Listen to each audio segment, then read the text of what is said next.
Chapter 1. The journey to the 10,000 realms begins.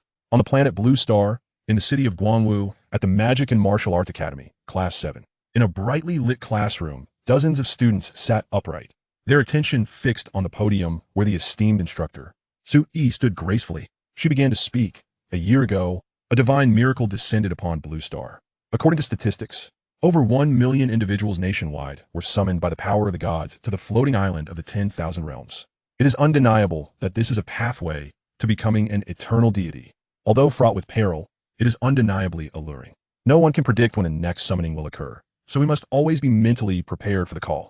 The classroom fell into a profound silence, with students sitting attentively, their hearts racing with excitement. Who wouldn't desire to achieve divinity and immortality? Su Yi continued. Anyone who has reached the age of 18 has the chance to be summoned to the floating island of the 10,000 realms, where they will receive a random profession. Professions are categorized into two main types: lord professions and combat professions. Combat professions include knights, swordsmen, elementalists, hunters, priests, and more, with the primary task of hunting monsters on the island and leveling up. The classification of lord professions is singular, is simply lord. Their main responsibilities involve constructing territories, recruiting troops, developing influence, and leading armies to conquer the floating island world. However, lords are a special profession, and their numbers are remarkably scarce. To my knowledge, among the over 1 million individuals summoned a year ago, only a little more than 100 obtained the lord profession, resulting in an astonishing ratio of 1 in 10,000. To be randomly assigned such a profession would be akin to striking gold. Companies and families across the nation are clamoring to collaborate with lord professionals to develop the floating island and acquire resources. Our academy is no exception. A.S. Her words concluded. A wave of murmurs swept through the classroom. Lord professionals are simply unbeatable. I've heard there's a highly sought-after spirit rice on the market, which enhances vitality and prolongs life. This rice is cultivated by lords on the floating island. Which market? Don't ask, the answer is none. Lords are so rare that even if they bring back spirit rice, it's not something ordinary people can afford. Scarcity breeds value. The wealthy in our country would gladly pay a fortune for spirit rice. Once you become a lord, wealth will come effortlessly. I've made up my mind, I must become a lord. Not only will I cultivate spirit rice on the floating island, but I will also raise fat pigs and become a tycoon in the pig farming industry, then bring everything back to Blue Star to sell. In one corner of the classroom sat a young man, Lin Yu, with striking features, a handsome visage, and bright eyes. He listened to the surrounding discussions while rolling his eyes in exasperation. If he were fortunate enough to become a lord, raising pigs would be the last thing on his mind. His ambition was to recruit troops, expand his influence, and dominate the floating island of the 10,000 realms. To become a deity and a sovereign was far more appealing than being a pig farm magnate. Lin Yu sighed inwardly. I wonder when the miracle will descend again, or perhaps it will never come. Such miracles are beyond the comprehension of mere mortals. Who knows if there will be a second summoning? As such, the first batch of individuals summoned to the island has become highly sought after, basking in the limelight wherever they go. In this new era, professionals are the elite among elites. Just wait a little longer. If the miracle doesn't appear, it'll apply to become an employee. As an employee, they'll have the opportunity to follow the first batch of professionals into the floating island. No matter what, I must find a way to connect with that mysterious world. With this thought, Lin Yu's gaze turned towards the beautiful instructor standing at the podium.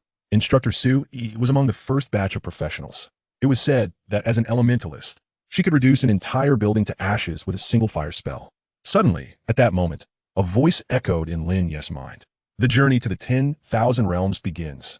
Random selection of Blue Star humans to enter the floating island trial. This is both a trial and a pathway to divinity. Those chosen should cherish the opportunity. In that instant, Lin Yu was overwhelmed with joy. The bustling classroom fell silent, but soon the students erupted into ecstatic cheers. After a year, the miracle from the floating island had appeared once more, signaling that they had finally been granted the opportunity to ascend to the floating island. The miracle has manifested. This time, I must be among the chosen. I want to become a professional. A lord, I want to raise pigs on the floating island. The students shouted in exhilaration. Instructor Su Yi did not intervene. She understood the fervor of her students. Had she not been among the first summoned, she too would have been unable to contain her excitement. I wonder how many will be summoned to the floating island this time, and how many will become lords. Su Yi mused, both hopeful and envious. I hope this time, our academy can produce a lord professional. On the floating island, lord professionals are regarded as the favored children of rules. Tasks like planting spirit rice, forging equipment, and recruiting troops are exclusive to them. In contrast, combat-type professionals can only battle monsters in the wild. Without a territory, and without troops, combat professionals risk meeting a grim fate at the hands of monsters. Conversely, lore professionals enjoy numerous privileges. Moreover, they're the ones most likely to achieve divinity. A few seconds later, radiant beams of light suddenly appeared on the classroom ceiling. 7 beams, in total, enveloped the figures of 7 students. This signified that these 7 students were the fortunate ones selected to enter the floating island of the 10,000 realms. As for the others, they had missed their chance. This number seems a bit excessive. Instructor Su, he was taken aback, but quickly addressed the 7 selected students. Once you enter the floating island, check the energy imprint on your bodies. If it is filled with energy, you can travel back and forth between the floating island and Blue Star. And remember what I previously advised you. Safety is paramount on the floating island. Her gaze swiftly scanned the 7 chosen students, one of whom was Lin Yu. However, before she could say more, the 7 students, including Lin Yu, vanished amidst the brilliant beams of light. The remaining students in the classroom were left in stunned silence. Some even broke down, weeping inconsolably. They had once again missed their opportunity to become professionals. Chapter 2. The sole flaw of the elite class is its rarity. Welcome to the floating island of all realms. Current floating island. Unclaimed, unnamed. ID 014965. Randomizing your profession. Congratulations, you have acquired the title of Lord. Activating the fundamental skill, Leadership Aura. Leadership Aura, passive skill. As one endowed with the Leadership Aura, you shall find it significantly easier to gain the allegiance of troops, professionals, and neutral creatures, while continuously enhancing their loyalty. Congratulations, you have obtained a territory. Your territory is currently a low-level village. Reminder, as a Lord, developing your territory is your primary task. Main quest issued. Quest details. As a Lord, your life's ambition should be to conquer all realms. However, before that, your mission is to subdue the present floating island and become its sovereign. Quest deadline. None. Quest reward. Unknown. Is this what it means to be a Lord? Just as Lin Yu arrived at the floating island, a series of prompts overwhelmed him, leaving him utterly astonished. The acquisition of the Lord profession was so abrupt. It caught him off guard, akin to being struck by a pie from the sky. After all, the number of individuals with the title of Lord is exceedingly scarce, and the chances of obtaining it are remarkably low, comparable to winning a lottery jackpot. At this moment, Lin Yu stood before a modest 2-story building. Behind him lay a vast expanse of open land, with 3 wooden cabins in the near distance. Beyond them, lush forests thrummed with the sounds of unknown creatures. Just as reported on the professional forums, this was indeed the appearance of an initial territory. The Lord's task is to develop and expand their domain, utilizing the acquired resources to elevate it from a village to a town, and eventually to a city. The higher the territory's level, the stronger the influence. It is said that once a territory reaches a certain level, one can even establish a kingdom and ascend to kingship. Lin Yu found it difficult to suppress the excitement bubbling within him. To be a king, what man does not yearn for dominion? It is an irresistible allure of power. Becoming a lord is the first step towards seizing authority and strength. It is no exaggeration to say he feels as if he has soared to new heights. The instructor had mentioned that if one is fortunate enough to become a lord, the first course of action should be to recruit troops. With this thought, Lin Yu hastened towards the 2-story building. This structure, known as the Lord's Hall, is the core of the territory and the place for recruiting specialized troops. In the initial stages, a lord possesses no means of self-defense. Combat professionals such as knights, swordsmen, and elementalists are equipped with corresponding combat skills, like knightly swordsmanship, swordsman's triple strike, and fireball spell. With these skills, combat professionals can vanquish wild monsters. In contrast, the standard skill of a lord is the leadership aura, devoid of any offensive capability. Whether for personal safety or hunting wild creatures, a lord must possess troops. Thus, recruiting them is of utmost priority. The types of troops are diverse: dragons, giants, slimes, humans, elves, goblins, and so forth. However, the ranks of these troops are limited to 4 categories: low-level, mid-level, high-level, and elite troops. The higher the rank of the troop, the greater its potential. For instance, the dragon type, universally acknowledged as an elite troop, boasts a potential growth limit of at least the sacred tier. Furthermore, the troops available within one's territory are also determined randomly. A fortunate lord may find themselves with high or elite troops, while a less fortunate one may start off with only low-level troops. I wonder what type of troops my territory will possess.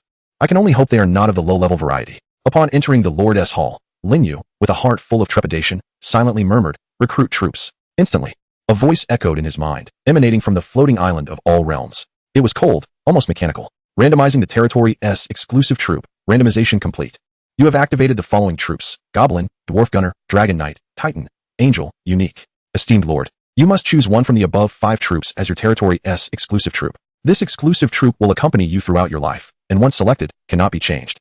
Please choose wisely. Staring at the notification in his mind, Lin Yu was momentarily stunned. By conventional standards, one would only receive a single random exclusive troop. It is what it is, with no options to choose from. Only a fortunate few might randomly receive 2 or 3 exclusive troops to select from. Yet, he had astonishingly randomized a total of 5 exclusive troops for his territory. Such news would be met with disbelief. Most importantly, aside from the Goblin and the Dwarf Gunner, which were low-level and mid-level respectively. The other 3 were all elite troops. What extraordinary luck is this? If I were to capture a screenshot and post it on the forum, it would surely incite envy among all the lords and professionals of Blue Star. As it stands, of the existing 100 or so lords and professionals on Blue Star, the exclusive troops they possess are predominantly low-level or mid-level, with very few high-level troops encountered. As for elite troops, there are no reports of any lord having acquired one. And here he was, having randomly obtained 3 elite troops. It felt as though smoke was billowing from his ancestral grave. Dragon Knight, Titan, Angel. I desire all 3. Alas, I must choose but one. In that fleeting moment, Lin Yu felt as though his heart was bleeding. After careful consideration, he ultimately chose the last troop, the Angel. The Dragon Knight was swiftly dismissed, leaving only the Titan and the Angel. Compared to the Titan, the Angel bore a unique designation. Though he was unsure what unique precisely entailed, he could surmise that the Angel troop must possess a certain exceptional quality over the Titan. Therefore, selecting this option seemed prudent. Congratulations, esteemed lord. You have obtained the territory's exclusive troop, Angel. You may now expend gold to recruit the Angel troop. Recruitment requirements. Winged Angel, 50 gold coins. 4-winged Angel, 200 gold coins. Unlocks Intermediate Village. 6-winged Angel, 1,000 gold coins. Unlocks Advanced Village. 8-winged Angel. Note: when recruiting 6-winged angels or higher, there is a chance to recruit a special angel. The recruitment probability increases with the level of the territory. Truly, these exclusive top-tier units are exceedingly expensive. Gazing at the recruitment menu before him, Lin Yu felt a pang of discomfort. The higher the rank of the unit, the greater the gold coin expenditure for recruitment.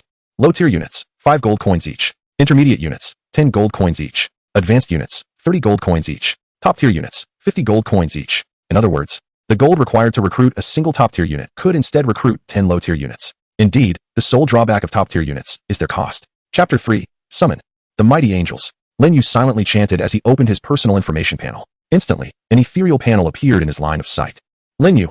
Occupation, Lord. Level, 0 level mortal. Reputation, 0. Territory, low-level village, unnamed. Exclusive unit, Angel, unique. Gold coins owned, 100. New Lord's gift. Fortunately, the novice benefit for lords includes 100 gold coins. Otherwise, he would be unable to recruit any units.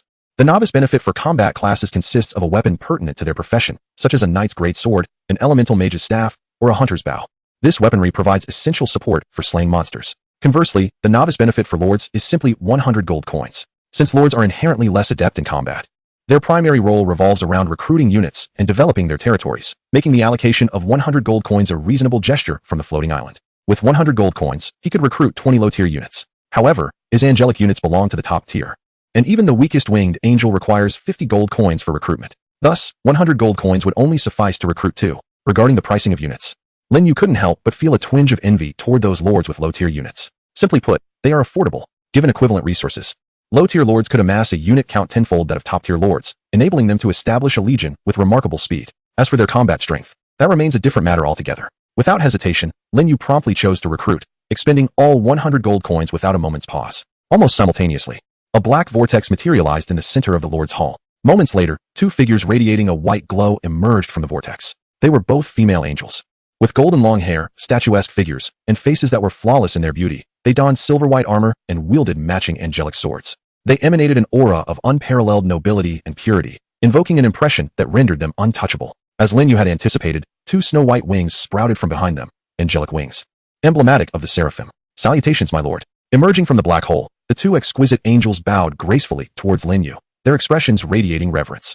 As the one who had summoned them, Lin Yu was undoubtedly entitled to their unwavering loyalty. There's no need for such formality. Lin Yu inhaled deeply, her gaze sweeping over the angels' beautiful, delicate faces as she opened their status panels for inspection. Seraphim, initial level, 5, growth potential, demigod, combat skills, holy cross sword, radiant slash, angelic flame. Remarks: belonging to the Orthodox faction, the Seraphim are the most common and least ranked warriors of the angelic race.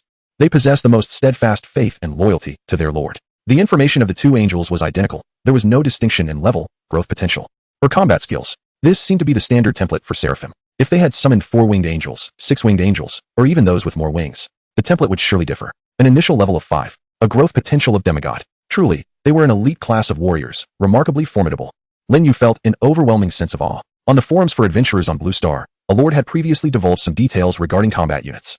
The most economical low-tier units started at level 1, with a growth potential capped at level 9. Mid-tier units began at level 2, with a maximum potential not exceeding royal rank. High-tier units commenced at level 3, their potential limited to the extraordinary rank. As for top-tier units, there was no definitive information, as none of the first batch of summoned humans had reported encountering a top-tier unit, resulting in a lack of publicly available data.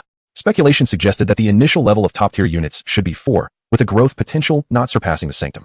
The strength hierarchy of the floating isles of all realms ranged from 1 to 9, royal, extraordinary, sanctum, demigod, and ultimately, the eternal true god. Judging solely by their status panels, it was apparent that Lin Yu's angels surpassed even the top-tier units, standing a level above them. And this was merely the seraphim. One could only imagine the staggering initial levels and growth potentials of 4-winged, 6-winged, or even the exalted 12-winged angels. This might very well be the profound advantage of unique units. Beyond this, Lin Yu found no other plausible explanation. After all, among the 3 top-tier units previously summoned, only the angels bore the designation of unique, while the Dragon Knight and Titan units did not possess such a distinction. This indirectly indicated that the uniqueness of specialized units was superior, perhaps even transcending that of top-tier units. Upon reaching this realization, Lin Yu's heart surged with exhilaration.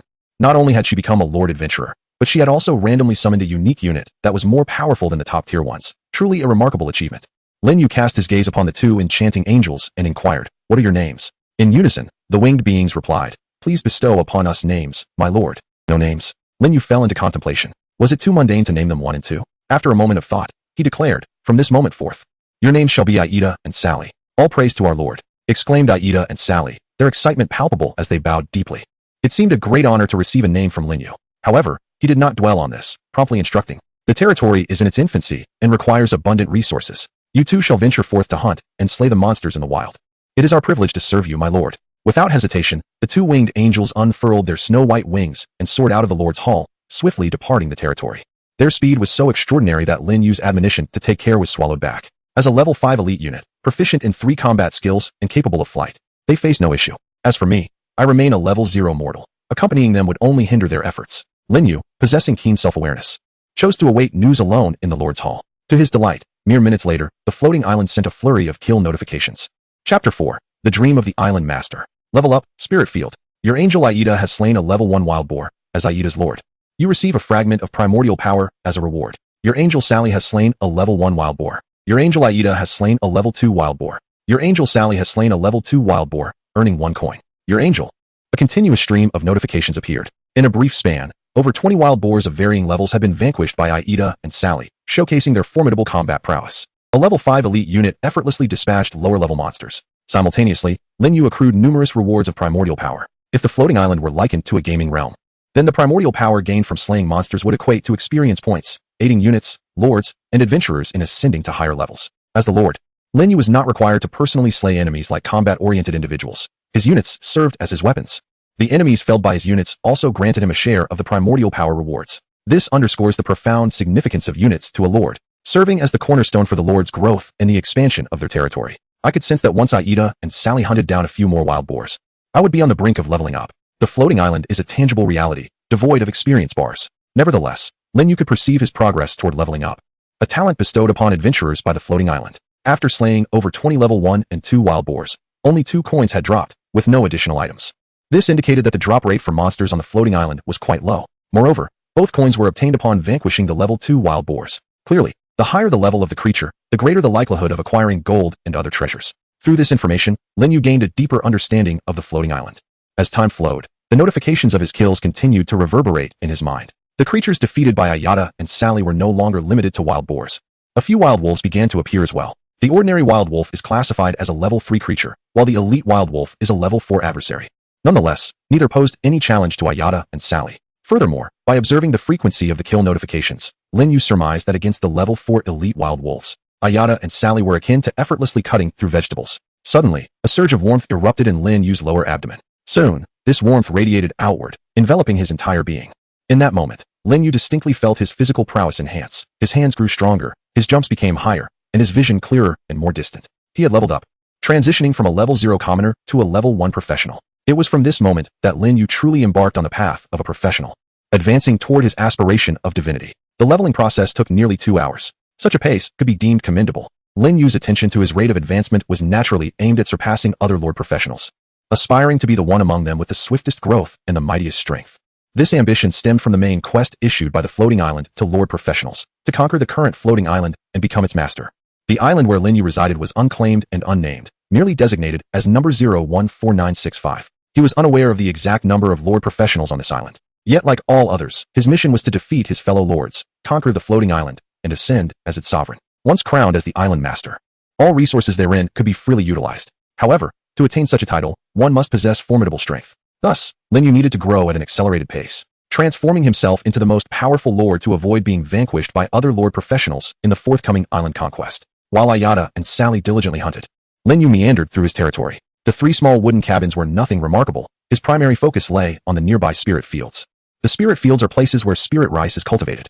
The harvested spirit rice not only provides essential sustenance for the territory's military units, but can also be sold on Blue Star, often at a premium. The rationale is simple. Consuming spirit rice can indeed enhance physical capabilities. It is said that some affluent individuals on Blue Star have achieved the level of a professional through prolonged consumption of spirit rice, subsequently being exceptionally accepted as professionals on the floating island. Of course, this remains a rumor. Lin Yu was uncertain of its veracity. Nevertheless, this has led to an insatiable demand for spirit rice on Blue Star, with wealthy patrons not hesitating to pay a handsome price to procure it from lord professionals. Thus, once one becomes a lord-class practitioner, attaining great wealth becomes a rather simple endeavor. Beyond the territory, Lin Yu beheld his spirit field, a perfectly square expanse measuring approximately 100 meters on each side. The entire field was enveloped in a gentle halo of white light, as Lin Yu directed his gaze towards it. The information regarding the spirit field unveiled itself. Spirit field, level 1, special attributes, none, upgrade requirement, 200 gold coins. Remarks: level 1 spirit fields can only cultivate level 1 crops, including but not limited to grains, exotic plants, and medicinal herbs. The Lord's spirit field not only permitted the cultivation of spirit rice, but also allowed for the planting of exotic plants and medicinal herbs. However, it appeared that spirit rice, as a grain, was rather commonplace. Although he had not previously encountered the names of exotic plants and medicinal herbs, it was reasonable to surmise that these 2 categories of crops were of a higher grade, with a correspondingly lower drop rate. The floating island of all realms did not feature a recharge system nor a marketplace. To acquire items, practitioners had no choice but to trade with one another or slay monsters for loot. Seeds of crops, equipment for practitioners, and blueprints necessary for territory construction could all be obtained by defeating wild monsters. Let us first examine what items were available on the trading platform. As he spoke, Lin Yu raised his right hand. On his wrist, a striking red mark was evident. This was the emblem of a practitioner. To the left of the mark, an energy progress bar displayed a reading of 34. When the progress bar reaches its maximum, the practitioner could activate the mark to return to Blue Star. The means of acquiring energy lay in defeating the enemies on the floating island, including but not limited to wild monsters. Subsequently, Lin Yu reached out to touch the red mark, causing a row of virtual buttons to materialize within his field of vision. These included Island Chat Channel, Practitioner Trading Platform, Honor Contribution List, Friends Channel, among others. Additionally, there were World Chat Channel and World Trading Platform. Yet these features had yet to be activated. Once Lin Yu attains a certain level of strength, he would be able to unlock these functions and communicate across the realms. Chapter 5. The Supreme Lord and the Hall of Kings. Upon opening the island trading platform, Lin Yu was met with a sparse selection of items, such as spring water, firewood, iron ore, and stone materials, merely commonplace goods. Items like spirit rice, exotic plants, and seeds for medicinal herbs were conspicuously absent from the platform. As for blueprints and equipment, they were even less in evidence. This indicates a crucial point. There were no seasoned practitioners on this island, only newcomers. Otherwise, even if seeds for exotic plants and medicinal herbs were unavailable, seeds for ordinary crops would surely be accessible. Those practitioners summoned a year prior were likely situated on other floating islands. This is indeed promising news. It signifies that newcomers would, for the time being, be shielded from the oppression of established practitioners. After all, the seasoned practitioners have had a full year to grow, both in level and in strength. The newly arrived practitioners would hardly stand a chance against the seasoned veterans. Moreover, should seasoned lords be present on the island, the impending battles for dominion would undoubtedly become increasingly arduous, which would be quite unfair to novice lords. Now, however, the landscape is populated entirely by newcomers, with all professionals starting from the same baseline. This is indeed equitable. Realizing this, Lin Yu felt a surge of optimism, aspiring to become the sovereign of an island. He naturally wished to avoid confronting the formidable legions of established lords during his developmental phase. If conflict were to arise, he would prefer a transitional period to cultivate his strengths. Subsequently, Lin Yu closed the island trading platform and opened the adjacent chat channel. At this moment, the chat was ablaze with activity, as countless professionals inundated the channel with messages. Within a blink, hundreds of entries appeared. It was evident that the novice professionals on the island were brimming with excitement, especially those fortunate enough to attain the lord vocation, reveling in their newfound fortune as if they had won the lottery. Haha, brothers, I randomly drew the lord vocation. Come congratulate me. Damn, another lord has emerged. Envy. My vocation is knight, destined to be a mere follower of the lords. At least knights are combat types. I randomly drew the priest vocation. Utterly useless except for healing. Everyone, take it easy. Regardless of the vocation drawn, it's all the same. Every individual has the chance to attain godhood. What vocation are you, brother upstairs? Your mindset is so positive. My vocation is rather ordinary, a minor lord. Additionally, my unit is the skeletal swordsman, a mid-tier unit. Get lost. By the way, it seems there are quite a few who randomly drew the lord vocation this time. It feels like there are at least 800 if not 1,000. That's because the number of individuals summoned to the floating island has increased. I estimate that at least tens of millions have been summoned to the Wanjia floating island this time. So many? Last year, it seemed only about 1 million were summoned. Brother upstairs, how did you arrive at that estimate? Do you have alternative sources of information? I rely on intuition. That's merely a wild guess. By the way, is there any noble lord willing to share their exclusive units, so we combat professionals can broaden our horizons? No need to share. Most are low to mid-tier units. Not entirely. My unit is the Earth Dragon, undoubtedly a high-tier unit. Caught a big shot. Apologies, mine is a top-tier unit, the Golden Behemoth, invincible in land combat. Moreover, I have just established the professional alliance, the Hall of Kings. Aspiring and ambitious professionals are welcome to join my alliance as we strive for supremacy over the Wanjia floating island. Wow, a top-tier unit. To have randomly drawn the top-tier Golden Behemoth, what incredible fortune is this? Now that is a true big shot. The chat channel erupted in fervor. This marks the first recorded instance of a lord randomly obtaining a top-tier unit. Once this news reaches Blue Star, it will undoubtedly send shockwaves across the globe. Do not speak of merchants flocking in. Even national-grade weaponry will find itself unable to remain idle. For the floating island of all realms has become the future of development for the Blue Star. A lord possessing top-tier armies on this floating island is highly likely to become a sovereign of the island, perhaps even a dominant force in the region. What faction would not covet such talent? Any entity fortunate enough to ally with this esteemed lord would spare no expense. Money, women, resources would be trivial. No one doubts the growth potential of this preeminent lord. Truly, this individual is remarkable. Not only has he randomly secured top-tier armies, but he has also swiftly established a guild of adventurers. He possesses fortune, cunning, and foresight. He is destined for greatness. It is not far-fetched to predict that this floating island's future sovereign will indeed be this distinguished figure. Esteemed lord, I too am a lord-class adventurer and have applied to join your guild of kings. I kindly ask for your approval. I have joined as well. Count me in. Aligning with a top-tier lord promises an immeasurable future. Before long, a multitude of adventurers flocked to join the Guild of Kings. Simultaneously, many new alliances were formed. While the number of participants was substantial, none could rival the Guild of Kings. The adventurer count within the Guild of Kings nearly matched the total of all other alliances combined, a testament to the allure wielded by the top-tier lord. Has the number surged past 100,000 in such a short span? How exhilarating! With the might of the top-tier golden behemoths and the most powerful alliance on the island at my disposal, I am certain I will emerge victorious in the forthcoming battle for the island. On the floating island, amidst a boundless expanse of grassland, an ordinary-looking youth stood within his village territory, laughing with exuberance. The position of island lord is destined for me. His expression brimmed with arrogance. As a singularly exceptional top-tier lord, he possessed every right to be boastful. Confidence aside, the development of his territory must not be neglected. Only when I become the fastest-growing and most powerful lord on the island will the adventurers within the alliance truly respect me. Should my territory fail to flourish, rather than gaining their esteem, I might find myself devoured by those with ulterior motives. With this thought, the youth felt an even greater urgency. He immediately commanded the two resting golden behemoths nearby to continue their hunting. These magnificent creatures, standing over 10 meters tall, gleamed a resplendent gold, their muscular forms emanating an overwhelming aura. Upon receiving the order, the golden behemoths wasted no time, swiftly departing the territory to hunt. In just 2 to 3 hours, I shall ascend to level 1, becoming a true adventurer. Such an unprecedented rate of advancement is unparalleled. One can only say that the golden behemoths truly embody the essence of top-tier armies. The youth grinned widely as he watched the majestic figures of the golden behemoths disappear into the distance. Chapter 6. Yada, you are indeed the Lord of Holy Light. Outside the territory, Lin Yu calmly closed the island chat channel. Upon learning that a lord had randomly acquired top-tier armies, he felt no surprise. The world is vast, and there are always those who, like him, have been favored by the goddess of fortune. At last, a formidable lord has emerged, one who possesses cunning and has established an alliance from the outset, rallying a multitude of adventurers through the allure of elite troops. Nevertheless, Lin Yu remained unperturbed, his demeanor calm and composed. The advent of the golden behemoth lord merely served to invigorate his resolve, nothing more. After all, his angelic troops were mythic beings, his exclusive unit. How could the golden behemoth even begin to compare? When he commanded an army of 1 million angels, he was confident he could sweep away this golden behemoth lord and his alliance, the Hall of Kings, in one fell swoop. With that thought, Lin Yu turned back to his territory. Although he wished to cultivate some crops in the spiritual fields, he regrettably lacked the seeds, and no one on the platform was selling any. So he could only hope that the 2 beautiful angels would slay some monsters and yield them. As afternoon arrived, Aida and Sally had been hunting persistently for several hours, having dispatched over 300 monsters. Most of their time was consumed in locating the creatures. Had there been a steady stream of monsters for them to slay, they could have achieved even more. Lin Yu decided it was time to summon them back to the territory. The bond between a lord and their troops allowed for telepathic communication, meaning commands could be issued without face-to-face interaction. The purpose of summoning the 2 angels back was twofold: to allow them to rest, and to utilize the gold they had collected to summon new angels. At that moment, a series of rhythmic shouts echoed from outside the territory, approaching steadily. Lin Yu stepped out to the entrance of the Lordess Hall and gazed into the distance. He harbored no concerns about an enemy invasion. Recalling that previous lords had disclosed in the Adventurers Forum that territories upgraded to town status generally would not be subject to attacks from airborne island creatures.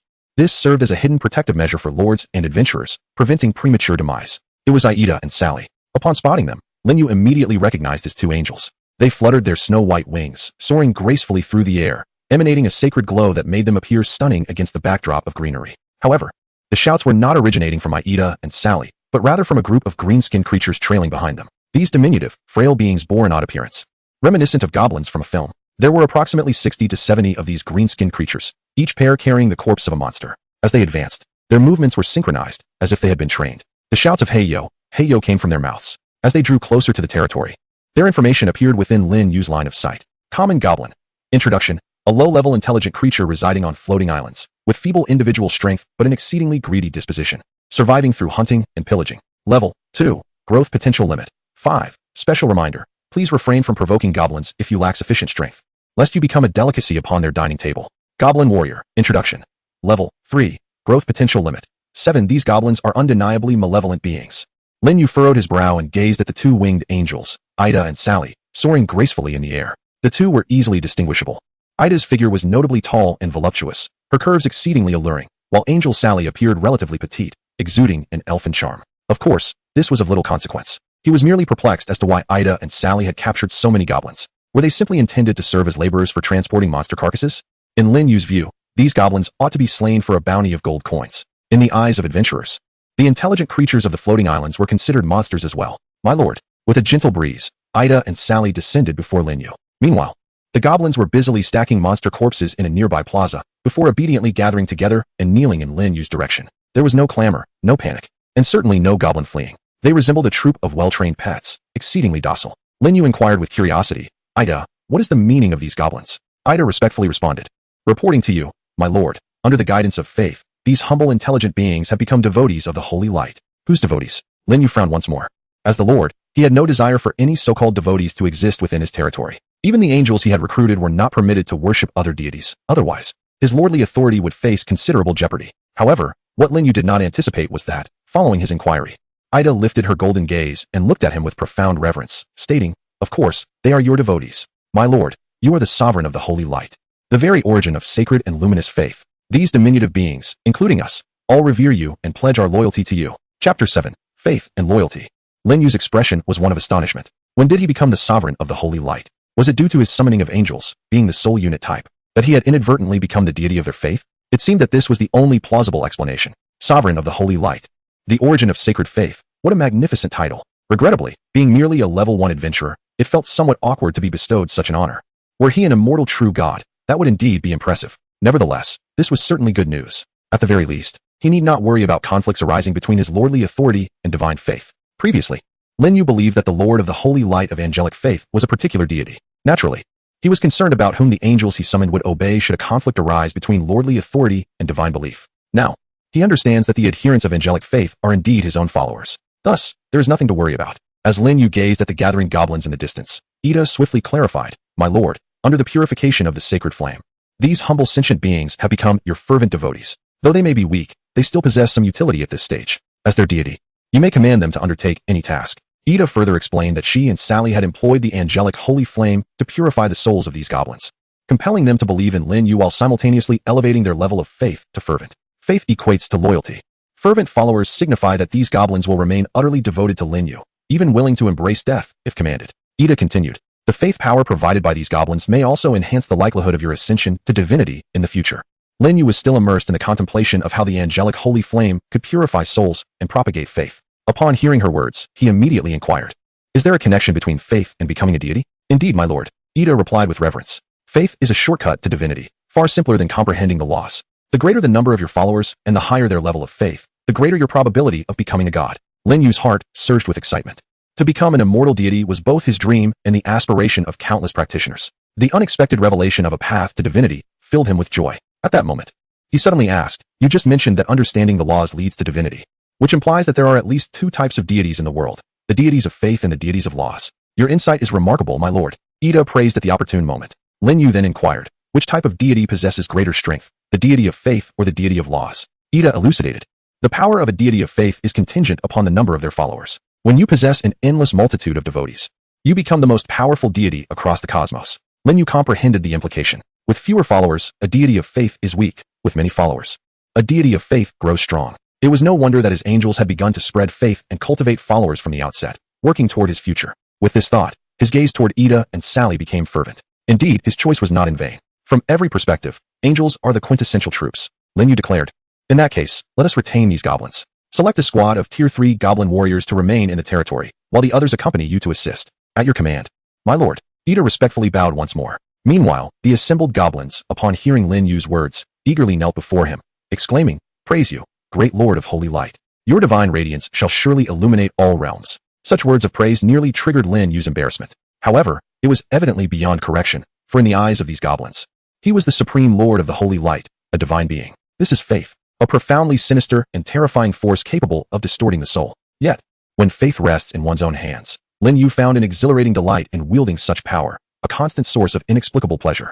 Not resting, Lin Yu raised an eyebrow, glancing at the alluringly beautiful Ida. The petite and adorable Sally stood beside her. The two angels had just returned and were already preparing to venture out for another hunt.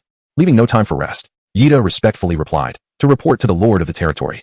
The faith of the holy light provides our angelic hearts with an unending source of strength. Ordinary battles do not tire us. Then let us at least have something to eat, Lin Yu suggested once more. Ida responded, My lord need not worry about us going hungry. Although we appear as flesh and blood, we are, in truth, beings of the Holy Spirit. The elemental magic of the world serves as our sustenance.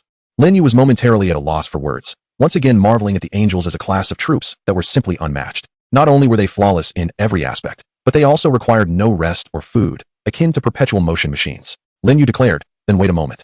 I shall recruit once more. At your command. Ida and Sally responded with reverence, accompanying Lin Yu into the Lord's Hall. Upon arriving, Lin Yu addressed Ida and Sally, saying, The gold coins you collect from slaying monsters serve as the medium for summoning angels. The more gold you acquire, the more powerful angels I can summon. Is that so? Ida and Sally's eyes sparkled with fervor, revealing a profound desire for gold coins. Lin Yu's words ignited a greed within them surpassing even that of the legendary dragons. For gold coins were intrinsically tied to the great resurgence of their angelic race in this world. Lin Yu nodded slightly and stated, From this hunt, you have gathered a total of 86 gold coins, allowing for the summoning of only one winged angel. In this expedition, Ida and Sally had slain over 300 wild monsters, yet they had only yielded 87 gold coins. Moreover, aside from the gold, no other items such as equipment, blueprints, or seeds had been dropped. One can only imagine the meager drop rates of the floating island. It seemed that to acquire a substantial amount of gold, one would need to assault the strongholds of monsters. Chapter 8. The Third Angel, Vina. The monsters on the floating island of the myriad realms are categorized into two types. One type consists of beast-like monsters, such as wild boars and wolves, possessing lower intelligence. The other type comprises sentient beings like goblins. Generally, sentient beings have strongholds or tribes. A lord once disclosed on the Adventurers Forum that if one could conquer the strongholds of these intelligent beings, not only could they reap a bountiful harvest of gold coins, but they could also acquire a variety of resources and even building blueprints. However, to conquer the stronghold, one must possess strength. Only with power can one pursue their desires. Without hesitation, Lin Yu embarked on a new round of summoning. Soon, an iconic black hole manifested in the air of the hall. Moments later, a figure radiating a sacred light emerged from the abyss. This figure was as breathtakingly beautiful as Ida and Sally. She possessed an immaculate angelic visage, a statuesque physique akin to 9 heads tall, and flowing silver hair cascading over her shoulders, adorned in matching silvery angelic armor. A pair of pristine angelic wings graced her back. Upon exiting the black hole, this holy and exquisite angel approached Lin Yu and bowed respectfully, without hesitation. I praise you, esteemed lord. Thank you for summoning me and granting me a new life. I vow to follow you faithfully until eternity. Excellent.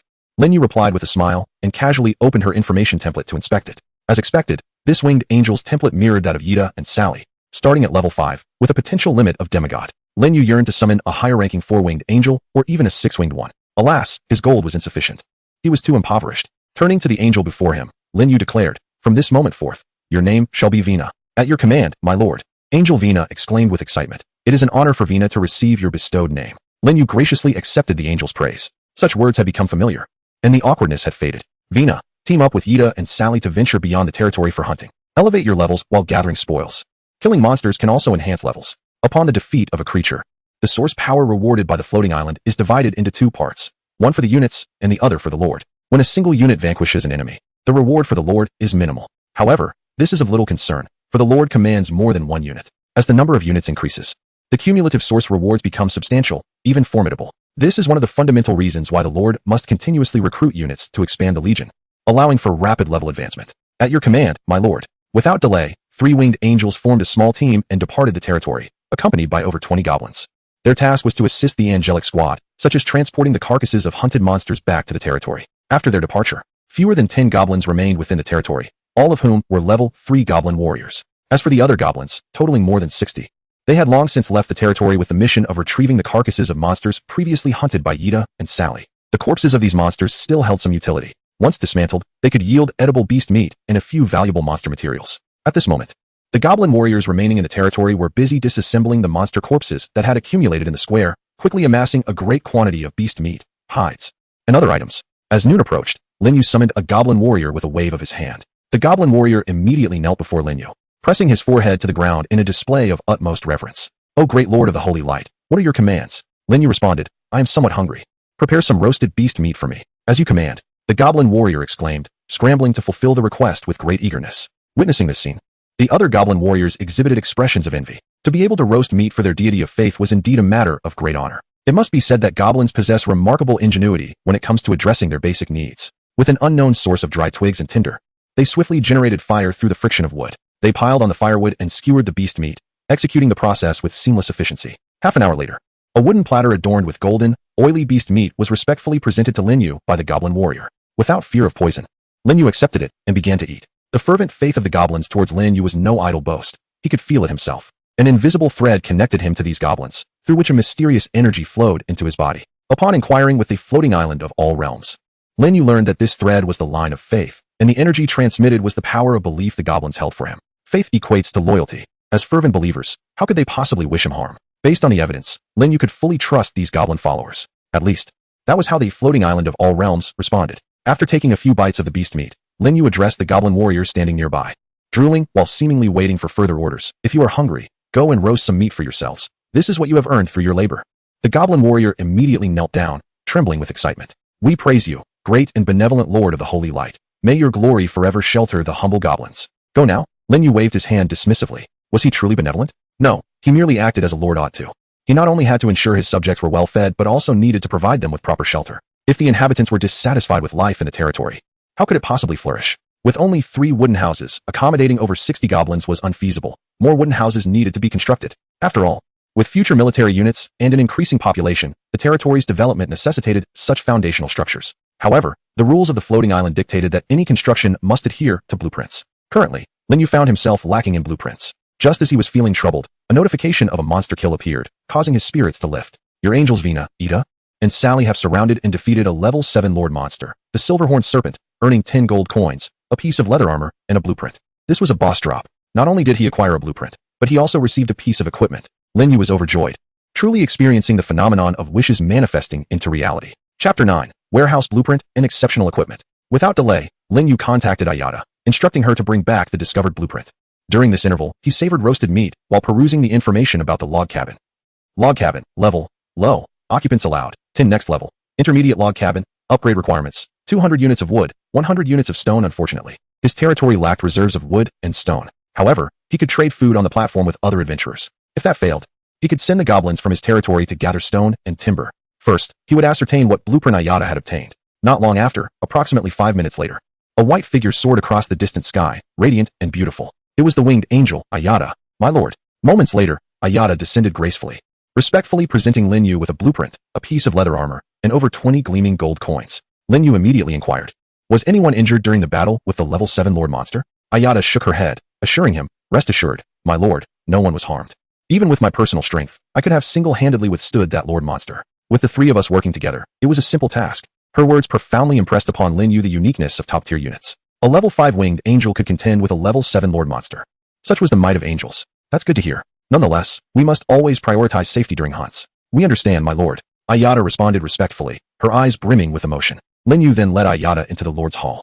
Previously, after summoning the angel Vina, he had 27 gold coins remaining. This time, with Ayada bringing back 24 gold coins, he now had a total of 51 coins, sufficient to summon another winged angel. Soon, the summoning concluded. Another angel, equally striking in appearance and form, materialized before Lin Yu.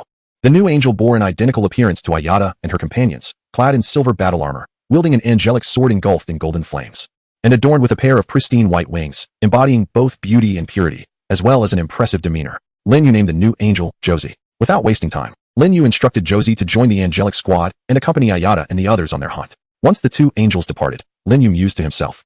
As the number of angels continues to grow, naming them will become quite the endeavor. He noticed that each angel bestowed with his name radiated genuine excitement and joy. viewing it as the highest honor. However, Lin Yu was not a naming machine. With a limited inventory, it was impossible to bestow names upon every angel. Setting aside the challenge of having enough names, simply remembering them all posed a significant issue. Shaking his head, Lin Yu chose not to dwell on it further. He casually retrieved the blueprint and leather armor submitted by Ayada. The blueprints and equipment dropped from slain monsters exist in two distinct states, identified and unidentified.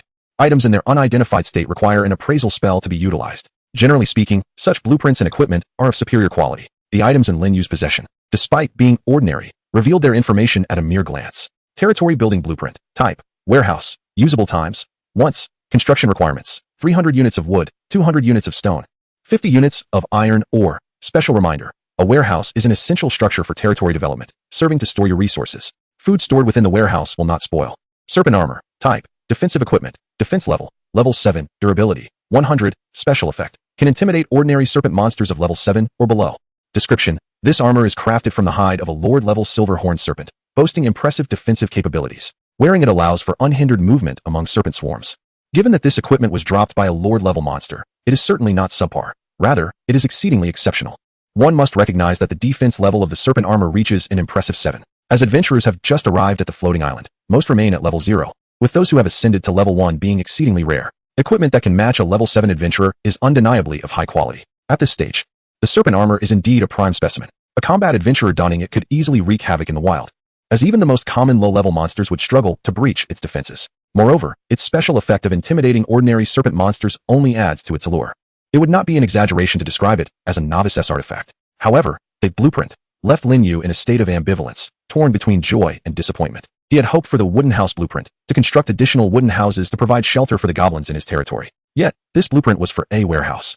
The joy stemmed from the greater value of the warehouse blueprint compared to that of the wooden house blueprint. With a warehouse, he could store food and other resources, ensuring they do not spoil before consumption, thus emphasizing the warehouse's significant role. Subsequently, Lin Yu secured the warehouse blueprint. As for this serpent armor, he listed it on the island trading platform. Premium equipment, serpent armor, click to view details, auction duration, 24 hours later. Instant buy price, 3,000 gold coins. Owner of equipment, Lin Yu. An instant buy price of 3,000 gold coins is indeed exorbitant. Among all the adventurers on the island, none could afford such a sum. The sole outcome of listing it on the trading platform would be to attract onlookers, which was precisely Lin Yu's intent. He was creating a buzz. Adventurers desiring this premium equipment would naturally begin to save their coins and resources in anticipation of the auction in 24 hours. At that moment, this serpent scale would be able to fetch a higher price. Naturally, if someone were to bid 3,000 gold coins within 24 hours and secure the serpent scale, Lin Yu would be even more delighted. 3,000 gold coins could summon 60 seraphim, allowing him to sweep across the land. In comparison, what significance does a mere level 7 piece of equipment hold? Chapter 10. The entire island shudders. With the listing of the serpent scale, the island's chat channel erupted in excitement. The exorbitant price of 3,000 gold coins for a quick purchase propelled this item to the pinnacle of the trading platform. Any professional entering the marketplace could easily spot it. Goodness, it's actually a level 7 piece of equipment. We've only been on floating island for a few hours, and someone has already dropped such a high-level item. Heavens, I'm still a level 0 newbie.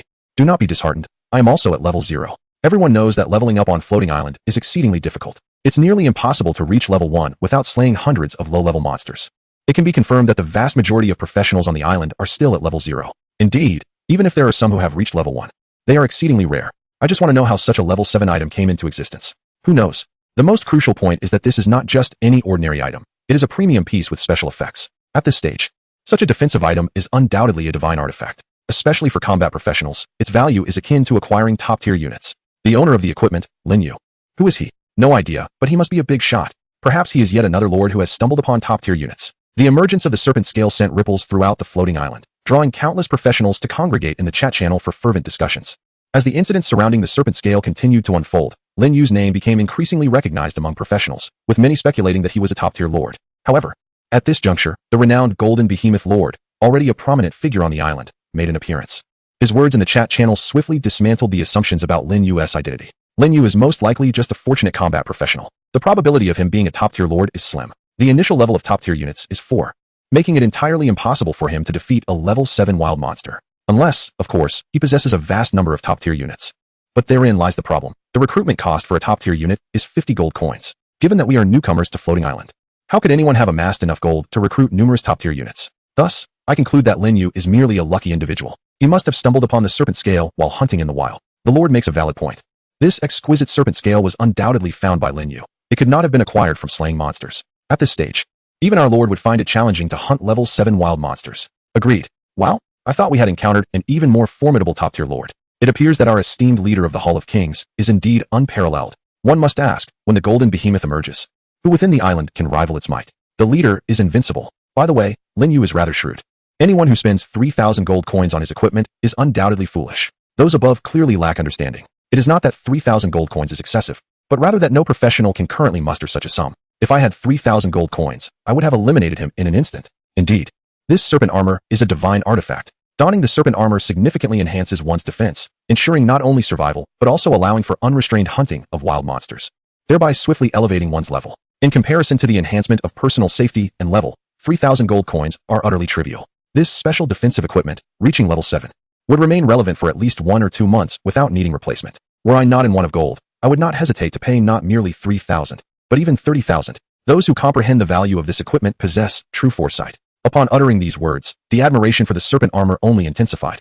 It indirectly propelled Lin Yu's notoriety to nearly rival that of the young lord possessing the top-tier unit, the Golden Behemoth. Naturally, countless professionals were also drawn to the serpent armor, particularly those in combat roles. Lacking units, they could only rely on their own strength to battle wild monsters.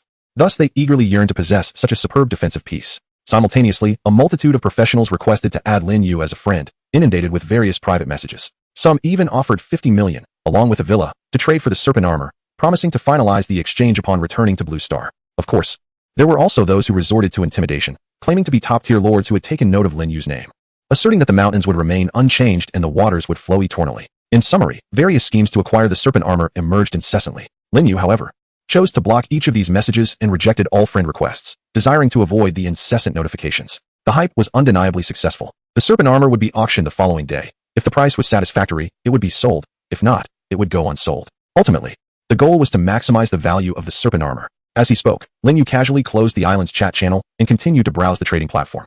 He intended to exchange beast meat for a batch of timber and stone for constructing a warehouse. In truth, Lin Yu had contemplated equipping the serpent armor himself, but ultimately chose to forego that idea. Firstly, before his territory upgraded to the level of a town, he would be safe merely by remaining within its confines. As he did not need to engage in battle, there was no immediate necessity for armor. Secondly, given the combat prowess of Yada and others, acquiring a second serpent armor would not pose a challenge. Lastly, and most importantly, selling the serpent armor to exchange for gold to summon angels would yield the greatest value. Once the angelic squad expanded, he need not worry about lacking equipment. As the morning wore on, the trading platform saw a significant increase in available items, with timber and stone being the most sought after by lord professionals, followed closely by iron ore. Moreover, there is a plethora of food items available for trade. Lin Yu discovered that many vendors dealing in these goods primarily sought to transact in gold coins, as their value is considerably higher. Lords require gold coins to summon troops, indicating their paramount importance and unwavering value. Possessing gold coins allows one to readily exchange them for desired items. Additionally, some vendors engage in resource exchanges. This is due to the very terrain of the floating islands, which encompasses jungles, deserts, grasslands, and gobi, each presenting distinct resources. The disparities in the wild environment and resources afforded Lin Yu the opportunity for barter. Without hesitation, he listed the beast meat obtained from disassembling the goblin warriors on the trading platform, aiming to exchange food for the wood, stone, and iron he needed. In a particular grassland area of the floating island, a young man wore a sullen expression. How infuriating! Not only did he reject my proposal, but he also blocked me. The young man exhibited considerable anger. After all, he was a lord possessing elite troops and the esteemed leader of the renowned Hall of Kings. How could he be so scorned? Chapter 11. A series of bold moves. Constructing a warehouse. Lin, we shall see. The young man spat venomously. As a lord with top-tier troops, he felt entitled to such declarations. During his recent communication with Lin Yu, he had proposed exchanging a vice leadership position in the Hall of Kings for Lin Yu's serpent armor. In his view, Lin Yu stood to gain immensely, given that the Hall of Kings was currently the most sought-after alliance, drawing countless professionals eager to join. The average individual would find it nearly impossible to gain entry. In the future, with his superior lordship and prowess, he was confident he could elevate the Hall of Kings to the most formidable alliance on the island. Securing a vice leadership position in such a prestigious alliance for merely an item of equipment was a stroke of luck. However, Lin Yu rejected his offer. Not only did he decline, but he also blocked him. Truly ignorant and arrogant, lacking any foresight. This exquisite defensive gear would undoubtedly enhance my golden behemoth's capabilities, allowing it to dominate those wild monsters. What a pity. The young man seethed with anger, yet felt powerless to retaliate, as he had no grasp of Lin Yu's whereabouts on the island. Had he known, he might have attempted a more clandestine approach. 24 hours later, the serpent armor is set for auction. I must devise a plan. Suddenly, inspiration struck the young man. The membership of the Hall of Kings had surpassed 100,000. As the leader of such a vast alliance, how could I not procure gold coins? If every member contributes a single gold coin as an entry fee, that would amount to over 100,000 gold coins. The young man inhaled sharply. Over 100,000 gold coins. How many golden behemoths could that recruit? Just then, a notification from the floating island of all realms appeared in his mind.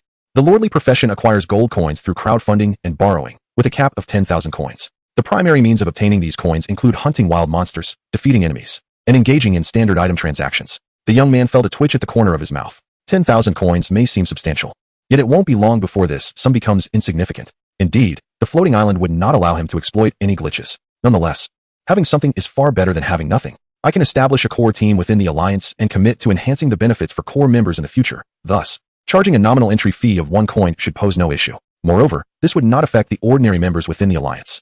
The young man was elated and felt exceedingly clever. Without much hesitation, he promptly opened the alliance channel he had created and, in his capacity as the leader, announced the establishment of the core team. As soon as the news broke, a storm of reactions surged through the alliance channel. Soon enough, several members began to voice their complaints, accusing the leader of attempting to swindle them. An entry fee of 1 coin is neither excessively high nor trivially low. Most importantly, none of the other alliances charged such a fee. Was this not a blatant money grab? Amidst such grievances, many members chose to withdraw from the alliance. However, there were also those who opted to pay the single coin to join the young man's core team, as they believed he was a top-tier lord, possessing rare elite units with boundless potential. Becoming a member of such a prominent figure's core team promised significant future advantages. To them, the mere expenditure of 1 coin was merely an investment. Many professionals shared this mindset, leading to a substantial influx of gold coins into the young man's coffers. What a delightful experience. This is the prestige of a top-tier lord. A single statement, a mere promissory note, could compel those professionals to willingly part with their coins. The young man was overwhelmed with excitement, feeling as though he had unlocked the door to a new world, instantly filled with more ingenious ideas for extracting resources from the alliance members. Of course, these ideas would have to be postponed. Revealing them too soon would indeed make him a deceiver. An hour later, he had collected over 600 coins in entry fees, indicating that his core team had surpassed 600 members. However, as time passed, the number of contributors dwindled. Gradually, no one else submitted their coins. Upon noticing this trend, the young man's mind raced, and he immediately communicated within the alliance channel that the core team would only accept 1,000 members, with positions allocated on a first-come, first-served basis. Following this maneuver, numerous professionals eagerly signed up. Before long, he had secured 1,000 coins. The young man promptly declared a temporary halt to new core member recruitment, leaving some members who were still deliberating filled with regret, even reaching out privately to plead for additional slots. Understanding well that a ruler must not waver, he firmly declined their requests. The formation of the core team resulted in the Hall of Kings, losing a portion of its alliance members, yet it simultaneously fostered greater cohesiveness within the alliance, and the young man's prestige soared within the ranks. Moreover, the young man counted his coins within his domain until his hands began to cramp. It must be acknowledged that his recent maneuvers were rather astute. He had struck multiple targets with a single arrow. With 1,000 gold coins, he could enlist 20 golden behemoths. As he swallowed hard, he pondered whether summoning the golden behemoths was more advantageous or if he should reserve the gold for the impending auction of the serpent armor. He was convinced that 1,000 gold coins would certainly secure the serpent armor, as at this juncture, no other adventurer could rival his wealth.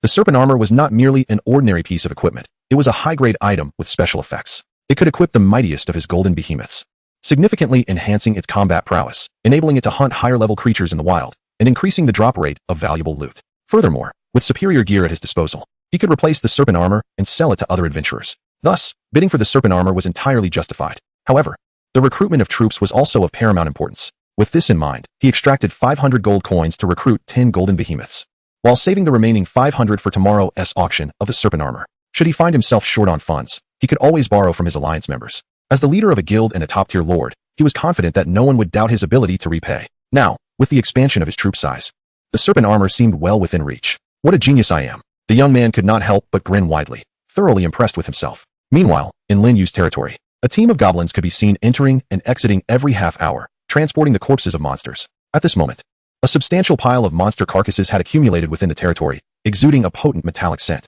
Surrounding the heaps of cadavers, goblin warriors tirelessly worked to disassemble the remains. Their original task had been to patrol the perimeter of the territory, but it appeared that the decomposition of monster corpses would keep them occupied for quite some time. Additionally, it is worth noting that the number of goblin followers had increased. This was due to the angelic squad not only hunting in the wild, but also continually fostering the faith of the Light Lord among Lin Yu's followers. To date, the goblin population within the territory had exceeded 100, a truly astonishing figure. Even those lords who randomly acquired goblin troops could not boast such numbers. Most significantly, while other lords were required to expend gold to recruit goblins, Lin Yu utilized faith as his currency. He incurred no costs, only providing sustenance and shelter. As for food, Lin Yu's territory was far from lacking. The corpses of hundreds of wild monsters could yield thousands of units of beast meat, sufficient to feed the goblins for an extended period. Moreover, as the angelic squad continued their hunting endeavors, the food supply for the territory would only increase. Therefore, The issue of food scarcity was non-existent. Not only that, but Lin Yu also had surplus provisions to barter on the trading platform, and the transactions were proceeding smoothly. 1 unit of meat can be exchanged for 1 unit of timber. 2 units of meat can be traded for 1 unit of stone. 3 units of meat can procure 1 unit of iron ore. Among these 4 fundamental resources, the values of food and timber are equivalent. Stone holds a slightly higher worth, while iron ore is the most precious. After expending 850 units of beast meat, Lin Yu successfully acquired 300 units of timber, 200 units of stone, and 50 units of iron ore. This signifies that the construction prerequisites for the warehouse have been fulfilled. Without hesitation, Lin Yu proceeded to an open area within his territory, retrieved the warehouse blueprint, and chose to utilize it. Instantly, the blueprint transformed into a golden light, merging with the ground. In a mere few seconds, a warehouse materialized before Lin Yu. Just as he was about to marvel at the wondrous power of the floating island's rules, the goblin warriors nearby, engaged in dismantling monster carcasses, erupted into exuberant cheers, proclaiming it a divine miracle. While chanting, they knelt before Lin Yu, their expressions brimming with fervor, for he was their deity of faith. Chapter 12. Preparing for territory upgrade. Warehouse. Level. Low level. Storage capacity. 100,000 units. Next level. Intermediate warehouse. Upgrade requirements. 1,000 units of timber, 500 units of stone, 300 units of iron ore. A storage capacity of 100,000 units is more than adequate for the time being. As he spoke, Lin Yu began to store the beast meat, along with monster materials such as hides, scales, and fangs, which were gathered by the goblin warriors, into the warehouse. With the warehouse in place, the beast meat and other foodstuffs could be preserved indefinitely, free from the concerns of spoilage and deterioration. This functionality is highly practical, alleviating Lin Yu's current predicament. Upon taking stock, he realized he possessed over 2,600 units of beast meat. Aside from the daily consumption by the goblins, the remaining beast meat could still be exchanged for additional timber, stone, and iron ore. In this realm, units serve as the measurement standard for the floating island. Under the influence of the rule's power, food, timber, stone, and iron ore are all presented in unit form. For instance, when dismantling a monster carcass yields 10 pieces of beast meat, it translates to 10 units, with each unit, piece, of beast meat being identical. The timber felled and the stone mined follow suit, ensuring a uniformity that defies logical reasoning, surpassing the bounds of scientific explanation. However, it is crucial to understand that this world is governed by extraordinary forces, rendering any seemingly illogical phenomena entirely rational. Meanwhile, Lin Yu took a moment to review the information regarding his territory. Territory. Level. Low-level village. Lord. Lin Yu. Territory buildings. Lord's Hall. Wooden house. Warehouse. Spirit field level. Level 1. Prosperity. 165. Next level. Intermediate village. Upgrade conditions. Condition 1. Prosperity reaches 100 completed. Condition 2. Possession of a warehouse, fence, and arrow tower. Condition 3. 1,000 units of timber, 1,000 units of stone, 1,000 units of iron ore. Unbeknownst to him, he had unwittingly fulfilled the first condition for upgrading his territory. Lin Yu's territory boasts a prosperity level of 165 points, far exceeding the requisite 100 points for an upgrade. However, the calculation of this prosperity remains a mystery. Seeking clarity, Lin Yu chose to communicate with the floating island. Promptly, he received a response from the island. The prosperity of a territory is influenced by its structures, population, the people's sentiments, hidden economic factors, and more. Furthermore, the floating island elucidated that the 141 goblins who joined his territory today directly contributed 141 points to its prosperity, equating to an increase of 1 point per goblin. The construction of a warehouse added another 20 points. Additionally, Lin Yu's command included 4 angels, culminating in a total of 165 points of prosperity. He was pleasantly surprised to discover such benefits from harboring the goblins. Setting aside their low rank and feeble strength, their presence significantly enhanced the prosperity of the territory, which is crucial for its advancement. Lin Yu pondered the lords who randomly received lower-tier units. While these low-tier troops come with their own advantages, such as low recruitment costs and the ability to quickly form legions, they also aid in resolving the prosperity dilemma. However, Lin Yu felt no envy. His angels tirelessly spread his faith and attracted followers. When troops were insufficient, the influx of followers easily addressed the prosperity issue. Moreover, in times of need, these followers could transform into combat units, charging into battle on his behalf. Lin Yu dismissed the territory information template and turned his attention to gathering resources. His next objective was to procure the blueprints for fences and arrow towers in preparation for the territory's upgrade. With this thought in mind, he opened the island trading platform, listing beast meat for exchange in return for timber, stone, and iron ore, while also keeping an eye out for anyone selling fence and arrow tower blueprints. The drop rates for equipment and blueprints from the floating island are notoriously low, so he needed to consider acquiring blueprints from the trading platform rather than solely relying on his angelic squad to defeat monsters. Of course, securing a drop would be ideal. As evening approached, Lin Yu continued to list beast meat without interruption. He successfully exchanged a substantial amount of timber, stone, and other basic resources, while the goblins' daily food needs remained unaffected, thanks to the efforts of his angelic squad. Throughout the entire afternoon, Lin Yu's angels did not return to the territory. They were engaged in relentless hunting, bringing back the carcasses of slain monsters for the goblin warriors to dismantle. The resulting beast meat was then listed on the trading platform, ultimately augmenting the territory's resource reserves. The entire process resembled a well-oiled assembly line. Almost there. Lin Yu glanced at the resource reserves in the warehouse. Beast meat, 1. 350 units. Wood, 1. 0. 80 units. Stone, 736 units. Iron ore, 597 units. This is the result of his labor throughout the afternoon. He has already collected more than half of the resources required for the territory upgrade. Barring any unforeseen circumstances, he should be able to gather all necessary resources by tonight. As there are still numerous monster corpses within the territory that remain to be decomposed, he possesses ample beast meat to exchange for the needed resources. The only disappointment for Lin Yu is that after waiting all afternoon, he did not encounter any professionals offering blueprints for fences or arrow towers, nor even for wooden houses. This can only indicate that the drop rate for blueprints is exceedingly low. Furthermore, the drop rate for equipment is also quite meager. Throughout the day, no more than 100 pieces of equipment appeared on the trading platform. Moreover, as soon as they appeared, they were snatched away by others. These were all low-level items that could not fetch exorbitant prices. Wealthy individuals would swiftly purchase them upon sight. Throughout this period, only Lin Yu's snake armor remained unsold. Its instant buy price of 3,000 gold coins has yet to find a buyer. There have been reports on the Professioner forum that conquering the strongholds inhabited by intelligent creatures could yield a higher probability of dropping blueprints and equipment. Tomorrow, he will assess the situation. If conditions permit, he will send Yida and the others to assault the wild strongholds. Lin Yu senses that the development of his territory seems to be hindered by the low drop rate of blueprints. He needs to find an alternative way to acquire them swiftly. As dusk approached, Lin Yu contacted Yida and the others, instructing them to return to the territory. The wild world, shrouded in darkness, is fraught with peril. A stroke of bad luck could lead to an encounter with extraordinarily powerful wild monsters, resulting in a total annihilation. Lin Yu does not wish for the Angel Squad to take such risks. After all, hunting monsters is not dependent on a single evening. By tomorrow night, the Angel Squad should be equipped to engage in outdoor hunts. He wonders how many gold coins the Angel Squad has amassed. With gold, they can summon more angels.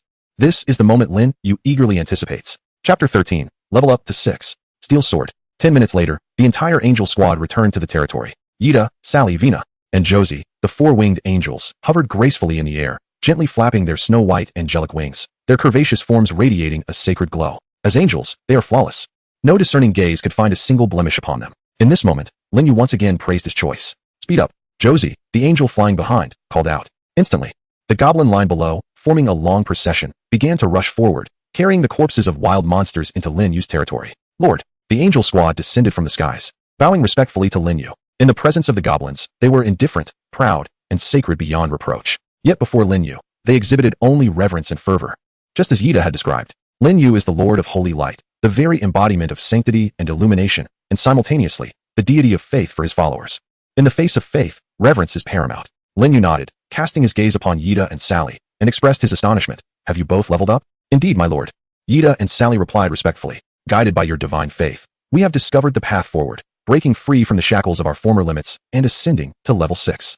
They were the first angels summoned by Lin Yu. Throughout the day, they had hunted monsters in the wilderness, purifying nearly 1,000 creatures in their wake. With the substantial experience reward derived from the primal power, they successfully elevated their levels to 6. In contrast, the subsequently summoned angels, Vina and Josie, remained at level 5. However, it is anticipated that they too shall ascend to level 6 by tomorrow. This news brought great joy to Lin Yu. Angels are the exclusive troops of his domain. The stronger they are, the faster the realm develops. Furthermore, Lin Yu sensed that he was on the brink of a breakthrough himself. Currently a level 1 practitioner, he felt that the ascent to level 2 was imminent. In truth, the elevation of a practitioner's level is a formidable challenge.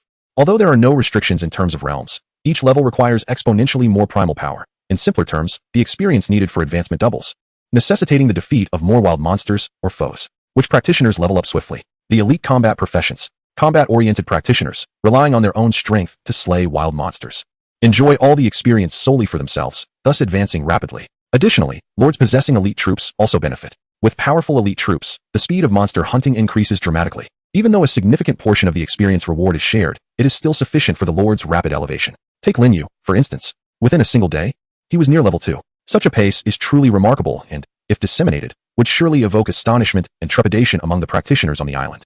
Lin Yu addressed Yida and the others. Your squad's combat prowess remains insufficient. The nighttime wilderness brims with peril, hence you must return. When your squad expands tomorrow or the day after, you shall be able to hunt in the darkness. Our Lord is benevolent. Yida and her companions were deeply moved. The Lord of Holy Light constantly considers their safety, and they were naturally touched by his concern. Subsequently, Yida stepped forward, respectfully presenting the spoils of their hunt to Lin Yu, stating, My lord, this is the harvest from our afternoon expedition. The spoils consisted of 2 types, a substantial pile of gold coins and a piece of equipment, a longsword that radiated a metallic sheen. The appearance of the longsword was a pleasant surprise for Lin Yu. Disturbed by the incessant notifications of monster killed echoing in his mind, he had opted to disable the alerts. Thus, this discovery was a stroke of serendipity. He had not anticipated that the angelic squad would yield a second piece of equipment.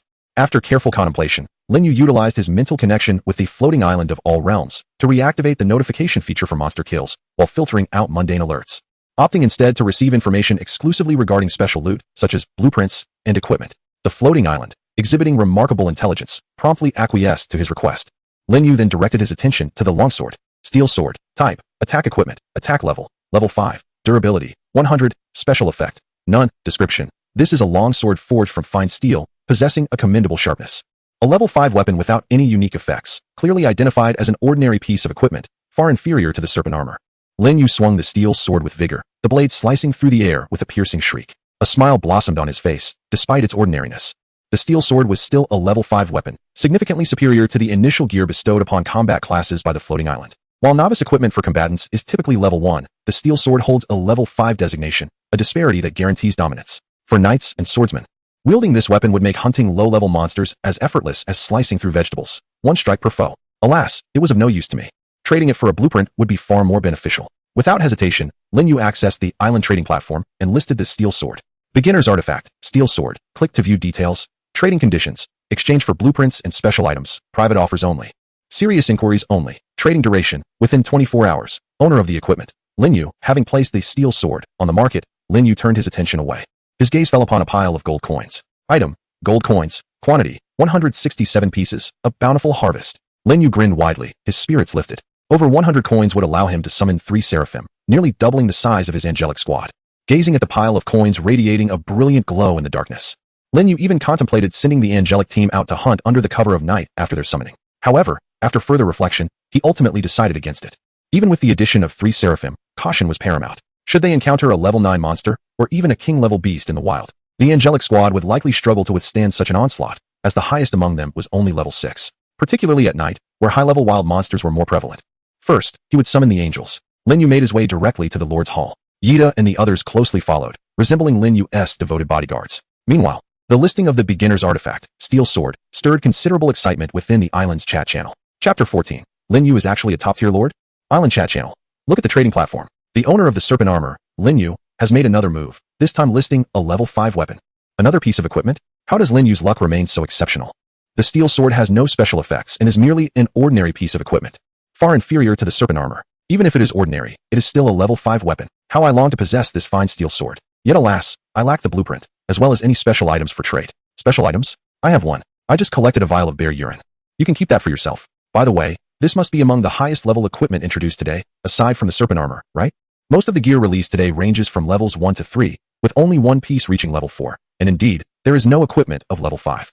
To obtain a level 5 item, one must defeat monsters of at least the same level. At this stage, only the top-tier lords can achieve such a feat. Top-tier units possess innate strength, starting at level 4. As long as they do not encounter swarms of level 5 wild monsters, they still have a fair chance of winning. As for other lords or combat professions, when confronted with level 5 monsters in the wild, they can only take a detour, lacking the strength to engage in battle. So, does this mean Lin Yu is truly a top-tier lord? Not necessarily. It is also possible that he merely stumbled upon this equipment. After verification, the assertion is foolish. Just having found a serpent armor and now a fine steel sword, could Lin Yu truly be favored by Lady Luck? Clearly, the leader of the Hall of Kings has misjudged. Lin Yu is not merely fortunate, but a genuine top-tier lord. A top-tier lord? Could he have also acquired the serpent armor? That seems unlikely. The serpent armor is a level 7 special equipment, typically only dropped by level 7 boss monsters. Even as a top-tier lord, Lin Yu could not possibly defeat a level 7 boss. A level 7 boss is a nightmare for any practitioner on the island. I wonder what kind of troops Lin Yu commands, compared to the golden behemoth of the Hall of Kings leader, whose troops boast greater combat strength. Without a doubt, our leader's golden behemoth is superior. The golden behemoth is renowned as the king of land combat. On the ground, even dragon-type units are no match for the golden behemoth. Agreed. While the island's chat channel buzzed with discussion, the young man in the grassland region received messages from alliance members. A glance at the lively chat made his expression sour. To him, the fewer top-tier lords on the island, the greater his prestige, making it easier to rally support and develop the Hall of Kings. Now, a new top-tier lord has emerged to usurp his prestige, naturally dampening his spirits. This Lin fellow, no wonder he dares to disregard me and even blocked me. He is also a top-tier lord. He acknowledges underestimating Lin Yu, yet this does not diminish his confidence. So what if he is a top-tier lord? There are distinctions among top-tier units. My golden behemoth rivals dragon-type units in combat strength, standing firm against any top-tier unit. Moreover, I command the strongest alliance on the island. With this thought, the young man's expression gradually softened. He cast his gaze upon the steel sword, displayed on the trading platform. sneering as he remarked. What significance does level 5 equipment hold? My Golden Behemoth team has already commenced hunting level 5 monsters. Acquiring level 5 gear is merely a matter of time. At that moment, his Golden Behemoth team returned to their territory, preparing to rest. However, he forcefully issued a command for the Golden Behemoths to continue their hunt, vowing to secure a piece of level 5 equipment that night to restore his prestige as a top lord. It was evident that despite his disdainful demeanor, he was considerably provoked. In a certain mountainous region of the floating island, a cave housed a group of a dozen combat professionals. The floating island had an unspoken rule. Combat professionals would invariably be teleported together to form teams for hunting, thereby enhancing their survival prospects. The individuals in the cave constituted such a team, comprising knights, swordsmen, shield bearers, as well as elementalists, hunters, and priests. Before their arrival on the floating island, they were strangers, but now they were bound by the necessity of mutual survival. Captain, exclaimed a young man wielding a magic staff, directing his gaze toward a middle-aged man. There's a level 5 attack weapon on the trading platform, a sword, perfectly suited for you. The other professionals in the cave turned their attention to the middle-aged man, their expressions a mix of envy and anticipation. The middle-aged man quickly accessed the trading platform, his face soon revealing signs of intrigue. His class was that of a knight, and prior to acquiring a mount, a sword was the optimal choice. However, he shook his head and replied, "It is indeed a fine item, but it can only be exchanged for the blueprint and special materials necessary to procure this steel sword." The young man responded, "Captain, didn't we just obtain a blueprint during our afternoon hunt? We could use it to acquire the steel sword." This statement sparked discontent among the other professionals in the cave, as the blueprint belonged to the entire team, not to any individual. This is unacceptable. The middle-aged man furrowed his brow, stating, "The blueprint is a shared asset of our team, and I had already planned to auction it on the trading platform to convert it into gold coins to distribute among everyone." This declaration instantly quelled the discontent in the hearts of the others and garnered greater respect for the middle-aged man. As captain, he needed to embody fairness, justice, and responsibility to earn his team's trust. The young man urged, "Captain, this is not contradictory. When the steel sword is no longer needed, it can likewise be auctioned for gold coins. Moreover, if you acquire the steel sword now, you can lead our team to level up swiftly, in comparison to level advancement. Gold coins are of little importance." Upon hearing the prospect of leveling up, the other professionals quickly chimed in, persuading the middle-aged man to obtain the steel sword. With a level 5 piece of equipment in their possession, their monster-slaying efficiency would indeed see a significant boost, benefiting them all. Yet, the middle-aged man did not immediately acquiesce, stating, "The blueprint we possess holds greater value than the steel sword. Using it for exchange would result in a loss. In the future, when those lord-class professionals amass their wealth, this blueprint could command a higher price, potentially even being exchanged for 10 exquisite steel swords. The drop rate for blueprints is significantly lower than that of equipment. Even the most ordinary fence blueprint could easily be traded for a steel sword. However, what they possess is the blueprint for a blacksmith shop, whose worth far exceeds that of fence blueprints, making the exchange for a steel sword decidedly unwise. If they could endure just a little longer, this blacksmith shop blueprint could undoubtedly lead them to overnight riches. The lords, professional adventurers, would not hesitate to pay exorbitant prices to acquire the blacksmith shop blueprint. Nevertheless, the captain interjected, "Time is of the essence." The youth remarked, "Holding onto the blueprint does nothing to help us level up. The steel sword, however, would allow our levels to soar. With increased power, we could uncover even more blueprints." The middle-aged man furrowed his brow, for the youth's argument held merit. The other adventurers in the party had no objections, all eagerly anticipating a surge in their levels. Seizing the moment, the youth urged, "Captain, hesitate no longer. This blueprint is of little value to us, far less practical than a piece of level 5 attack equipment." "Very well," the middle-aged man conceded with a nod. After aligning with the opinions of the other members and receiving unanimous agreement, he opened the friends list and sent a request to Lin Yu, attaching the blacksmith shop blueprint information in the message. Now, they awaited Lin Yu's response with bated breath. Chapter 15. The Goddess of Holy Light Walking Among Us. In the Lord's Hall, a black vortex slowly materialized. The expressions of the 4 adventurers, including Yaida, were filled with anticipation as they beheld this miracle. In contrast, Lin Yu remained calm. The repeated summoning of angels today had accustomed him to this scene.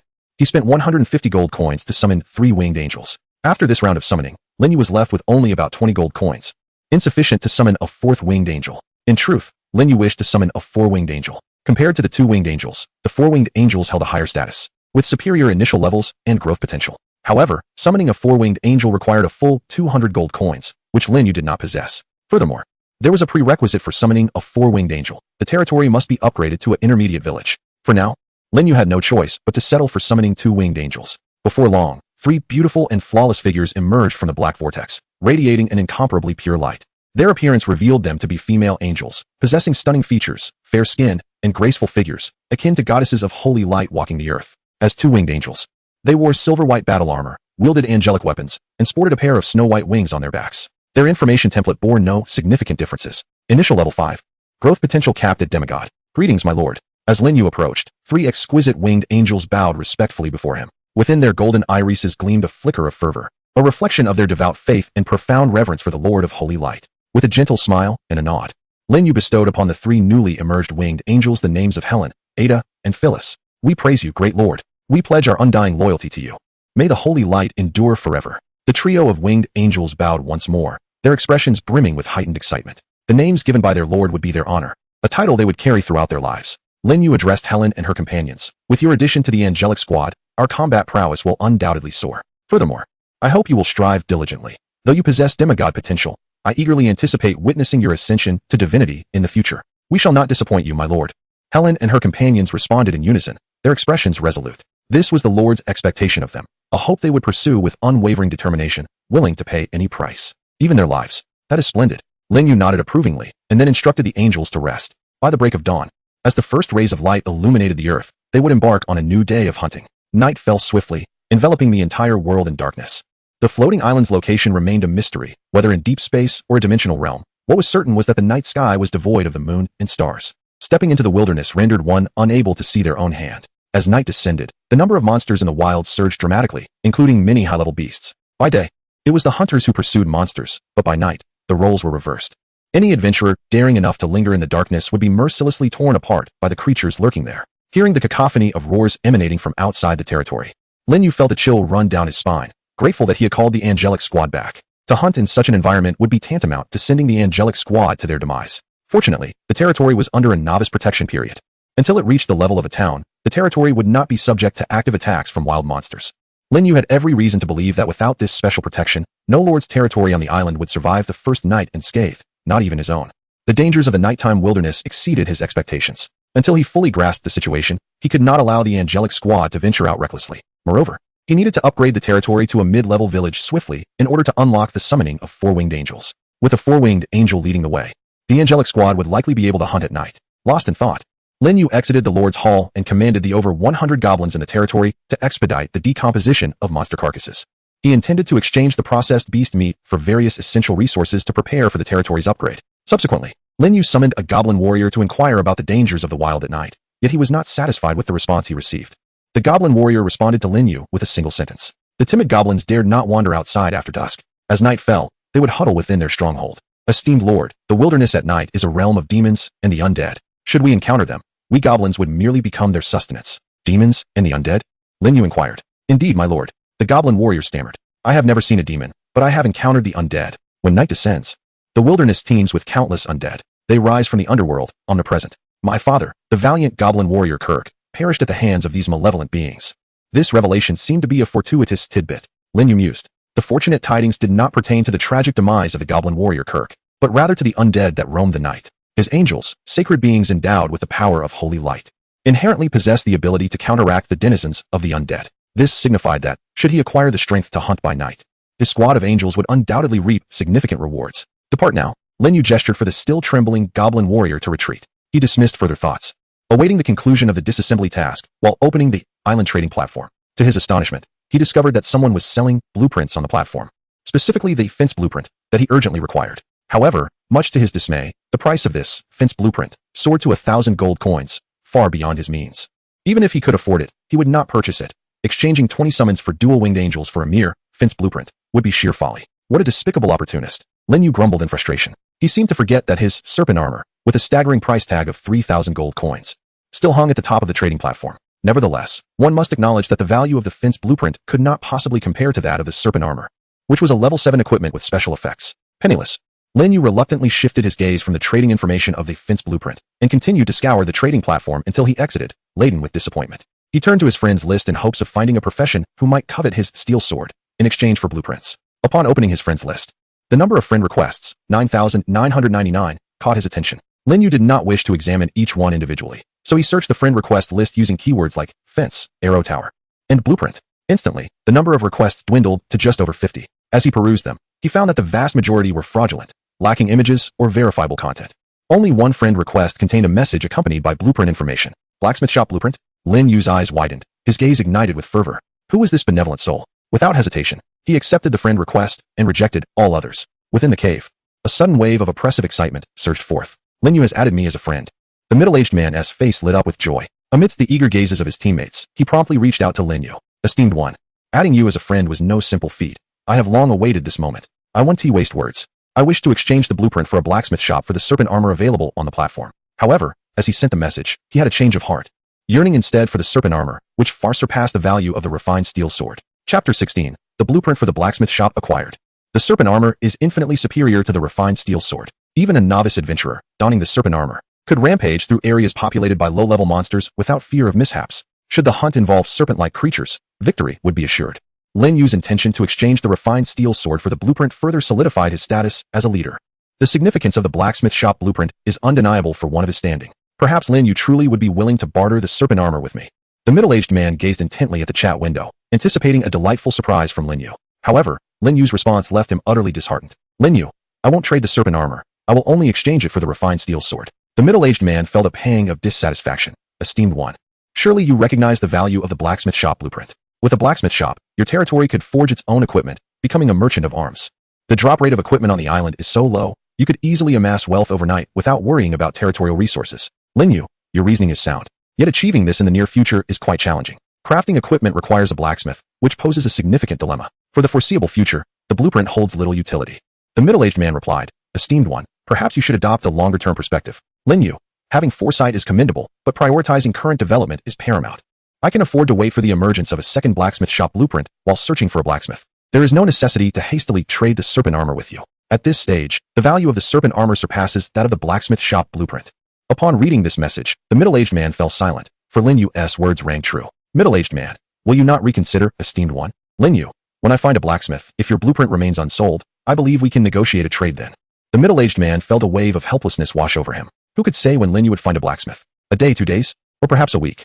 Lin Yu could afford to wait, but he could not. He was in urgent need of elevating his own level. For every day the blacksmith shop blueprint remained in hand, his level would be constrained for another day. With advanced equipment, he could swiftly close the gap between himself and other adventurers. The saying goes, a swift step leads to further swift steps. In comparison to becoming a top-tier combat adventurer, what value does a mere blueprint hold? Most importantly, as his level increases, so too will the bounty from his hunts. This is akin to a snowball effect. The sooner it begins to roll, the larger it becomes. Nevertheless, the middle-aged man still wished to persist a while longer. He left Lin Yu hanging for over an hour. Once again, disappointment reigned as Lin Yugen completely disregarded him, showing no inclination to retreat. Captain, Lin Yugen was not entirely wrong. In the present stage, the blacksmith shop blueprint was indeed inferior to the serpent armor. After all, blacksmiths were exceedingly difficult to find. They could only be located in outposts occupied by indigenous intelligent beings. Yet at this juncture, which lord could conquer such outposts? Even if one were to succeed, subduing the intelligent beings would prove to be quite a challenge. For the foreseeable future, regardless of which lord acquired the blacksmith shop blueprint, it would have to be set aside. Even a top-tier lord like Lin Yugen was not exempt from this reality. Indeed, Captain, there is no need to be fixated on the serpent armor.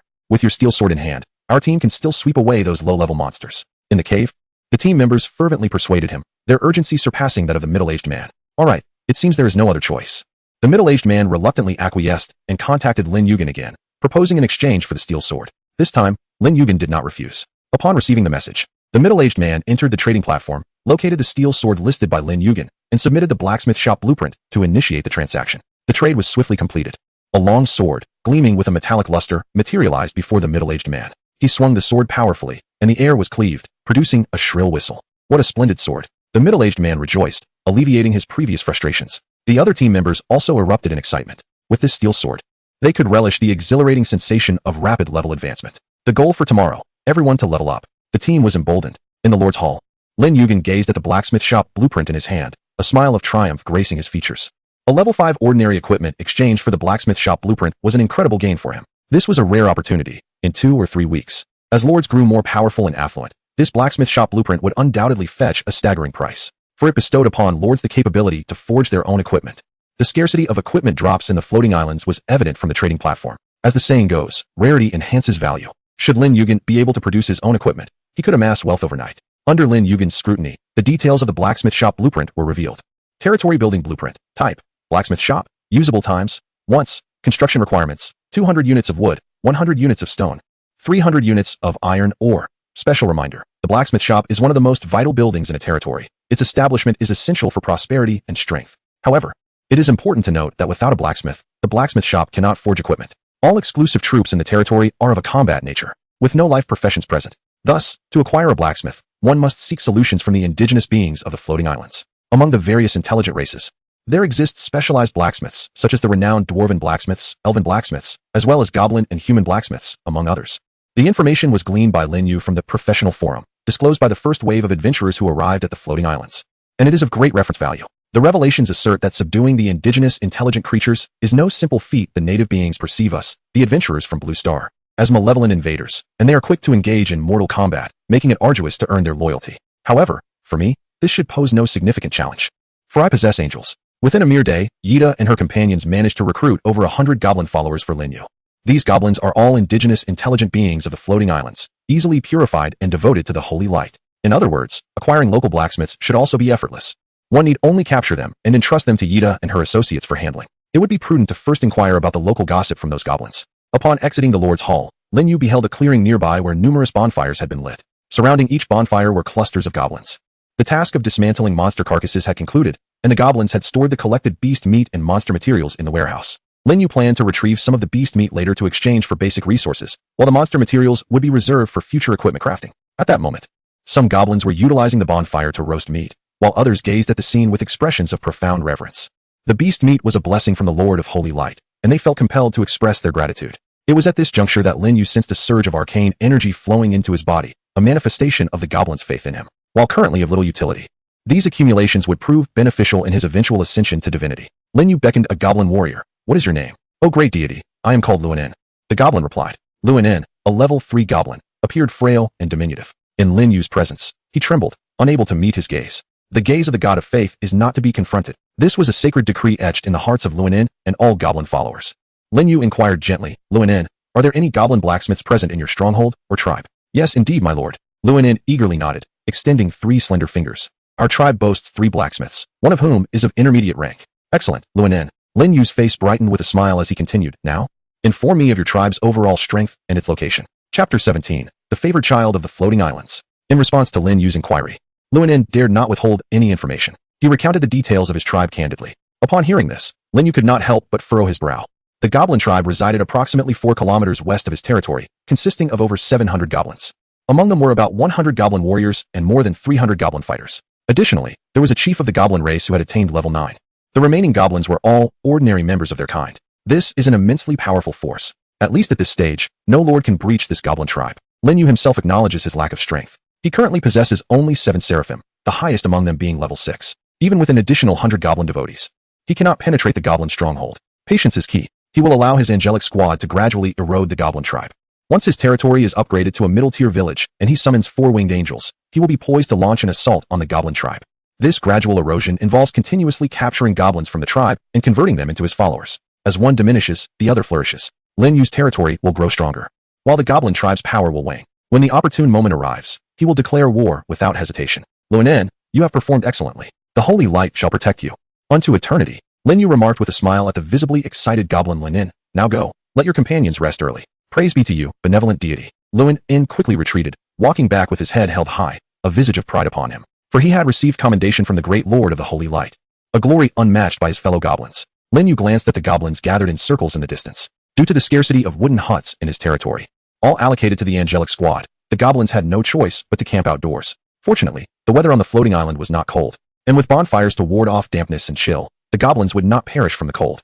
Lin Yu chose to disregard this and turned to open the island trading platform, listing all the beast meat obtained from the goblins.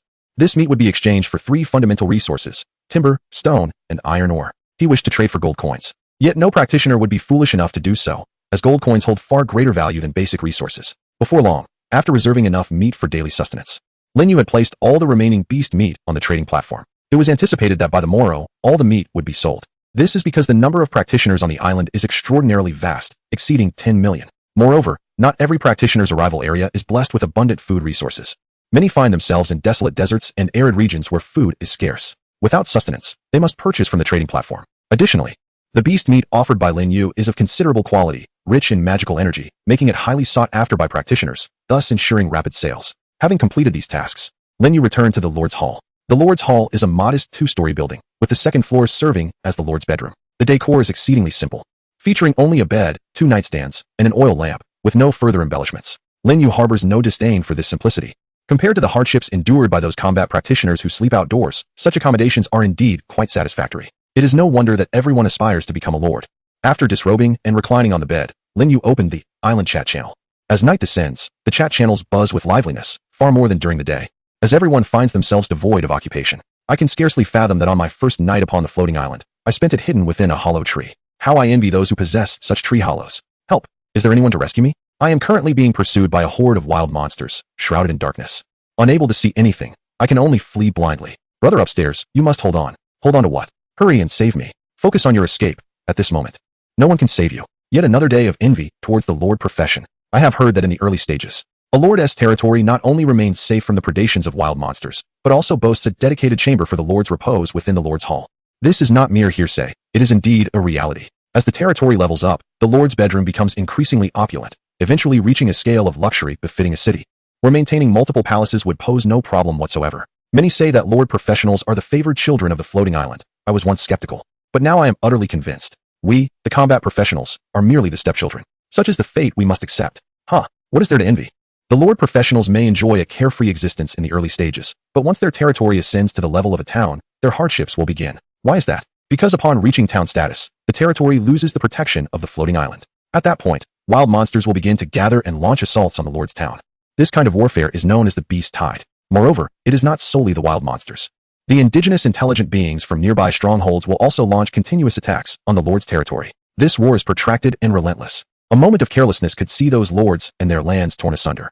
How terrifying. Suddenly, I find myself rather fond of my swordsman profession. As Lin Yu scrolled through the chat messages, he unknowingly drifted into slumber. When he finally opened his eyes, he found it was already the following morning. A soft blanket covered him, and a breakfast spread was laid out upon the bedside table. The breakfast was quite sumptuous, featuring fresh fruits, roasted meats, and honey water. Unsurprisingly, this was prepared by the angels for him. After freshening up, Lin Yu contemplated the impending beast tide and the assaults from the local intelligent beings that would follow the elevation of his territory to a town. He must take precautions in advance. At that time, his territory must possess a formidable army to avoid falling into despair. The statement made by that professional was indeed accurate. Becoming a lord does not equate to a life of comfort and indulgence. The enemies and dangers a lord must confront far exceed those faced by combat professionals. However, danger coexists with opportunity. Surmount the challenges, and the rewards will be substantial. He stepped out of the Lord's hall. The sun shines brilliantly outside, heralding a splendid day for hunting. In the nearby square, over 20 goblin warriors have gathered, each of no lesser rank than level 3, with some even reaching level 4. Upon seeing Lin Yu, the goblin warriors surged forward, kneeling before him in utmost reverence, exclaiming their homage to the great lord. What of the others? Lin Yu inquired. One goblin warrior stepped forth. It was Luen from the previous night, who addressed Lin Yu. My lord, several envoys have taken my kin out for the hunt. Oh. Lin Yu nodded slightly. Observing Luen kneeling before him, an ingenious idea struck him. Luen, I have a task for you. Please, command me, my lord. Luen's face lit up with excitement. Lin Yu continued. Take a team of goblin warriors back to your tribe and spread my faith. Luen's expression turned anxious. Great deity. Spreading your faith within the tribe will only bring us calamity. We do not fear death. Rather, we worry about our ability to fulfill your command. Lin Yu reassured him. You are not to spread it. You merely need to devise a way to bring the goblins of your tribe out. The rest shall be handled by Yada and her kin. Spreading faith is not a task suited for goblins. That is the domain of angels. I understand, my lord. Luen sighed in relief. For him, such a task now seemed quite manageable. Without hesitation, he departed the territory with several goblin warriors in tow, watching their retreating figures. Lin Yu mused. With coordinated efforts, we shall expedite the weakening of the goblin tribe, preparing for the impending tribal conflict. Chapter 18. Taking matters into one's own hands. Ensuring abundance. Let us examine the reserves of fundamental resources. Lin Yu opened the warehouse information of the territory for review. Warehouse, level, low, resource capacity, 100. 000 units. Stored resources, 793 units of food, 2, 650 units of wood, 1, 900 units of stone, 1, 470 units of iron ore, and various monster materials. Next level. Intermediate warehouse. Upgrade requirements. 1,000 units of wood, 500 units of stone, 300 units of iron ore. Lin Yu glanced again at the beast meat listed on the island trading platform. As he had anticipated, it had all sold out. It had been transformed into wood, stone, and iron ore, which were now stored in the territory's warehouse. Presently, the reserves of fundamental resources were sufficient for the territory's upgrade. The prosperity of the territory had already met the requirements. Only the designs for the fence and arrow tower were lacking. Once these two structures were constructed, the territory could be upgraded to an intermediate village. Lin Yu felt a sense of urgency. Achieving the level of intermediate village would unlock the summoning of 4 winged angels, a prospect he had long awaited. Subsequently, Lin Yu reopened the island trading platform, searching for the fence blueprint and arrow tower blueprint. Soon, he discovered over 20 trading listings. Among them, 2/3 pertain to the trading information of the fence blueprints, while 1/3 relates to the trading information of the arrow tower blueprints. After a night had passed, new blueprints surfaced, an occurrence well within Lin Yu's expectations. The number of professionals on the island is indeed substantial. Following yesterday's transitional phase, these professionals have begun to engage in hunting in earnest, with numerous wild monsters falling prey to their hands every moment. Although the drop rates for blueprints and equipment on the floating island are quite low, the sheer volume of hunters makes it a commonplace event to yield a dozen or 20 blueprints. It resembles a lottery, with so many participants. There are bound to be winners. The highest price for the fence blueprint reaches 700 gold coins, while the lowest is 500. The arrow tower blueprints command even higher prices, with the most expensive reaching 1,300 gold coins. The madness for wealth is palpable, unless unforeseen circumstances arise. The individuals who obtain these blueprints are likely combat professionals. After all, if these blueprints had been dropped by lords, they would have utilized them themselves rather than selling them. At this stage, it is improbable that any lord could afford such blueprints. Perhaps the professionals selling these blueprints did not anticipate selling them at this moment. Rarity begets value. They need not worry about the price depreciation of these blueprints. At least within the next fortnight, the prices of these fundamental blueprints will remain stable, as every lord will require the construction of fences and arrow towers. Lin Yu shook his head. No matter the circumstances, he cannot afford these blueprints at present.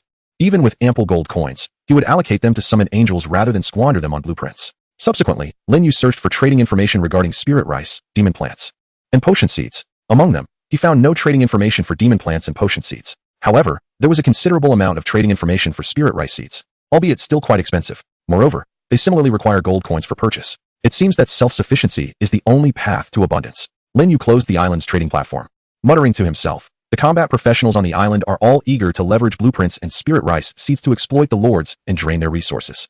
The pursuit of profit is entirely understandable to Lin Yu, yet it does not bring him solace. There is no rush. This is merely a temporary situation. Lin Yu possesses a secret weapon, the blacksmith shop blueprint. Once he locates a blacksmith and begins crafting weapons and equipment, it will be his turn to reap the rewards from those combat professionals. After all, what combat professionals need most are weapons and equipment. At that time, with the ability to produce equipment, Lin Yu can effortlessly acquire the gold coins and items like blueprints from the hands of those combat professionals. Equipment merchants are among the most lucrative professions on the floating island. Suddenly, Lin Yu's gaze shifted towards a group of armored goblin warriors gathered not far away. In truth, these goblin warriors are fully equipped, donned in leather armor, and wielding large swords, spears, and other weapons. However, constrained by the rules governing the floating islands, the adventurers found themselves utterly unable to wield these weapons and equipment. In order to acquire them, they had no choice but to vanquish the goblin warriors.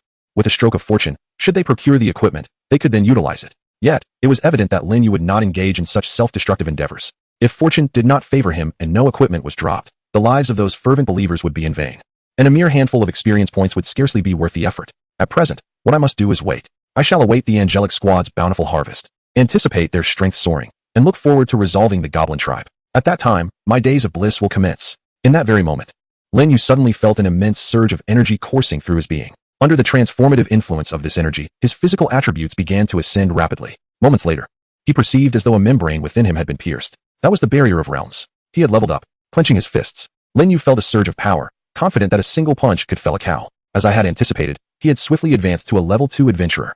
When the angelic squad returned to their territory the previous evening, he had been on the verge of leveling up. This morning, 7 angels, including Ayata and Vina, ventured forth to hunt. The expansion of the angelic squad allowed them to eliminate wild monsters with greater efficiency, making his ascension to a level 2 adventurer a mere formality. In the span of 24 hours, ascending from a level 0 to a level 2 adventurer is by no means a slow pace. Lin Yu had every reason to believe that his rate of advancement could rank among the highest of all adventurers on the island.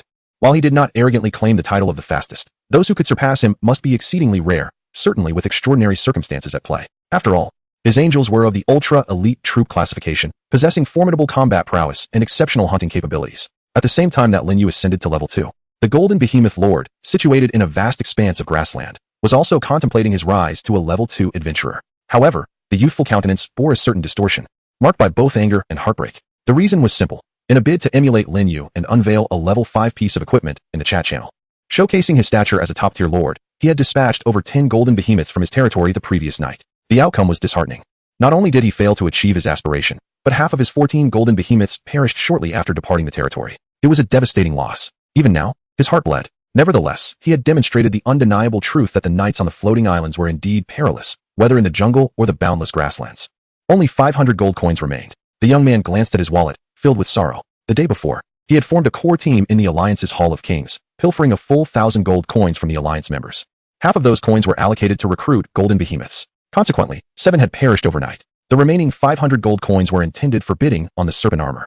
The losses incurred by the behemoth squad were too substantial. Replenishment was imperative. With no other choice, he had to relinquish the serpent armor. Regarding equipment and levels, he could still discern the weight of each. The young man, suppressing his reluctance towards this serpent armor, ultimately decided to expend the remaining 500 gold coins to once again recruit a full contingent of 10 golden behemoths, together with those he already possessed. He now commanded a total of 17 golden behemoths. In that moment, he felt a surge of confidence. No matter the circumstances, my strength undoubtedly ranks as the mightiest among all the lords on the island. What does it matter if my equipment is gone? The level is paramount. Today's objective is to ascend to a second-tier profession. I shall swiftly widen the gap in levels between myself and the other lords. Brimming with motivation, the young man promptly dispatched his newly expanded Golden Behemoth Battalion from his territory. One might ask, with 17 elite units, who could rival him?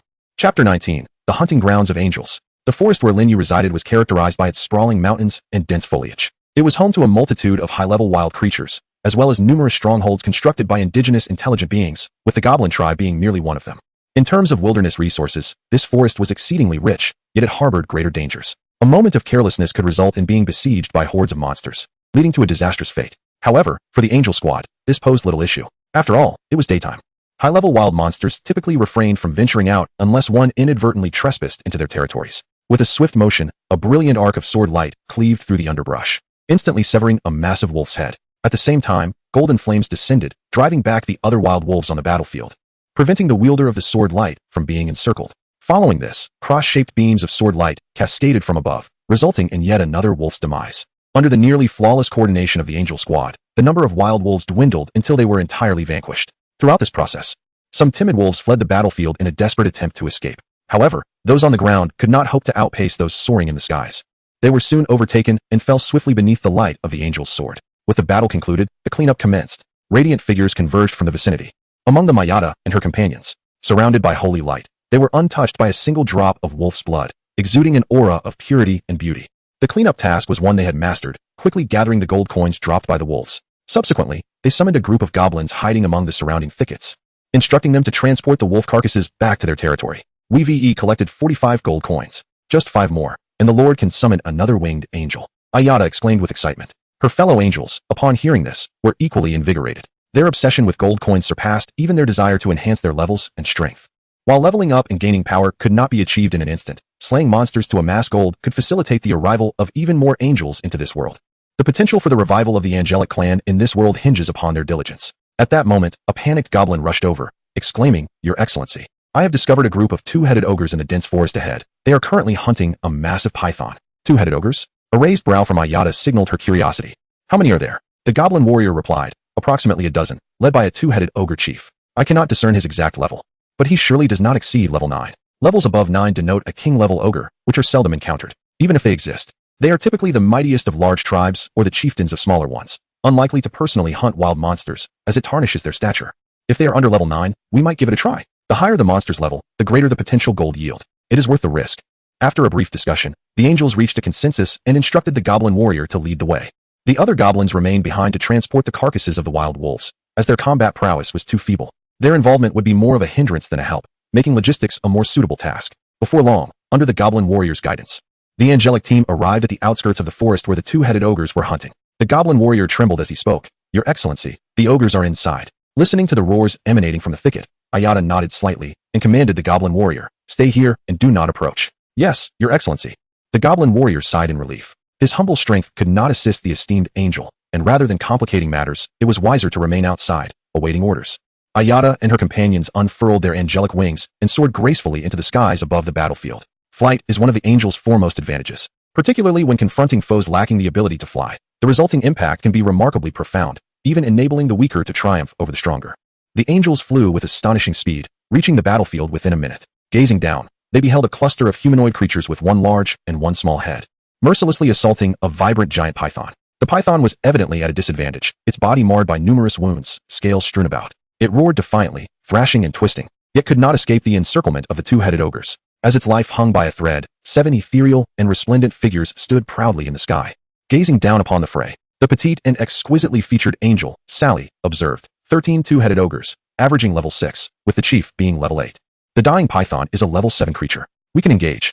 Ayada nodded slightly, adding, "The leather armor and the schematic for the warehouse we acquired yesterday were looted from a level 7 monster." The Lord was quite pleased upon receiving the spoils. Upon hearing this, the eyes of the angels gleamed with desire, their yearning for battle intensifying. Without excessive hesitation, 7 winged angels descended upon the battlefield from various directions. Just as the giant python was about to be slain by the two-headed demons, the angels launched their assault. Yida was the first to strike, unleashing the angelic skill, the sacred cross sword. In an instant, the radiant cross of light traversed dozens of meters, severing the head of the 7th-level giant python. The creature, already teetering on the brink of death and weakened to the extreme, had no chance to resist or evade Yida's lightning-fast strike. It was instantly annihilated. This sudden onslaught left the two-headed demons momentarily stunned, unable to regain their senses. The two heads on their shoulders did not enhance their intelligence. Rather, they plunged them into a state of confusion, as evidenced by their current dazedness. It was only when the anguished cries of their comrades pierced the air that the remaining two-headed demons reacted. However, by then, 6 of their companions had already been dispatched by the enemy. Infuriating. Where did these winged beings come from, daring to oppose our two-headed demon tribe? The demon leader roared in fury, brandishing his wolf-toothed club and charging wildly towards the angel Vina. Vina, a 5th-level angel, opted not to confront the demon leader head-on. Instead, she swiftly flapped her wings to retreat, soaring into the air after creating distance, and unleashed her angelic sword, sending forth waves of golden flames. The demon leader's reckless charge resulted in him being engulfed by the golden flames, causing him to howl in agony. Yet, he was not consumed by the flames. In fact, he managed to summon his inner magical power in time, forming a protective barrier that mitigated the flames' force. Damnable winged creature, I will slay you. Kill her. Quickly, kill her. Both heads of the demon leader screamed in unison. The nearly 2-meter-long wolf-toothed club swung madly in his grasp, unleashing torrents of magical energy that transformed into colossal wind blades aimed at the airborne angel Vina. Sacred light slash. Sacred cross sword. Nearby, several angels unleashed their skills, shattering the oncoming wind blades. Although a few managed to slip through, they posed no threat to Vina. Seizing the opportunity, she ascended higher into the sky and dove into the battlefield from another direction, targeting the other two-headed demons. The demon leader immediately sought to pursue her, but was intercepted midway by the nearby angel Jossi, who forcibly engaged him in combat. From the onset of the battle, the demon leader entered a frenzied state, intent on swiftly eliminating the obstructing Jossi. However, Jossi refused to clash directly with him. As soon as she sensed the demon leader unleashing his ultimate attack, she flapped her wings and soared into the air. By the time the demon leader had exhausted his energy, other angels had already descended upon him. This exemplified a classic tactic of alternating exhaustion combined with kite-flying strategies, simultaneously creating opportunities for other angels. Indeed, it was not long before the battlefield was left with only the demon leader. The other two-headed demons had been thoroughly eliminated by Yida and her companions. As the 7 angels closed in, the demon leader finally felt a surge of fear. He sought to flee, only to discover that all avenues of escape had been blocked by the angels. Chapter 20, Prosperity. A dual ascension. 7 angels, wielding swords of golden flame, encircled the two-headed demon commander. Instantly, the commander's countenance shifted to one of terror as he inquired, "From whence do you winged beings emerge? The shadowy forest has never borne your footsteps." The statuesque angel, Ayada, stepped forward, her beautiful visage betraying naught but indifference. Standing resolutely with her sword, she addressed the demon commander, "We are angels, devoted followers of the Lord of Holy Light. Our benevolent master grants you an opportunity for self-redemption. Embrace faith in our Lord, and the Holy Light shall bestow upon you eternal life." The Lord of Holy Light? I have never heard of such a being. The two-headed demon commander retorted without hesitation. "My kin, the two-headed demons, are descendants of giants, and we shall worship only the great Titan, the true deity. You, followers of false gods, shall not twist my soul and will. To blaspheme against my master is a grave sin." With the command of Ayada, the 7 angels surged forth. Their intentions initially to compel the demon commander to surrender so they might spread the faith of the Holy Light. However, that hope had now dissipated.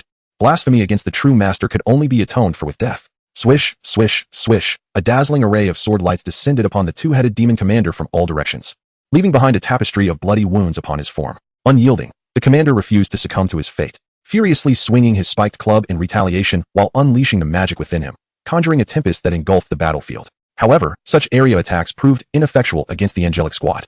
Each angel was enveloped in a shield of holy light, a manifestation of their faith, effortlessly resisting the tumult of the magical storm. Though the two-headed demon commander was of a higher level, reaching the 8th tier, the angels constituted an elite class, inherently capable of overcoming foes of greater strength. Had the angels present been merely at the 5th tier, the task of subduing an 8th tier adversary would indeed be formidable. Yet, exceptions existed.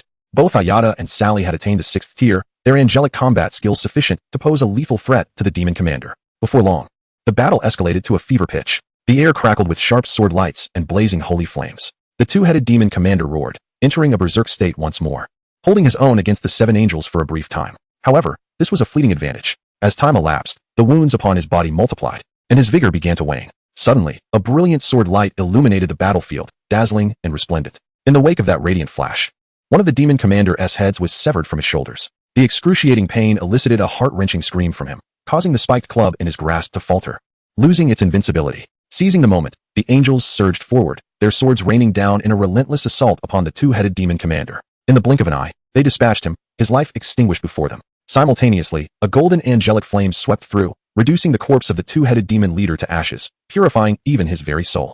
The battle commenced swiftly and concluded just as quickly. The 7 angels acted in unison, granting a semblance of respect to the fallen demon leader. Alas, an 8th-level follower met his demise. Angel Vina observed the blazing angelic flames with a blend of regret and detachment. Within the flickering flames, one could faintly discern the form of a humanoid creature. Beside her, Angel Sally shook her head, remarking, "After all, we are not the 4-winged archangels who wield divine faith.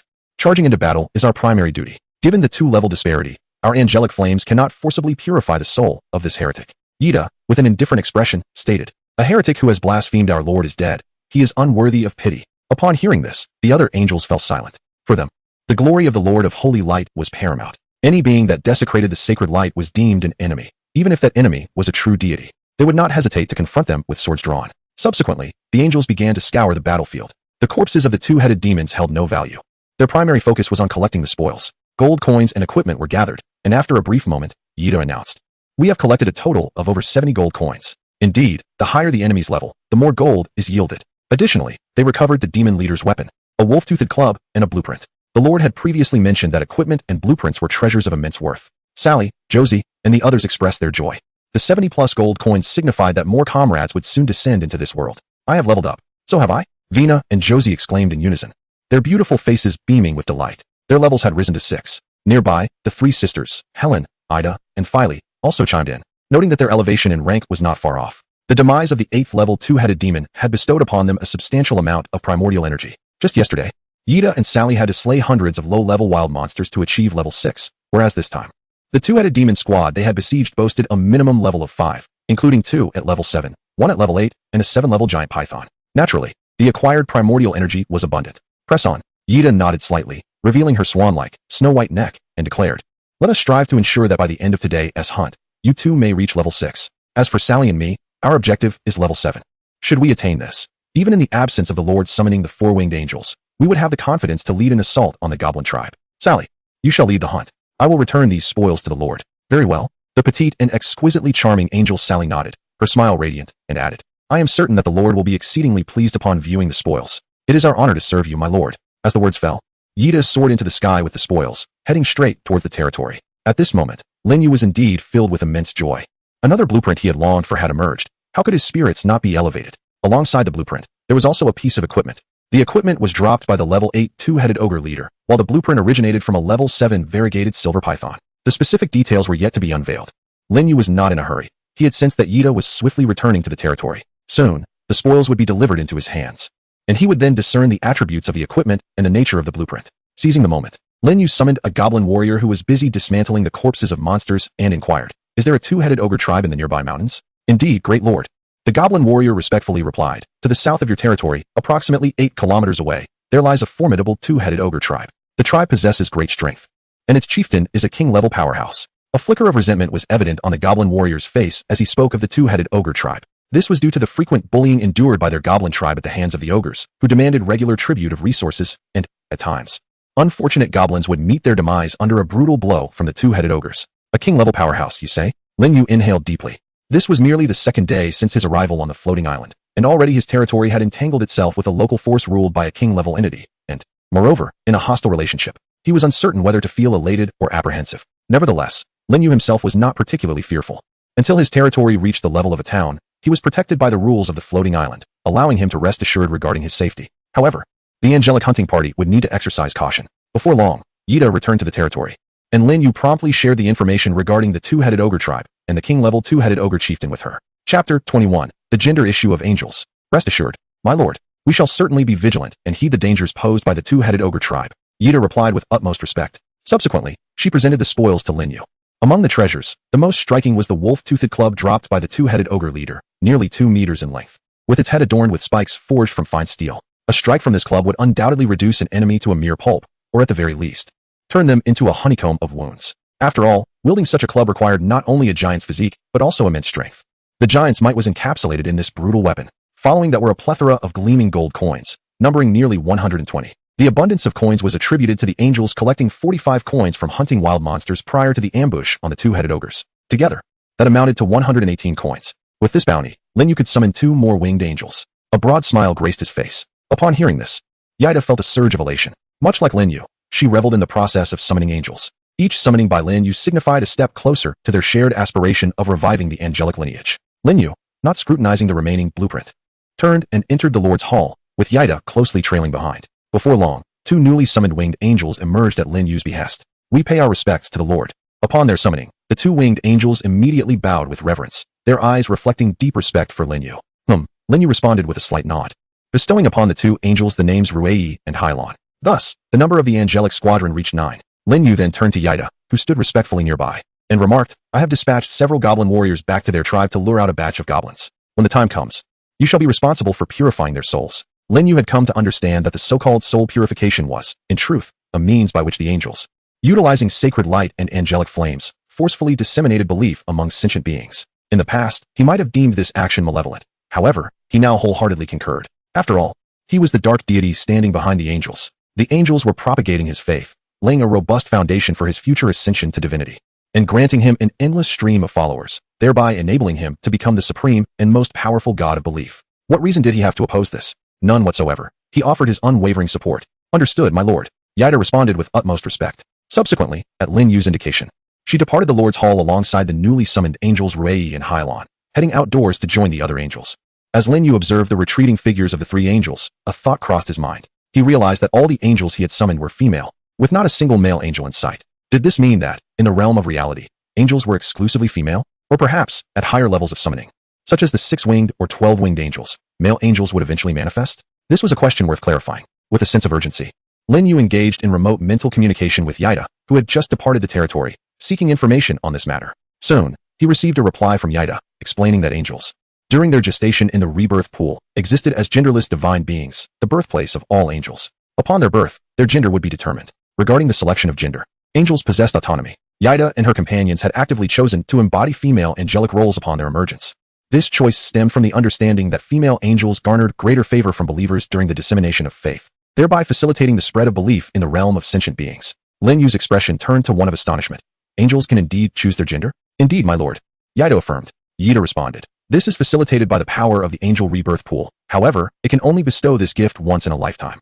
The moment one departs from the rebirth pool, the angel's gender becomes irrevocably determined." After a brief pause, Yaida added to Lin Yu, "If the Lord prefers male angels, he may intervene with his thoughts during the summoning. In that case, the angel that descends will be male. Generally speaking, male beings tend to possess greater strength than their female counterparts." Yaida assumed that Lin Yu harbored an inclination to summon male angels, but it was entirely unnecessary. Lin Yu firmly denied this. His thoughts conveyed to Yaida with increased fervor. A female angel is sufficient. He bore no disdain for male angels. It was merely that he had a greater fondness for the beauty and gentleness of female angels. "I understand, my lord." Yaida acknowledged this, simultaneously relaying the information to the other members of the angelic squad. Upon learning of the Lord of Holy Light's preferences, the beautiful angels were elated. It was their honor to be favored by the Lord of Holy Light. Should he desire, they were even prepared to shed their armor and offer themselves at any moment. They understood that the most fundamental desire of sentient beings is procreation. However, Lin Yu was unaware of the angel's inner thoughts. Even if he had known, he would not have felt embarrassed. As the divine deity of the angels, it would be entirely reasonable for him to take several angels as lifelong companions or even establish a harem among them. After severing the mental connection with Yaida, Lin Yu once again focused his gaze on the nearly 2-meter-long spiked mace, its equipment information revealing itself. Spiked mace, type, offensive equipment, damage level, level 8, durability, 100, special effect. In the hands of a practitioner not exceeding level 9, damage is increased by 50%.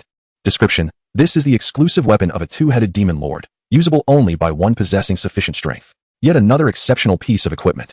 As Lin Yu beheld the information on the spiked mace, his smile radiated even brighter. In terms of value, the spiked mace surpassed the snake armor. For while the snake armor served a defensive purpose, the spiked mace was purely offensive. Once equipped with the spiked mace, a practitioner's hunting speed would become terrifyingly swift.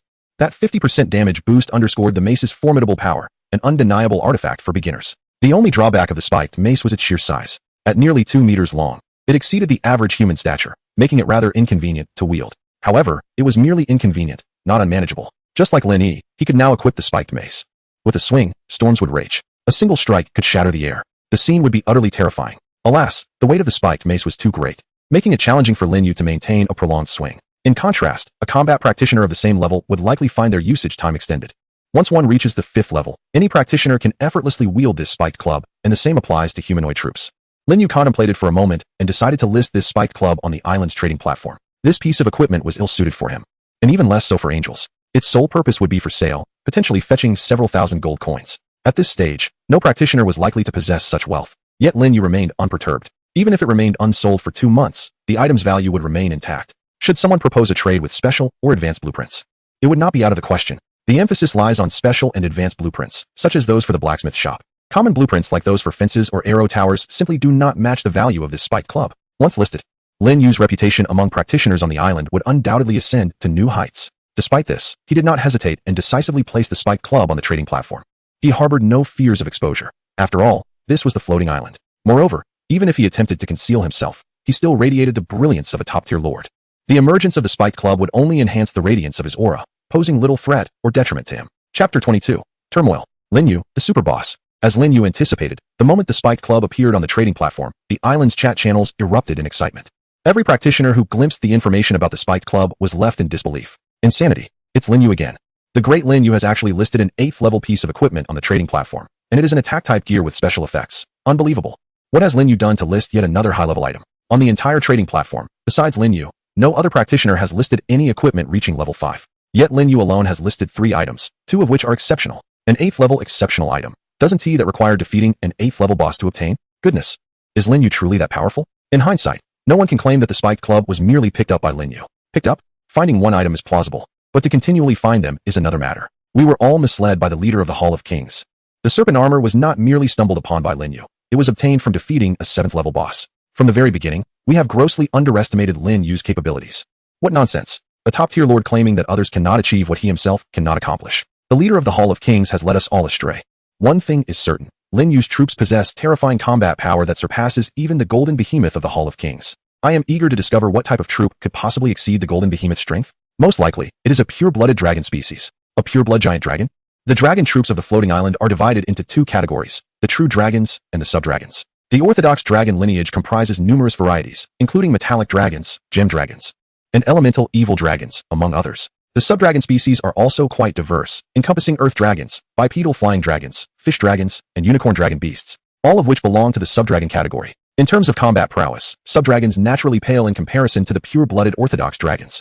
However, thus far, no reports have emerged indicating that any Lord-class professional has randomly acquired pure-blood dragon troops. Even sub-dragon troops remain exceedingly rare. Within the chat channels, many professionals speculate that Lin Yu's troop type is likely a pure-blood dragon. With the combat strength of a pure-blood giant dragon, coupled with the advantages of flight and numerical superiority, there exists a genuine possibility of defeating an 8th level boss monster. Of course, these are merely conjectures from the professionals. No one truly knows what Lin Yu's troop type is. It can only be surmised that it is highly probable to be a pure-blood giant dragon, with a lesser probability of being another exceptionally rare elite troop. Regardless of the specifics, Lin Yu's troop must surely surpass the Golden Baiman. For it is an unattainable feat for the Golden Baiman's leader to have slain a 7th level boss on the first day and an 8th level boss on the following day. The Golden Baiman simply lacks such battle capability. Incredible. It seems Lin Yu is the true powerhouse. There is no doubt about it. Can someone tell me how to get close to the esteemed Lin Yu? I've been attempting to add him as a friend since yesterday, but I've been consistently rejected. As if I haven't been rejected myself. I've been turned down 3 times. I've made up my mind. I shall align myself with the esteemed Lin Yu. As battle professionals like us ultimately need to pledge allegiance to a lord for survival in the floating islands of all realms, Lin Yu is undoubtedly the most suitable choice. With Lord Lin Yu backing us, our lives will undoubtedly improve. I am currently awaiting the establishment of an alliance by Lin Yu. If Lin Yu were to form an alliance, I would be the first to join. Under a great tree, one finds comfort. Count me in. Agreed. By the way, has Lin Yu's steel sword that was previously listed been traded yet? I wonder what blueprints he has obtained. Warehouses, fences, and arrow towers are all possible. For a lord to upgrade their territory to a mid-level village, possessing these 3 structures is a prerequisite. I imagine Lin Yu is also in urgent need of these blueprints. I have a fence blueprint. I wonder if I could trade it for Lin Yu's Spike Club? Dream on. The Spike Club is a top-tier 8th level equipment. Trading 3 or 5 fence blueprints would be more than sufficient. If only I had a special blueprint. I could take the opportunity to add Lin Yu as a friend, making it easier to align with him in the future. Perhaps a good night's sleep will bring me inspiration. Have I underestimated Lin Yu once again? In stark contrast to the lively chatter in the channels, the territory of the Alliance leader in the Hall of Kings remains eerily silent, mirroring the current mood of the young man, like being trapped in a frozen cavern. The moment the youth caught sight of the information regarding the Wolf Tooth Club on the trading platform, he felt a chilling sensation surge from the crown of his head, swiftly permeating his entire being. He shivered uncontrollably, an eerie feeling creeping over him. Without even glancing at the chatter in the channel, he could deduce that he had underestimated Lin Yu. Lin Yu's forces were far more formidable than he had anticipated, certainly beyond the capabilities of his golden behemoth. How infuriating. What could Lin Yu's forces possibly be that they exhibited such terrifying battle prowess? It was merely the second day since arriving at the floating island, and Lin Yu's forces were already capable of vanquishing an 8th level boss, akin to a game-breaking anomaly. At that moment, the youth felt he had encountered his most formidable adversary, Lin Yu. He had every reason to believe that Lin Yu would stand as the greatest obstacle to his ambition of becoming the lord of the floating island. Without eliminating Lin Yu, he could not seize the title of Island Lord. If Lin Yu could slay an 8th level boss, it was reasonable to assume that his level had already ascended to 2. In terms of levels, he was trailing behind Lin Yu. The youth gritted his teeth and declared, "However, I shall not concede defeat, regardless of the circumstances. I command the most powerful alliance on the island. In terms of influence, Lin Yu cannot compare to me. As long as I manage the Hall of Kings judiciously, I am certain I can surpass Lin Yu. I must surpass him." At this moment, a profound sense of urgency began to take root within the youth. And he was not alone in this sentiment. All the Lord-class adventurers on the island felt a wave of unrest and an acute desire to cultivate their territorial power at that instant. Now, Lin Yu was capable of annihilating an 8th level boss, his strength far surpassing theirs. If they did not expedite their development, they would inevitably be left far behind by Lin Yu. In the future, defeating Lin Yu and his formidable army of super troops in a battle for the island would seem utterly hopeless. Ultimately, Lin Yu had already positioned himself ahead of all the Lord-class adventurers. Surpassing him would mean surpassing all lords. Although they were all Lord-class adventurers, unbeknownst to them, Lin Yu had unwittingly become the target they must strive to catch up to. Calling him a top-tier hidden powerhouse would not be an exaggeration. The aspiration to chase after Lin Yu and to regard him as the benchmark for surpassing had become the collective sentiment of all Lord-class adventurers on the island. They might dismiss the golden behemoth lord, but they could not afford to overlook Lin Yu. For Lin Yu had achieved what none of them could. This was the essence of the disparity. Where there is a gap, there is only the pursuit. Concurrently, countless adventurers harbored the same thought. Upon returning to Blue Star, they would leverage every connection to uncover Lin Yu's true identity. A top-tier lord like Lin Yu, if he were to flourish, would undoubtedly become a dominant force within the floating island of all realms. Such a figure is best befriended early on. After all, the floating island of all realms is not merely a game, it is a tangible world. Without the protection of a powerful ally, not only would the prospect of achieving divinity remain uncertain, but even the ability to escape the current floating island and step onto the grand stage of all realms would also be an enigma. Certainly, where there are individuals eager to befriend Lin Yu, there are equally those who wish for his swift demise. Such sentiments are not in short supply, fueled by jealousy or the mere perception of him as a rival. Nonetheless, Lin Yu has undeniably become a figure of great notoriety on the island. Upon his return to Blue Star, his name is destined to resonate throughout the world. Chapter 23. The Blueprint for the Arrow Tower and Surprises. In the Lord's Hall, Lin Yu chose not to engage with the island's chat channels. It was evident that the discussions were bustling with activity.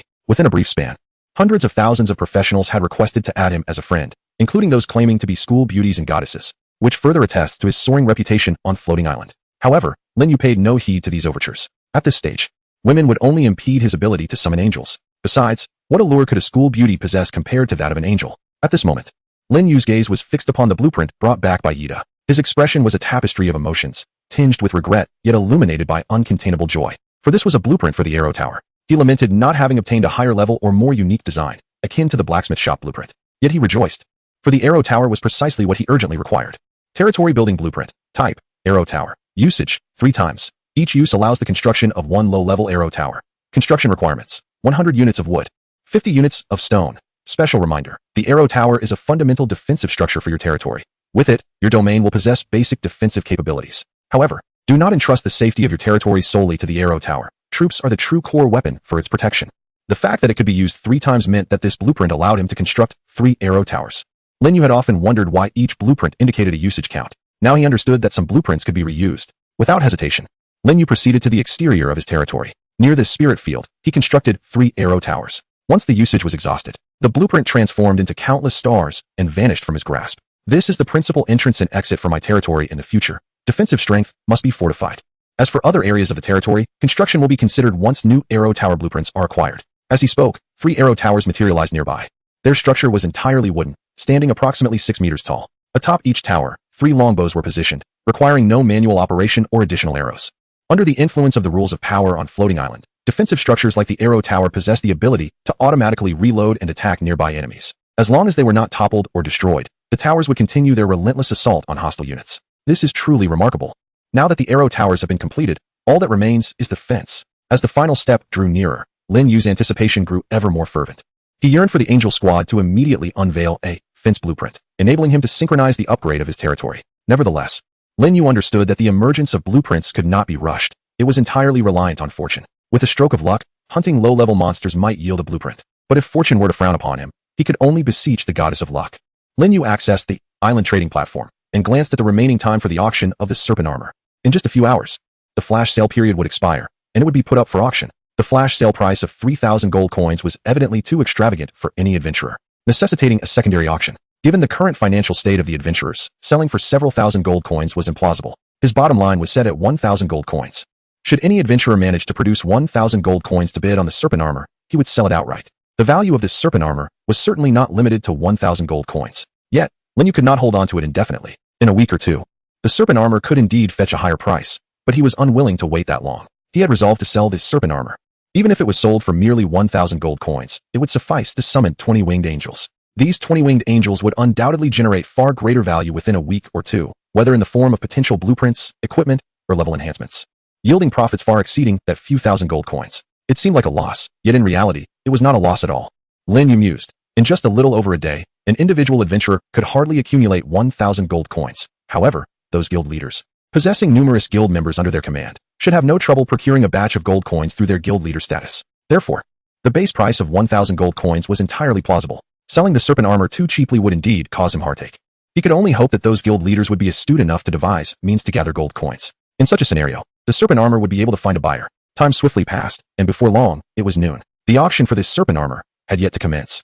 But the angel squad had already bestowed upon Lin Yu a delightful surprise. Of course, it was not yet another unveiling of blueprints or equipment. Rather, it was the successful execution of his strategic plan against the goblin tribe. An hour prior, the goblins, led by Lin In, had returned safely to their enclave. Their absence for a night was not particularly alarming, yet Lin In and a few other goblins were summoned by their tribe's chieftain for questioning. This was due to the inexplicable disappearance of over 100 goblins from their tribe since yesterday, a significant issue. In response to the chieftain's inquiries, Lin In calmly recounted the sequence of events. He claimed that they had unexpectedly discovered a burrow belonging to the Grey Dwarves, which harbored a substantial stockpile of provisions. The goblins who had vanished the previous day were guarding that food supply. However, as night fell, they had refrained from returning to the tribe under the cover of darkness. Upon returning this time, the purpose was to lead the tribesmen in transporting food. After listening to Luan's account, the goblin chieftain was filled with excitement. He harbored no doubts regarding the veracity of Luan's words, for he trusted that the goblin Luan would not dare to lie to him, let alone betray the goblin tribe. After all, where could the weak goblins go without the protection of their tribe? To seek refuge with other races? That would be tantamount to courting death, and their future would only grow more dismal. Moreover, the limitations imposed by their lower intelligence prevented the chieftain from contemplating such notions. He promptly dispatched an entire battalion of goblin warriors, along with over 100 ordinary goblins, to accompany Luan and his companions to the burrows of the Grey Dwarves. Luan, you have accomplished a great feat. Once the food is successfully transported back, I shall restore the glory of your father, the goblin Cork, to you, and assist you in becoming a true goblin warrior, declared the chieftain, patting Luan on the shoulder. Luan eagerly nodded. Rest assured, chieftain, I will successfully bring back all the food. Without waiting for the chieftain to say anything further, he swiftly led the long line of goblins away from the tribe.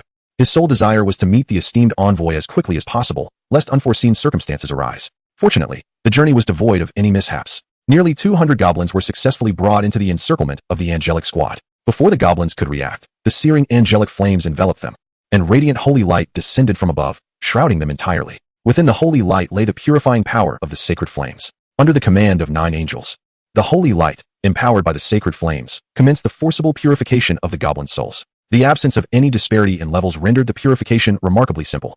In less than 5 minutes, all nearly 200 goblins present had transformed into fervent followers of Lin Yu, their faith level elevated to a state of fervency. Faith levels: ordinary follower, true follower, devout follower, zealous follower, Holy Spirit follower. Salutations to the esteemed envoy. Praise be to the great Lord of Holy Light. May the holy light endure eternally. Upon the conclusion of the purification ritual, nearly 200 goblins knelt in unison upon the ground, creating a truly magnificent spectacle. Subsequently, Yita summoned the goblin Luan once more. You shall return to the goblin tribe and proclaim that you were intercepted by the Grey Dwarves while transporting food, and immediate assistance is required. As you command, esteemed envoy, Luan replied, returning to the tribe with a goblin squad in high spirits. Soon after, the goblin tribe suffered significant losses. Chapter 24. Only the holy light can protect the goblin tribe. Cursed Grey Dwarves. Our goblin tribe will not rest until we see your demise. The diminutive goblin chieftain bellowed furiously in the tribe's assembly hall. His rage was so potent that it stirred the magic of the world, manifesting as a pale red cloud in the sky. Witnessing this, the goblins within the tribe became filled with terror and unease. Their chieftain was an elemental mage wielding the power of fire magic. The celestial phenomenon that appeared above the tribe signified the chief's fury had reached its zenith. The timid goblins quaked in fear, apprehensive that their chieftain might unleash the terrifying fire elemental magic upon their clan, which would spell disaster for them. Fortunately, the fiery cloud did not linger for long. As the echoes of the chieftain's roar subsided, the ominous clouds gradually dissipated. My lord chieftain. Within the tribal hall, a robust goblin warrior proclaimed, "Please issue your command. This grievance must be avenged with the blood of the Grey Dwarves. The chieftain, we must seek retribution for our fallen kin." Gathered within the hall were a dozen or so goblins, each a seasoned warrior of levels 6 or 7, with 2 commanding figures of level 8 among them. At that moment, the goblins were filled with righteous indignation, yearning to engage in battle with the Grey Dwarves to assuage their simmering wrath. The treacherous Grey Dwarves had inflicted grave losses upon their tribe, and the so-called provisions stored in the burrows were merely a cunning ploy devised by the Grey Dwarves to undermine the Goblin clan. Earlier that day, they had dispatched a contingent of goblins to transport supplies, only to soon receive word that a team had been ambushed by the Grey Dwarves. In a bid to rescue the supply convoy, the chieftain sent forth another group of goblins, albeit a small but elite force. Alas, this unit too fell victim to the machinations of the Grey Dwarves. In total, they had suffered the loss of over 200 goblins. Coupled with the goblins who had failed to return the previous night, approximately 400 of their kin had vanished. It is worth noting that their entire tribe comprised but 700 goblins. Such a staggering loss, amounting to over half their numbers, ignited their fury. "Run!" At that moment, the chieftain glared menacingly at Goblin Ron, exclaiming, "Had it not been for the news you brought back, our losses would not have been so severe." Yet, he had never doubted Ron, nor considered that Ron might betray the tribe. The chieftain knew only of the Grey Dwarves as their sworn enemies. Throughout history, goblins and Grey Dwarves had been arch foes. Ron, as a goblin, had no reason to forsake his clan and ally with the Grey Dwarves. The chieftain believed this was all a trap set by the Grey Dwarves, and that the foolish Ron merely returned with information. Curse Ron! Why were you not among the deceased? The other goblins in the hall cast their wrathful gazes toward Ron. Faced with their collective ire, Ron bowed his head, trembling as he repeatedly apologized and berated himself. Yet within his heart, he remained remarkably calm, even harboring a flicker of exhilaration. For he had flawlessly accomplished the task entrusted to him by the Lord of Light. When the moment was ripe, the messengers would lead an assault, and he, alongside the 30 or so goblin warriors who had managed to return, would orchestrate a coup, seizing the goblin tribe. Although this was his own clan, he did not perceive his actions as wrong. Conversely, he believed he was guiding the tribe along a path of greater enlightenment. Only through faith in the holy light could the goblin tribe envision a resplendent future. In the days of his previous existence within the goblin tribe, he often found himself starving and poorly clothed, occasionally facing threats from other intelligent races, such as the malevolent and formidable two-headed ogres. However, upon arriving in the domain of the Lord of the Holy Light, he savored delicious beast meat on his very first night. With the protection of the Holy Light's Lord, he felt utterly unconcerned about his safety. Even when sleeping under the stars, he experienced no fear whatsoever. He firmly believed that the Lord of the Holy Light would surely lead their goblin kin to prosperity. Thus, when he received a subsequent task from the esteemed envoy, Ayada, he did not hesitate to lead an entire battalion of goblin warriors back to the tribe, preparing for the grand plans that lay ahead. The goblin chieftain, seething with rage, remarked bitterly, "Foolish goblin Lunan, you have utterly forfeited your right to inherit your father's glory. You are unworthy of being a goblin warrior." "My lord chieftain, please temper your anger," Lunan responded, filled with trepidation. "I shall rectify my mistakes and make amends for the tribe's losses." "Make amends? What can a mere goblin warrior do to restore the tribe?" The chieftain retorted furiously. "I would gladly see you dead." The chieftain's ire flared. "Get out of this hall, which bears the weight of countless glories. I do not wish to see you again for a long time." "Yes, my lord." Lunan immediately fled without looking back. As he watched Lunan's hasty retreat, the chieftain's anger intensified, yet he found no outlet for his frustration. "My lord chieftain, what shall we do now? Should we immediately rally our existing forces and wage war against the treacherous Grey Dwarves? War is imperative. Otherwise, we cannot quell the tribe's panic. However, should we engage in battle, we may not stand a chance against the Grey Dwarves. The losses our tribe has already suffered are considerable. Recklessly provoking a war could plunge us into irretrievable ruin. Indeed, we must not hastily incite conflict." The goblins in the hall debated fervently, causing the chieftain great vexation. "Enough!" The chieftain bellowed in frustration. "All of you leave. I wish to be alone." Faced with their chieftain's wrath, the goblins could only depart with heavy hearts. Once all the goblins had vacated the hall, the chieftain wearily returned to his throne, muttering to himself, "The tribe's losses are so grave.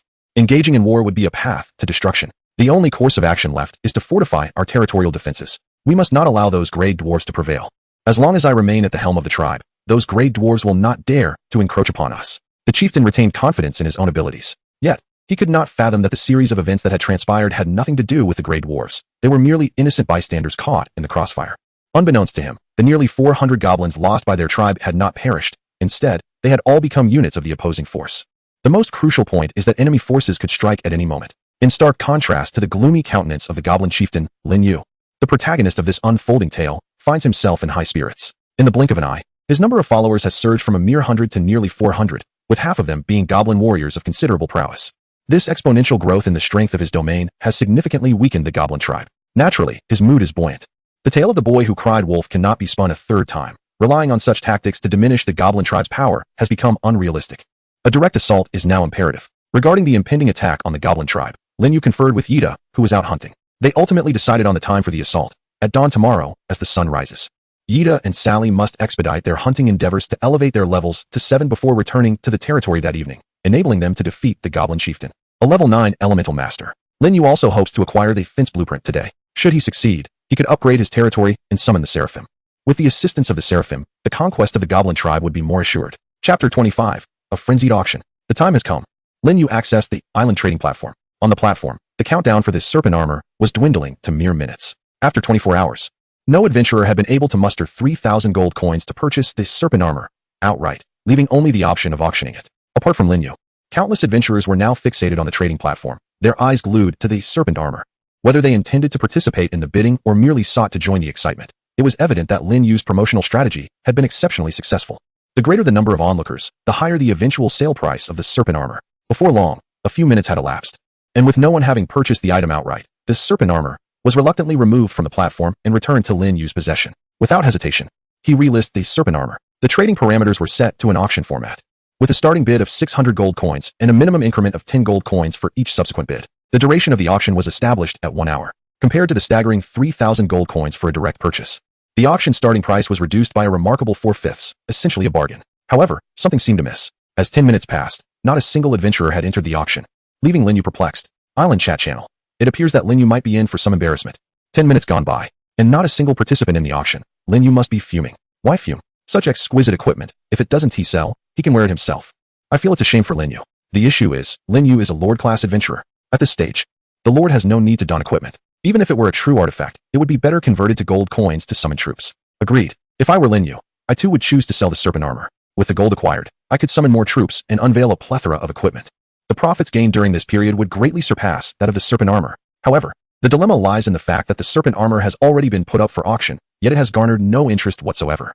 I find myself questioning whether the influential figures on the island have conspired to refrain from participating in the bidding, thus depriving Lin Yu of the opportunity to amass gold and expand his army. This is indeed a possibility. Upon encountering this news, Lin Yu harbored similar thoughts.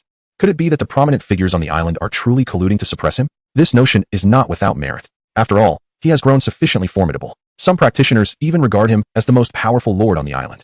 Given this illustrious reputation, it is entirely reasonable for those who perceive him as a rival to unite in their efforts to hinder his progress. If the serpent armor fails to sell, he will not acquire a substantial amount of gold, consequently stalling his ability to recruit more troops. This could indeed impede his pace of development. Time continued to elapse, and after several more minutes, nearly half an hour had passed since the serpent armor was put up for auction. Yet, to this moment, there had still been no bids placed on the serpent armor. The bidding price remained stagnant at the base value of 600 gold coins. Nevertheless, Lin Yu was not particularly anxious. Even if his suspicions held true and certain individuals on the island conspired to suppress him, resulting in the serpent armor failing to sell, it would bear no consequence. He possessed an ace up his sleeve and would soon attain genuine wealth. The serpent armor is ultimately just a piece of equipment. Once the blacksmith shop officially commenced operations, the equipment he would sell would be produced in bulk. The serpent armor, being a high-level exceptional piece, is inherently valuable, rendering it unaffordable for the average practitioner. However, if he were to craft ordinary equipment in bulk, suitable for the general practitioners, it would undoubtedly trigger a frenzy among countless buyers. At that point, he would find himself profiting handsomely. Furthermore, Lin Yu entertained another hypothesis, that the alleged collusion to suppress him was merely a fabrication. The true reason for the lack of bids could be that those intending to bid on the serpent armor were hesitant to participate too early, fearing that they might inflate the price beyond their means. This scenario is also plausible. Regardless of the eventual outcome, Lin Yu perceived no loss. His current mindset was singular. If it sells, it sells. If it does not, he shall keep it. The notion that such an exceptional piece of equipment could fail to sell is indeed ludicrous. The golden behemoth lord, roaming the vast grasslands, could not help but laugh heartily upon witnessing the lack of bids on the serpent armor after half an hour. He felt as though the pent-up frustration he endured from Lin Yu over the past few days was finally released in that moment. That said, who exactly is suppressing Lin Yu, and why have I received no news? As the leader of the island's most powerful alliance, the Hall of Kings, if someone were indeed manipulating this event from the shadows, they would certainly communicate with me. After all, what if he participated in the bidding? That would spell disaster for the plan. However, the issue was that no one had approached him. The young man found himself perplexed by this, but fortunately, he chose to dismiss the thought. For him, as long as this serpent armor remained unsold, it was a cause for great celebration. Time flowed once more. In the blink of an eye, only 5 minutes remained until the auction for this serpent armor concluded. Yet, at that moment, the previously stagnant starting bid surged abruptly by 10 gold coins, as if someone could no longer restrain themselves and had finally made a move. Damn it, at this hour.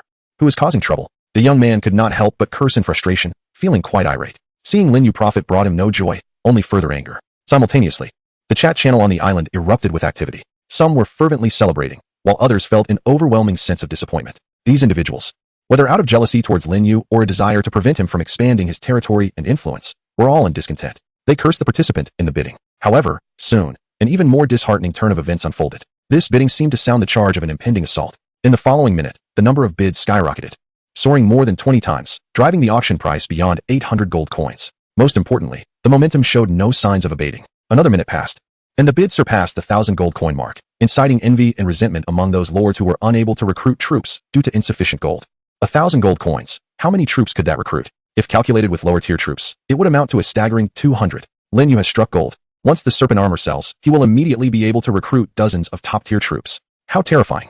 I randomly received lower-tier troops and currently have only 30 or so. I cannot fathom how formidable Lin Yu, with his dozens of top-tier troops, will become. He could probably even conquer the strongholds of local intelligent beings. That is too exaggerated. The initial level of top-tier troops is 4, even with dozens combined. Capturing the strongholds of intelligent beings would be nearly impossible. By the way, who is the participant in the auction that possesses such wealth? I only know that our Summer Night Guild's leader is one of them. Early this morning, our leader was borrowing gold in the Alliance channel, undoubtedly for the purpose of bidding on the serpent armor. Borrowing? What a peculiar move. No need to be surprised. It's just basic strategy. Our Wisteria Guild's leader also borrowed. Otherwise, how could they participate in the bidding with such a sum of gold? In the Lord's Hall, Lin Yu was also observing the continuously rising auction price. Indeed, these individuals had waited until the final minutes to make their move. Nevertheless, the auction price had already surpassed 1,000 gold coins. It had not fallen below his bottom line. It was time to sell. Lin Yu had mentally prepared himself for the possibility of the auction failing to attract bids, yet he was pleasantly surprised by the abundance of wealthy participants. It was indeed a joyous occasion. A winged angel, priced at 50 gold coins. One could only wonder how many winged angels he might summon in one go after the auction concludes. Chapter 26. This cunning strategist has truly astonished me. As the deadline approached, the bidding for the serpent armor intensified dramatically. Each guild leader participating in the auction was fiercely determined to acquire the serpent armor, for their gold coins were borrowed. After all, even Lin Yu, who possessed top-tier troops, had only managed to accumulate less than 400 gold coins from the previous day.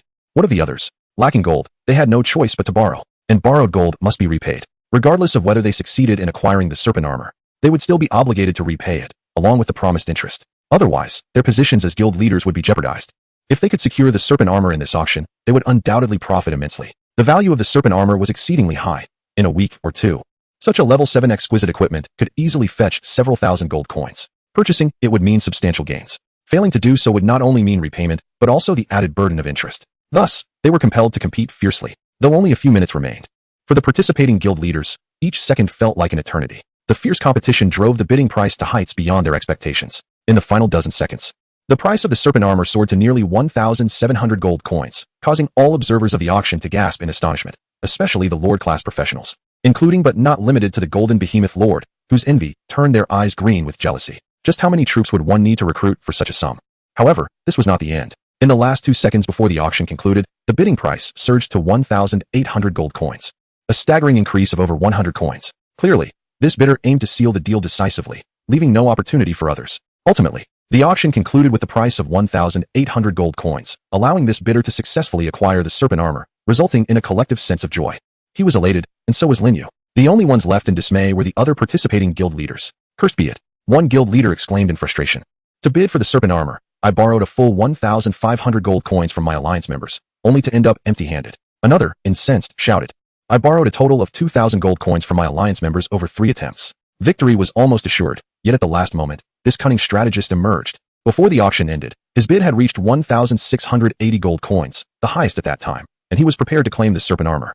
Little did he anticipate that in the final 2 seconds, someone would outbid him at 1,800 gold coins. Clearly, this was an audacious attempt to seize the prize. Upon witnessing the price, he immediately conceived a higher bid, yet ultimately, he was a moment too late.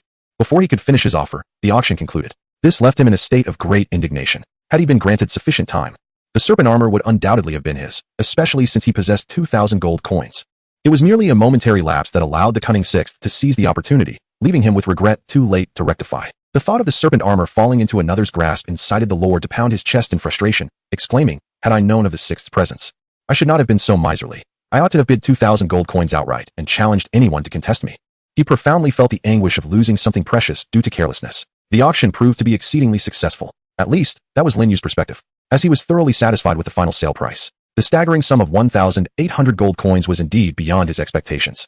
He had initially thought that a price around 1,000 would be commendable. He had not anticipated the presence of so many affluent individuals. This also indicated that he had underestimated the financial prowess of certain lords. Connections and relationships are invaluable resources. Those alliance leaders, whether through borrowing or cunning, could effortlessly amass such wealth due to their extensive networks. In times of need, they could simply borrow from their alliance members, with the understanding that repayment could be deferred, often merely requiring a simple promise. However, once they accumulated a substantial amount of gold, the pace of development for these lords would skyrocket, yielding tremendous profits.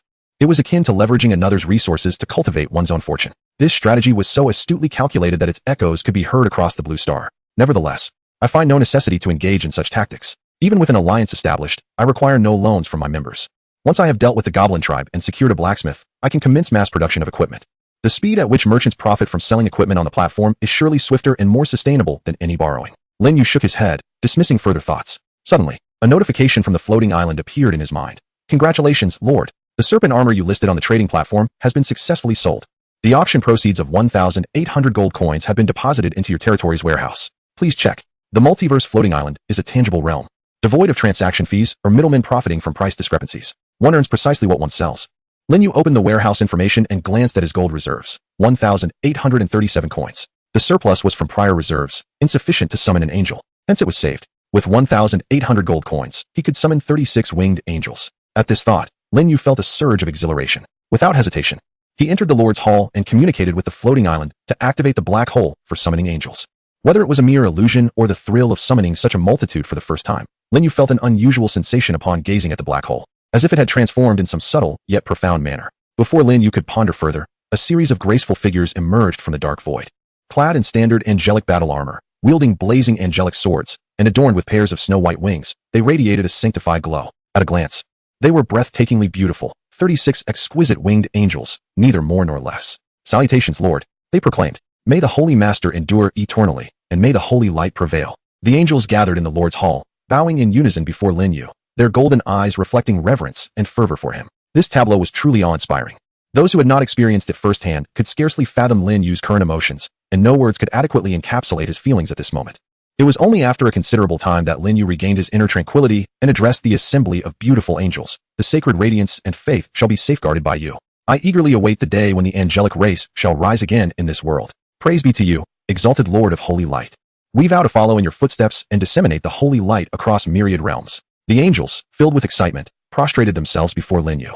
He could keenly sense the overwhelming surge of faith emanating from each angel, ultimately coalescing within him. The faith derived from the angels far surpassed that of the goblin devotees, for angels were inherently the highest echelon of Holy Spirit adherents. This was also why the goblin followers referred to angels as the esteemed holy envoys. Such a title could only be borne by those of the Holy Spirit class. Go forth. Lin Yu nodded slightly to the assembly of winged angels. Join the angelic squad in the wilderness. Ida will provide you with information regarding this world. At your command, Lord. The angels respectfully exited the Lord's Hall. They then unfurled their snow-white wings and soared into the sky, vanishing like beams of starlight in the distance. Chapter 27. Technological Constraints on Island Access. The ability to summon 36 angels at once, alongside the angelic squad, had granted Lin Yu a formidable force of 45 winged angels. In that moment, an overwhelming sense of pride surged within him. A hunting team composed of 45 elite units was undoubtedly the strongest on the floating island. No other lord could boast such a potent assembly. Lin Yu felt a deep confidence in this regard. However, he remained cautious. Being stronger than other practitioners held little value. Surpassing the indigenous forces on the island was of paramount importance. After all, it was the local powers that posed the greatest obstacle to practitioners attempting to seize the island. Lin Yu was astute enough to avoid being blinded by momentary strength. He understood his current position well, despite being superior to other practitioners. His existing power was still insignificant compared to the indigenous forces on the island. At most, he could contend with minor factions like the Goblin tribe. However, should he engage in battle with the two-headed ogre tribe, which boasted a king-level powerhouse, it would be he who faced defeat. There was no need for haste. As the pace of development continues, I shall soon possess the power to vanquish the twin-headed monster tribe. At that juncture, I will commence the conquest of this entire jungle. Lin Yu is quite satisfied with his current rate of progress, although the elevation of his territory has been forcibly restricted due to issues with blueprints. At least the scale of his exclusive troops has expanded. These exclusive troops are the very essence of his domain. Their rapid growth is indeed a matter of joy. In the forthcoming period, Lin Yu simultaneously peruses the island's chat channel, gathering information regarding this floating island and its other inhabitants, while also accessing the island's trading platform to list beast meat for sale. His goblin followers have been diligently disassembling the corpses of monsters since dawn, and those accompanying the angelic squad have been continuously transporting the hunted monster remains back. The disassembly of these corpses has been an ongoing task, at regular intervals. The stock of beast meat in the warehouse increases significantly. Lin Yu's strategy for managing this beast meat involves reserving a necessary portion for sustenance, while listing the surplus on the island's trading platform in exchange for timber, stone, and iron ore. The utility of these three fundamental resources is immense. Whether upgrading the territory or constructing buildings, they are indispensable. Accumulating a surplus is advantageous, preventing the inconvenience of hastily seeking exchanges when the need arises. In addition to listing the beast meat, Lin Yu also searches the trading platform for items he requires, such as fencing blueprints and spirit rice seeds. Regrettably, he has not stumbled upon any fortunate finds by the afternoon. As the island's inhabitants embark on their hunting endeavors, the variety of blueprints, equipment, and spirit rice seeds appearing on the trading platform has increased. However, this does not imply a decrease in prices. Acquiring these items still necessitates a considerable sum of gold, dictated by market demand. Furthermore, given the inherently low drop rate of monsters on the floating island, it is unsurprising that prices remain high.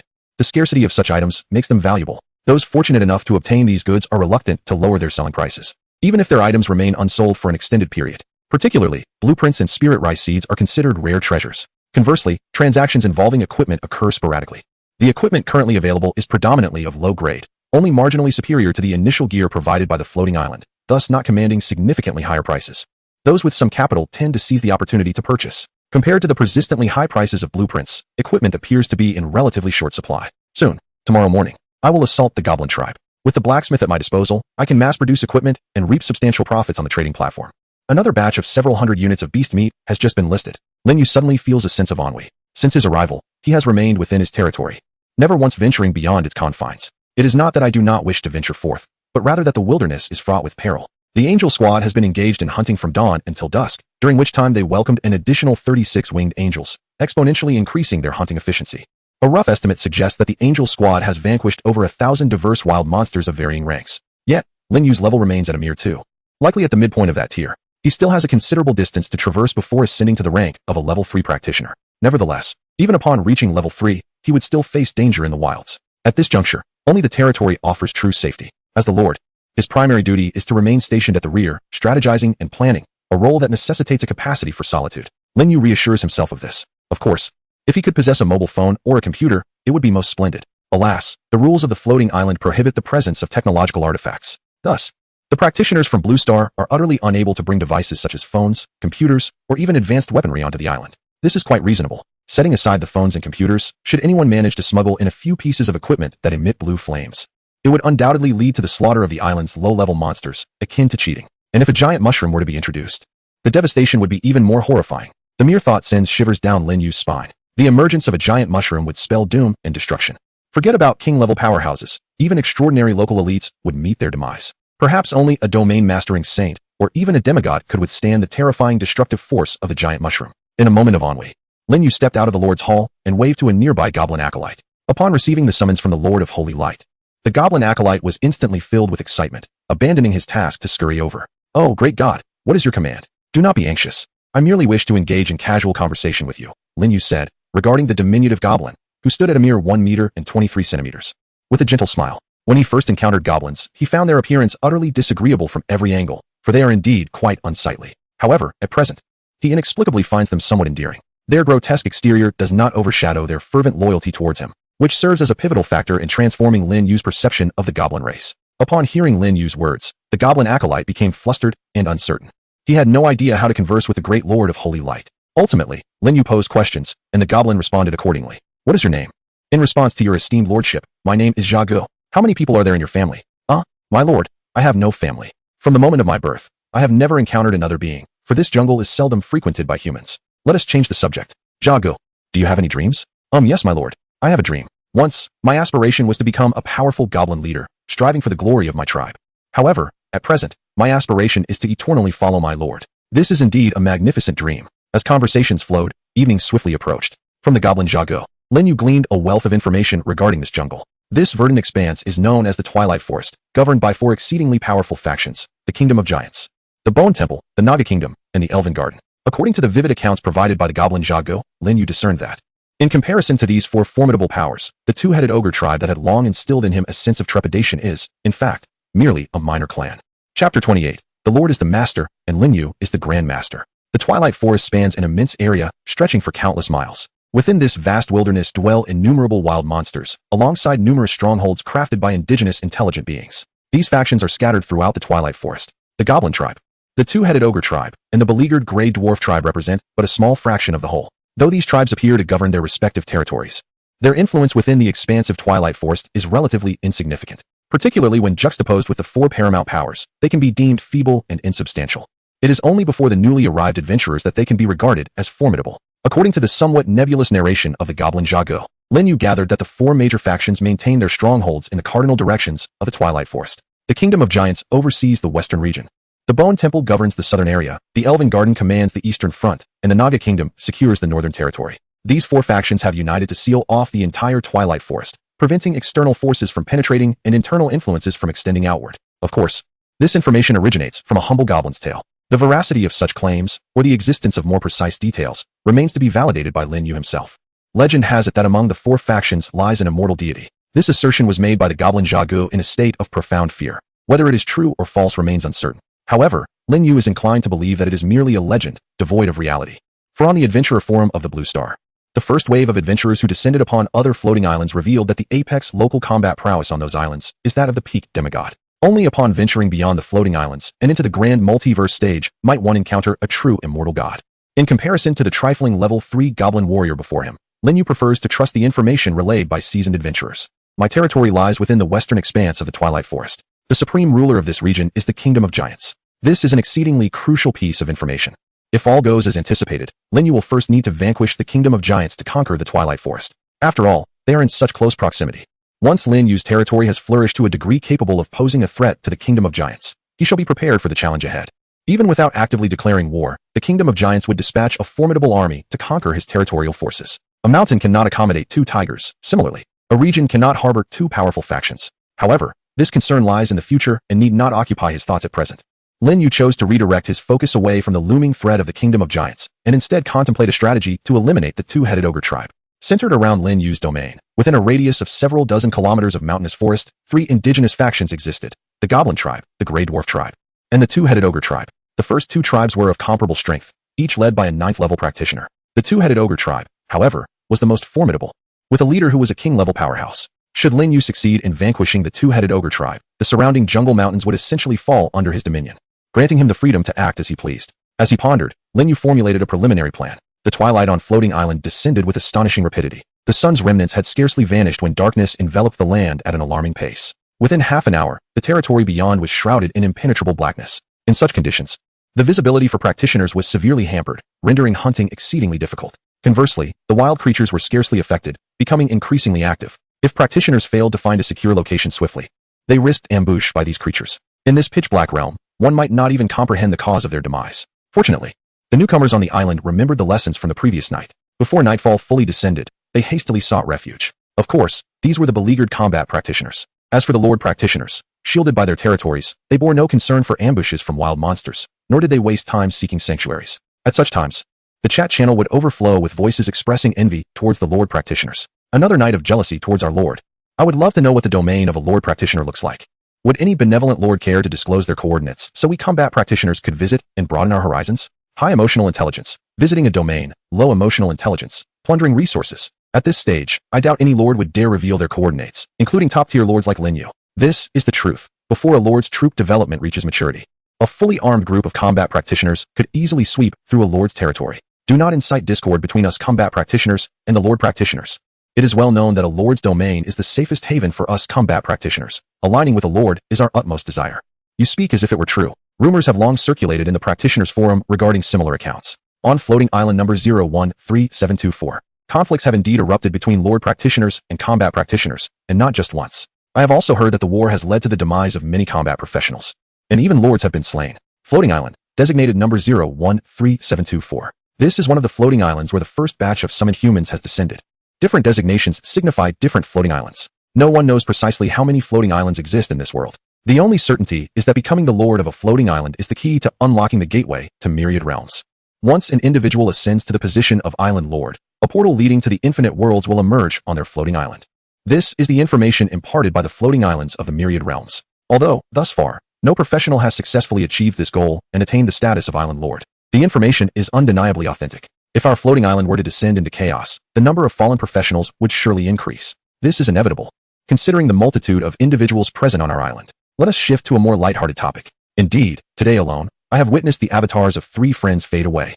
By the way, has anyone managed to level up to the 2nd tier? As a high-ranking lord, I must express that the ascent in this world is exceedingly challenging. I am still merely at the latter stages of a 1st-tier professional. How enviable. I have only just reached the mid-level of the 1st tier. Currently, it seems that only the top-ranking lords have attained the 2nd tier. Regarding matters of leveling, Lord Lin Yu possesses absolute authority. Why refer to Lin Yu as lord?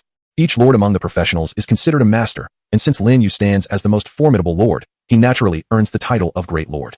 And what are we combat professionals? The solitary aristocrats navigating the extraordinary world? Nonsense. Combat professionals are merely the servants and attendants to the lord. I refuse to be a maid. I aspire to be the lady of Great Lord Lin. Goodness. Even across the vast expanse of the endless void, I can detect the odor of my upstairs brother's feet. Please, put on some socks and hide your stench. Thank you. Leave me be. Chapter 29, Strength Enhancement, Nighttime Hunt. Shortly after darkness descended, a gentle and sacred radiance suddenly appeared outside Lin Yu's territory. Raising his gaze, he beheld beautiful figures enveloped in that glow. These figures were clad in silver-white armor, wielding long swords ablaze with golden flames, and behind them, a pair of snow-white wings fluttered gracefully. They were none other than his winged angels, a total of 45, all returning to the territory. Following the angelic battalion was a procession of diminutive figures. Were it not for the divine light illuminating the ground, Lin Yu would have scarcely perceived them. This was a convoy of over 300 goblins. Paired together, each duo bore the corpse of a wild monster, their voices resonating in a synchronized hey-ho, hey-ho. The Goblin Transport Squad, accompanied by the angelic battalion radiating holy light, successfully returned to the territory, kneeling before their deity of faith. Rise. Lin Yu wore a faint smile. In the blink of an eye, the number of goblin followers under his command had reached nearly 400. Among them, there were over 183rd and 4th tier goblin warriors, along with a dozen 5th and 6th tier goblin champions. Compared to other lords and professionals on the island, his goblin contingent could indeed be considered a formidable force. Lin Yu addressed his goblin followers. The firewood has been stacked over there. You may roast your meat and resolve your evening meal. No goblin is permitted to leave the territory without my permission. Understood, Great Lord. We praise you, benevolent and compassionate deity. The goblin followers once again knelt, expressing their heartfelt gratitude for the blessings bestowed upon them by their faith sovereign. In that moment, Lin Yu sensed a significant accumulation of faith power within him. So far, his body had not undergone any changes due to this influx of faith power, but that was inconsequential. The true manifestation of faith power would become evident when he ascended to divinity. As Yida had said, this was a time of gradual accumulation. The more faith power he amassed now, the easier it would be for Lin Yu to achieve godhood in the future. Furthermore, the strength of the divine powers he would command would also be proportional to the faith he had gathered. Faith power is the foundation of devotion to a deity. Success or failure hinges upon it. Once the goblin followers had retreated, Lin Yu turned his gaze towards the angelic squadron. Currently, this unit was led by the first summoned, Yida and Sally, who also held the highest levels among all the angels. Excellent. You have not disappointed me. Both of you have advanced to level 7. The rapid advancement of Yida and Sally filled Lin Yu with envy. When summoned yesterday, both were at level 5, and after 2 days of hunting, they had ascended to level 7. Although Lin Yu had also elevated his level by 2, it was from 0 to 2. This indicated that his accrued primordial power paled in comparison to that of Yida and Sally. Of course, the primary reason was his lack of personal involvement in the hunting of wild monsters, resulting in only a meager share of primordial power and a consequently slower advancement. In the afternoon, the angelic squadron welcomed 36 dual-winged angels, significantly increasing their hunting speed. My acquisition of primordial power also saw a marked improvement. The greater the variety of troops, the faster the Lord's level ascends. This is indeed not mere rhetoric. Lin Yu's level had now risen to the latter stages of level 2. Just as in the previous night, he was once again on the verge of another elevation. Upon hearing Lin Yu's commendation, Yida and Sally were equally thrilled, their fair and delicate faces illuminated with excitement. For them, receiving praise from Lin Yu was a tremendous honor. These angels had descended into this world with 2 missions. One was to revive the angelic race, planting the banner of the holy light across the myriad realms of the universe. The other was to serve Lin Yu, the Lord of Holy Light. Naturally, Lin Yu's recognition and admiration hold profound significance for them, serving as a crucial motivation for their endeavors. Lord, the size of the angel squad has surged dramatically.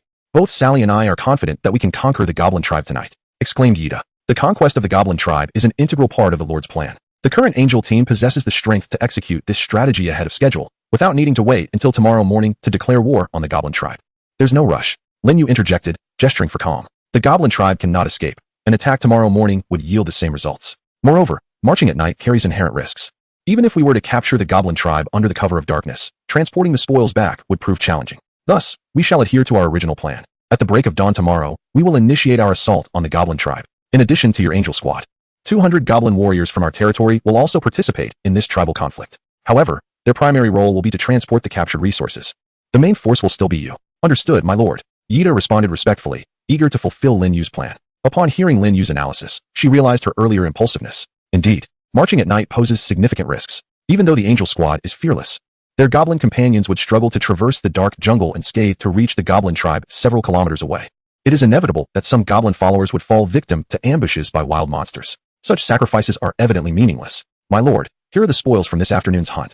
Yida did not forget the most crucial task, presenting the loot to Linyu. Among the spoils, there were no blueprints, no equipment, and certainly no spirit rice seeds, only gold coins. However, the quantity of coins delighted Linyu immensely, a total of 375 coins. The floating island grants professionals the ability to discern the number of gold coins at a glance, just as they can perceive information about blueprints and equipment. Adding the 37 coins remaining from earlier summons, I now possess 412 gold coins. In other words, I can summon 8 more winged angels. Ecstatic, Linyu promptly returned to the Lord's Hall and summoned 8 exquisite winged angels. Consequently, the number of winged angels under his command reached 53, a formidable figure that would undoubtedly astonish all professionals on the island if word were to spread. With the expansion of the angel squad, they could venture into nighttime hunting. Linyu addressed Yida and Sally, who followed closely behind, saying, however, remember to prioritize safety. Additionally, do not stray too far from the territory. If you encounter danger, return immediately. The territory can provide you with protection. At this stage, wild monsters are unlikely to invade. Do not extend your hunting time too long. Manage it yourselves, and return to the territory to rest when you are weary. Yes, my lord. Rest assured, we will take good care of ourselves. Yida and Sally chimed in unison. Subsequently, under Linyu's nod of approval, they departed the territory, accompanied by a group of vibrant and spirited angels, venturing into the wilderness shrouded in darkness. Before long, a fierce battle erupted. From within the confines of his territory, Linyu could perceive brilliant sword lights slicing through the night, their proximity to the territory alarming, no more than 200 meters away. This sudden realization jolted him to attention. He was aware that the nocturnal wilderness teemed with monsters, yet he had not anticipated such a multitude. The mere thought of monstrous figures appearing within a 200-meter radius of his domain was utterly terrifying. Nevertheless, this scenario bore both drawbacks and advantages. The downside was the overwhelming number of monsters, seemingly endless. Conversely, the upside was equally significant, an abundance of foes to vanquish. Ultimately, whether this situation proved to be a blessing or a curse hinged on the angelic squad's ability to withstand the pressure. Chapter 30. Angels, the perfect nemesis of the undead. The battle outside the territory raged fiercely, with numerous beams of sword light piercing the darkness, illuminating the battlefield. These were the combat techniques of the angels: the radiant Holy Cross sword and the divine light slash. In addition to these martial skills, the angels unleashed golden flames that engulfed the battlefield, the sacred flames capable of purifying all malevolent forces in the world. Under the glow of the sword lights and the sacred flames, Linyu discerned the appearance of the monsters. One type was a skeletal creature formed from a mass of ivory bones, while the other possessed greenish skin and blood-red eyes, swiftly scuttling on all fours, resembling a hairless wolf. Yet upon closer inspection, it bore some human traits, different in form, yet belonging to the same race. Both types of monsters were undead entities. As the Goblin Lunin had noted, the nocturnal wilderness was indeed a realm dominated by demons and the undead. Linyu was uncertain of the demon's appearance, but he had encountered the undead, indeed, a veritable swarm of them. The battlefield was inundated with dense clusters of undead creatures, encircling the angelic squad like a relentless tide, sending chills down Linyu's spine. The sheer terror of their numbers was overwhelming. Each angel was compelled to confront assaults from multiple, even dozens of undead at once. The sole silver lining was that these undead creatures appeared to lack significant strength, with numerous clusters falling to the angel strikes. Linyu communicated with the floating island of all realms, activating the kill notifications for ordinary monsters. Instantly, a barrage of kill notifications flooded in, ceaseless and unrelenting. Through these notifications, Linyu gleaned the identity information of the two types of undead creatures. The skeletal monsters on the battlefield belonged to the lower ranks of the undead lineage, predominantly consisting of level 1 and 2 skeleton soldiers, with only a few reaching levels 3 and 4, designated as skeleton warriors. The green-skinned crawling creatures were known as ghouls, primarily mutations of deceased humans, thus exhibiting some human characteristics. The ghouls on the battlefield generally range from levels 3 to 4, with a few elite ghouls attaining level 5. Though fewer in number than the skeletal undead, their strength surpassed that of their bony counterparts. The situation, while daunting, remained manageable. The adversaries are merely ordinary undead creatures, devoid of high-ranking entities. Linyu gazed at the fiercely contested battlefield in the distance, involuntarily releasing a sigh of relief. The primary advantage of the undead lies in their sheer numbers. Observing the battlefield beyond his territory, he noted the pervasive shadows of the undead, swarming like a horde of insects. Despite their lower levels, the angelic battalion was still able to respond with composure. However, should a multitude of high-ranking undead appear, it would pose a grave danger. The instinctive reaction would be to retreat to the stronghold rather than engage in hunting. As anticipated, the divine and radiant powers wielded by the angels proved to be the nemesis of the undead. Whether through martial skills or the angelic sacred flames, they effortlessly dispatched the undead. Linyu witnessed a newly summoned angel, still at level 5, engaging in combat with a ghoul of the same rank. With a few swift strikes, not only did the ghoul sustain numerous wounds, but dark smoke also billowed from the injuries. Typically, the undead are impervious to pain. However, The Angel's assault induced agonizing shrieks from the ghoul, akin to a critical blow to its very soul. Subsequently, the ghoul, seemingly frightened, turned to flee. Yet, it was swiftly pursued by a beautiful angel capable of flight, who severed its head with a single strike. Even after losing its head, the ghoul continued to writhe on the ground, only to be met with further strikes from the angel, ultimately dismembered into pieces before finally succumbing to death. Additionally, the angels unleashed golden sacred flames upon the battlefield, and under their encompassing glow, both ghouls and skeletal undead were reduced to ashes amidst their anguished wails. Generally, flames have little effect on undead creatures. Yet, the sacred flames of the angels can thoroughly counteract the undead. The malevolent energies of the undead ignite like gasoline upon contact with the angelic flames, burning fiercely until reduced to mere ash.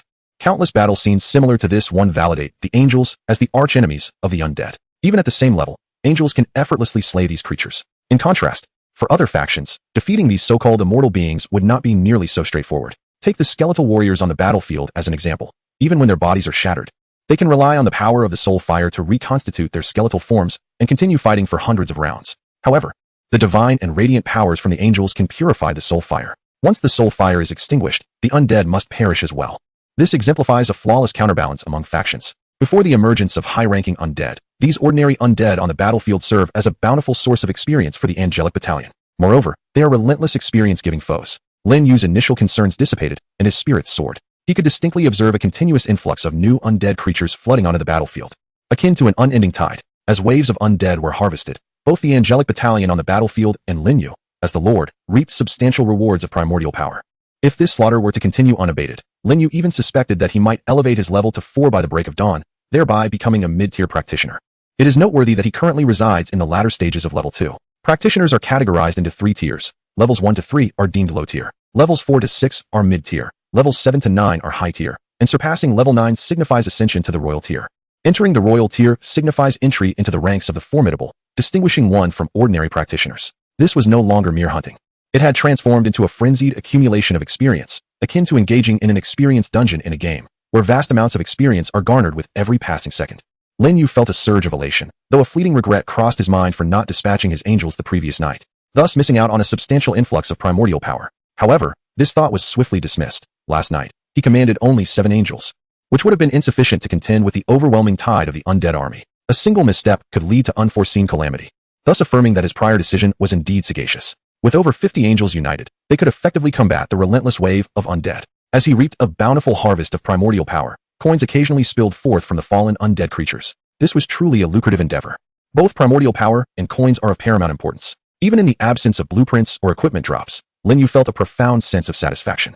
Half an hour swiftly elapsed. The battle outside his territory remained fervent, yet Lin Yu felt no inclination for rest. He sensed he could remain vigilant throughout the night. At that moment, an immense energy surged within him, visibly transforming his body and enhancing his physical capabilities. After a considerable duration, when the energy dissipated and his body ceased its augmentation, he discovered that his level had indeed ascended, breaking through to level 3. In the grand scheme of the floating island, this is considered a rather modest level. Even the skeleton warriors, which had been systematically harvested by the angels, possess levels 3 and 4. However, it is crucial to note that since his arrival, less than 48 hours had elapsed. This underscores the astonishing rapidity of Lin Yu's leveling.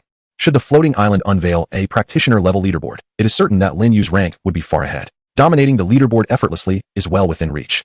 Chapter 31. Without comparison, there is no harm. He has risen to the rank of a level 3 practitioner. Lin Yu was elated, his face adorned with an uncontainable smile. The speed of leveling on the floating island is widely acknowledged as arduous. Each level attained requires exponentially increasing experience, primordial power, signifying that one must vanquish a multitude of monsters compared to previous endeavors in order to level up again. As of now, the practitioners on the island predominantly remain at level 1, with some not even attaining that threshold. After all, not everyone possesses the courage to engage in battle with wild monsters. Nevertheless, this is of little consequence. It is significant that the elite professionals on the island currently hover around a level of merely 2, or perhaps late stage 1, or just recently having entered the 2nd tier. The number of those who have reached the mid-level of 2nd tier professionals is exceedingly scarce, so rare that it could aptly be described as a phoenix feather or a unicorn's horn. This is not merely Lin Yu's conjecture, but rather an inference drawn from the information disclosed in the island's chat channel. Take, for instance, the Golden Behemoth Lord. As a lord possessing top-tier troops and holding sway over the island's strongest professional alliance, the Hall of Kings, the Golden Behemoth Lord undoubtedly qualifies as a formidable figure. Apart from Lin Yu, he enjoys the greatest renown on the island, having outpaced the vast majority of professionals. Yet, his own level is merely at the early stages of Tier 2, having just ascended this afternoon. This revelation was shared by the Golden Behemoth Lord himself in the Hall of Kings chat channel, aimed at bolstering his prestige among the Alliance members. Subsequently, a member of the Hall of Kings leaked this secret into the island's chat channel, leading to widespread awareness among numerous professionals, including Lin Yu. Aside from the influx of professionals drawn to the Hall of Kings by this event, the fact that even the top-tier Golden Behemoth Lord has just recently achieved Tier 2 underscores the level at which other professionals currently reside. It is evident that the number of professionals who have reached Tier 2 is exceedingly few. In this context, Lin Yu's breakthrough to Tier 3 becomes an alarming prospect. Without comparison, there can be no harm. Lin Yu's status as the top-ranked level is beyond question. Should news of Lin Yu's level reach the island's chat channel, it would undoubtedly create a significant stir, with many professionals declaring it impossible. No one's level could rise so swiftly. If it did, it would certainly be deemed a bug. Lin Yu stands upon the small square of his territory, gazing beyond the unfenced boundary towards the battlefield shrouded in darkness. The conflict between the Angel Squad and the Undead Legion has never ceased. Waves of undead creatures continue to surge forward, undeterred by the specter of death. In the nearby shadows, it appears as though countless undead are amassing, launching wave after wave of assaults against the Angel Squad. Under the illumination of holy light, Lin Yu can barely discern the battlefield. The combat zone, stretching hundreds of meters, is already carpeted with bleached bones. These remnants belong to skeletal soldiers and warriors who have fallen in battle, devoid of blood and flesh, yet evoking an even more chilling terror. In addition to the skeletal remains, numerous ghoulish corpses also litter the ground, some reduced to ashes, others cleaved into fragments by the Angel's swords. As the battle rages on, the number of undead slain by the Angel Squad has exceeded 1,000, a staggering figure indeed. To hunt an equivalent number of wild monsters in the wilderness, the Angel Squad would require nearly an entire afternoon. Yet this conflict, from its inception to the present moment, has yet to reach an hour.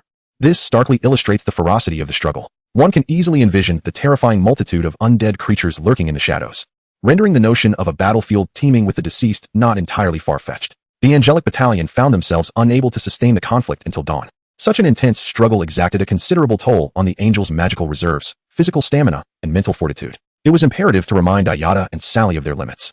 With this thought in mind, Lin Yu reached out to Ayada, who was amidst the fray, suggesting that if they could no longer endure, she should lead the other angels back to their territory to avoid unnecessary casualties. Ayada promptly responded, assuring Lin Yu that they could withstand another round of combat. Upon hearing this, Lin Yu refrained from further remarks, placing his trust in Ayada's capabilities. As time progressed, Lin Yu monitored the battlefield, while also sensing the surging primal energy within himself. The clarity with which he perceived his own strength's enhancement was a source of immense joy, even euphoria, and he found himself entranced by it. Additionally, counting the coins scattered across the battlefield provided a certain amusement. Under the cloak of night, the coins, reflecting the sacred light and flames, appeared particularly resplendent, akin to stars adorning the night sky. After counting, he noted over 70 small stars. Upon a second count, the number had increased to more than 80. This was merely what was visible. Many coins lay concealed beneath the bodies of the undead, rendering it impossible to ascertain the exact total that had fallen on the battlefield. However, it was evident that the quantity was substantial. With a hint of regret, Lin Yu remarked, alas, the overwhelming presence of undead creatures has left the angels with no time to gather the coins. Otherwise, I could summon new angels with these coins, allowing them to join the fray and vanquish even more of the undead. Yet, he understood that perfection is a rare commodity in this world, and thus set aside such thoughts. Furthermore, the coins that fell upon the battlefield would not vanish. They could be collected the following morning once the undead retreated, so the impact was minimal. An hour passed. The angels on the battlefield ceased to confront the undead horde head-on. Under the guidance of Ayada and Sally, the Angelic Battalion engaged in a tactical retreat towards their territory. The depletion of their resources was significant, particularly their magical energy, which was nearing exhaustion. Both their combat skills and the divine flames of the angels required magical support to unleash their full might. Once their magic was entirely spent, the angels' capabilities would be severely compromised. Thus, a temporary withdrawal was essential. Even if they were to continue the fight, it would be prudent to wait until their magical energy was replenished. However, at that moment, a furious roar erupted from the depths of the forest, shrouded in darkness. This sound was unlike any monstrous growl Lin Yu had previously encountered. It was imbued with a chilling malice that sent shivers down one's spine, as if the very dead were howling in fury. Retreat. Ayada's expression tightened as she issued a renewed command for a full withdrawal. Other angels sensed that a crisis was imminent. No longer retreating in a tactical manner, they instantaneously unleashed all the magic within them, annihilating swathes of the undead creatures that obstructed their path. Despite the fact that more undead were gathering nearby, the Angelic Battalion carved a path toward their territory. Along this path blazed a fierce inferno, the angelic holy flame, capable of purifying all evil. The angels did not take flight, retreating into the air, for the skies were not an absolute sanctuary. Instead, under the intimidation of the holy flame, the nearby undead dared not approach, merely watching helplessly as the angels traversed the fiery passage, breaking free from their encirclement. Nearby, a multitude of ghouls howled in rage, venting their frustrations. It was not until another roar echoed that the ghouls and skeletal undead retreated like a receding tide, disappearing into the shadows. The undead army had withdrawn. Yet this was far from the conclusion. Soon, the darkness in the distance seemed to be torn asunder by some horrific entity, from which emerged a colossal figure. The earth trembled with the apparition's arrival. Moments later, the figure reached the threshold of the holy flame passage. The still-burning golden flames illuminated it clearly within Lin Yu's sight. At that moment, Lin Yu's pupils constricted sharply. Chapter 32, The Skeleton King, Ryan. A grand revelation. What a terrifying silhouette it was. Although humanoid in form, it stood over 4 meters tall, nearing 5. Before this towering figure, even the robust, two-headed demon lord could only be likened to a diminutive creature. It loomed at the end of the holy flame passage, its eerie blue eyes fixated coldly on the angelic battalion that had retreated to their territory. Clad in a complete suit of black armor, it bore 2 exaggeratedly large battle blades on its back, more formidable than the wolf-toothed club Lin Yu had recently equipped. Radiating an air of intimidation, through the eye sockets of its black helmet, one could discern that its eerie blue eyes were not true eyes, but rather 2 orbs of burning flame. This was the fire of souls, a characteristic of the skeletal undead lineage. It was foreseeable that the body encased in black armor was likely composed of a skeletal structure. It was difficult to fathom what race it had belonged to in life to possess such a colossal form. Humans? Certainly not. Perhaps it belonged to the giant race. Or even the fabled titans. Lin Yu felt that the former was more probable, whether it was due to the distance or a significant disparity in levels. Lin Yu could not perceive any information regarding this gigantic undead. My lord. Aida approached Lin Yu's side. Her exquisite visage bore a touch of crimson, perhaps a consequence of the recent fierce battle. Regardless of the reason, at that moment, Aida appeared even more beautiful in Lin Yu's eyes, exuding an intoxicating charm. Lin Yu had not been unfamiliar with beauty. Even the esteemed Su Daban Dao was a paragon of beauty, scoring above 90 in his estimation. However, it must be said that in comparison to the beauty of Yida, the instructor Su Daban is indeed a notch below. Yida remained oblivious to Lin Yu's peculiar demeanor, and with a respectful expression, she addressed him. The magical fluctuations of this undead creature are formidable, surpassing level 9. With my strength, I can contend with a level 9 practitioner. Yet, this undead being exudes an aura of great danger. Its level must have reached the rank of a king. The notion of a king-level undead sent a shiver down Lin Yu's spine. It was not unusual for a greater threat to emerge after eliminating a lesser one. But the appearance of such a formidable entity was still beyond his expectations. Lin Yu quickly composed himself and reassured, there is no need for concern. Our territory is safeguarded by the power of the floating island's rules. Even if it truly is a king-level boss, it cannot breach our defenses. The rules of the floating island are not easily shattered by mere king-level beings. Indeed, Yida nodded in agreement. With unwavering determination, she implored Lin Yu, please grant me some time, my lord. Once I ascend to level 9, I shall vanquish this undead aberration, purifying its soul to atone for its disrespect towards you. To Yida, this king-level undead had trespassed into the domain of the Lord of Light and gazed down upon the Lord's subjects with indifference. An act of irreverence that was utterly unforgivable. Once she had developed her abilities, she would eliminate this fiend.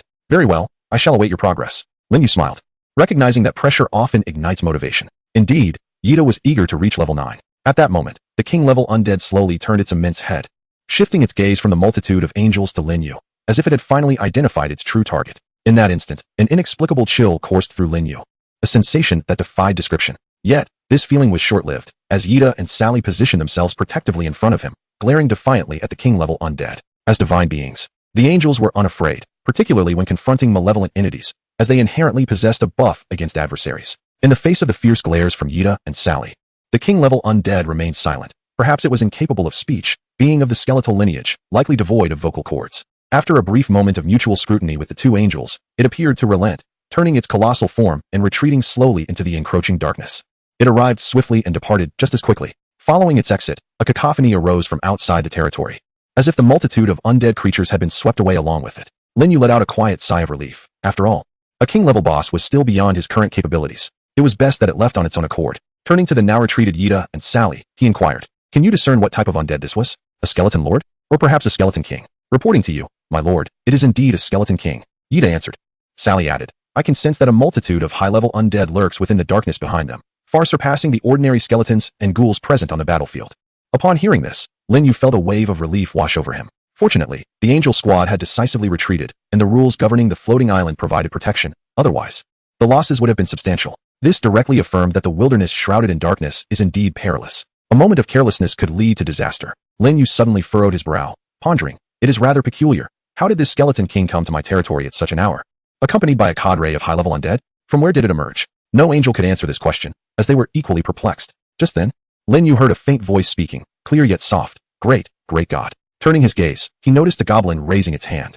This goblin was none other than Jago, the one Lin Yu had summoned for a chat earlier that afternoon. Come here. Lin Yu beckoned to Jago. Responding promptly to his lord's call, Jago scurried over, kneeling before Lin Yu with enthusiasm. My lord, I know the origin of that skeleton king. Really? Lin Yu's eyes brightened. Do tell. Jago, not daring to raise his head, kept it bowed and spoke rapidly. Its name is Ryan. the Skeleton King Ryan. It is said that in life, it was a formidable being from the Giant Kingdom. It transformed into an undead creature due to the lingering resentment from its untimely demise.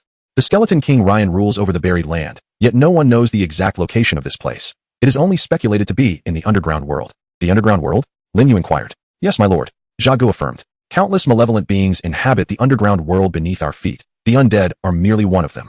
Upon hearing this, Lin Yu felt his worldview expand. He contemplated for a moment before addressing Ahita beside him. The territory of the Skeleton King must lie beneath our vicinity.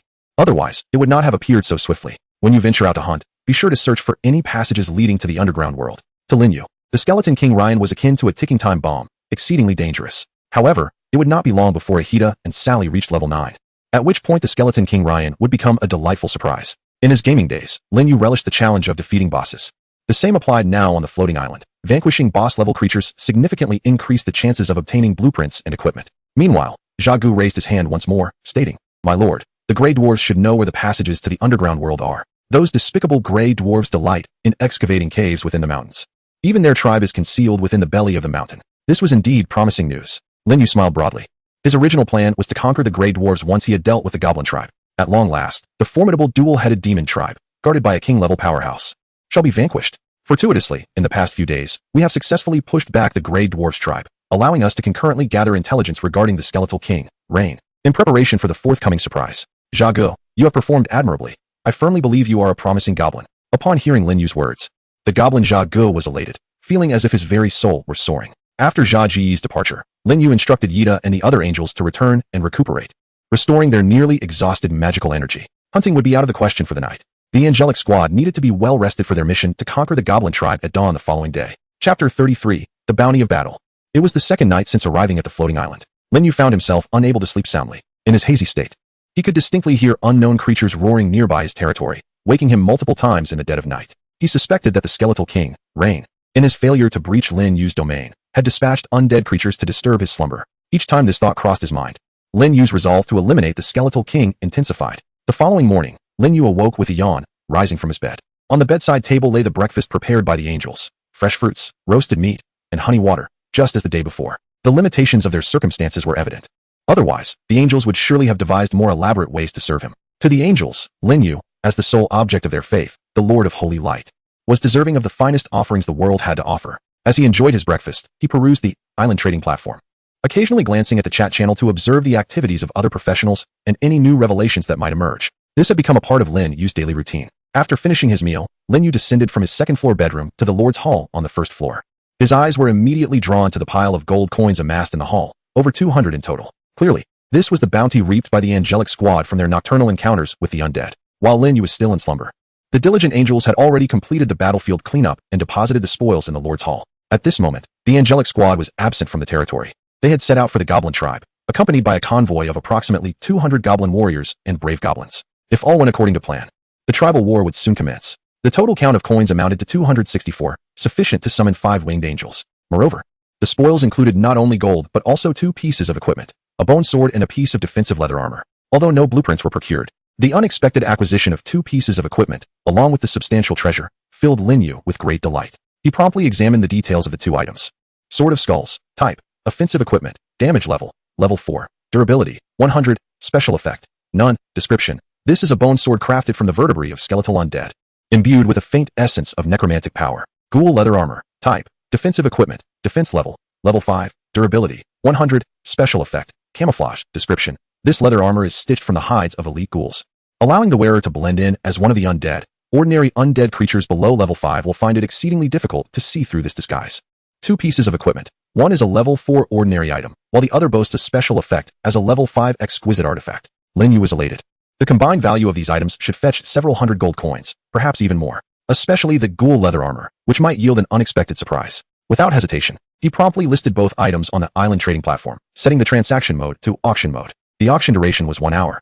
The starting bid for this Sword of Skulls was set at 100 gold coins, while the ghoul leather armor began at 300 gold coins.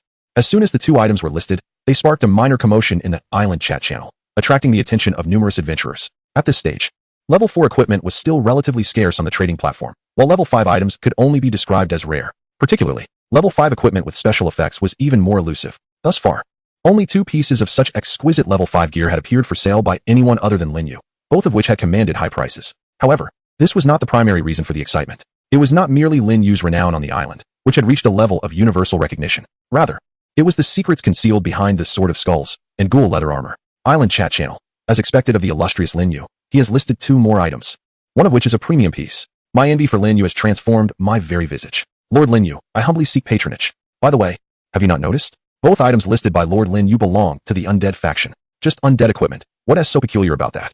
Lord Lin Yu can even obtain level 8 exquisite gear, let alone level 5. That is not the main point. The crucial matter is that I suspect Lord Lin Yu has begun hunting by night, as undead creatures typically emerge under the cover of darkness. Oh my.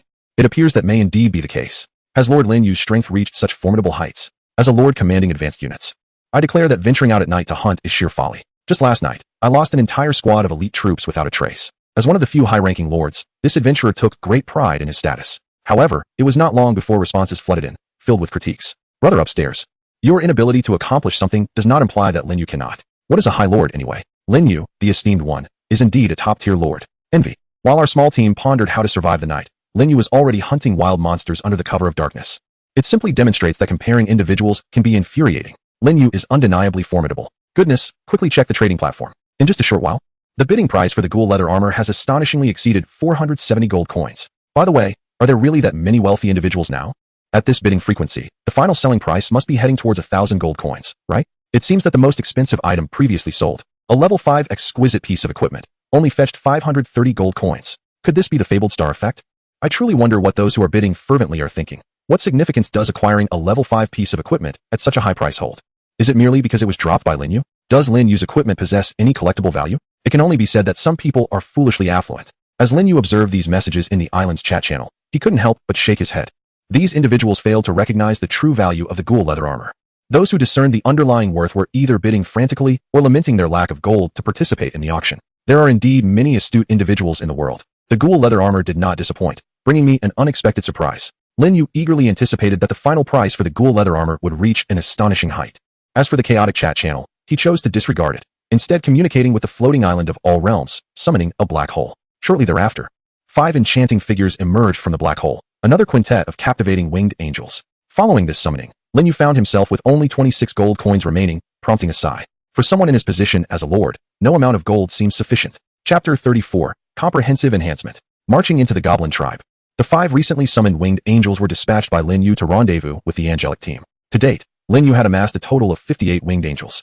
Among them, Aida and Sally boasted the highest levels, being at the late 7th tier. Vina and Josie, having battled the Undead Legion the previous night, also successfully ascended to level 7. The angelic trio, along with the subsequently summoned Ray and Hylan, had all entered the mid-level 6th tier. In addition to them, several other angels had also advanced to level 6 during the previous night. The angelic team reaped greater rewards from the battle yesterday than Lin Yu himself, for they were the ones who vanquished the undead monsters, thus receiving the lion's share of the source power rewards. 4 7th-level angels, 8 6th-level angels, along with dozens of celestial beings and 200 elite goblin followers, are more than sufficient to conquer the Goblin Tribe. Although Lin Yu is unable to summon the 4 winged angels to lead the assault on the Goblin Stronghold, the current strength of the angelic squad ensures that the conquest of the Goblin Tribe remains well within reach. Yet, a tinge of regret lingered in Lin Yu's heart. Unfortunately, the lack of fence blueprint hindered him from upgrading his territory, thereby preventing him from summoning the 4 winged angels. Though he possessed ample resources of wood, stone, and iron ore in his warehouse to elevate his territory to intermediate village, the absence of the fence blueprint thwarted his ambitions. He even contemplated expending several hundred gold coins to purchase one from the trading platform. Of course, he was not the only lord troubled by the inability to upgrade his territory. Other lord professionals faced the same predicament. Among the 3 prerequisite structures required for upgrading to intermediate village, the warehouse, arrow tower, and fence, Lin Yu had already acquired 2, while many other lords might not possess even one. This fact underscored the rapid pace of his development. Upon stepping outside the lord's hall, Lin Yu observed over 100 goblins congregated in a nearby square. These were ordinary goblins, predominantly at level 1, possessing minimal combat prowess, more suited for logistical duties. Presently, they were engaged in the dismemberment of monster corpses left over from yesterday's skirmish. There remained hundreds of monster carcasses yet to be processed.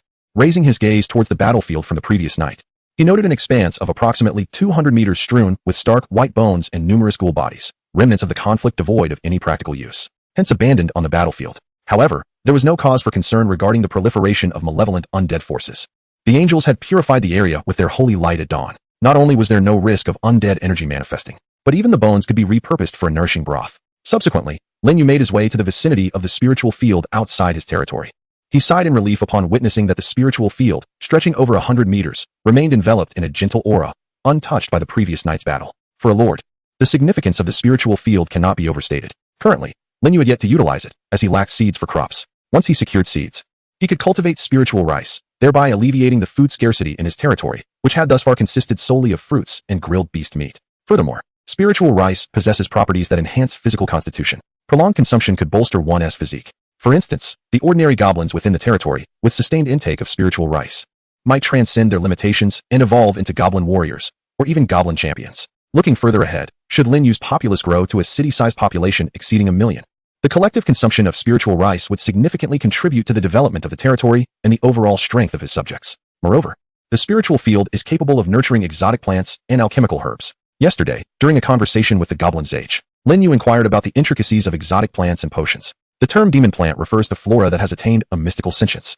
Its primary function lies in the protection of its territory. Areas guarded by such entities compel ordinary wilderness creatures to retreat in trepidation. Concerning potions, they are concoctions crafted from various herbs, serving as vital consumables in the realm of professionals, akin to the red and blue potions found in games.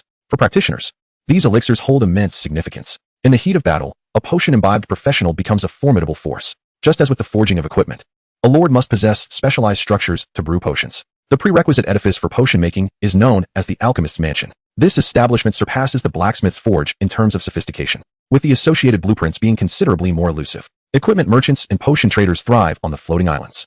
Should Lin Yu monopolize the trade of equipment and potions on these islands, his daily earnings would undoubtedly reach astronomical figures, potentially summoning a vast legion of angels in mere moments. However, this remains a distant dream, one that necessitates relentless endeavor. The goblin tribe resides approximately 4 kilometers to the west of Lin Yu's domain. One should not underestimate this distance. It is devoid of highways or even proper roads, presenting only dense forests and territories overtaken by wild creatures. Presently, the majority of territorial lords are still engaged in the extermination of monsters within a kilometer radius of their lands. In contrast, Lin Yu's forces have traversed several kilometers to assault the stronghold of an intelligent native species, highlighting a significant disparity. After enduring a 2-hour trek through the jungle and vanquishing countless beasts, the angel squad finally reached the goblin tribe. Upon arrival, the angels did not conceal their presence.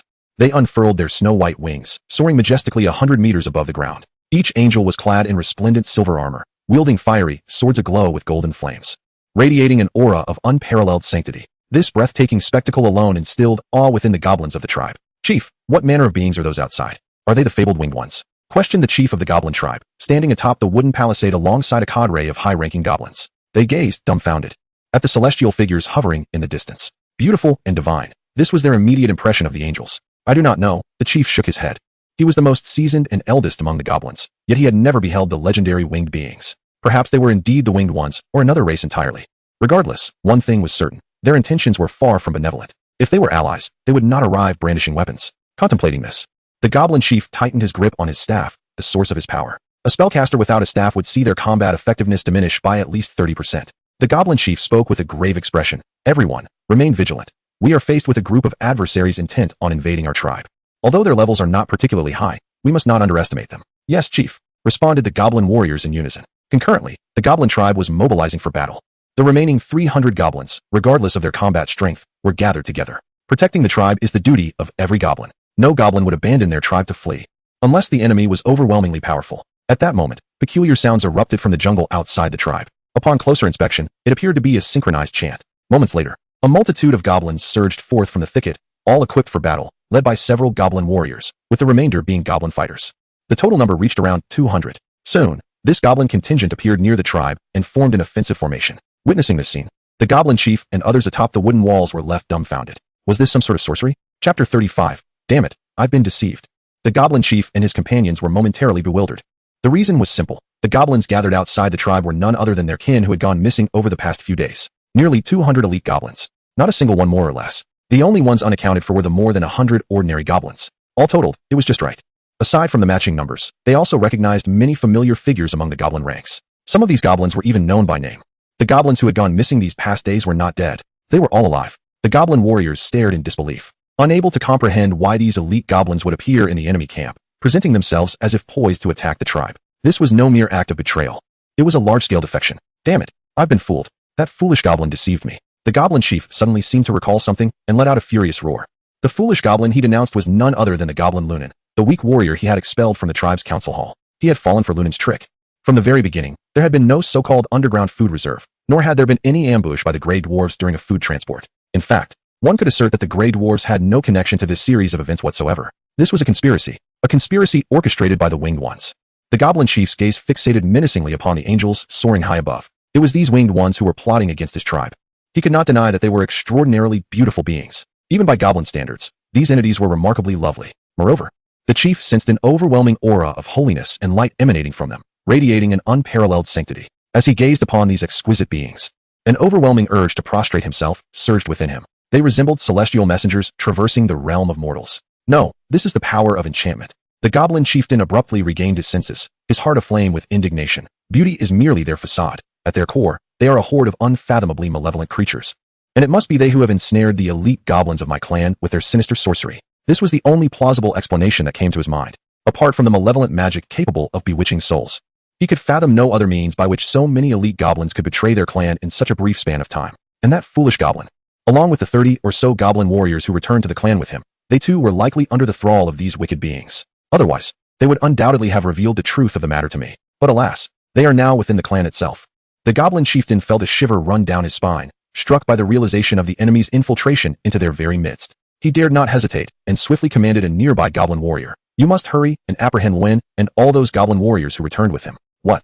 The goblin warrior stared in bewilderment, unable to comprehend why the chieftain would issue such an order. The enemy forces were already encroaching upon the clan, poised to ignite a battle for its defense at any moment. To capture the goblin warriors within the clan at such a time would be akin to undermining the very foundations of their home. Should chaos ensue, it could offer the enemy a critical opportunity. "Chieftain, why must we seize them?" The goblin chieftain's visage darkened as he intoned. "The goblin warriors who returned with Luen yesterday are now under the control of malevolent forces." What? The goblin warrior gasped in astonishment. Concealed within their clan lurked spies dispatched by the enemy? Enough of this idle chatter. Go at once. "Yes, my chieftain, I shall apprehend those traitors immediately." However, before the goblin warrior could finish his words, the war horn sounded from outside the clan. The cacophony of battle cries startled countless birds from the canopy of the jungle. This was a method the goblins employed to rally their spirits. Upon receiving the command from the celestial messenger, the ranks of goblin followers surged forth. Nearly 200 elite goblins charging towards their clan in a fervent rush. They advanced while shouting, resembling a fearless battalion from a cinematic saga, heedless of the dangers that lay ahead. Madness. These goblins have all gone mad. A 7th-level goblin warrior instinctively remarked, during our previous skirmishes with the Grey Dwarves. These creatures did not exhibit such frenzied fervor. Such is the terrifying nature of enchantment. The goblin chieftain became all the more convinced of his convictions. Remember, gather all our strength later to attack those winged beings soaring high in the sky, whom we shall refer to as the Winged Ones. They are malevolent sorcerers. Eliminate them, and their wicked magic shall dissipate. Understood, esteemed chieftain. The assembly of formidable goblins nodded in unison. At that moment, one of the goblin warriors inquired, "What shall we do about the goblins outside the tribe?" The goblin chieftain coldly replied, "Pay them no heed. They will not breach the tribe's walls anytime soon. When necessary, a few may be eliminated. Everything for the tribe. For the tribe." The goblin warriors roared in unison, steeling themselves for battle. Suddenly, the goblin chieftain bellowed, "They're coming."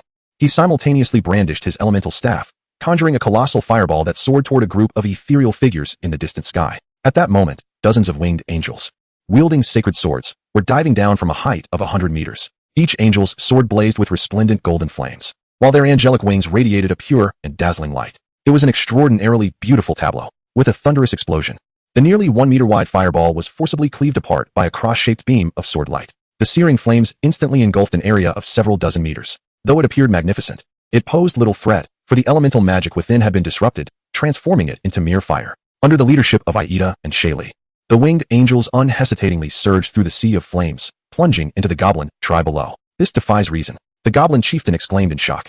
As a level 9 elemental mage, the power of the fireball he conjured was sufficient to slay an 8th-level practitioner. Yet those winged ones, whose highest level was merely mid-level 7, could shatter his fireball with a single strike, even dismantling the magical runes he had inscribed upon it.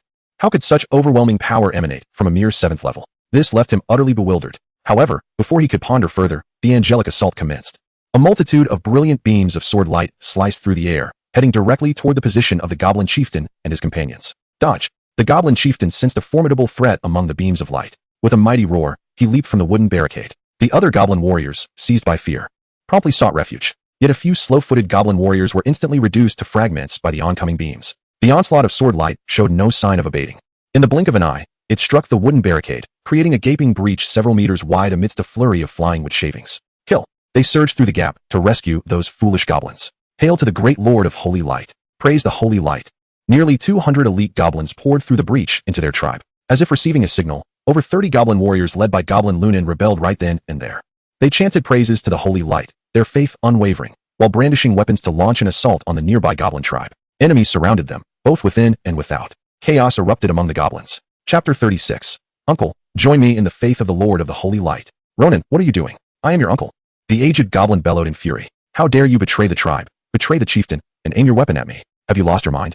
Despite the old goblin's wrath, Ronan, the deranged goblin, swung his long sword without hesitation, knocking out a nearby tribe member with the back of his blade. I am not mad. It is the tribe's kin who are too foolish. Burial, the chieftain, cannot lead the tribe to glory. He cannot even contend with the despicable gray dwarfs. Only the great Lord of the Holy Light can rejuvenate our goblin kin. Uncle, join me in the faith of the Lord of the Holy Light.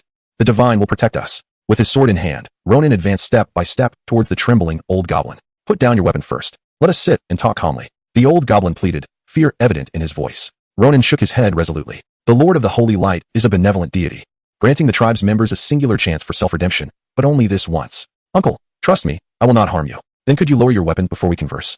I cannot. As Ronan inched closer, the old goblin, terrified, cried out, do not come any closer. I will follow you in faith to the Holy Light. Excellent, uncle. Now I need you to kneel on the ground, without any other meaningless movements. Once the tribal battle concludes, the esteemed holy envoy will ignite the flame of faith within you. I understand, but could you please step back a bit? Of course, uncle. Ronan turned and walked away. The old goblin, now kneeling, glanced around anxiously, seeking an opportunity to flee. However, he soon realized that the goblin followers had surrounded the entire tribe. Those unwilling to bow to the Holy Light either resisted valiantly or had already fallen unconscious to the ground. Escape was impossible. Moreover, even if he managed to flee the tribe, where could he go? Without the tribe's protection, he would inevitably become prey for the wild monsters. With this thought, the aged goblin surrendered, abandoning his hopes of escape, instead wishing for the tribe's strongmen, led by the chieftain, to successfully repel the invaders, thus sparing him from becoming a follower of the Lord of the Holy Light. Like the chieftain, the old goblin believed that the goblin followers were under the control of dark sorcery. Naturally, the Lord of the Holy Light was deemed a malevolent deity.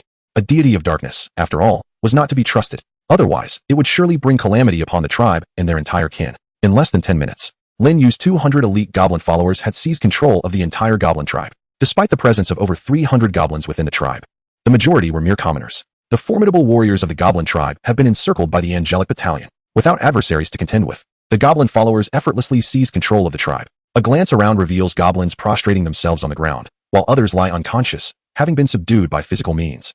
Their bodies sprawled haphazardly. Our mission has been accomplished. Now we await the archangels to impart the tenets to Chief Burial, and thus, this battle for the tribe's redemption shall come to a close. Praise be to the great Lord of Holy Light. Under divine guidance, our goblin tribe shall surely march towards enlightenment. The goblin devotees exhibit fervent expressions, each envisioning a resplendent future for their tribe. Meanwhile, those compelled to kneel in submission are engulfed in terror and unease, perceiving the zealots as utterly deranged. This world no longer requires faith. They yearn for the ancient goblin chief to triumph and liberate them. How remarkable! Are the legendary winged beings truly this powerful? On the battlefield, the goblin chieftain's eyes bulge with fury as he brandishes his elemental staff, unleashing colossal fireballs towards the 4 angels besieging him. Yet, his elemental magic proves ineffective, failing to pose a significant threat to his foes. Each fireball is obliterated mid-air by brilliant flashes of sword light, leaving only charred earth in their wake. The 4 angels, all of level 7, led by Ayada and Sally, with Vina and Josie providing support, force the goblin chieftain to retreat continually. He is driven back from the wooden walls of the tribe to the threshold of the Grand Hall, which bears witness to countless glories of the goblin tribe. The other goblin warriors have long been surrounded, facing a far graver predicament, as the remaining dozens of angels converge upon them. Several goblin champions fell within the initial skirmish, and in subsequent encounters, more perished. As of now, only 6 goblin warriors remain, desperately holding their ground. 2 are level 8 chieftains, and 4 are level 7 warriors. Such terrifying power. Are these winged beings truly the fabled offspring of deities?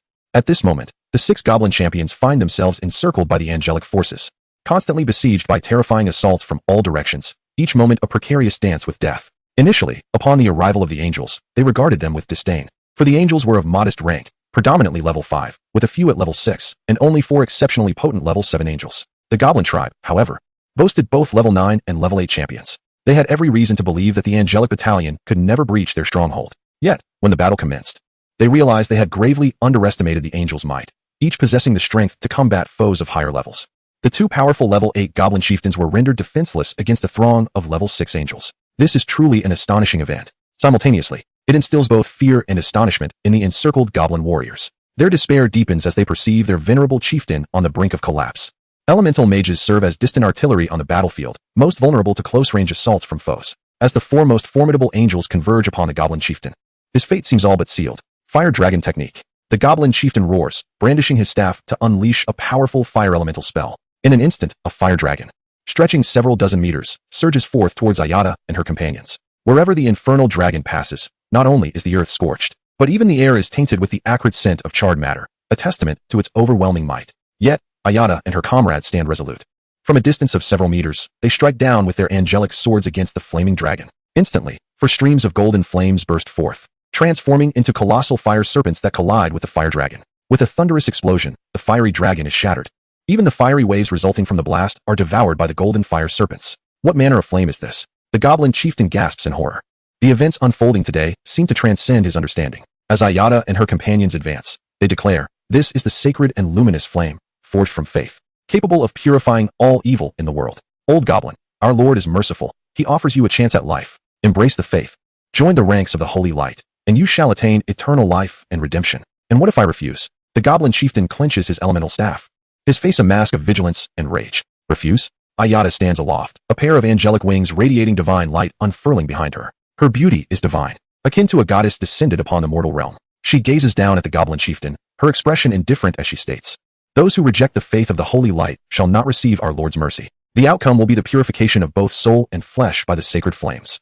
Chapter 37. Ayada, then you shall perish. The so-called purification of body and soul, in simpler terms, equates to being burned alive. The goblin chieftain's countenance darkens, a mix of anger and dread overtaking him. He is acutely aware of the immense power of the angelic flames. His sole mastery of the fire elemental spell, Fire Dragon Technique, was utterly extinguished in the clash with the angel's sacred flames. If it were he who faced the flames, he would undoubtedly be reduced to ash. How could a mortal vessel withstand the consuming fire of faith? The goblin chieftain even doubts that Ayada is exaggerating. The angelic flames possess the capability to reduce not only flesh to cinders, but also to annihilate the very soul of living beings. For within the sacred flames, he perceives a terrifying force of obliteration that causes his soul to tremble in fear. Without a soul, he would not even become a specter. The goblin chieftain yearns to resist, yet he knows he is no match for these angels, a realization derived from the battle that just transpired. Should he dare to defy, he risks being overwhelmed and slaughtered. After a moment of silence, he contemplates his fate. The goblin chieftain, with a visage marred by despair, proclaimed, "You have triumphed. I am willing to surrender the tribe to you, and vow to take nothing with me, provided you allow me to depart." Unlike the goblin known as Lunan's uncle, he was a level 9 practitioner. A mere step further would elevate him to a king-level powerhouse. With his formidable prowess, he could easily survive alone in this jungle, and venturing beyond its confines was not beyond the realm of possibility. Should he break through his limitations and ascend to king level, he would soar to great heights, thriving anywhere he may find himself. Under such circumstances, why would he wish to become a follower of the dark god? Relinquishing his tribe was already his utmost concession. Alas, this was his personal limit, one that bore no relevance to Ayada and his companions. Without any dialogue, Ayada, Sally, Vina, and Josie, for 7th level angels, swiftly encircled the goblin chieftain, cutting off all avenues of escape. The goblin chieftain, struck by terror, exclaimed, "What do you intend to do? I have promised to surrender the tribe to you. Why do you not let me go? We have already conquered this tribe. Your consent is unnecessary," replied Ayada, gripping the sword of angels, its blade wreathed in flames. "You now face two choices. One is to embrace our Lord and redeem yourself. The other is to be purified by the holy flame." The goblin chieftain turned to see a multitude of goblins kneeling in submission. Under the watchful eyes of a throng of goblin believers, none dared to stir, all obediently compliant. Meanwhile, among the goblin warriors besieged by the angelic battalion, only 3 remained, all of whom surrendered without resistance, including an 8th level goblin commander. With their kin captured and the tribe's might diminished, the chieftain found himself utterly isolated. Yet, despite his dire predicament, the goblin chieftain's resolve remained unyielding. He gritted his teeth and declared, "I shall not bow my head to any dark deity." "Then face your demise," was the retort. No sooner had the words left his lips than Ayada and the others lunged forth to slay the goblin chieftain. In a frenzy, he wielded his elemental staff, unleashing a torrent of searing and destructive fire element magic, desperately attempting to repel the angels while seeking an escape. However, despair soon engulfed him. For more angels emerged on the battlefield. Although their levels were merely 5 and 6, they were sufficient to sever his path to safety. Boom. A colossal fire dragon was obliterated, the scorching waves igniting nearby tribal structures. In the glow of the raging inferno stood the goblin chieftain, a figure of utter disarray. Though he had not sustained grievous injuries, the majority of his magical energy had been depleted, and he could feel his strength waning rapidly. An elementalist devoid of magic was scarcely more formidable than an ordinary person, especially in such a battlefield. Once his magic was exhausted, any nearby angel could easily vanquish him. "Wait, I surrender." At last, the goblin chieftain, gripped by fear, cried out in desperation for clemency. In comparison to death and the purification of the soul, the notion of venerating a malevolent deity appears somewhat more palatable. Yet, Yetta and her companions remained deaf to such sentiments. The angelic swords, ablaze with golden flames, danced through the air, cleaving brilliant crosses of light. No, the goblin chieftain cried out in despair. He brandished his staff in a futile attempt to defend himself, only to discover that his efforts were utterly in vain. There was no escape. In the next moment, he was engulfed by a torrent of cross-shaped sword light. Consumed by despair and terror, the piercing lights pierced through the goblin chieftain's body, leaving deep gashes in the ground, each half a meter in length. His eyes widened in disbelief, his body frozen in place. His life force ebbed away frantically, yet death did not claim him immediately. The razor-sharp light cleaved through him without spilling a single drop of blood. Why? The goblin chieftain gazed incredulously at Yetta and her companions, suspended high above. He could not comprehend. He had prepared to surrender, even shouted his intention to capitulate. Yet these angels showed him no mercy. Could it be that he, a formidable 9th-level elemental mage, was inferior to mere common goblins? Yetta regarded the goblin chieftain with an icy expression on her exquisite face, declaring, "Heretics who blaspheme my lord are unworthy of the sanctified light's protection." The chieftain was taken aback, realization dawning upon him that he had indeed referred to the divine light, which these angels worshipped, as a malevolent god. Regret washed over him, but it was far too late. At that moment, excruciating pain coursed through his body. The goblin chieftain opened his mouth, as if to utter a final word, but time had run out. His body collapsed like a stack of building blocks. Limbs and shattered flesh scattered across the ground. Simultaneously, a golden-hued parchment fell from his grasp. "Chieftain!" Goblins within the tribe cried out in anguish. The chieftain's sacrifice filled them with profound sorrow, setting aside the fact that he had sought to surrender but failed. They believed he had ultimately sacrificed himself for the glory of the tribe and the dignity of the goblin race, deserving of a noble farewell. What is this commotion? Clang! Clang! Clang! A multitude of swords were leveled at the shoulders of those weeping goblins. Instantly, their cries ceased, and a profound silence enveloped the tribe. All goblins obediently knelt upon the ground, not a single one allowed to weep. "Jossi, gather the goblins of the tribe. Vina, lead a team of angels to cleanse the battlefield. The rest of you, join me in purifying the souls of these tribals and spreading the faith of our Lord."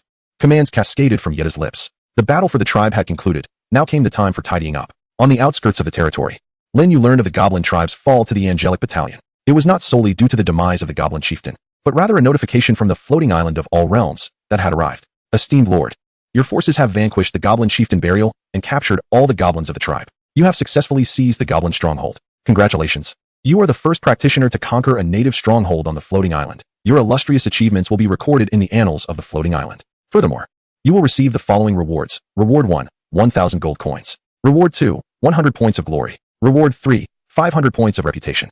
Reward 4, your name and your remarkable accomplishments will shine within the island's chat channels, inspiring other practitioners to forge ahead." Chapter 38, A Sole Ruler of the Leaderboard.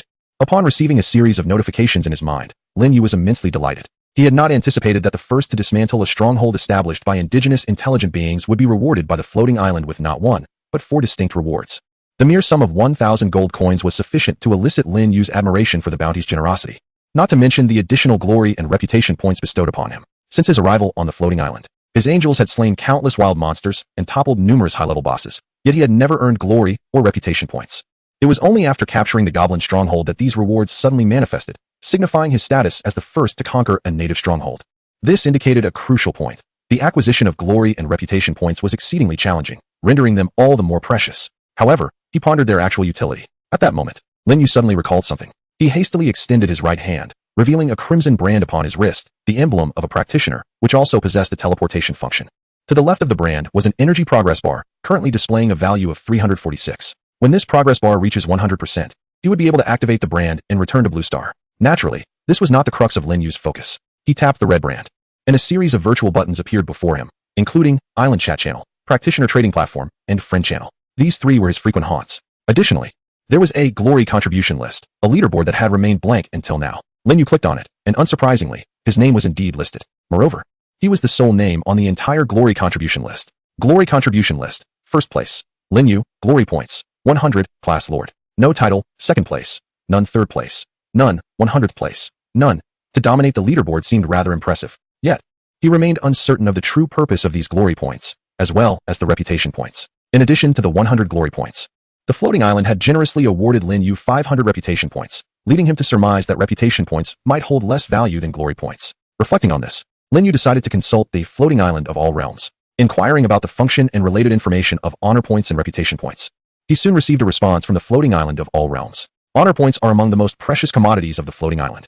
which can be exchanged for anything one desires, including but not limited to special blueprints, divine artifacts, and primal powers. Those who contribute significantly to the floating island through remarkable deeds will be rewarded with honor points. For instance, Lin Yu, as the first professional to conquer a native stronghold, achieved extraordinary results, marked by high contributions and difficulty, thus earning honor points. The method of acquiring reputation points is similar to that of honor points, but the difficulty is somewhat lower. The higher one's reputation points, the greater their fame in the native world of the floating island, making it easier to garner the allegiance of the native intelligent beings. There is a requirement for reputation points when establishing a kingdom. After listening, Lin Yu gained a concrete understanding of honor points and reputation points. As for reputation points, their significance is diminished. Fame is not a priority for him, as he possesses the superlative angelic units and is not reliant on the voluntary allegiance of native intelligent beings. Conquest by force is equally viable. What truly matters is the requisite quantity of reputation points needed to establish a kingdom, which is of utmost importance. Overall, however, the cost-effectiveness of honor points surpasses that of reputation points, as they can be exchanged for essential items for professionals. Subsequently, Lin Yu found the exchange button on the honor contribution board. Upon entering, he beheld an abundance of items, countless and diverse. Brave set, king level, 500 honor points. Cloak of secrecy, holy level, 800 honor points. Temporal ring, semi-divine artifact, 2000 honor points. Curse of the Lich King, divine artifact, 5000 honor points. Exclusive unit quantity blueprint, 300 honor points. Unit evolution blueprint, 100 honor points. Apothecary mansion blueprint, 300 honor points. Top tier unit building blueprint, 10,000 honor points. Level 1 spirit rice seed, 10 honor points. Level 2 spirit rice seed, 20 honor points. Blackbone bloodvine, demon plant, 300 honor points. Immortal flower, demon plant, 2000 honor points. A glance revealed an endless array of rare items, ranging from divine artifacts and top tier unit building blueprints to the modest level 1 spirit rice seed, which requires merely 10 honor points for exchange. The sheer richness of the offerings left Lin Yu astounded, his eyes dazzled and mouth watering. Yet, the unfortunate reality was that he could afford very few of these items, possessing only a meager 100 honor points. The existence of blueprints for top tier units was nothing short of terrifying. Gazing at the information on the exchange menu, Lin Yu could not help but draw in a sharp breath. Top tier unit building blueprint, regarded as a premier treasure of the island. Currently, lords, including Lin Yu, summon units from the Lord's Hall, which yields randomly designated territorial units that cannot be altered. Regarding the unit construction, it serves as an alternative means to summon troops, akin to the barracks within the game. Once constructed through blueprints, one can summon units using gold. The unit construction does not conflict with the troop summoning from the Lord's Hall. It merely provides an additional avenue for summoning different types of units. This architectural blueprint enables aspiring lords to defy fate. For instance, a low-level lord, upon acquiring the ability to summon elite units through the unit construction, could instantly ascend to the rank of a top-tier lord. This is indeed formidable. However, the probability of such a miraculous transformation is lamentably low. Lin Yu firmly believes that it is virtually impossible for any adventurer to obtain a top-tier unit construction blueprint by defeating monsters.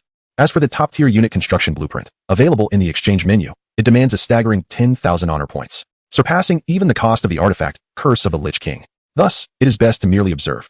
Lin Yu does not intend to gather the requisite 10,000 honor points for an exchange. Before his sole unit, the Angel, all other elite units hold little significance. Presently, he possesses only 100 honor points, which limits his options for exchange. Lin Yu remains unhurried. He must meticulously contemplate his choices. Should he fail to find a desirable item for exchange, he can simply save his existing honor points. Little by little, he may one day acquire an artifact or a formidable demon plant from the exchange. While Lin Yu deliberated on which item to obtain, the chat channel within the island had erupted into a frenzy. The cause of this commotion was the fourth reward bestowed upon Lin Yu by the floating island. His name and illustrious achievements would shine within the chat channel, inspiring other adventurers to press forward valiantly. What does this imply? It is akin to a world announcement within the gaming realm. With the world announcement made, how could the chat channel remain tranquil? After all, the floating island of all realms had made a resounding impact. Chapter 39, World Announcement, A Frenzy. At this moment, at the pinnacle of the chat channel, a series of golden characters dazzled and gleamed. Congratulations to Lord Lin Yu for conquering the local faction stronghold, the Goblin Tribe. As the first Lord Adventurer to seize a local faction stronghold, Lin Yu is awarded 1,000 gold coins, 100 honor points, and 500 reputation points. May all adventurers take Lin Yu as a model and make extraordinary contributions to the cause of unification for the floating island. These lines of golden text were prominently displayed, shining with prestige, ensuring that every adventurer entering the chat channel would see them immediately. This is the world announcement. It is a remarkable means of gaining renown that any adventurer would envy. If there were those who were previously unaware of Lin Yu's name, such individuals are now exceedingly rare, unless one refrains from entering the chat channel, which is evidently improbable, for whether boasting within the channel or gathering various information. These activities comprise the daily routine of adventurers. Thus, Lin Yu has undeniably achieved fame. His name, at this moment, was etched into the hearts of all professionals within the island, becoming a household name. He was renowned throughout the entire floating island. The chat channels were in a frenzy. What the heck? It's actually a world announcement. I have never heard of such a thing, that the floating island has world announcements. The veteran professionals who first arrived on the floating island never enjoyed such treatment. Indeed, that is true. During my days on Blue Star, I frequented the professional forums daily and never heard of the floating island issuing a world announcement for any individual professional. Since when did the floating island start to indulge in competition? The competition itself is of little consequence. What matters is the content of the announcement. Is Lin Yu's strength truly that formidable? He actually conquered a goblin tribe. I know about goblins. They are considered low-level intelligent beings on the floating island. No matter how low-level, it is still a tribe. Generally speaking, even the weakest local strongholds are guarded by level 9 monsters. In other words, Lin Yu's troop has grown powerful enough to eliminate a level 9 boss.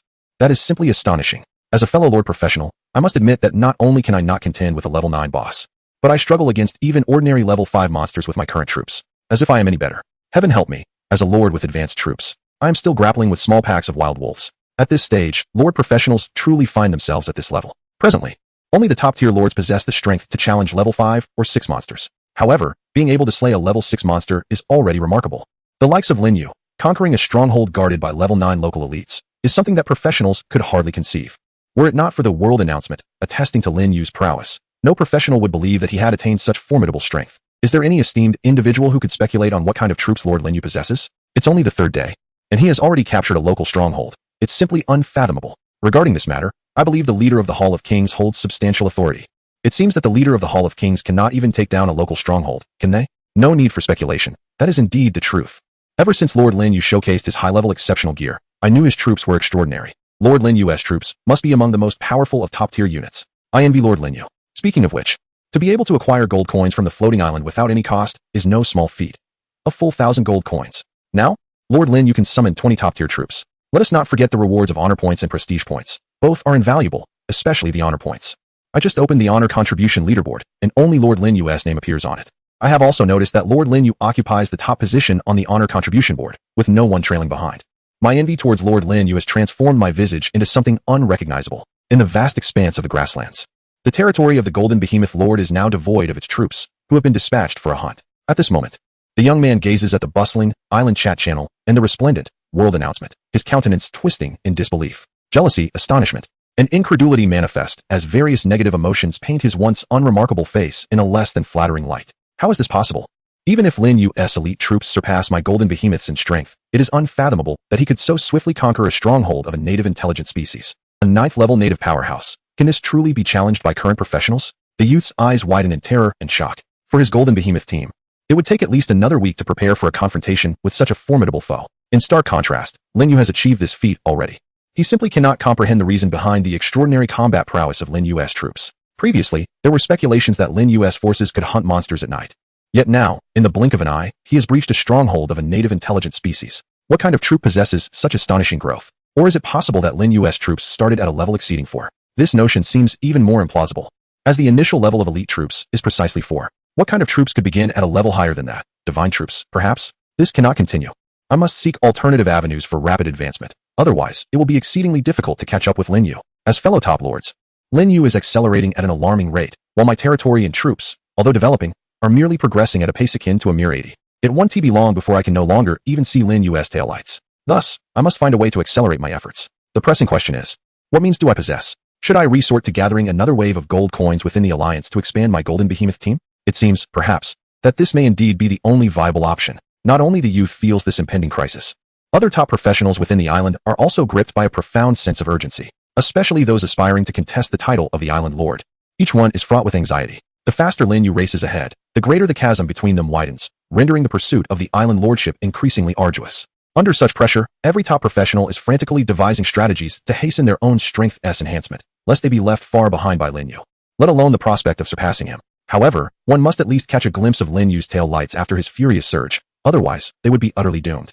At that moment, a piece of news emerged in the island's chat channel, igniting fervent discussions among countless professionals. The content of the message was quite straightforward. Lin Yu was the first to conquer a local faction stronghold, receiving generous rewards from the floating island.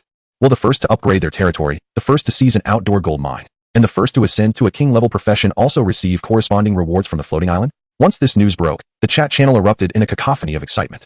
Numerous professionals swiftly engaged in discussions regarding the information. Within a short period, the items for sale on the island's trading platform, namely the Fence Blueprint and Arrow Tower Blueprint, were fiercely contested by several Lord-class professionals, who deemed the news highly credible. Their eagerness to acquire these blueprints stemmed from a desire to be the first to upgrade their territory and seize the opportunity to be the second to make a groundbreaking achievement. However, these Lord-class professionals soon found themselves bewildered. What good would it do to possess the fence and arrow tower blueprints if they lacked the warehouse blueprint? The fence, arrow tower, and warehouse are three essential structures required for upgrading a territory to a medium village. None can be absent. Yet, on the trading platform, there was no trace of any warehouse blueprint for sale. The drop rate for the warehouse blueprint was significantly lower than that of the fence and arrow tower blueprints. No worries, there's no rush. Since not a single warehouse blueprint has surfaced, Lin Yu surely has none either. I still have a chance to claim this reward.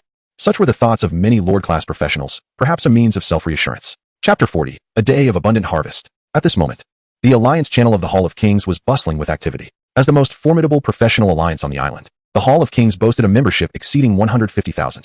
This figure is indeed formidable. If all these alliance members could be mobilized for the Golden Behemoth Lord, he would hold a significant advantage in the forthcoming battle for the island. It is precisely due to this that, at times, the Golden Behemoth Lord regarded Lin Yu with disdain, believing his current setback to be merely temporary. With the support of the Hall of Kings, he was confident he would eventually surpass Lin Yu. At this very moment, the Alliance channel of the Hall of Kings was stirred into a frenzy by a single remark from the Golden Behemoth Lord. The audacious maneuvers of this young lord were once again in play. This time, he did not exploit the formation of a core team as a pretext to siphon off the Alliance members' gold, nor did he seek loans. Instead, he opted for direct crowdfunding. He believed that, as a top-tier lord and the Alliance leader, raising some gold through crowdfunding within the Alliance would pose no issue. After all, if crowdfunding could be achieved, why resort to borrowing? Borrowed gold must be repaid. Moreover, borrowing gold necessitates a contract, which, under the rules of the floating island, would bind him to repayment. Unfortunately, the Golden Behemoth Lord overestimated his influence. His crowdfunding initiative met with considerable resistance from numerous Alliance members. The leader of the Golden Behemoth was truly a spectacle. While the leaders of other alliances merely resorted to borrowing gold coins, our alliance's leader audaciously proposed crowdfunding. Such empty rhetoric, filled with grandiose aspirations. It is impossible to undertake such actions without having consumed at least 3 gin of liquor. No one's gold coins are simply blown in by the wind.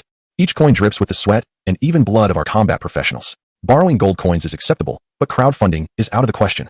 Countless similar sentiments flooded the Alliance channel, leaving the Golden Behemoth leader utterly perplexed. Was his stature as a top-tier leader truly so worthless? In an alliance boasting over 150,000 members, how could they not collectively raise enough gold to purchase 2 architectural blueprints? Indeed, he yearned to be the first professional to upgrade the territory and reap the rewards from the floating island. However, he placed little value on the gold coins and prestige points. Rather, he coveted the world announcement and glory points.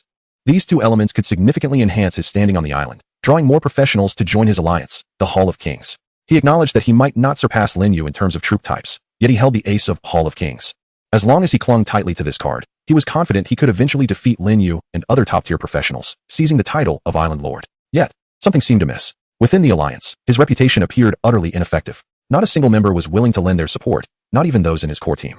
As the internal discourse leaned overwhelmingly against him, the Golden Behemoth leader, sensing the tide turning, quickly retracted his statement, claiming it was not crowdfunding, but rather borrowing. This quelled the cacophony of dissent. Ultimately, he succeeded in borrowing several thousand gold coins. Leader, the prices of the fence and arrow tower blueprints are rising too rapidly. They are hardly worth purchasing. The most critical issue is the absence of the warehouse blueprint. What if someone acquires the warehouse blueprint and upgrades the territory first, claiming the rewards? This could lead to a significant loss for the leader. The warehouse blueprint is exceedingly rare. Better to be cautious than to regret. Lin Yu commented. I suspect you are referring to me. The Golden Behemoth leader paid no mind to the voices in the Alliance channel. The moment the thousands of gold coins were secured, he promptly accessed the island trading platform to purchase 1 fence blueprint and 1 arrow tower blueprint. Prices for both blueprints had been steadily increasing. Delaying even a moment would require paying an even higher amount of gold. Nevertheless, the Golden Behemoth leader felt a pang of sorrow. Damn those unscrupulous merchants. In just a short while, the prices of the blueprints had surged by more than half. He was incensed, feeling as though he had lost a fortune. Yet, ultimately, the blueprints were in his possession, and he still had over 2,000 gold coins remaining. Now, it was a matter of when the first warehouse blueprint would emerge. At that moment, regardless of the cost, I am determined to obtain the warehouse blueprints. This time, I must not allow Lin Yu to seize the initiative again. The Lord of the Golden Beast grumbled, vowing to redeem his past shame through a wave of world announcements. As for Lin Yu, he had already closed the exchange menu for glorious items. After contemplating for quite some time, his 100 glory points remained unspent. He found himself in a quandary, unsure of which item to redeem. In truth, the options available to him were rather limited. For instance, there was the Unit Evolution Blueprint, valued at 100 glory points. The Low-Level Equipment Blueprint, priced at 50 glory points, and even more affordable Spirit Rice Seeds, among others. Yet, regardless of the item he considered, he felt a sense of loss. To him, given the arduous nature of acquiring glory points, it would be a disservice to use them for anything less rare. Common items could easily be purchased on the trading platform, rendering glory points unnecessary for redemption. Even the unit evolution blueprint, which could facilitate the evolution of units, fell into the same category. He had perused the details of the unit evolution blueprint. At first glance, it seemed impressive. Upon a second glance, it became a source of frustration. His unit, the Angel, could indeed evolve through this blueprint, yet the process came with both success and failure probabilities. Should he fail, Lin Yu would suffer a significant loss of 100 glory points. Thus, after much deliberation, he ultimately refrained from making a decision. Casting a glance at the bustling island chat channel and the prominently displayed Golden World announcement, Lin Yu contentedly made his way to the adjacent island trading platform. Despite the absence of warehouse blueprints, the competition for fence and arrow tower blueprints was fierce. These individuals truly exhibited a remarkable level of fervor. Fortunately, my warehouse has already been constructed. In the midst of his thoughts, Lin Yu glanced once more at the auction for the ghoul leather armor. With less than 3 minutes remaining until the auction's conclusion, the bidding price had soared to 1,070 gold coins, surpassing the price of any already sold level 5 premium equipment. A transaction price exceeding 1,000 gold coins had rewarded him with an additional 1,000 gold coins from the floating island. Coupled with the spoils from conquering the goblin tribe, it must be said that today was a day of great harvest. Lin Yu smiled with joy, his spirits buoyant. At that moment, he received yet another notification from the floating island of all realms. Esteemed Lord, your unit team has captured the core building, the conference hall, of the goblin tribe. You may choose to destroy it or claim it. Choosing to claim will result in the goblin tribe becoming your second territory. Choosing to destroy will reduce the goblin tribe to ruins, rendering it a no man's land. During this process, you may have the opportunity to obtain relevant blueprints from the goblin tribe. Destroying the stronghold of local forces carries a high probability of acquiring blueprints, including but not limited to territorial buildings. Besides building blueprints, other blueprints may also be obtained, albeit with a lower probability. Lin Yu had previously gathered this information from the professional forum on Blue Star, so he did not hesitate and decisively chose to destroy the goblin tribe. As for claiming the goblin tribe, it held no significance for him at this moment. Congratulations, Lord Lin Yu. You have successfully destroyed the goblin tribe. You have earned the enmity of the goblin clan. You have acquired 3 blueprints for arrow towers, 1 blueprint for a fence, 1 blueprint for a warehouse, 5 blueprints for wooden houses, and 1 silver grade outpost chest. As a series of notifications appeared in his mind, Lin Yu was left with a singular thought. He had struck it rich. Chapter 41, The Outpost Chest. An exorbitantly priced piece of equipment. Compared to his gains, offending the goblin clan was hardly a concern. Even if he had not destroyed the goblin tribe, he and the other professionals who had descended upon the floating island were already in a hostile relationship with the local factions, including the goblins. Thus, their animosity held no fear for Lin Yu. He was now immersed in immense joy. He had obtained 1 blueprint each for the fence and the warehouse, 3 blueprints for arrow towers, and a remarkable 5 blueprints for wooden houses. Additionally, he had acquired a silver grade outpost chest. This was indeed a tremendous windfall. At this moment, Lin Yu could hardly contain the smile on his face. The blueprint for the fence was finally in his hands. He could now construct the fence and upgrade his territory to a mid-level village, unlocking the ability to summon the 4-winged angel. If the first upgrade of the territory came with rewards, those rewards would undoubtedly be his. The warehouse blueprint was also a valuable asset. Although I already possess a warehouse structure, I could certainly sell it. Lin Yu chuckled. Aren't those top-tier elites and guild leaders clamoring to upgrade their territories in order to obtain rewards from the floating island? However, the trading platform only displayed blueprints for the fence and arrow towers, with no listings for the rarer warehouse blueprints. If I were to place this warehouse blueprint on the trading platform, it would likely fetch an astonishing price, surpassing even the value of the serpent armor. Moreover, the wooden house blueprints were now in his possession. He pondered how many wooden houses could be constructed from the 5 blueprints. Some blueprints could be utilized multiple times. For instance, 1 arrow tower blueprint could be used 3 times to build 3 arrow towers. Lin Yu believed that the blueprint for the wooden house, being one of the most fundamental designs, could also be reusable, potentially more so than the arrow tower blueprints. Lastly, and most importantly, the silver grade outpost chest. This was the first time Lin Yu had heard of such a treasure. Even on the professional forum of Blue Star, no one had disclosed any information regarding outpost chests. Could it be that outpost chests were a new feature of the floating island? It was certainly a possibility. After all, the world announcement was precisely a new function unlocked by the floating island. A year ago, the first batch of seasoned professionals who had arrived at other floating islands had never enjoyed the privilege of such announcements. Whether it was the first to seize a stronghold of local forces, the first to upgrade a territory, or any other event, none had ever elicited a global announcement. At most, there were default rewards in terms of glory and reputation points. Thus, it is highly probable that the stronghold treasure chests were also items introduced by the floating island of all realms. However, the contents of these treasure chests remain a mystery to Lin Yu, who is filled with anticipation for their opening. Yet, he cannot do so at present.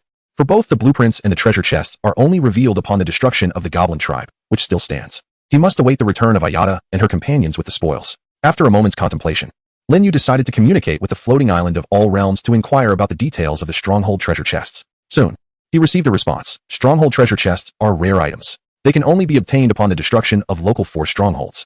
The chests are categorized from lowest to highest as bronze, silver, gold, diamond, crystal, divine, and super divine. The more formidable the destroyed stronghold, the higher the quality of the treasure chest obtained. The items within the chests appear randomly, including but not limited to gold coins, basic resources, blueprints, equipment, and crop seeds. The higher the chest's grade, the more valuable the randomly appearing items. The highest grade. The Super Divine Stronghold Treasure Chest. What kind of powerful local force must be destroyed to acquire such a treasure? Could it be a local kingdom? Moreover, there even exists a bronze-grade Stronghold Treasure Chest. This implies that the Goblin tribe is not the weakest of all local forces. Some are even weaker. Otherwise, Lin Yu would have received a bronze chest instead of a silver one. With no further thoughts, Lin Yu focused on waiting for the Angel Squad to return with the spoils. At that time, he could proceed to upgrade the territory, list the blueprints, or open the Stronghold Treasure Chests in succession. Just then, the floating island of All Realms sent another notification. The message was simple. It informed Lin Yu that the equipment he had listed, the ghoul leather armor, had been successfully auctioned for a final price of 1,140 gold coins. Quite impressive. That price is double that of other level 5 exquisite equipment. It exceeded my expectations. Lin Yu's intuition had not failed him. The ghoul leather armor indeed brought him a pleasant surprise. Concurrently, the skeleton sword, which was also listed at the same time, sold for 270 gold coins, significantly cheaper. After all, it was a level lower and merely an ordinary piece of equipment without any special effects. In contrast, while the ghoul leather armor is also a mere level 5 item, its unique ability to disguise is akin to a divine skill at this stage. If utilized effectively, it could lead to extraordinary success. This explains why someone was willing to pay such a high price to acquire it. Meanwhile, the chat channels on the island have grown increasingly lively. Numerous professionals are discussing the recently auctioned ghoul leather armor by Lin Yu. Some believe the price to be slightly elevated, yet worth the investment, while others deem it utterly irrational to bid such a high sum for a level 5 piece of equipment. A level 5 piece of equipment fetching over 1,000 gold coins is simply outrageous. Lin Yu has certainly made a fortune. With the gold rewards from the floating island, Lin Yu will be able to summon dozens of top-tier units, which is truly terrifying. I cannot fathom why so many people are vying for a level 5 piece of equipment, and to think it sold for such an astonishing price. I, too, am baffled. Is it merely a case of foolishness amidst wealth? To the person above, refrain from exposing your pitiable intelligence in the world chat. The description of the ghoul leather armor clearly states that wearing it allows one to disguise as a ghoul, evading detection by undead creatures below level 5. Do you understand what this implies? It means that possessing the ghoul leather armor enables one to hunt at night. As long as one is cautious and avoids higher-level undead monsters, the rate of leveling up will undoubtedly soar. In comparison to personal level advancement, gold holds little significance. It is not as if one is a lord. Is that truly possible? Of course. Otherwise, why would so many prominent figures participate in the auction? They are drawn by its disguise ability, which accelerates the leveling process. Damn. I previously thought those bidders were mad. Now I realize the foolish one is actually me. I never anticipated this. But does it matter now? Do you possess such wealth? Can you compete with those titans? Youngster, recognize your limitations. This is beyond your grasp. Time swiftly moved to noon. The angel squad finally returned to the territory, comprising 58 winged angels, all accounted for. Additionally, over 500 goblin devotees accompanied them, escorting a substantial amount of food, basic resources, and various monster materials, along with metal components. All of these were seized from the goblin tribe. Just these spoils alone are enough to be considered a bountiful harvest, not to mention the 300 additional goblin devotees and numerous blueprints, gold coins, and equipment obtained. It truly was a path to wealth through warfare. Upon their return to the territory, Lord Yada promptly led the angel squad to pay their respects to Lin Yu, presenting the spoils into his hands. Gold coins, blueprints, equipment, and among them, the silver-grade stronghold chest that Lin Yu had eagerly anticipated. Chapter 42, Opening the Chest.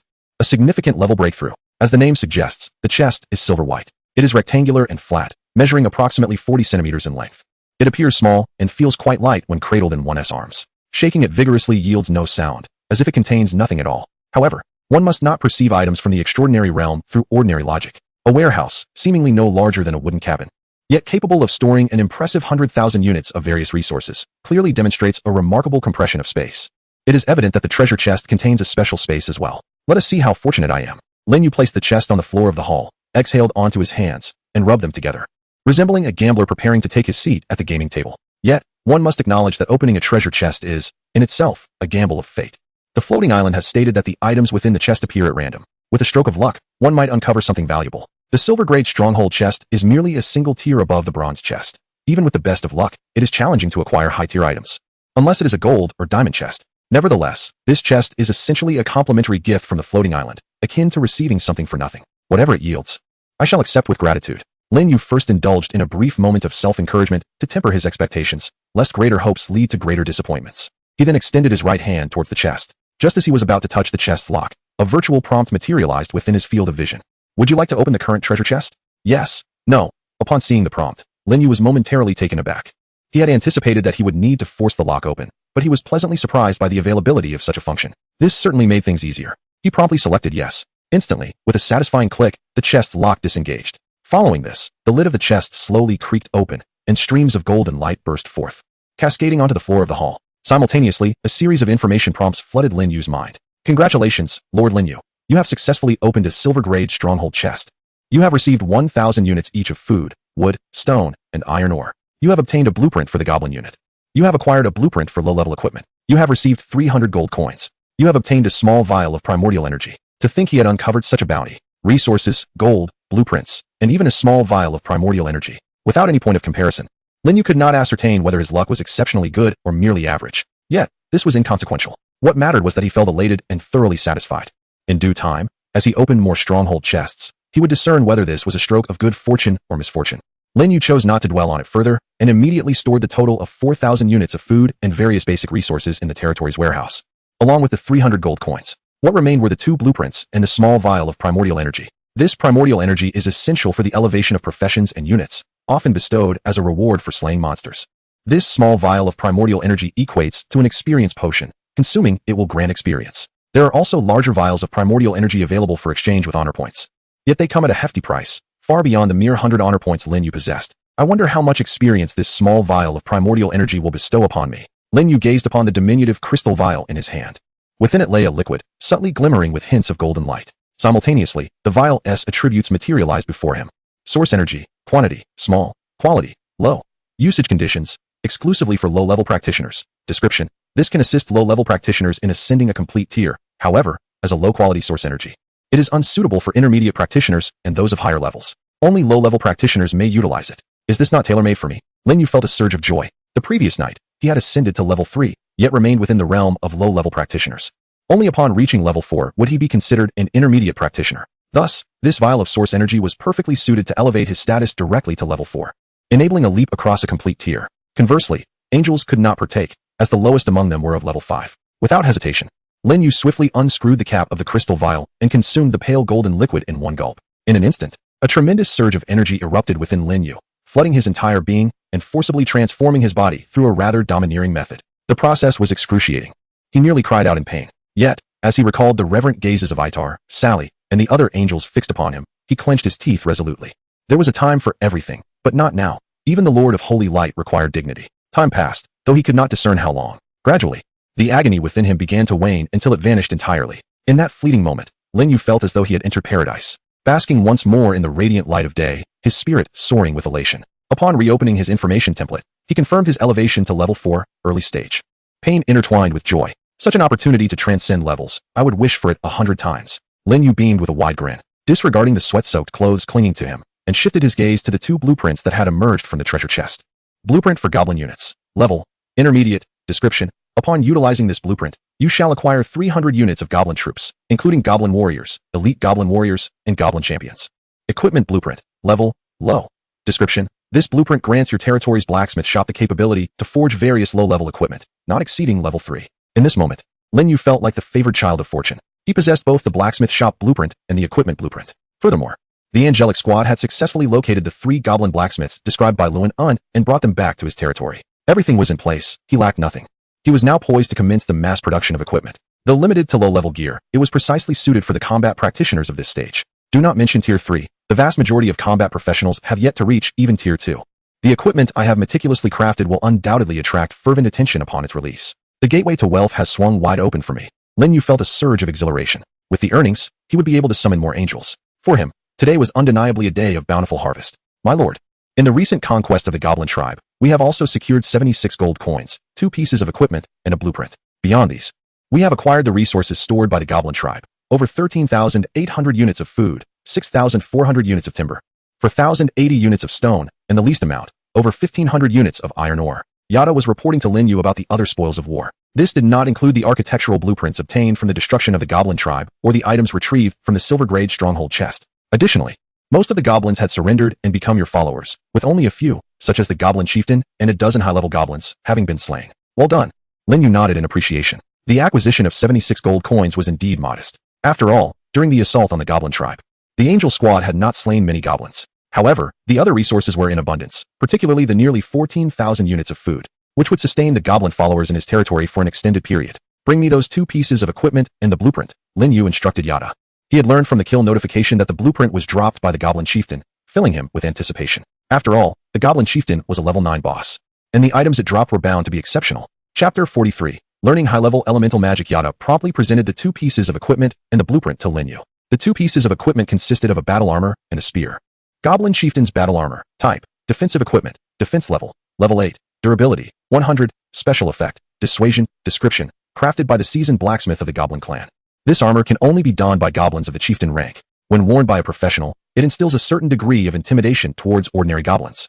Goblin's Courage Spear. Type: offensive equipment. Damage level: level 7. Durability: 100. Special effect: aura of courage. Description: the Courage Spear is a masterpiece of a goblin blacksmith.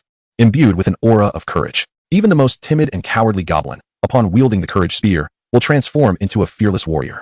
Special reminder: do not equip it before possessing sufficient strength, or you may face death on the path of charge.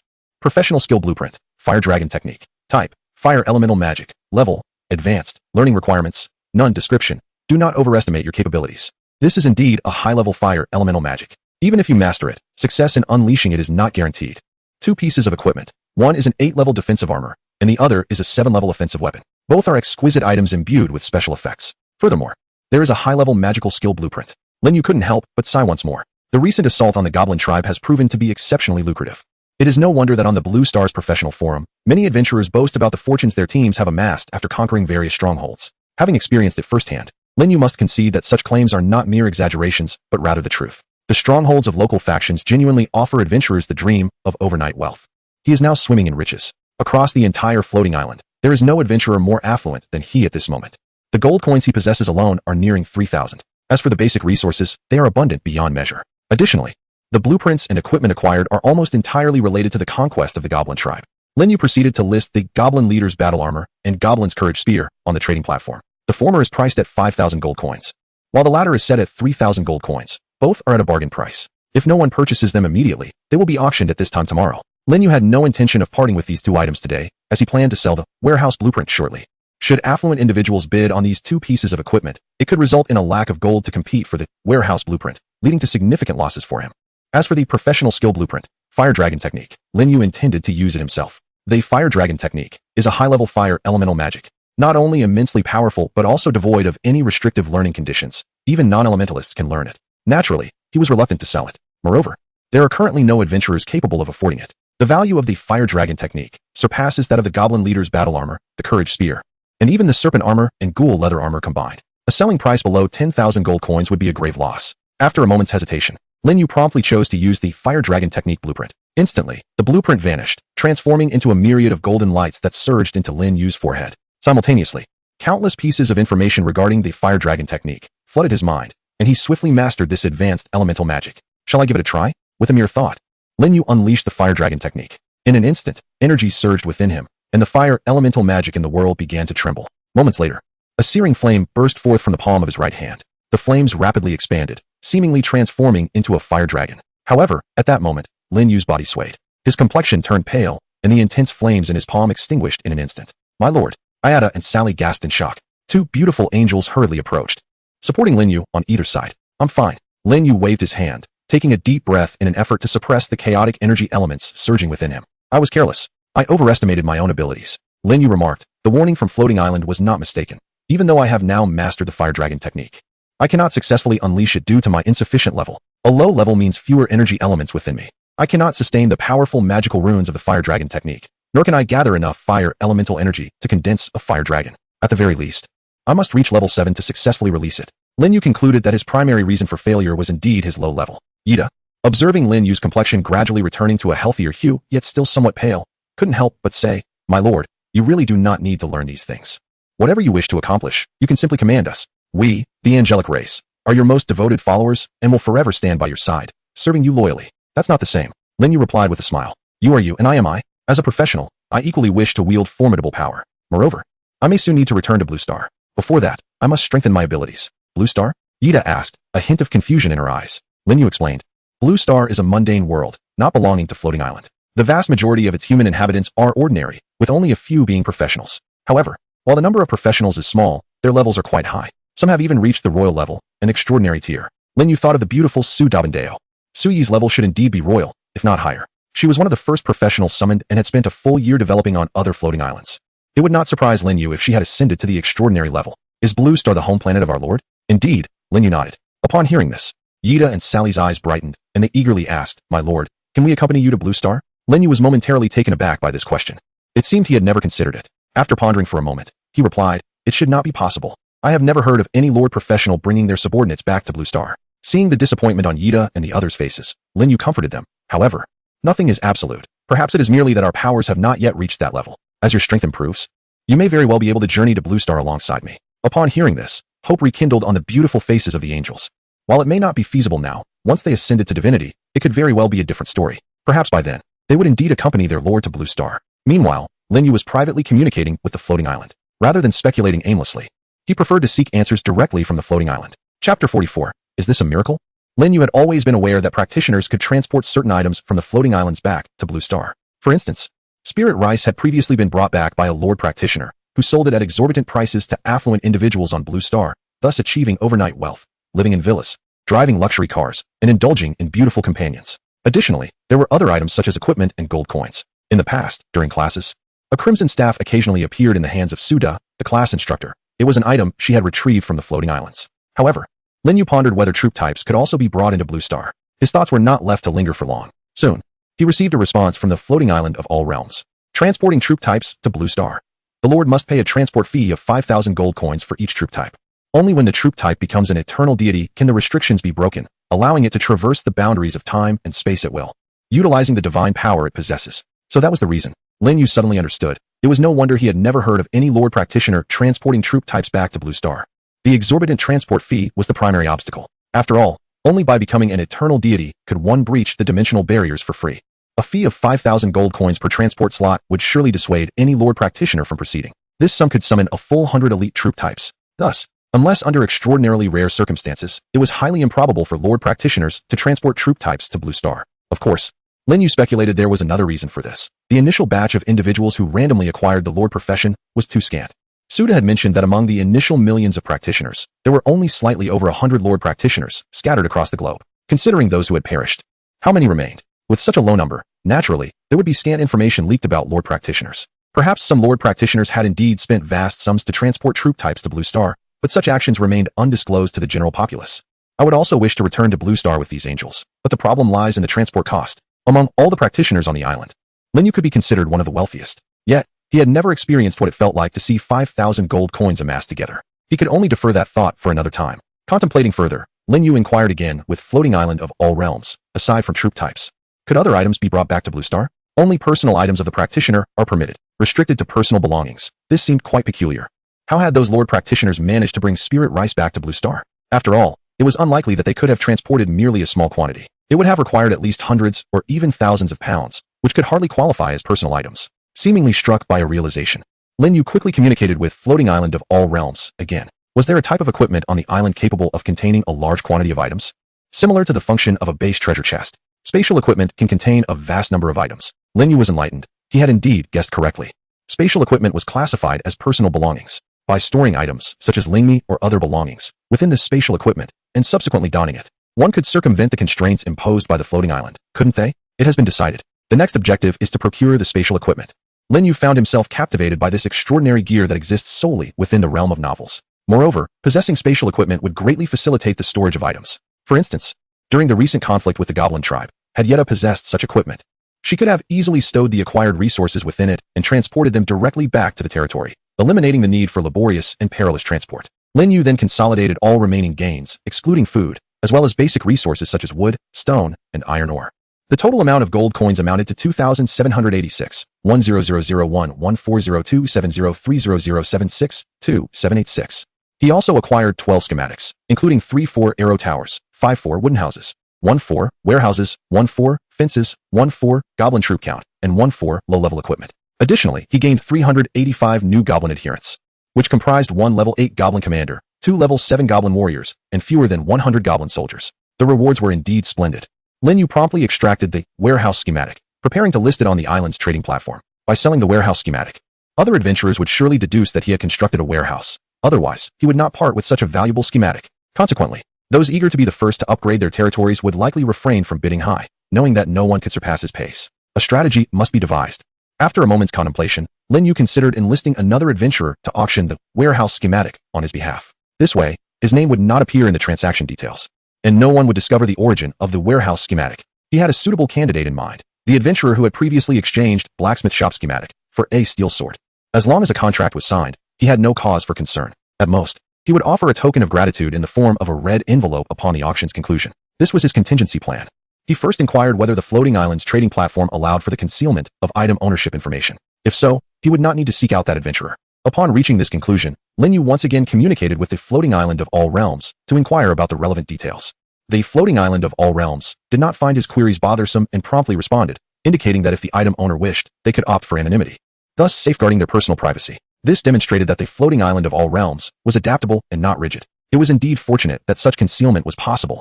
Lin Yu proceeded to list the warehouse schematic on the island's trading platform while concealing his information. After doing so, the item owner section displayed a string of characters. However, this anonymity would only last until the auction concluded. The reason is quite simple. I intend to upgrade my territory at the precise moment the auction concludes. An early upgrade could lead to the world announcement, causing the warehouse blueprints to fetch a lower price.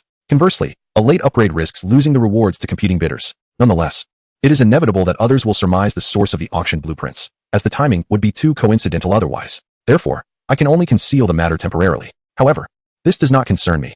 I have no fear of being envied, nor am I troubled by resentment. My sole objective is to master the timing and maximize the value of the warehouse blueprints. The auction duration for the warehouse blueprint is 1 hour, ample time for Lin Yu to execute his plans and for the lords to amass additional gold coins. Without further contemplation, Lin Yu retrieved the goblin unit quantity blueprint and chose to use it, as the blueprint transformed into countless golden lights and vanished. A significant number of goblins appeared in the small square of the territory. These goblins, summoned by the blueprint, were all fully armed, clearly surpassing the goblin followers in terms of presence. Praise the great lord. We pledge our undying loyalty. 300 elite goblins knelt in unison, their fervent gazes fixed upon Lin Yu. Should he command them to sacrifice their lives at this moment, they would do so without hesitation. The other goblin followers, witnessing this spectacle, were left utterly astonished. They could hardly believe that their esteemed lord possessed the ability to conjure an entire battalion of fully equipped goblins from thin air. Could this truly be the fabled miracle?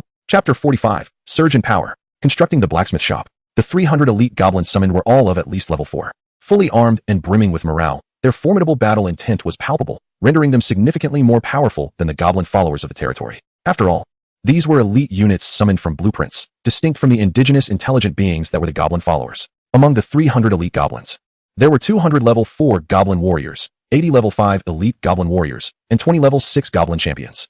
This constituted a remarkably potent force capable of venturing out to hunt independently, without the need to accompany the angelic battalion. Thus far, Lin Yu had amassed approximately 1,000 goblins under his command, among which over 700 were goblin followers. Within this group, more than 400 were ordinary goblins, while around 300 were elite goblin followers. The most formidable among them was the level 8 goblin leader who had previously surrendered, though Lin Yu had yet to learn his name, as he had not had the opportunity to summon him. Lin Yu intended to form 2 hunting teams of goblins.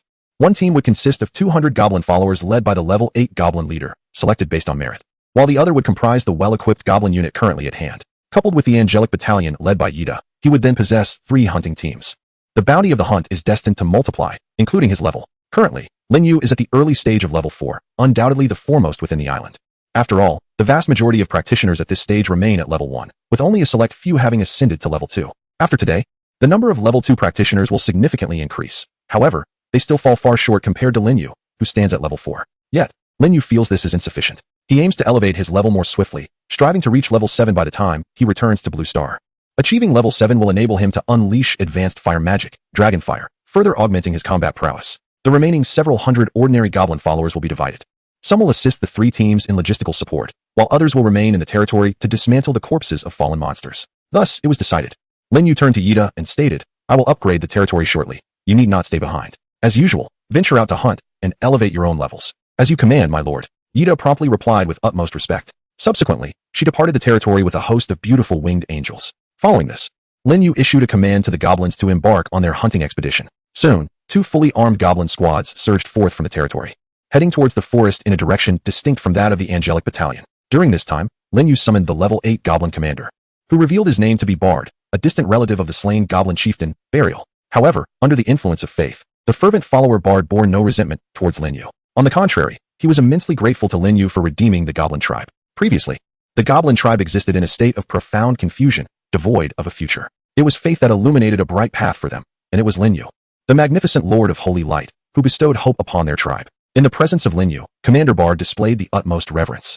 Kneeling before him like a humble servant, a gesture of veneration towards the divine. Bard, you possess the courage to amend your errors and return from your wayward path. I believe you will become a remarkably promising goblin. Your future shall surely surpass that of the goblin chieftain. Strive diligently and advance. The future of the goblin tribe lies within your hands. Lin Yu's words instilled in Commander Bard a powerful sense of belief and provided him with the motivation to progress. He had never before felt such hope and anticipation for the future as he did today. After bidding farewell to the great Lord of Holy Light, Commander Bard marched forth with his goblin followers to hunt, filled with exuberance and pride. Thus, within the territory, only Lin Yu and a handful of ordinary goblins remained. Contemplating his next move, he retrieved the blacksmith shop blueprint. Until now, Lin Yu had refrained from utilizing this architectural blueprint due to the absence of a blacksmith within the territory. Even if the blacksmith shop were constructed, no equipment could be forged. Now that the blacksmith is established and the blueprints are at hand, the construction of the blacksmith shop cannot be delayed any longer.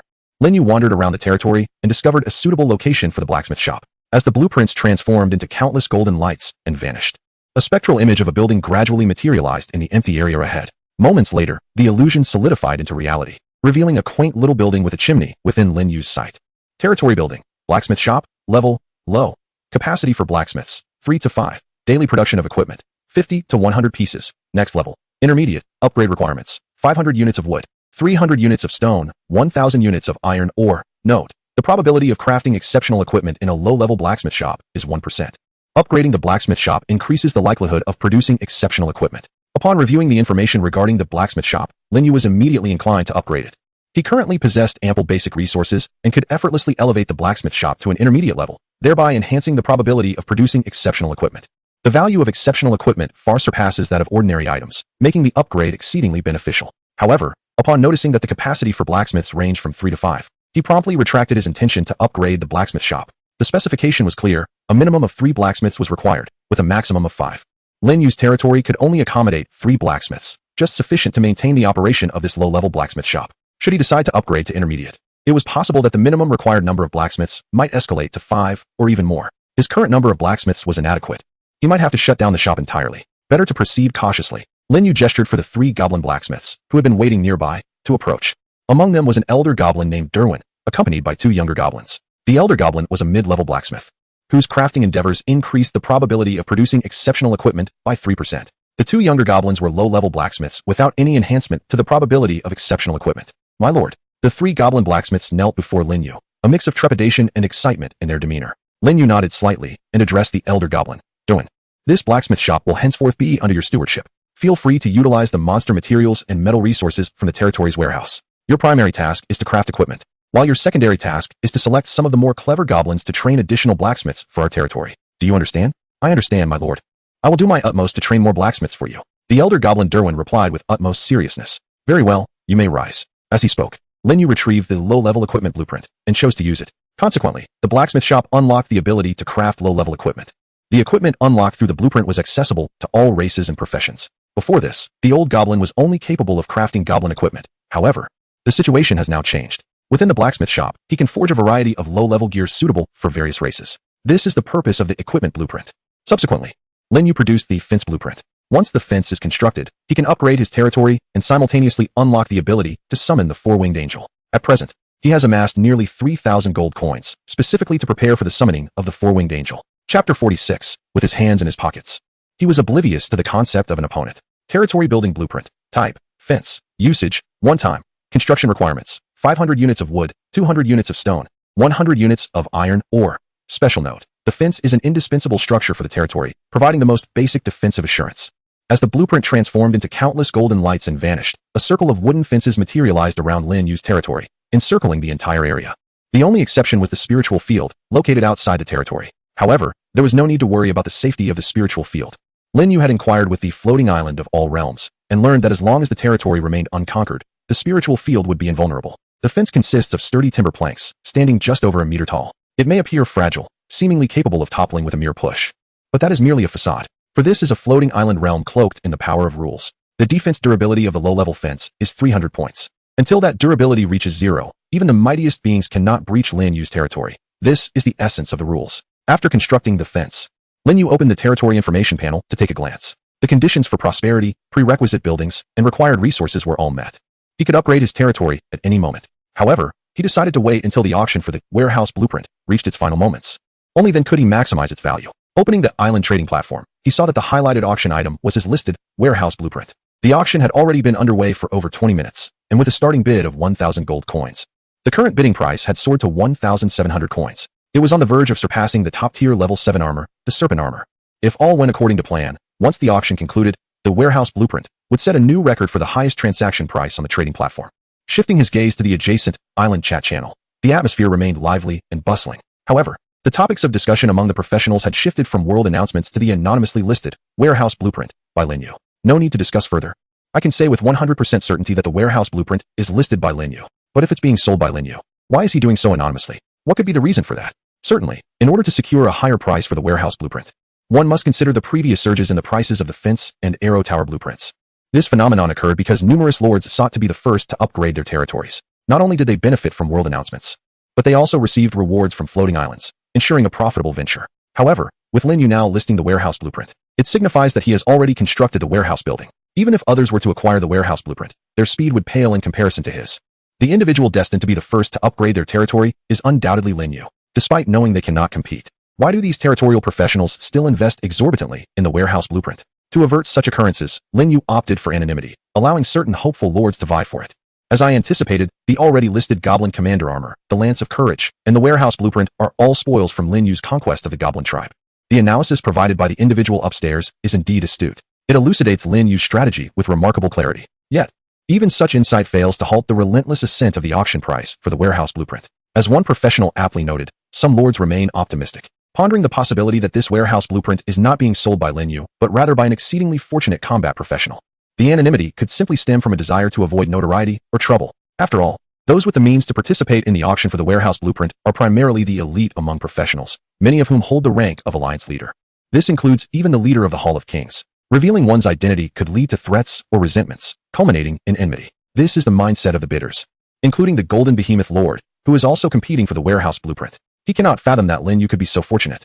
The drop rate for the warehouse blueprint is abysmally low, and many professionals on the island have failed to obtain it. In contrast, Linyu has already acquired one and now possesses a second. How could this be possible? It defies logic that all good fortune would favor Linyu. Therefore, he must fight to secure the blueprint, ensuring it does not fall into the hands of other lords, lest his primary leadership plan be irrevocably thwarted. Should that occur, not only would he fail to upgrade his territory and receive rewards, but he would also suffer significant losses from the exorbitant prices paid for the previously purchased fence and arrow tower blueprints. Under the scrutiny of countless professionals, the auction price for the warehouse blueprint continues to soar. Within less than half an hour, the bidding has surpassed 2,000 gold coins. Yet, even this does not slow the momentum. It is an unstoppable force.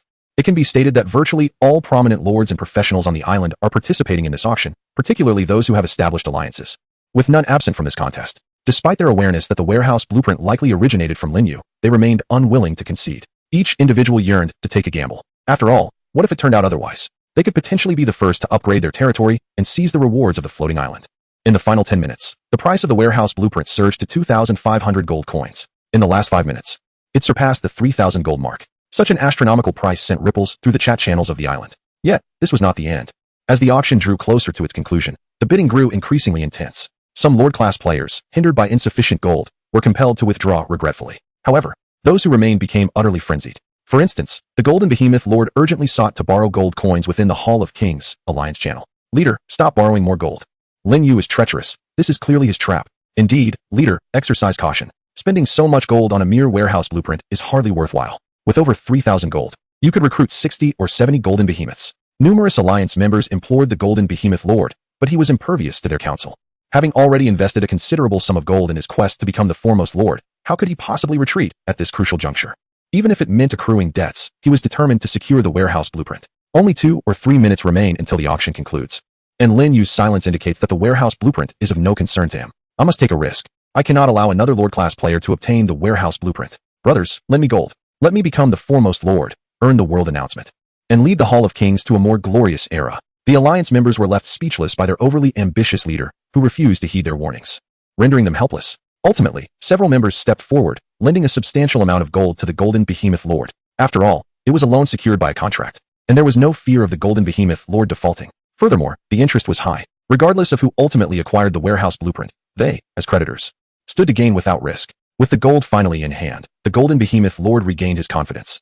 raising the bidding price of the warehouse blueprint from over 3,300 to a staggering 3,500 gold coins. With his hands in his pockets, he was oblivious to the concept of rivals. In the final bidding showdown, he was poised to dominate. Chapter 47. The Astronomical Blueprint. Congratulations, Lord Linyu. Soon. Only 20 seconds remained in the auction for the warehouse blueprint, and almost no one dared to bid further. The Golden Behemoth Lord had ceased his bids as well. After several rounds of intense competition, he had elevated the auction price to an astonishing 4,800 gold coins, successfully driving away all competitors. This was his limit. Any higher, and he could not produce more gold. However, he firmly believed that others shared his sentiment. Unless unforeseen circumstances arose, the warehouse blueprint would soon be within his grasp. In reality, spending 4,800 gold coins to bid for a mere warehouse blueprint seemed utterly insane to many, and he himself felt a tinge of madness in that decision. After all, those coins could recruit a staggering 96 golden behemoths. The mere thought of this caused his heart to bleed profusely. Were it not for the ambition to be the first to upgrade his territory and reap the rewards of the floating island, he would never have dared to engage in such folly. A simple blueprint for a warehouse could not possibly rival the allure of a squadron of golden behemoths. At that moment, the Golden Behemoth Lord had closed the trading platform and was intently monitoring the developments within the island chat channel. His interest did not lie in the conversations among the professionals, but rather in the potential changes to the pinned world announcement at the top of the chat. The warehouse blueprint seemed almost assuredly his. There was no one capable of competing with him. His vigilant watch over the world announcement stemmed from a desire to ascertain whether a new proclamation would emerge, such as a congratulatory note to Linyu for becoming the first lord to upgrade his territory. He silently prayed that such an event would not transpire, for it would spell his utter ruin, leaving him with nothing to his name. It appeared that his prayers were answered, for until the auction concluded, the warehouse blueprint fell into his possession and the world announcement remained unchanged. From beginning to end, it was a congratulatory message for Linyu's conquest of the goblin tribe. Ha ha ha. My predictions were correct. I knew it was impossible for all good fortune to befall Linyu. Finally, it is my turn. My name will shine at the pinnacle of the chat channel, revered and admired by countless professionals, eclipsing Linyu and forever etched in the memories of every participant. The Golden Behemoth Lord was ecstatic. He promptly exited the island chat channel to communicate with the floating island of Myriad Worlds. Quickly, upgrade my territory. Before long, a response from the floating island of Myriad Worlds arrived. Current territory lacks the warehouse structure, does not meet upgrade requirements. Damn it. The youthful Golden Behemoth Lord cursed vehemently. Yet, he could only rush to find a location to construct the warehouse. The rules of the floating island were not to be trifled with. Unbeknownst to him, shortly after he exited the island chat channel, the world announcement he had been so diligently monitoring abruptly changed. It was a new world announcement pertaining to Linyu. Almost simultaneously, the entire island chat channel erupted with excitement. The alliance chat channel of the Hall of Kings was equally ablaze. What the hell? It's Linyu again. The first to upgrade their territory will indeed receive a world announcement, and it turns out to be Linyu. I knew the Lord was taken in. That warehouse blueprint was clearly a trap laid by Linyu for all Lord professionals, leading many to fall into it. This statement could not be more erroneous. While other Lord professions may have fallen into traps, they ultimately managed to extricate themselves. Only our foolish guild leader has truly plunged into the pit, resulting in a lamentable fate. Speaking of which, where is our guild leader? It is highly probable that he is alone in the territory, shedding tears. Yet, this may not hold true. Perhaps the guild leader remains oblivious to the changes in the world announcement and is hastily constructing warehouses and upgrading the territory. When he finally logs in and discovers that both the world announcement and rewards have been claimed by Linyu, he might very well faint from rage. This incompetent leader is infuriating. I might just resign from the guild. I am not in a hurry. I shall wait a little longer. What are you waiting for? With such a stubborn and melodramatic leader, it is impossible for the guild to thrive. Although the Hall of Kings boasts over 10,000 members and is the most powerful faction, it is only a matter of time before he brings it to ruin. I am well aware of this. If you know this, why do you still remain in this guild? I have no choice. The leader still owes me a few gold coins. On Linyu's end, he understands that even if the warehouse blueprints were auctioned off, the bidder would not be able to upgrade the territory immediately. The warehouse must be constructed first. Thus, he remains unperturbed. Once the auction proceeds of 4,800 gold coins fall into his possession, he will be ready to communicate with the floating island of all realms. The upgrade proceeds smoothly, without any unforeseen complications. He effortlessly becomes the first Lord profession to upgrade his territory, following the upgrade to a middle-level village. The territory expands almost tenfold, revealing vast stretches of open land. This newfound space can accommodate various types of structures. Linyu possesses 3 tower blueprint and 5 wooden house blueprints, which he intends to utilize shortly. The wooden house blueprints, in particular, are a priority, setting aside his angels. The number of goblins within the territory has surpassed 1,000. With such a multitude, they cannot all camp outdoors. Hence, the wooden house blueprints will be employed to construct wooden houses for the goblin inhabitants. After the territory upgrade, not only has the area expanded, but the Lord's Hall has also undergone some transformations. The small building has grown taller and larger. The second-floor bedroom has become exquisite. No longer merely a simple bed with 2 nightstands. Of course, Linyu does not take the time to admire his bedroom, for at this moment, a notification from the floating island of all realms appears in his mind. Congratulations, Lord. Your territory has successfully upgraded to a middle-level village. You have taken a significant step closer to the unified cause of the floating island. Congratulations, Lord Linyu. You are the first Lord profession to upgrade their territory. In recognition of your outstanding performance, you are rewarded with 500 gold coins, 200 honor points, and 1,000 prestige points. Your name shall shine in the island's chat channel, inspiring other professionals to strive forward. Yet another world announcement. Linyu is elated. Today, he has already made 2 announcements to the world. If one were to encapsulate his renown within the island in a single phrase, it would undoubtedly be famed far and wide, known to every household. Any practitioner on the island would be well acquainted with his illustrious name. However, Linyu remains indifferent to this fame. He believes himself to be a person of greater depth. With this thought, Linyu hummed twice and strode confidently into the newly refurbished Lord's Hall. The blueprints for the wooden house and arrow tower could wait. He was eager to summon his 4-winged angel. Chapter 48. Summon. The extraordinary 4-winged angel. Compared to before, the upgraded Lord's Hall now exuded a sense of grandeur. The 4 columns in the hall had been transformed into 8. Each column was adorned with intricate carvings, resembling enigmatic magical runes. Linyu accessed the exclusive unit summoning information of the Lord's Hall. Indeed, the summoning privilege for the 4-winged angel had been unlocked. Recruitment requirements: 2-winged angel, 50 gold coins, recruitable. 4-winged angel, 200 gold coins, recruitable. 6-winged angel, 1,000 gold coins, unlocked at advanced village. 8-winged angel, 5,000 gold coins, unlocked at town level territory. 10th winged angel. The 4-winged angel cost 200 gold coins each. For times the price of a 2-winged angel, summoning a single 4-winged angel consumed enough gold to summon 4 2-winged angels. Yet, one cannot merely measure value by quantity. After all, the status of the 4-winged angel surpasses that of the 2-winged angel. Undoubtedly, in terms of initial level, combat prowess, and potential for growth, the 4-winged angel would excel beyond the 2-winged angel. There must be a reason for its higher cost. Linyu pondered briefly and assessed his gold reserves. Previously, he possessed a total of 2,786 gold coins. Subsequently, through the auction of a warehouse blueprint, he acquired 4,800 gold coins. Adding the 500 gold coins from the reward for upgrading his territory, his total amounted to 8,086 gold coins. This was an astounding figure. It could be said that no other practitioner on the island possessed as much gold as Linyu, not even the top-tier practitioners who had formed alliances. With 8,086 gold coins, he could summon 44 winged angels. In contrast, for 2 winged angels, he could summon 161. Linyu took a deep breath. Up until now, he had only 58 2-winged angels under his command. It is easy to imagine the sheer impact of summoning over 162 winged angels at once. However, this time, he aimed to summon the 4 winged angels. Without hesitation, he connected with the floating island of all realms and prepared for the summoning. Yet, as his thoughts reached out, a message from the floating island of all realms suddenly appeared in his mind. The Lord must summon high-level angels according to the required ratio for the angel squad. Under the command of a Lord, the summoning of a 4-winged angel is possible for every 52 winged angels. A contingent of 52 winged angels led by a 4-winged angel constitutes a standard angelic battalion. Furthermore, for every 500 2-winged angels, equivalent to 10 angelic battalions, one can summon a 6-winged angel to form a standard-sized angelic small legion. Similarly, for every 5,000 2-winged angels, or 10 small legions, one may summon an 8-winged angel, establishing a standard-sized angelic medium legion. Moreover, for every 50,000 2-winged angels, comprising 10 medium legions, one may summon a 10-winged angel, thus forming a standard-sized angelic large legion, and so forth. Upon reading the information conveyed by the floating island of all realms, Linyu's eyes widened in astonishment. If such a summoning ratio were maintained, by the time he could summon a 12-winged angel, he would undoubtedly command hundreds of thousands of angels. Why, then, could he not directly summon higher-tier angels? In response to Linyu's thoughts, the floating island of all realms promptly replied, stating that a territory must not solely comprise high-ranking individuals, but also require a considerable number of grassroots inhabitants, which is fundamental for sustainable development and eternal inheritance.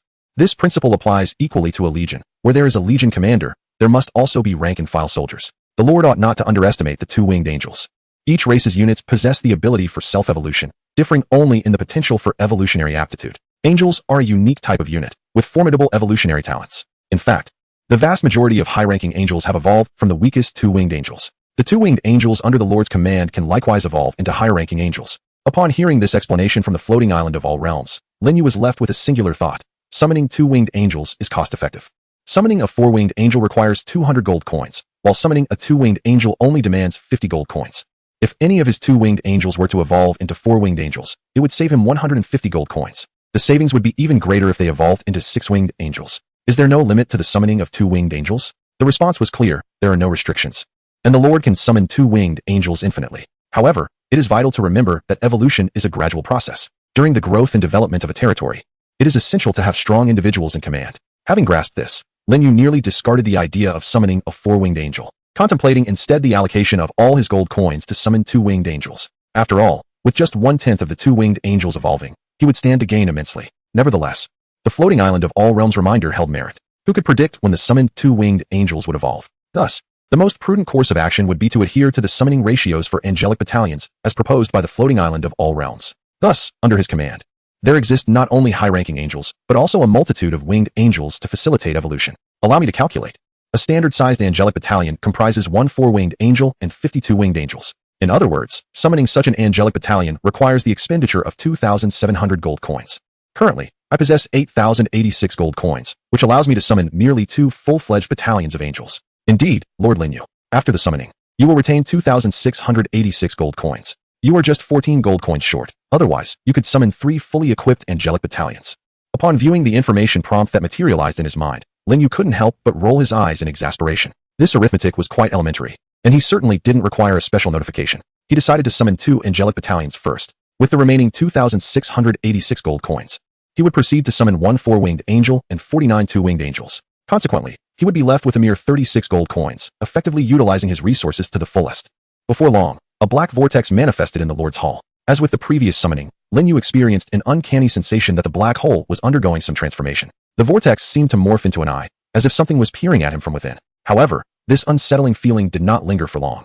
As soon as a series of exquisite figures emerged from the black void. Leading them were the 3 4-winged angels summoned this time, each breathtakingly beautiful, with flawless alabaster skin. To describe them would be to speak of angelic visages and devilish forms, a mesmerizing spectacle. In terms of attire, 2 of the 4-winged angels donned armor sets akin to that of the 2-winged angels, unified in silver-white battle gear, brandishing swords engulfed in golden flames. Distinctively, they bore 2 pairs of snow-white angelic wings upon their backs, a hallmark of their 4-winged status. They exuded an aura of superiority compared to their 2-winged counterparts. The third 4-winged angel, however, was adorned in a platinum-hued magical gown and wielded not an angelic sword, but rather a staff seemingly crafted from white jade.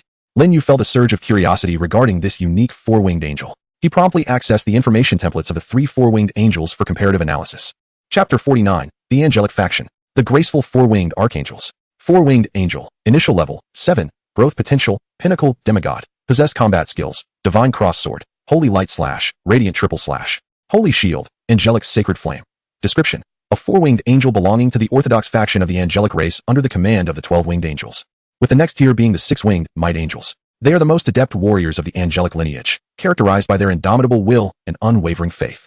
This information template pertains to the 2 4-winged angels wielding angelic swords, both at initial level 7 with growth potential at the pinnacle of Demigod. The template information is identical, yet it undeniably surpasses the dual-winged angels in strength. It is noteworthy that they belong to the celestial order of the 12-winged angels.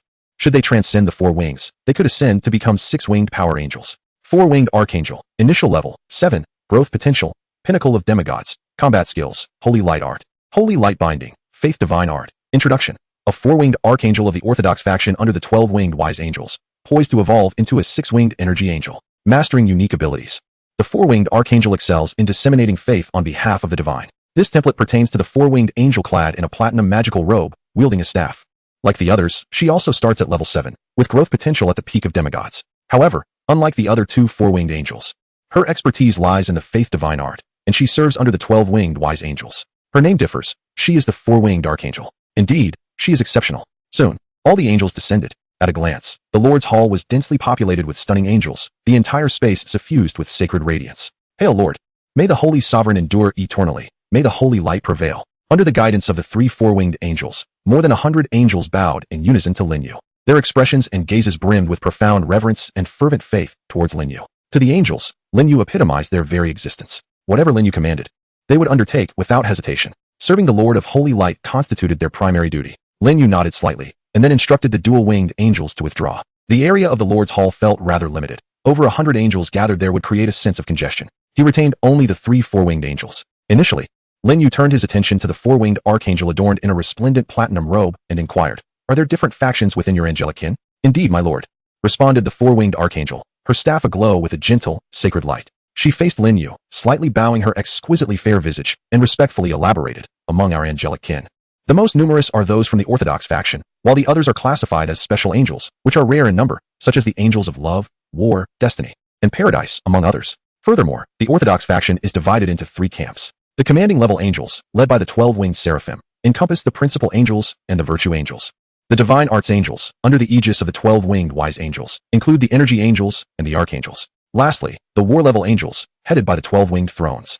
consist of the power angels and the battle angels, the common dual-winged angels. Although the functions of these three factions differ, we all belong to the orthodox angelic faction, and together we can form a well-structured angelic legion. Upon hearing the four-winged archangel's explanation, Lin Yu gained a deeper understanding of the angelic race. Curious, he inquired, are there angels of even higher rank above the 12-winged angels? Indeed, the four-winged archangel replied reverently, there exist the 14-winged angels, typically serving as commanders of multiple legions. Additionally, there are the 16-winged archangels and the exalted 18-winged archangel. Lin Yu inhaled deeply. The words of the four-winged archangel had truly broadened his horizons. The most terrifying aspect was that the initial rank of the four-winged angels had already attained level 7, with a potential for growth at the pinnacle of demigod status. It was reasonable to deduce that the growth potential of the six-winged angels would undoubtedly reach the divine level.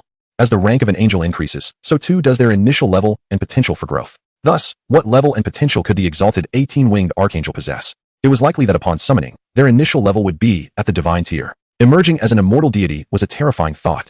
This could explain why the floating island of all realms regarded angels as a unique class of beings. The combatants of other races could not possibly compare to the angels. After a moment of contemplation, Lin Yu bestowed names upon the three four-winged angels. The two adept at charging into battle, under the command of the 12-winged angels, were named Morin and Mireda. The four-winged archangel proficient in divine faith was named Elena. All hail our esteemed Lord. We thank you for the gift of names, and may you remain eternal. The three beautiful angels were overwhelmed with joy. To receive a name from the Lord of Holy Light was a great honor for them. Among the over 100 summoned two-winged angels, none had received such a blessing from the Lord. Lin Yu nodded slightly and addressed the two four-winged angels, Morin, Mireda.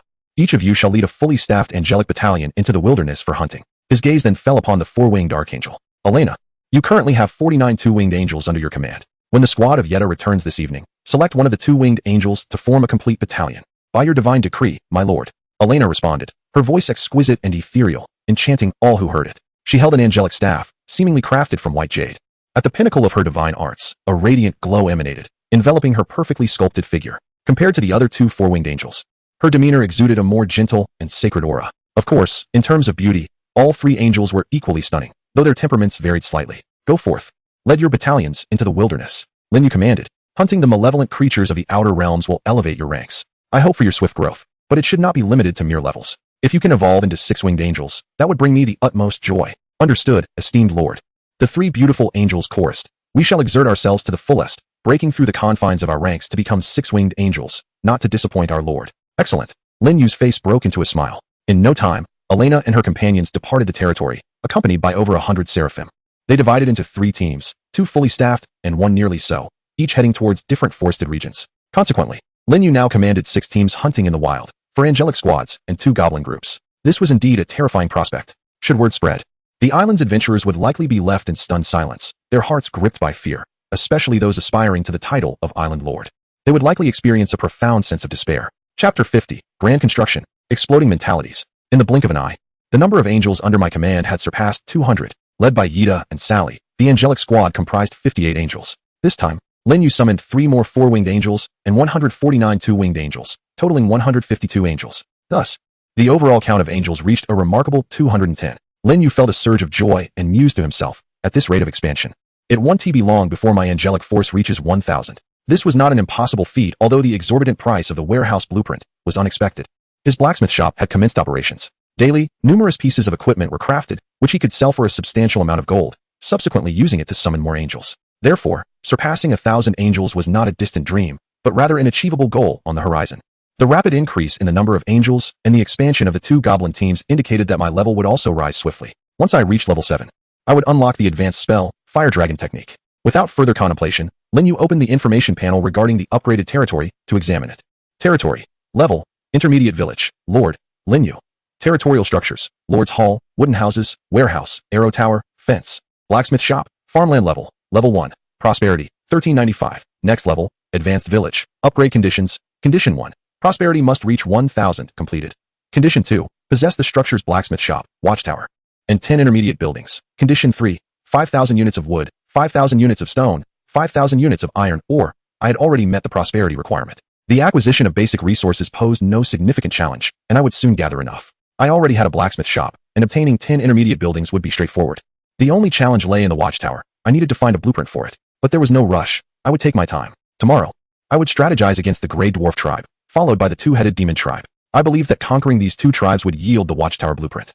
Lin Yu maintained a relaxed demeanor. Compared to other lord adventurers on the island, he was already far ahead. Moreover, with the burgeoning Angel Legion and the two formidable Goblin squads, each numbering 500, his influence would undoubtedly expand exponentially, akin to a rolling snowball, far surpassing that of the lordly professionals. Once he acquires the blueprints for the watchtower, the elevation of his territory will continue. Upon upgrading to a high-level village, the privilege to summon six-winged angels will be unlocked. If all proceeds as expected, the growth potential of the six-winged angels will undoubtedly reach the divine tier, considering that even the four-winged angels already epitomize the pinnacle of demigods. At that moment, I shall possess a truly divine unit under my command. The two-winged and four-winged angels cannot be classified as divine units, for their growth potential is either that of a demigod or the apex of demigods. In contrast, the six-winged angels possess the growth potential of true deities, rightfully earning the designation of divine units. Stepping outside the Lordess Hall, Lin Yu immediately felt the reverent and fervent gazes directed towards him. These glances emanated from the ordinary goblin devotees, whose meager abilities rendered them incapable of hunting externally. Thus they remained within the territory to manage logistics. Lin Yu, however, did not feign the arrogance or indifference of a deity. Rather, he exuded warmth, offering a gentle smile and a nod towards the gathering goblin devotees in the distance, who dared not speak above a whisper. For him, it was merely a simple gesture. Yet for these goblin devotees, his modest acknowledgement was a profound honor. Each goblin felt the divine attention and appreciation, igniting a wave of excitement within them. Their labor intensified, fueled by newfound vigor. Such is the power of faith. Witnessing this scene, Lin Yu couldn't help but sigh in admiration. Subsequently, he retrieved the last 3 blueprints for arrow towers and 5 for wooden houses. He had previously obtained 1 blueprint for an arrow tower, while the wooden house blueprint was a first acquisition. Territory building blueprint. Type: wooden house. Usage: 10 times. Construction requirements: 100 units of wood, 50 units of stone. Special reminder: the wooden house is a fundamental structure of the territory. However, do not underestimate its importance. Without it, you risk losing the trust of your subjects. A lord who cannot provide basic living conditions for their subjects is unworthy of their loyalty. Gazing at the details of the wooden house blueprint, Lin Yu mused, faith is a remarkable asset. It ensures that my subjects remain loyal to me at all times. In the world of floating islands, the concept of loyalty is non-existent. This applies to both troops and indigenous intelligent beings alike. If a lord exhibits hostility towards their troops and local subjects, betrayal is a plausible outcome, particularly among the local inhabitants who have defected. They possess their own convictions and a greater degree of freedom. Compared to summoned troops, the attitudes, or rather the loyalty of local subjects, are more susceptible to environmental influences. In harsh conditions, or under a tyrannical lord, betrayal becomes a distinct possibility. Thus, Lin Yu is fortunate. His angel excels in the dissemination of faith. Empowered by the strength of belief, the goblin followers within his domain remain unwaveringly loyal to Lin Yu, even after several days of camping outdoors without shelter. Had they been under the command of any other lord, these native goblins would likely have revolted by now. To construct a wooden house, one requires 100 units of timber and 50 units of stone, a cost that is relatively modest. Lin Yu possesses 5 blueprints for wooden houses, each capable of being utilized 10 times, allowing for the potential construction of 50 wooden houses, consuming a total of 5,000 units of timber and 2,500 units of stone. This resource is entirely within Lin Yu's reach. He opened the warehouse, surveying the stockpile of resources. Food: 28, 364 units. Timber: 17, 450 units. Stone: 12,000 units. Iron ore: 8, 720 units. With such an abundance of fundamental resources, he could easily complete the construction of all the arrow towers and wooden houses. Without hesitation, Lin Yu immediately set about extensive construction. Soon, arrow towers and rows of wooden houses rose majestically within his territory, resulting in a rapid increase in the prosperity of the land. Simultaneously, the alliance channel of the King's Hall erupted with activity. The Lord of the Golden Behemoth, who had spent a fortune acquiring the warehouse blueprint, finally came online. However, upon seeing the messages in the alliance channel and the prominently displayed New World announcement at the top of the island's chat channel, the Golden Behemoth Lord's composure shattered. Had he truly fallen for Lin Yu's scheme? This was not even the worst of it.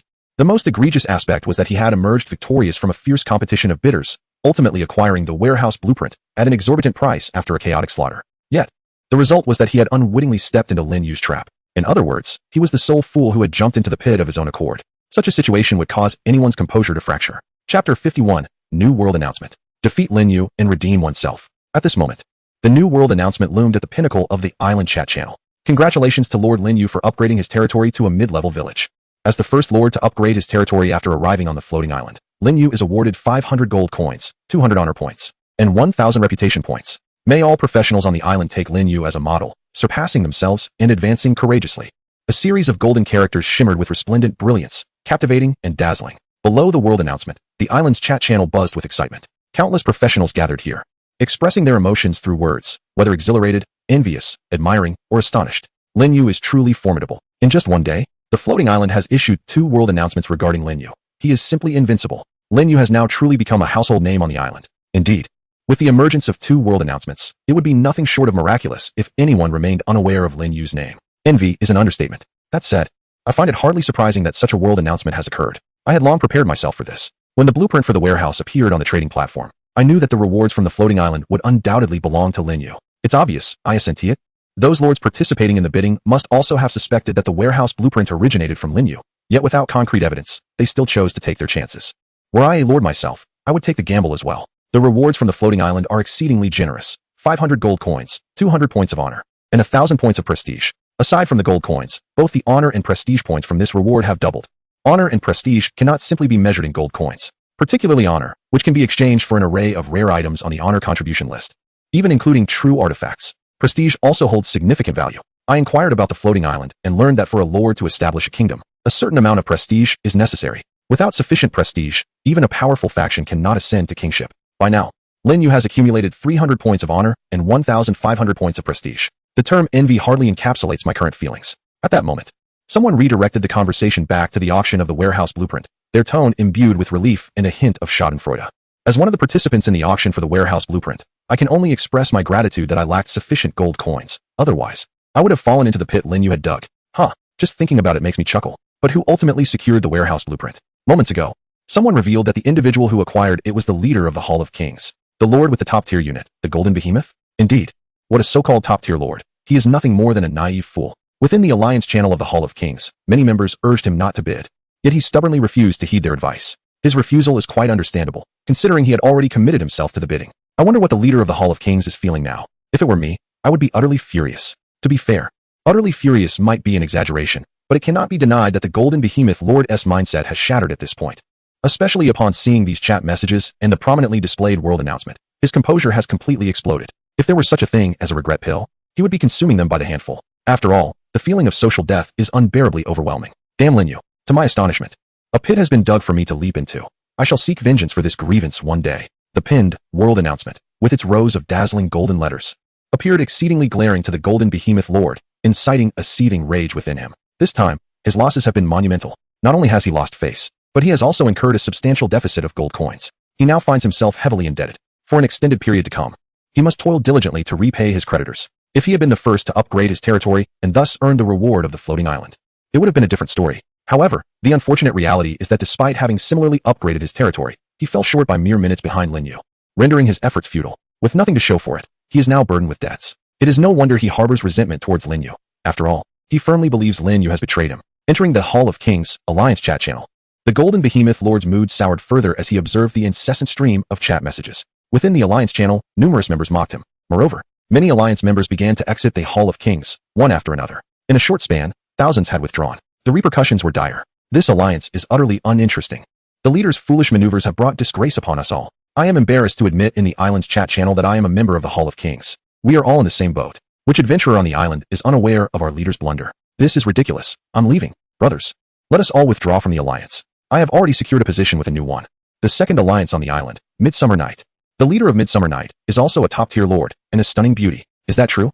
Whether she is a top-tier lord is one thing, but how do you know she is a beauty? I hope she is not a burly man. Why would I deceive you? I knew her back on Blue Star. She is one of our academy's most beautiful. Had I not confirmed her identity as a friend, I would not have believed her fortune in randomly acquiring a top-tier unit. What are we waiting for? Let us leave the alliance. I've made up my mind. Midsummer Night will be my new home. In the blink of an eye, an even greater number of alliance members departed from the Hall of Kings, and the figures were evidently swayed by the allure of the beautiful leader of Midsummer Night. Witnessing this scene, the Golden Behemoth Lord was thrown into a panic. If this trend continues, the alliance he painstakingly built will inevitably crumble. Damn you, Xia Qingyue. You've managed to poach from me. The Golden Behemoth Lord cursed vehemently. Xia Qingyue, the name he uttered, was indeed the leader of the alliance, Midsummer Night. The leaders of various alliances on the island had, for the most part, privately added each other as friends and exchanged messages, thus forming a semblance of acquaintance. He harbored suspicions that the instigator of the recent defection was dispatched by Xia Qingyue. Lin Yu has deceived me, and now you join in. This matter is far from over. The Lord of the Golden Behemoth was enraged. Yet, he recognized that this was not the moment for fury. Observing the increasing number of alliance members withdrawing, he immediately stepped forward to publicly apologize while soothing the agitated members. Brothers, I acknowledge my mistake this time. It shall not happen again. I am the second lord to upgrade my territory. Although I did not receive the reward of the floating island, it is insignificant, for my development speed has already surpassed that of the vast majority of lords and professionals. I firmly believe that I can lead the Hall of Kings to greatness. We shall vanquish Lin Yu and redeem ourselves. Such errors will not be repeated. Please trust in me. Chapter 52, Xia Qingwei and the Ice Snow Dragon. In truth, few cared whether the Lord of the Golden Behemoth would err a second time.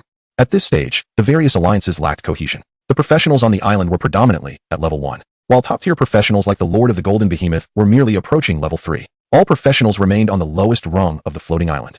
And discussing aspirations for greatness at such a juncture was merely self-indulgent. The wilderness still belonged to monsters and indigenous intelligent races, leaving the island's professionals in dire straits. Their participation in alliances was merely for the sake of camaraderie, as the current alliances offered no real assistance. For instance, if danger arose and one sought help from the alliance, would it be effective? It would be utterly futile. Moreover, the alliances lacked bases and strong guardians, making it impossible to forge meaningful bonds among members. In summary, the current alliances held little significance, particularly for ordinary professionals. Whether or not an alliance existed made little difference.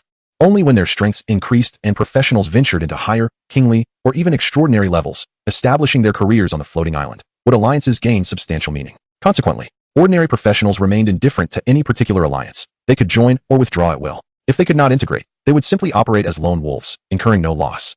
The freedom was exceedingly high. This was precisely why, when the Lord of the Golden Behemoth encountered trouble, numerous alliance members chose to defect. Furthermore, with neighboring alliances boasting stunning top-tier lords and leaders recruiting new members, the wave of defections only intensified. Even the Lord of the Golden Behemoth's self-proclaimed atonement and assurances could not stem the tide of withdrawal. Within just an afternoon, tens of thousands of professionals exited the Hall of Kings. In truth, the vast majority of defectors had indeed joined the Summer Night Alliance, led by the enchanting top-tier lord.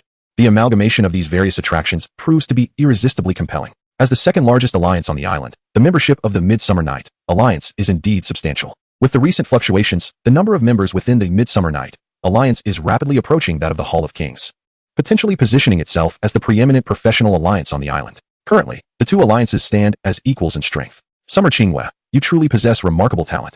Just as I twisted my ankle with Linyu, you came to strike at my hand. Excellently executed. The Golden Behemoth Lord, filled with fury, opened his friends list to confront the leader of Midsummer Night, Summer Qingwei, seeking an outlet for his pent-up rage. Blocked by Linyu, he had no choice but to vent his frustrations on the scheming Summer Qingwei. Shortly thereafter, a message arrived from her side. This matter does not concern me.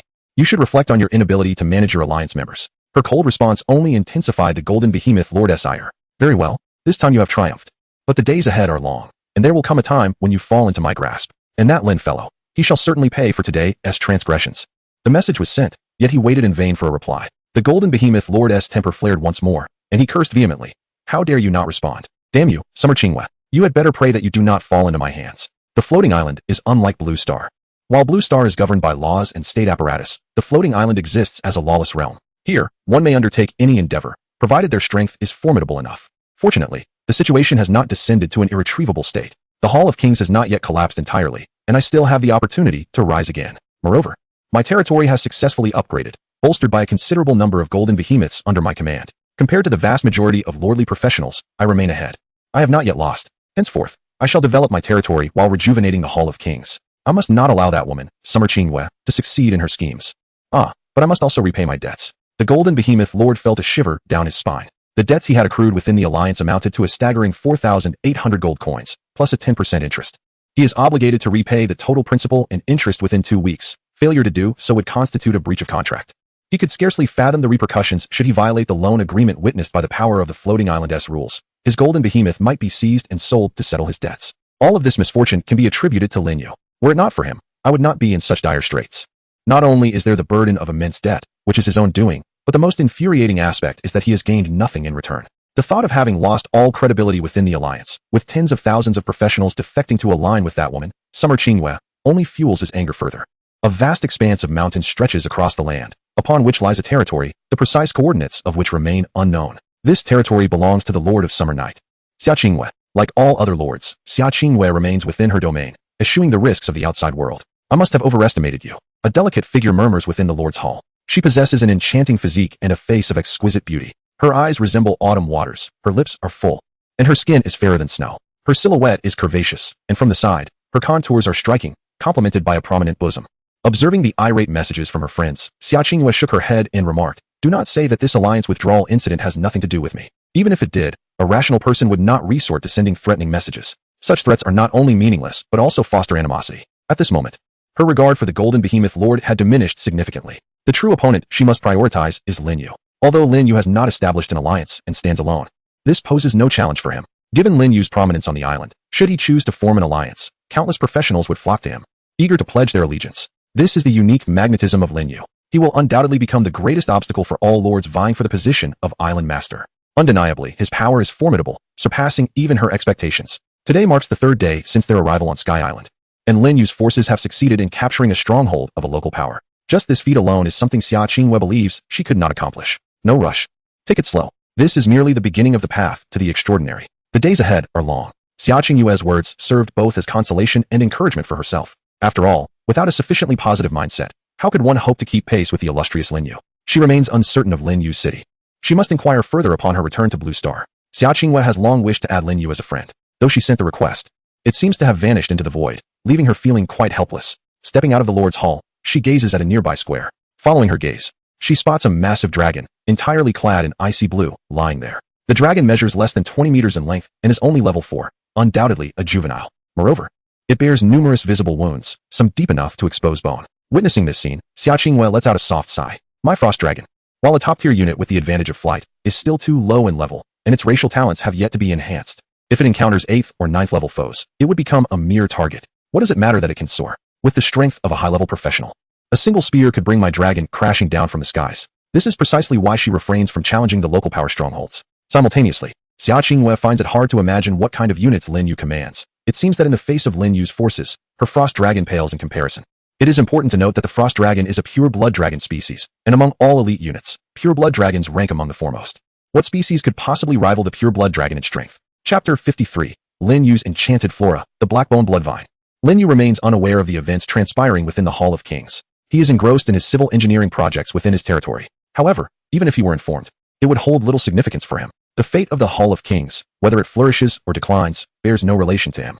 Until he formally initiates a war for the position of Island Lord, his focus is solely on his own affairs. Developing his territory and strengthening his influence is his paramount concern. After an hour's labor, Lin Yu finally completed his civil engineering tasks. 3. Arrow Tower Blueprints yielded 9 arrow towers. 5. Wooden House Blueprints resulted in 50 wooden houses. The workload was not overly burdensome. Rather, the majority of time was consumed in selecting construction sites. In contrast, the actual building process proved to be far more efficient. He simply needed to prepare the necessary foundational resources, and the floating island would take care of the construction. All wooden houses were erected in the western and southern regions of the territory, arranged in a fan-like shape around the small square. These two areas would henceforth serve as the residential zones of his domain. Once the territory flourished and conditions permitted, the eastern region would be transformed into a commercial street. As for the northern area, it would constitute the core of his territory, housing the main hall and various significant structures. In the future, access to this area would be restricted to only essential personnel. Well, with the exception of angels. The angels are a dedicated unit exclusive to Lin Yu. Not only are they unwaveringly loyal, but they are also strikingly beautiful and stately. Such enchanting and devoted beings would receive special privileges in Lin Yu's domain. Additionally, the newly constructed 9 arrow towers encircle the territory. The village-level territory has only one entrance, located near the spirit fields, where 3 arrow towers have already been established. Therefore, the 9 arrow towers should be evenly distributed around the perimeter of the territory. Their primary task is to eliminate wild monsters that intrude into the vicinity and to prevent any creature from damaging the barriers behind the arrow towers. However, the number of 9 arrow towers is still insufficient, as the area of influence does not encompass the entire boundary of the territory. More arrow towers must be constructed around the territory to prepare for unforeseen circumstances. Currently, the Lord's professionals on the island do not lead a life of hardship, but rather a modestly comfortable existence. With territorial protection, there is no need to worry about personal safety. Unlike those combat professionals who face the elements daily and must constantly be on guard against potential ambushes by wild monsters, which could lead to immediate demise. However, once the territory upgrades to a town, this idyllic existence will vanish, and they will be thrust into a hellish state of resistance. At that time, the protective power of the floating island's rules will no longer safeguard the Lord's territories. Even the floating island emits a war signal to the nearby wilderness creatures, and even to the indigenous intelligent races. At that time, countless wild monsters will form a tide of beasts to surge forth, accompanied by the local intelligent races, fully armed, marching with their armies. This includes, but is not limited to, tribal-level forces and kingdom-level powers. These wild monsters and indigenous intelligent races share a singular objective: to utterly annihilate the Lord's territory and to tear the Lord himself into shreds. Although it is true that the vast majority of lords are still presiding over low-level villages, far from upgrading to towns, that day will inevitably come. Any lord who slacks in development and harbors a sense of complacency will surely perish in this hellish resistance mode. Lin Yu is no exception. Thus, despite being recognized as the strongest lord on the island, he continues to strive tirelessly to expand his influence and reinforce the defenses of his territory. He is not concerned about the tide of beasts composed of wild monsters, nor is he troubled by the tribal-level indigenous races. These are merely his hunting targets.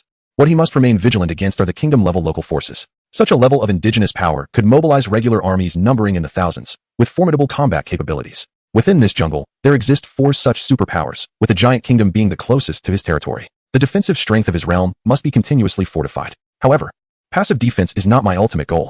Proactive offense is the duty of a qualified lord. While murmuring to himself, Lin Yu opened the honor contribution list. At the top of the list, his name was prominently displayed. With 300 honor points, he comfortably occupied the first place. Indeed, he was the sole occupant of the leaderboard, with the second position still uncertain as to who would claim it. Lin Yu did not open the honor contribution list, merely to admire his dominance. Rather, he sought to exchange items from the honor menu. 300 honor points were precisely enough to redeem an item he desired. Upon opening the honor menu, he was greeted by an array of splendid offerings, filled with a variety of exquisite items. Rare treasures were plentiful, and even artifacts were among them. Unfortunately, the majority of these items were beyond Lin Yu's current means, leaving him to indulge only in the visual feast. Soon, Lin Yu located his target for redemption, the Blackbone Bloodvine, Chapter 38. Indeed, this was the mystical plant he sought to acquire. From the moment he first opened the honor item menu, he had fixated on this Blackbone Bloodvine, valued at exactly 300 honor points. Unlike other mystical plants such as the blue silver grass, ogre flower, and gecko grass, each worth 100 honor points, which he could have redeemed earlier but deemed unworthy, he also had his eye on the immortal flower, valued at 2,000 honor points, which he coveted yet could not afford. Blackbone Bloodvine, category, demon plants, grade, golden, growth period, 90 days, growth potential, king level, description, a relatively rare demon plant, primarily thriving in the land of the deceased, with a particular fondness for blood and bones, classified under the malevolent category of demon flora.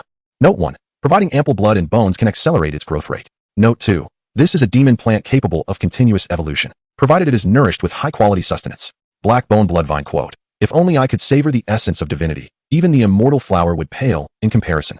Lin Yu chose to exchange for the Blackbone Bloodvine, precisely because of its extraordinary ability to evolve continuously. Furthermore, the vine's extensive growth period of 90 days can be shortened through the provision of substantial amounts of blood and bones. Currently, he commands 6 hunting teams, which daily procure a plethora of wild monsters, thereby acquiring vast quantities of blood and bones. In fact, the decomposition of monster corpses yields numerous resources, including edible beast meat, monster materials, an indeterminate quantity of blood, seemingly useless skeletal remains, and putrid monster entrails. Previously, Lin Yu had been gathering beast meat and monster materials for storage in the warehouse, while the blood, bones, and entrails were discarded by his goblin followers in the wild to mitigate the overwhelming stench within his territory. With the introduction of the Blackbone Bloodvine, those decomposed blood, bones, and entrails now have a purpose. All of it can be offered to the Blackbone Bloodvine, not only preserving the surrounding environment, but also achieving a remarkable recycling effect while simultaneously accelerating the vine's growth, a multifaceted benefit. Having meticulously considered this, Lin Yu wasted no time.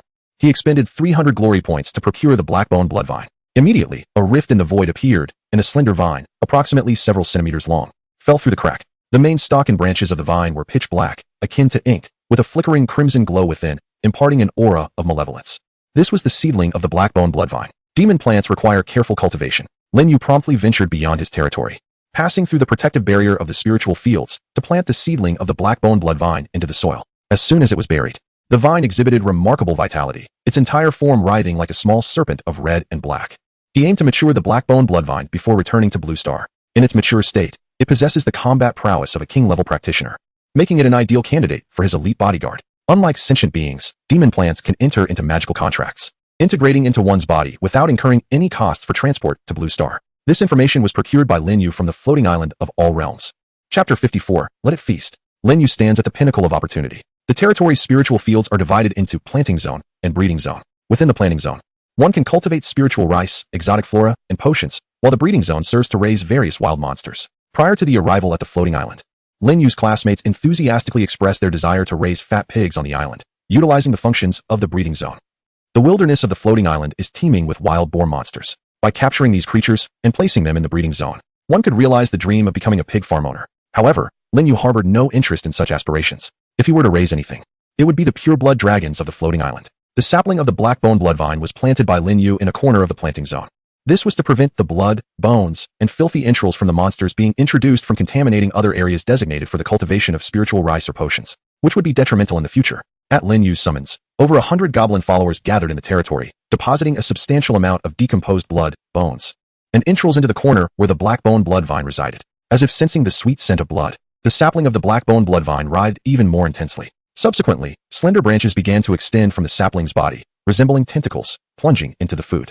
It greedily absorbed the blood, voraciously devouring the bones and entrails of the monsters. For the black-bone bloodvine, these seemingly useless remnants from the corpses were a gourmet feast. Of course, whole monster corpses would be even better. Unfortunately, Lin Yu still required the decomposition of monster bodies to acquire edible beast meat and monster materials for crafting equipment. At this stage, he was not yet in a position to cultivate the black-bone bloodvine sapling using entire monster corpses. Nevertheless, even the decomposed materials were sufficient for the sapling to indulge. After all, quantity leads to satisfaction, especially with remains from intermediate and high-level monsters. For the black-bone bloodvine, still in its sapling phase, these constituted high-quality sustenance that could significantly accelerate its growth. Indeed, within a mere 10 minutes, the sapling of the black-bone bloodvine grew to over 30 centimeters in height, its trunk thickening and branches multiplying. Prior to planting, it stood at merely a dozen centimeters tall. This growth was visibly remarkable. Lin Yu expressed his satisfaction and turned to address the goblin followers within the territory. From now on, all decomposed monster blood, bones, and entrails should be brought here to nurture the black-bone bloodvine. Additionally, gather all the bones discarded over the past few days, though they may have deteriorated. I trust the black-bone bloodvine will not be picky. In the corner of the spiritual fields, the sapling of the black-bone bloodvine swayed in the wind, its slender tendrils continuously undulating as if responding to Lin Yu's words. At your command, my lord. The goblin followers nodded in unison, assuring their commitment to care for the sapling of the black-bone bloodvine. Within their gaze, there resided a profound admiration for Lin Yu. The demon plants were an exceedingly rare phenomenon. Despite the years of development within the goblin tribe, none had ever discovered a viable means to cultivate such flora. In stark contrast, their esteemed lord effortlessly produced a specimen that appeared both remarkably rare and formidable. It was truly impressive. Indeed, the greatness of the divine knows no bounds. Upon returning to the territory, Lin Yu was suddenly struck by a sense of idleness. The sounds of metal clanging resonated from the blacksmith's shop, where under the guidance of the intermediate blacksmith, Devon, numerous finished pieces of equipment were being forged. Aside from the assistance of 2 novice goblin blacksmiths, several young goblins were present, keenly observing and learning. These young goblins were brimming with excitement. Previously, during their time in the tribe, the elder blacksmith, Devon, had never permitted anyone to witness his crafting process, tightly guarding the secrets of his trade. If not compelled by the tribe's leader, he would not have taken on even a single apprentice. Now, with the opportunity to acquire skills and become blacksmiths, their exhilaration was palpable. Each young goblin was earnest in their efforts, fully aware that this was a chance to alter their fates. By becoming the territory's blacksmiths, they would have the privilege of crafting equipment for their illustrious lord, which could lead to their elevation and even divine rewards. As 2 to 3 hours passed, the blacksmith shop had produced over 10 pieces of equipment, primarily of levels 2 and 3. Lin Yu planned to wait until the inventory increased further before listing them on the island's trading platform. He believed that this would undoubtedly create a sensation throughout the floating island, attracting countless combat professionals eager to acquire them. After all, equipment was still a scarce resource at this stage. Most combat professionals on the island were equipped solely with the initial gear bestowed upon them. Due to the exceedingly low drop rates of equipment, the mass listing of these items would surely cause a stir. Yet, Lin Yu's primary concern remained the pricing of the equipment. He intended to price the level 2 items at 50 gold coins and the level 3 items at 100 gold coins. Should any exceptional equipment emerge, its price would multiply accordingly. Such prices were not insignificant.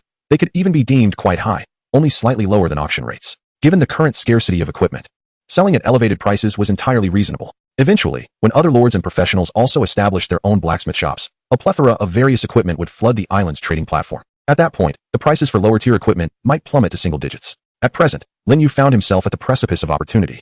As though he could gather wealth effortlessly with his eyes closed, he aimed to capitalize on the current rarity of blacksmith shops, selling various low-level equipment in bulk to amass wealth and summon a legion of angels to sweep across the world with his own strength.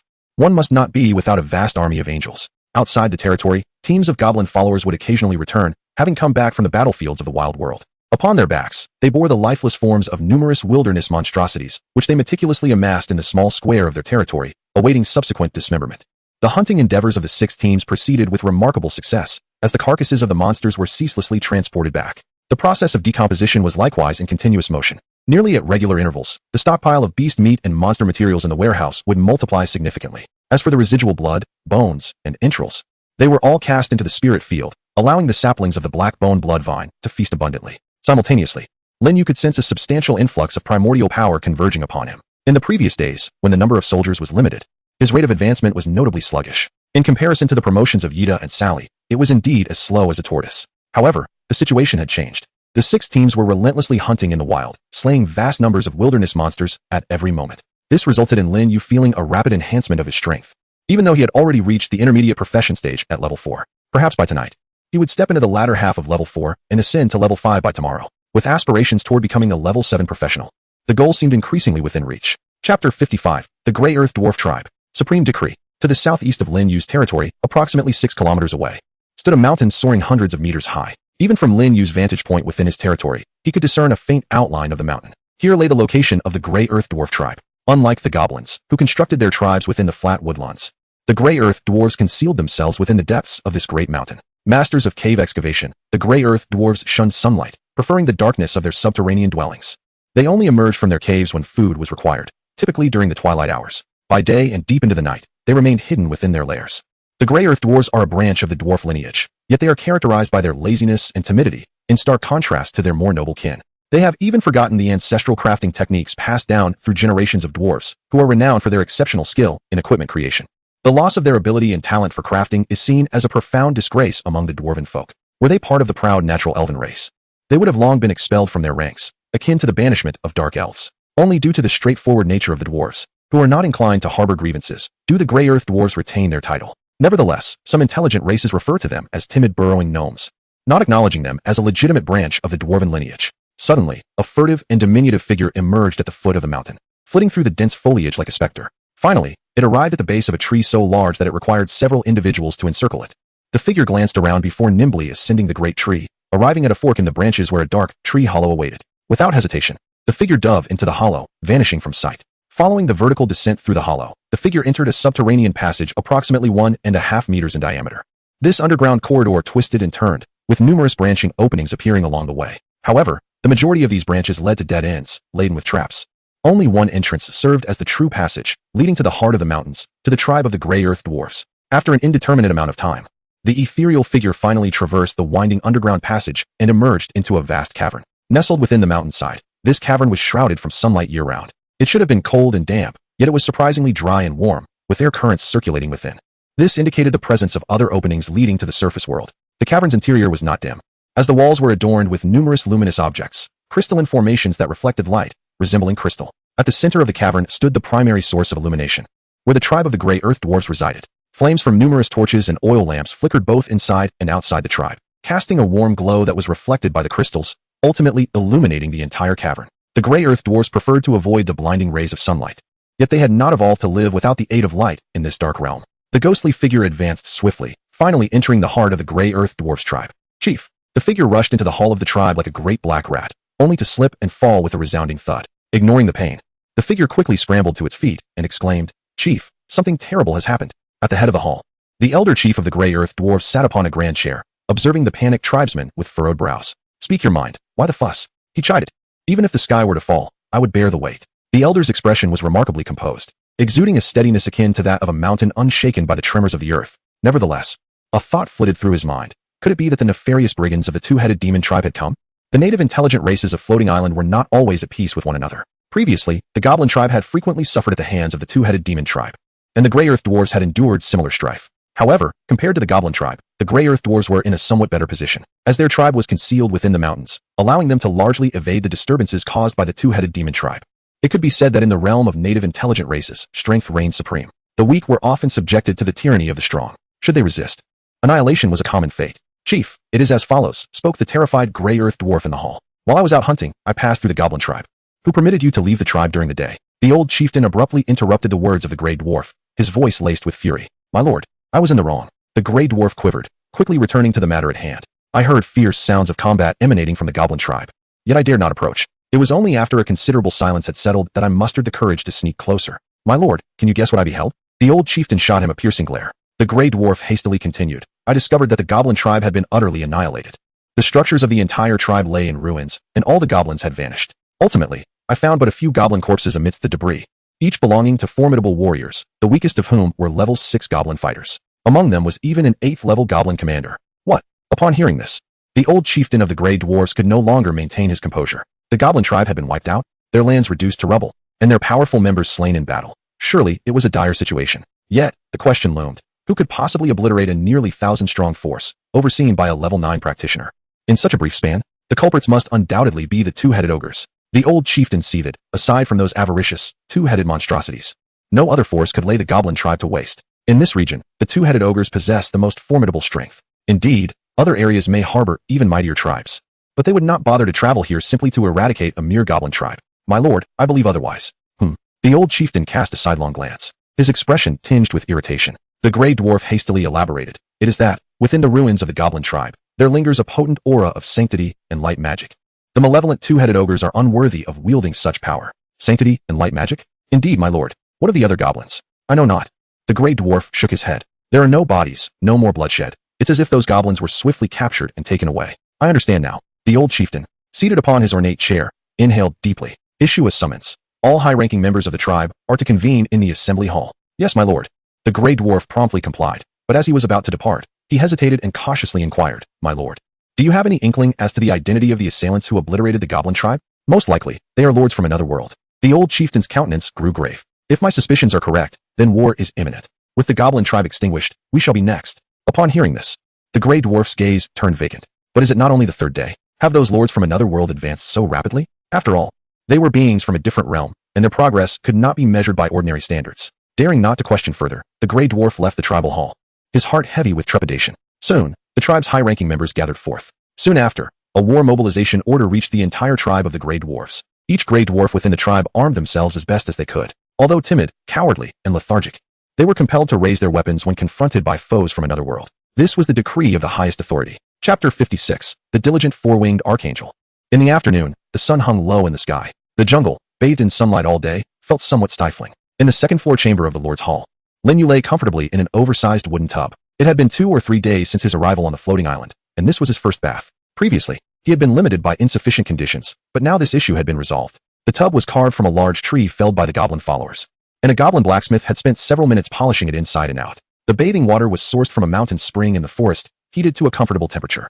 A certain berry's juice was added to assist in cleansing the dirt from his skin, and the goblin followers had graciously sprinkled a handful of flower petals to infuse it with a hint of fragrance. One must admit, the goblin followers were indeed quite useful. The initial days of the Lord's life were undeniably pleasant. Leaning back in the tub, Lin Yu rested his arms over the edges, a look of pure enjoyment on his face. Meanwhile, the combat professionals on the island were still battling ferociously against monsters in the wilderness. As night fell, they would need to hastily seek shelter. This stark contrast highlighted just how blissful Lin Yu's days had become. If word got out, countless combat professionals would undoubtedly feel envy and jealousy. However, this was merely the beginning. The closer they approached a town-level territory, the greater the Lord's pressure would become.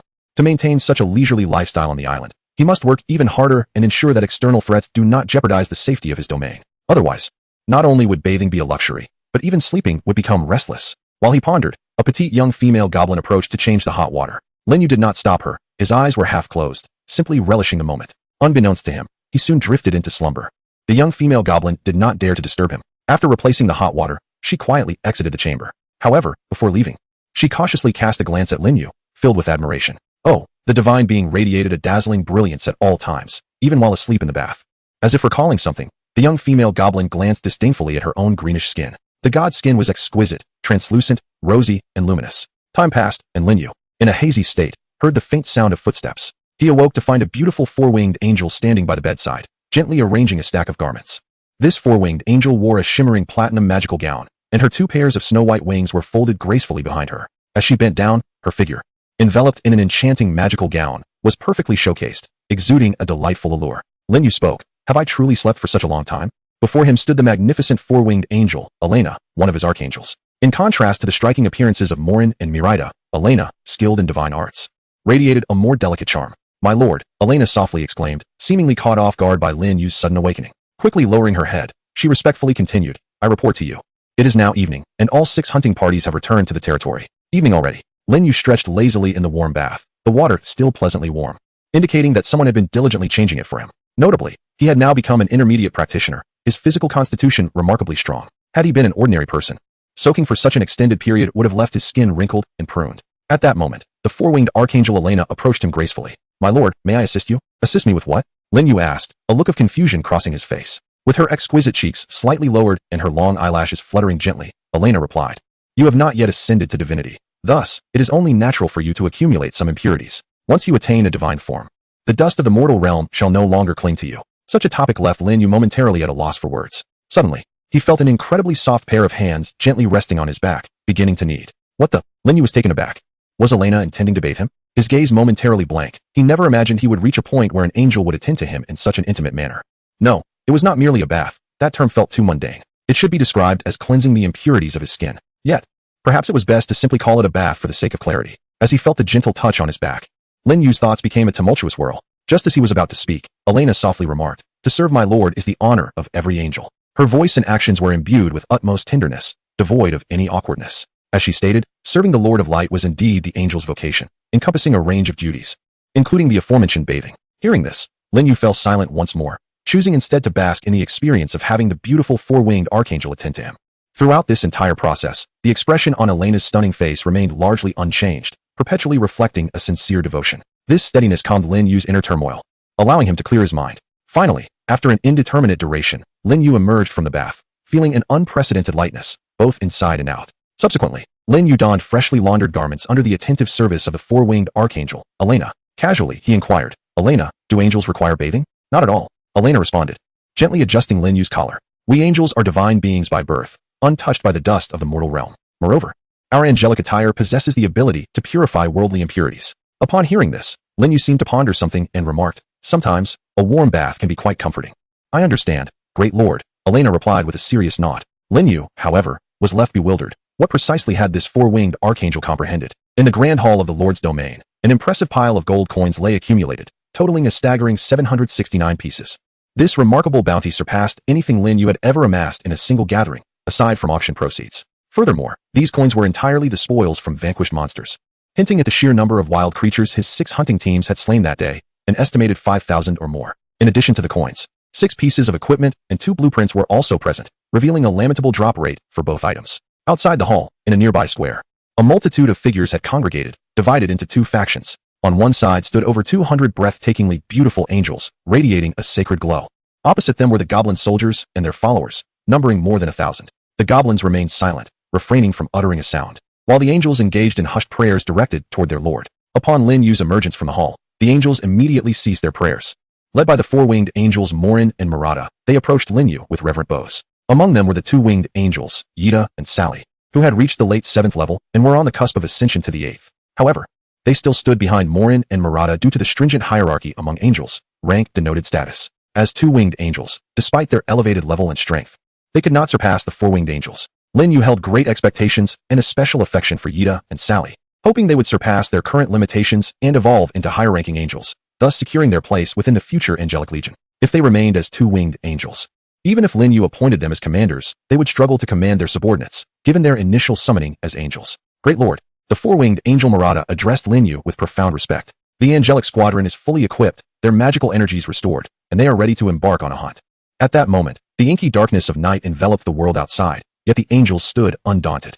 They were eagerly anticipating the purification of the spectral beings lurking in the shadows. Chapter 57. A new expedition into darkness. The new 4-winged angel Merida. While other races may tremble in fear of the undead, the angels stand undaunted. As champions of the divine and the light, they are the nemesis of the undead and all malevolent forces. The angelic lineage excels not only in the dissemination of faith, but also in the purification of evil. Lin Yu was well aware of this, hence he did not decline the request of the 4-winged angel, Merida. Moreover, the nocturnal wilderness teems with monsters far more than during the day. If they could endure, great rewards awaited them. Merida, Morin, Elena, each of you shall lead your respective angelic battalions into the wilderness to engage the enemy. However, be vigilant and mindful of any unusual circumstances. Lin Yu cautioned. Last night, while hunting, the sounds of battle attracted the Skeleton King, Ryan, a formidable level boss. Thus, you must remain alert at all times. Should the Skeleton King Ryan reappear, you are to retreat immediately to our territory. His 3 newly summoned 4-winged angels are only at level 7, and while they can encircle level 9 monsters without issue, defeating the king-level boss, Ryan, poses a significant challenge. To avoid unnecessary losses, it is best to refrain from confronting him directly at this stage. After all, the Skeleton King is not alone. He commands a host of high-level undead.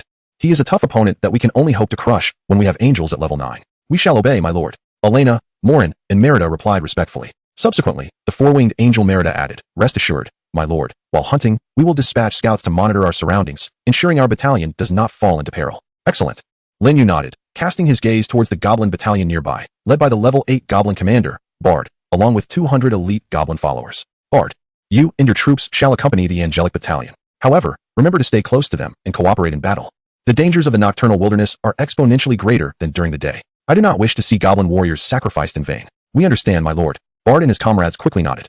The powerful angels not only provide them protection, but also wield divine and luminous powers that greatly enhance their efficacy in hunting the spectral beings in the darkness. Soon, a formidable host of angels and elite goblins surged forth from the territory, comprising 3 fully assembled angelic battalions and 2 elite goblin squads. During today's daytime hunt, both teams of goblins suffered casualties among their ranks. After all, The goblin warriors are of low level and belong to a lesser tier of troops, rendering their combat prowess inadequate in comparison to the angels. Thus, losses were to be expected. However, the number of fallen goblins was minimal, totaling less than 10, which had little impact overall. In contrast, none of the angels perished. Even if they had, it would not have posed a significant concern. Angels are distinct from other intelligent races and exclusive territorial troops. They are sacred beings born from the angel rebirth pool, harboring within them both their souls and the source of their magical power, known as the angel heart.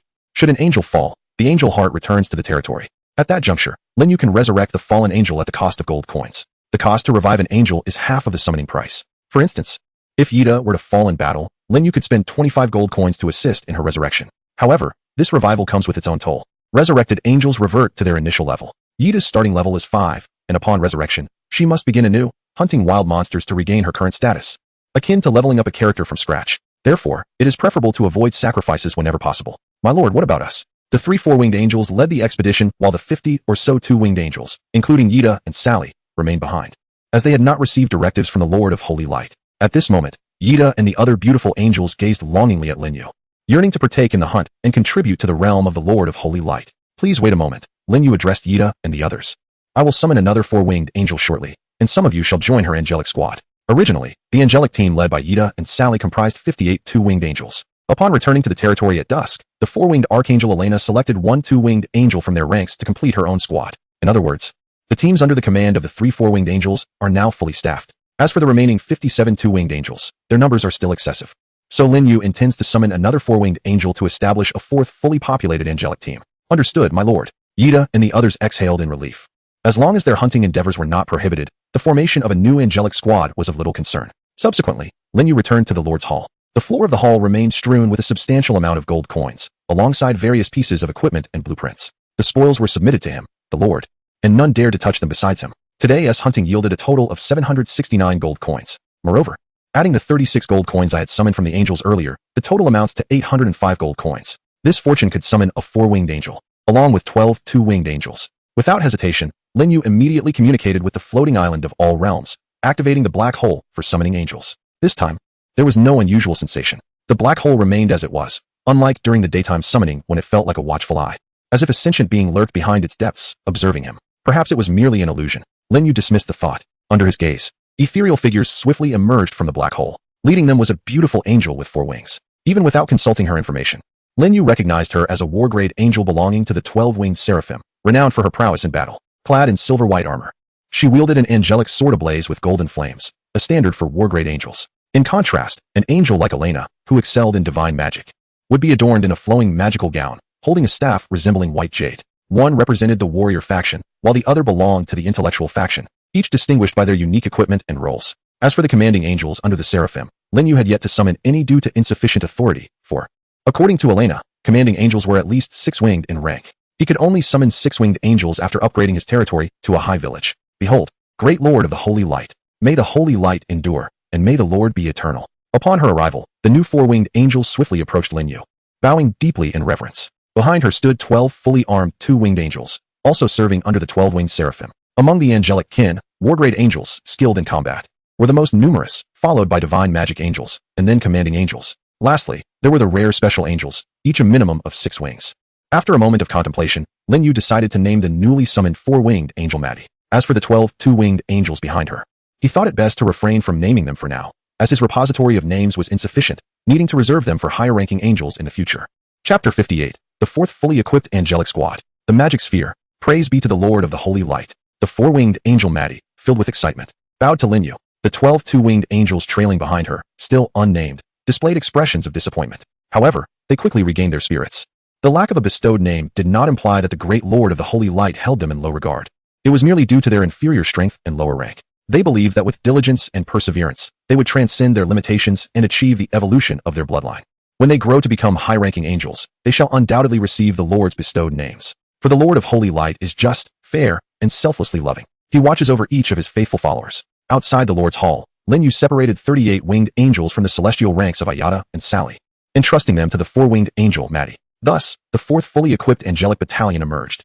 The reason for dividing Ayada and Sally's forces was simply that under a high-ranking angel's command, the combat prowess of the angels would be significantly augmented. Linyu addressed Maddie, the 4-winged angel. These 50-winged angels will be your future battalion members. As their commander, Your duty is not solely to aid in their growth, but also to ensure their safety. By your divine decree, great lord, Maddie replied with utmost reverence. Rest assured, the angels shall never forsake their kin. I will exert every effort to enhance our battalion's overall strength and not disappoint you. Excellent. Lin Yu nodded in appreciation. Go forth. Venture into the wilds and purify those malevolent beings lurking in the darkness. At your command, my lord. Maddie respectfully took her leave, leading her battalion of winged angels away from the territory. Subsequently, only the angelic ranks led by Ayada and Lily remained within the territory, now diminished to 2/3 of their previous size. After allocating 38 winged angels to Maddie, Ayada and Sally's squad was left with merely 17 winged angels, including Ayada and Sally.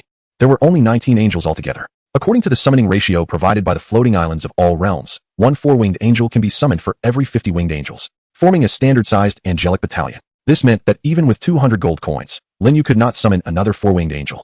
He could only continue summoning once he gathered 50 winged angels. Of course, this was no daunting task for Lin Yu. Once a large quantity of equipment became available, gold would inevitably flow in. In the future, when recruiting angels, it would not merely be 1 or 2 summons, but rather the mass summoning of entire battalions.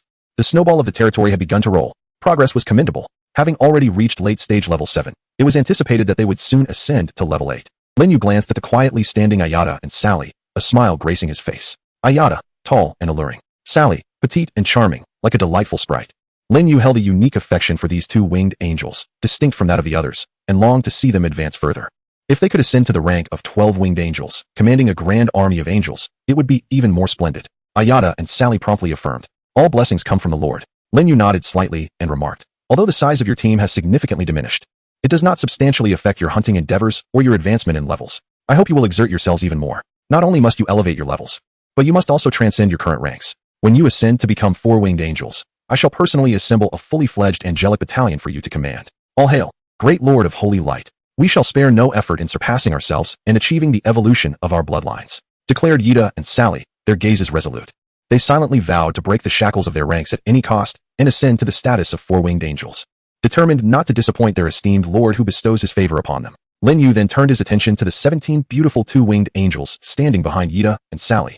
Familiar figures among them, Vina, Josie, Helen, Ada, Filey, and Rue, among others. He held high hopes for these named 2-winged angels as well. Vina, Josie, and the others. You are no different from Yida and Sally. Lin Yu addressed them. I too wish to witness the day you break free from your limitations. And not merely as 4-winged angels. I expect you to strive for 6-winged and even 12-winged statuses. In the days to come, each of you must endeavor to strengthen yourselves and become more formidable. I envision a future where every one of you present here can rise to become a legion commander, independently leading an angelic army. All hail the Lord. The beautiful angels were instantly filled with excitement. In their eyes shone not only fierce combat spirit, but also boundless aspirations for the future. As the lowest tier of the angelic race, the 2-winged angels yearned for bloodline evolution, aspiring to become high-ranking angels. Now, with the Lord's favor, they believed that with diligent effort, success was assured. Shortly thereafter, Yida, Sally, and the others departed from the territory. Compared to other angels, their desire for advancement burned more intensely. They were filled with passion and motivation for the future. As for Lin Yu, he turned and returned to the Lord's Hall. The floor of the hall was still strewn with equipment and blueprints, the spoils of several hunting teams from the day's endeavors. Lin Yu meticulously examined the information regarding these items. In total, there were 6 pieces of equipment. 5 were ordinary items, with levels ranging from 4 to 6, while the remaining piece was an exceptional item with special effects, resembling a small glass orb, palm-sized in dimension. It was neither a defensive nor an offensive piece, but rather a unique auxiliary equipment. Magic Sphere, type, auxiliary equipment, level, 6, durability, 100, special effect, increases elemental magic damage by 30%, applicable only to low-level and mid-level spells.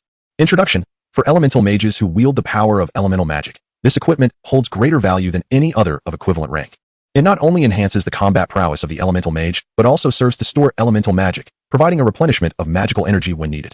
Undoubtedly, it is a piece of exceptional gear. The replenishment of magic and the amplification of magical damage render it a veritable artifact for the early stages of the game.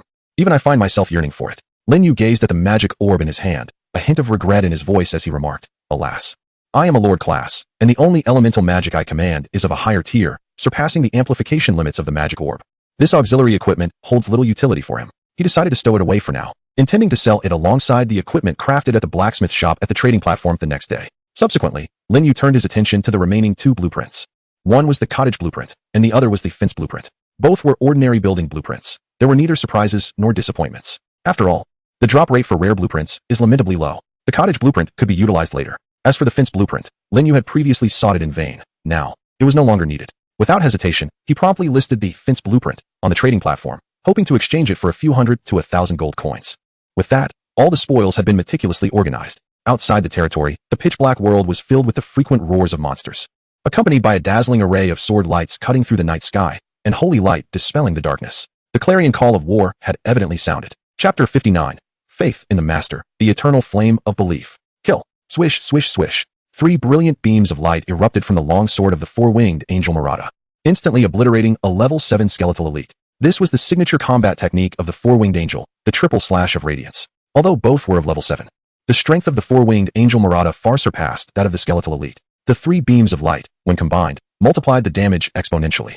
The skeletal elite stood no chance. Its decaying greatsword shattered along with it, leaving it unable to resurrect. The angel's attacks were imbued with the powers of holiness and light, rendering them the nemesis of all malevolent beings. As an undead creature, the skeletal elite was indeed an embodiment of evil. Simultaneously with its demise at the hands of Murata, the flame of its soul encased within its skull was purified by the divine and radiant forces. Without the soul flame, resurrection was impossible. A host of beings birthed from the realm of death dared to covet eternal life. How foolish, the four-winged angel Murata uttered coldly. Facing the throngs of undead creatures surging towards her like a tide, her expression bore not a trace of fear. With a swift motion of her angelic sword, she executed a crescent slash, instantly reducing over a dozen undead beings to mere bone fragments. Subsequently, she unfurled the 2 pairs of angelic wings upon her back, transforming into a beam of radiant white light that surged directly into the most densely populated area of the undead, akin to a divine being of celestial glory, recklessly reaping the surrounding souls. In this realm, only those who revere the great Lord of the Holy Light may attain eternal life. Yet you, unworthy, shall never be counted among his faithful. With a swift motion, brilliant sword lights erupted forth. Instantly, all undead creatures within a radius of several dozen meters centered around the four-winged angel Murata disintegrated, reduced to countless pale fragments that fell to the ground. In comparison to the dual-winged angels of the same rank, Murata, as a four-winged angel, exhibited an overwhelming combat prowess. It is no exaggeration to claim that 2 or 3 dual-winged angels of equivalent rank would not stand a chance against her. Such is the might of a high-ranking celestial being. Among angels of the same tier, those of higher rank possess greater strength. This fundamental truth underlies the hierarchical structure that dictates the status of angels within their kin. On another front, a resplendent radiance illuminated the battlefield, emanating from the angel's holy light. Beneath this divine aura, swathes of undead creatures collapsed en masse. At the heart of this sanctified brilliance stood the graceful figure of the four-winged archangel Elena. With her 4 snow-white wings extended and her alabaster staff raised high, she hovered majestically above the battlefield, resembling a goddess descended from the celestial realm. The Lord decrees, the holy light shall illuminate the world. Evil and dark beings cannot behold its brilliance. Accompanied by the soft incantations of the archangel Elena, even more dazzling light surged forth from the tip of her staff, cascading outward like a tsunami. In an instant, the darkness within 100 meters was vanquished by the holy light. The undead present in this area were swiftly obliterated, their scattered remains ignited by the radiant glow, quickly reduced to ashes. This was the divine art of holy light. It bears no harm to creatures of the virtuous alignment and offers immense benefits to those who wield the power of light. However, when aimed at the malevolent undead, the divine art transforms into a formidable offensive miracle, with destructive power surpassing that of advanced elemental magic by an immeasurable degree. Believe in the Lord. The flame of faith shall burn eternally. With a single utterance of divine scripture, the four-winged archangel Elena waved her staff, conjuring innumerable golden rays that fell like rain upon the battlefield. A multitude of angels and goblins were enveloped in this luminous deluge. The former experienced a swift replenishment of their magical energies, while the latter's morale soared, igniting their fighting spirit. In stark contrast, the undead caught in the light rain emitted tendrils of black smoke, their forms marred by countless acid-like holes. After the initial downpour of light, yet more undead fell. Meanwhile, other angels relentlessly harvested the undead across the battlefield, some employing martial techniques to slay, others incinerating them with sacred flames. In essence, at every moment, multitudes of undead met their demise at the hands of the angels. Indeed, it is not solely the angels who reap the souls of the departed. The goblins on the battlefield exhibit equal valor in their fierce combat, lacking the holy light to purify evil, and devoid of the angels' sacred flames to reduce the undead to ashes. They remain undaunted and resolute in their faith. All goblins loyally execute Linyu's commands, following in the footsteps of the angels on the battlefield, coordinating in small groups to engage fiercely with the nearby undead. Should this scene be witnessed by other indigenous intelligent races, their eyes would undoubtedly widen in disbelief. The Goblin clan is notoriously known for its cowardice and timidity, inherently inclined to bully the weak while fearing the strong. When faced with an adversary of even slightly greater strength, the goblins would typically opt for retreat. Yet, on this battlefield, the goblins demonstrate a bravery that surpasses even that of the undead, exhibiting a reckless fervor akin to fanatical zealots. Upon the appearance of any nearby undead, they charge forth with wild cries. Fortunately, the presence of angels scattered throughout the battlefield provides a degree of support to the nearby goblins. Otherwise, many courageous goblins would surely fall to the blades of the undead. This conflict raged from dusk until the depths of night. The first two goblin squads to falter were compelled to retreat to their territory. The angels began to rotate as well, their divine and luminous energies depleted. The source of the vast numbers of undead gathering in the darkness was a mystery, as they seemed to swarm like locusts, an unending tide. For every batch vanquished, another emerged, often in greater numbers, sending shivers down one's spine. It is no wonder that some proclaim the floating islands by day belong to wild creatures and indigenous intelligent beings, while by night, they fall under the dominion of demons and the undead. Lin Yu was unfamiliar with the nature of demons, having never encountered them. But he had witnessed the terror of the undead firsthand. Battling such inexhaustible foes, even with the promise of immense primal energy and diverse spoils, incites a profound dread, as one fears the slightest misstep could lead to dire consequences. In the late stage of level 4, Lin Yu stifled a yawn. It was past 11 at night, indicating that this war had persisted for over 5 hours. Though he could not ascertain the precise number of undead vanquished, it undoubtedly exceeded 10,000. Such a multitude of defeated foes naturally yielded an immense amount of primal energy. Lin Yu's level ascended smoothly from mid-level 4 to late level 4. Should the slaughter continue until dawn, a direct ascent to level 5 seemed plausible. Just then, two brilliant beams of golden light suddenly pierced the distant battlefield. Lifting his gaze, Lin Yu beheld two radiant figures enveloped in the golden glow, none other than Yada and Sally. The holy radiance surged dramatically, their presence intensifying exponentially in an instant. They had ascended. A brilliant smile illuminated Lin Yu's face. Both Yada and Sally have ascended to level 8, bringing him greater joy than his own elevation in rank. This advancement signifies that he is one step closer to vanquishing the elusive Skeleton King Ryan. Tomorrow, he plans to eradicate the Grey Dwarf tribe. Subsequently, he can devise a strategy to obliterate the Skeleton King Ryan and conquer the twin-headed demon tribe. Once these tasks are accomplished, the territory within a radius of several kilometers will be entirely under his dominion. Chapter 60, Rampaging Across the Lands. The elusive egg has returned. For a Lord-class character, the larger the area of dominion, the stronger the influence of their territory. Lin Yu's primary objective in this initial phase is to eliminate the 4 formidable forces guarding this jungle: the Giant Kingdom, the Bone Sanctum, the Naga Kingdom, and the Elf Garden. Thereafter, he aims to rule over this vast and resource-rich jungle. However, on this path, Lin Yu's adversaries are not limited to these indigenous forces and wild monsters. There are also other Lord-class characters. Conflicts arise between lords over territorial resources, and it is not uncommon for them to engage in battle, leading to life-and-death confrontations and the annihilation of territories. After all, the prevailing theme of the floating islands of all realms is war. Lords who cannot adapt to the brutality and carnage of battle inevitably face elimination. In contrast, combat-focused characters fare somewhat better. They resemble solitary adventurers or bounty hunters, devoid of the need to vie for territory or plunder resources. Their sole mission is to hunt the wild monsters inhabiting the island. Generally, Lord-class characters do not sound the call to arms against combat-oriented characters, as there exists no direct conflict of interest between them. In fact, lords often serve as a robust support for combat characters. The majority of combatants aspire to align themselves with a lord, subsequently earning their passage into the battlefield of all realms. Thus, lords primarily seek to cultivate relationships with these combatants. Within this jungle, there are likely other lord-class characters, although their territories remain unknown for the time being. Should he be fortunate enough to encounter them, Lin Yu believes he would employ rather forceful methods to expel those lords from the area, or even eliminate them outright. After all, the resources within a given territory are finite. The concept of a group of lords sharing a region differs vastly from that of a single lord enjoying exclusive rights to it. One cannot deny that Lin Yu has a penchant for monopolizing resources. For instance, regarding the sale of equipment, he prefers to retain sole ownership. He even hopes that the development of the other lords on the island progresses as slowly as possible, allowing him to reap a substantial fortune through the smithy. Without further contemplation, Lin Yu once again directed his gaze towards the battlefield beyond his territory. With both Yeda and Sally now at level 8, their strength has significantly increased, rivaling that of the four-winged angels, such as Murata and Morin. Even though the disparity in rank was evident, it was entirely reasonable for the two parties to bridge the gap in strength. Beyond their considerable enhancement in power, both Aida and Sally found their magical energy surging, reaching the pinnacle of combat readiness. With their pristine angelic wings unfurled, they swiftly dove into the densest regions of the undead. The angelic swords they wielded radiated with scorching golden flames. Each swing unleashed a resplendent arc of sword light, accompanied by a cascade of golden fire. Within the gleaming sword light resided pure divine and luminous energy, while the golden flames were the sacred fire exclusive to the angelic lineage, forged from the essence of faith. Both forces inflicted tremendous damage upon the undead. Even should some undead manage to survive the sweep of the sword light, their lifeless forms would swiftly be consumed by the burning golden flames, turning to ash. In a mere moment, hundreds of undead had already perished at the hands of Aida and Sally. A glance around revealed a sea of scattered, pristine bones, some still ablaze.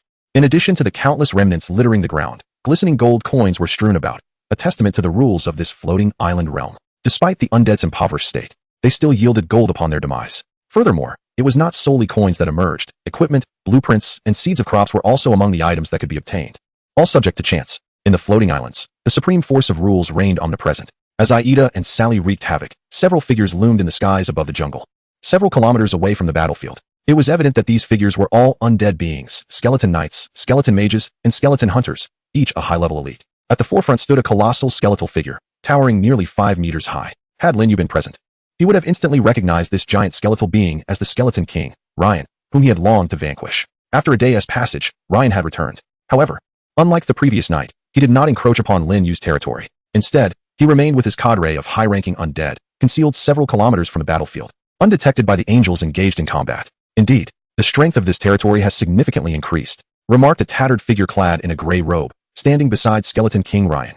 Its robe bore numerous holes, resembling the handiwork of rodents, yet upon closer inspection, it was evident that it was once a magical garment, belonging to an elemental master.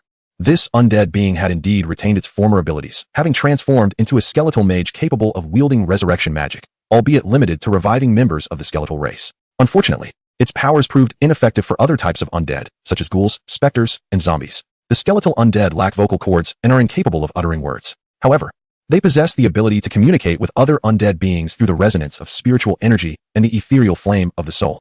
This unique means of interaction is why the undead are classified as an intelligent race. Indeed, they possess wisdom. Moreover, higher-tier undead creatures exhibit intellect that rivals that of humans.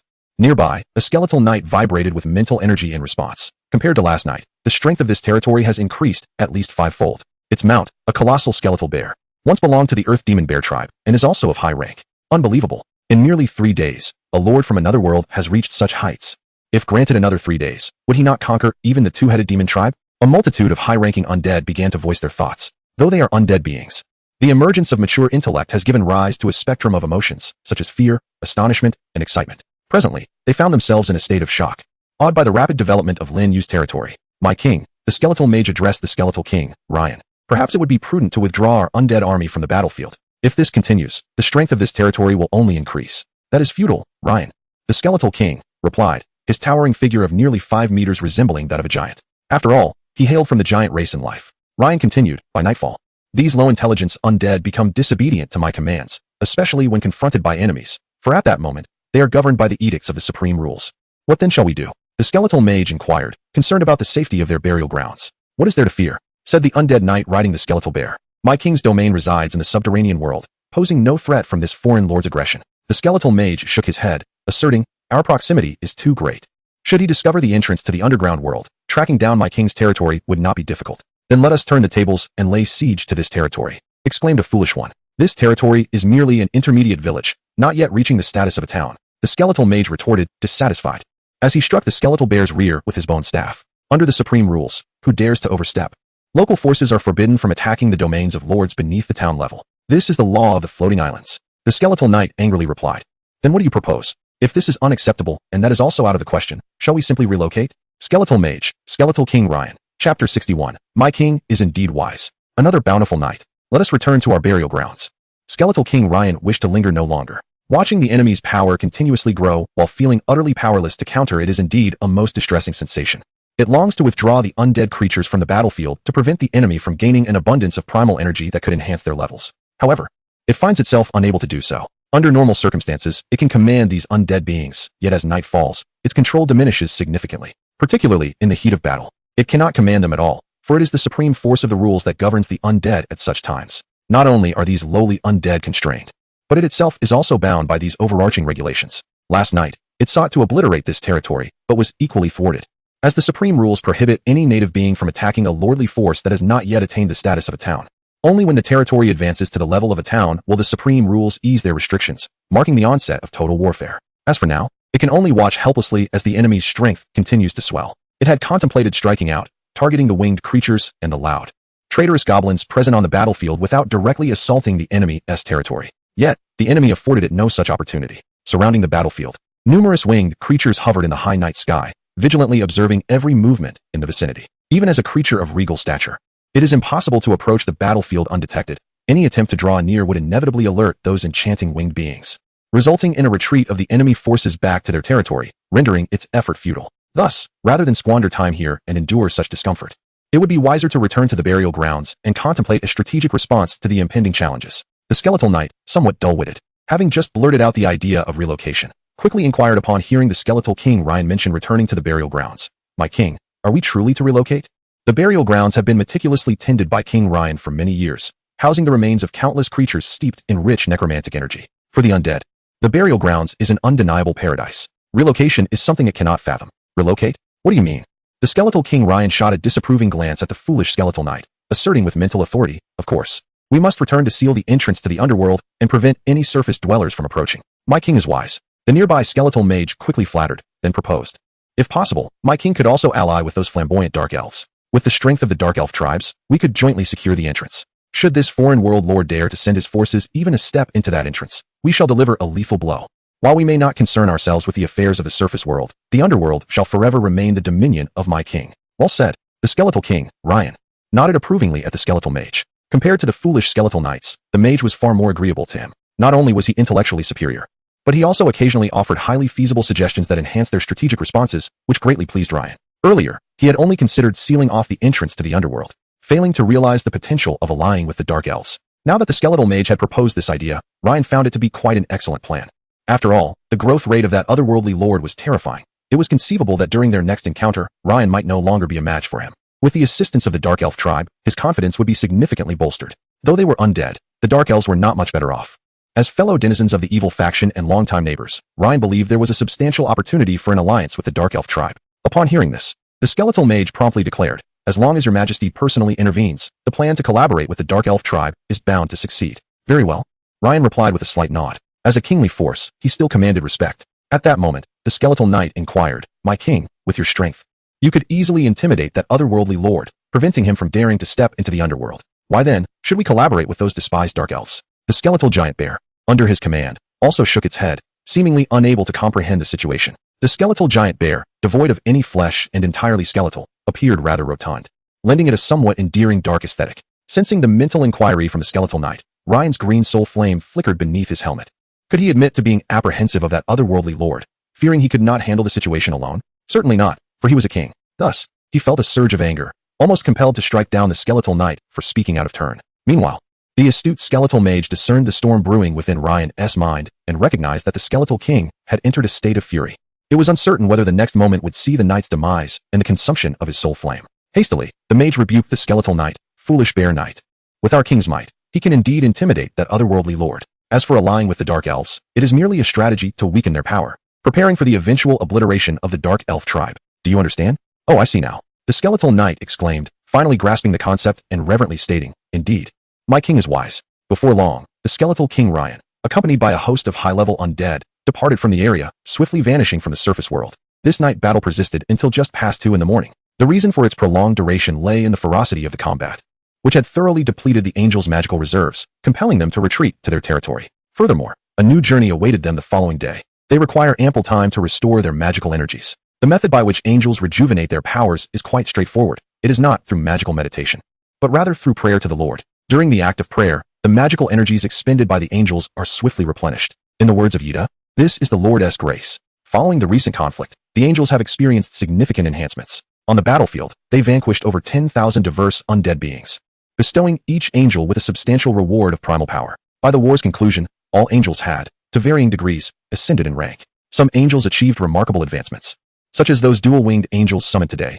the majority of whom ascended to level 6. Others saw improvements within smaller realms. For instance, the four-winged angels Murata, Morin, and Maddie all progressed from early level 7 to mid-level 7. As for the four-winged archangel Elena, she harnessed the extensive damage potential of divine light magic to annihilate a staggering number of undead creatures on the battlefield, thereby achieving a greater breakthrough in her level. She has now entered late level 7, with level 8 within her grasp. Furthermore, the participating goblins also reaped considerable benefits, their ranks elevated and combat prowess significantly augmented. Overall, this war has elevated the collective strength of the Lin Yu territory to new heights. While the overall scale of troops saw little change, their combat capabilities have grown substantially. Additionally, the spoils of war are plentiful. A glance across the battlefield, strewn with stark white bones, reveals a multitude of glimmering gold coins, reminiscent of stars adorning the night sky. If all goes as expected, there will surely be equipment and blueprints to be discovered. In contrast to those combat professionals and lords who were forced to hide, too fearful to tread into the dark world, Lin Yu has unlocked a bountiful night. Chapter 62. Unexpected Gains. The Beautiful and Gallant Angels. The following morning, Lin Yu awoke early. Despite having slept only a few hours, he felt invigorated, devoid of any trace of fatigue. Perhaps this was due to his recent surge in strength. His vitality restored particularly swiftly. This led Lin Yu to speculate whether upon ascending to the extraordinary level, professionals might be able to remain awake for extended periods. Upon achieving divinity, would sleep become entirely unnecessary? Most likely yes. After dressing, washing up, and tidying his bedding, he had scarcely finished when a graceful figure knocked and entered. "My lord, here is your breakfast." The four-winged archangel Elena respectfully presented a tray to Lin Yu. Today's breakfast bore no significant changes. It consisted of fresh fruits, roasted meats, and honey water infused with forest wild honey. The fruits and honey were gathered by the angels during their hunting excursions. The resource-rich dense forest is abundant in such provisions. Even solitary professionals need only exert a little effort to avoid starvation in these woods. The only concern was whether one would perish beneath the claws of the monstrous denizens of the wild. Today, who had roasted the beastly meat? Lin Yu, savoring the succulent and juicy barbecue, turned his gaze towards the four-winged archangel, Elena, who stood respectfully beside him. Unlike other angels, Elena emanated an aura of delicate grace, her every movement exuding exquisite gentleness. It seemed as though no matter how one might torment or ravage her, she would not resist. Rather, she would exhibit utmost compliance, allowing others to do as they pleased. This was undeniably captivating, and Lin Yu found himself quite enamored. Upon hearing Lin Yu's query, Elena promptly responded, "My lord, I humbly report that I attempted to roast some beast meat, though I am not yet skilled at it. If it does not meet your liking, I shall replace it at once." Lin Yu chuckled, "No need for that. I merely wish to express that today's barbecue is superior to yesterday's." "Thank you for your kind words." The tension on Elena's exquisite cheeks eased gradually. More than fearing Lin Yu's reproach, she was concerned with ensuring his satisfaction. As an angel, serving the Lord of Holy Light was her sacred duty, regardless of the task at hand. Gaining the approval of the Holy Light's master was all that mattered to her kind. Today, Lin Yu's praise for her breakfast brought her immense joy. "Alas, there are no vegetables." "My lord, what are vegetables?" Elena inquired, a hint of confusion in her voice. As a divine being born from the angel rebirth pool, angels did not consume grains nor drink fresh waters. Their daily prayers sufficed to replenish their bodies with energy. Thus, she was unaware of the nature of vegetables. Lin Yu explained, "A type of edible leafy plant. Wrapping roasted meat in lettuce leaves is simply a match made in heaven. Unfortunately, such things do not grow on the floating island." Noticing Elena fall into silence, seemingly pondering where one might procure such edible leafy plants, Lin Yu waved his hand with a smile. "No need to dwell on it. I merely mentioned it in passing." Compared to the combat practitioners on the island who quenched their thirst with dew and feasted on grasshoppers, his breakfast was indeed a feast. Even if some combat practitioners managed to procure similar fare, it was through their own efforts, unlike him, who needed only to awaken to the tender and beautiful angel attending to his needs. What more could he desire? This life was undoubtedly one that would invoke envy and jealousy among countless practitioners on the island. After finishing breakfast, Lin Yu and Elena descended to the first floor of the Lord's hall. The scene before him felt eerily familiar.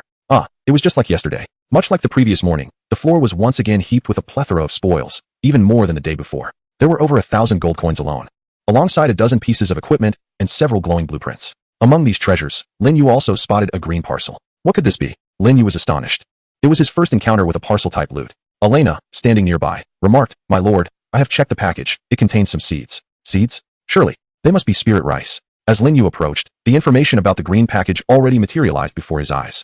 10 units of spirit rice seeds. Category, common grain. Level, 1. Growth period, 7 days. Description, this is the most common type of grain crop, capable of satisfying the most basic food needs of your subjects. With it, your people can enjoy rice. Note 1. Planting 1 unit of spirit rice seeds yields a harvest of 1,000 units of spirit rice. Note 2.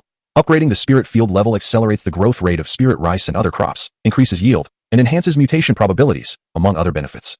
Spirit rice quotation. Indeed, it is you. Put away your disdainful gaze. Consuming me will allow you to become a professional. This is an incredibly true legend.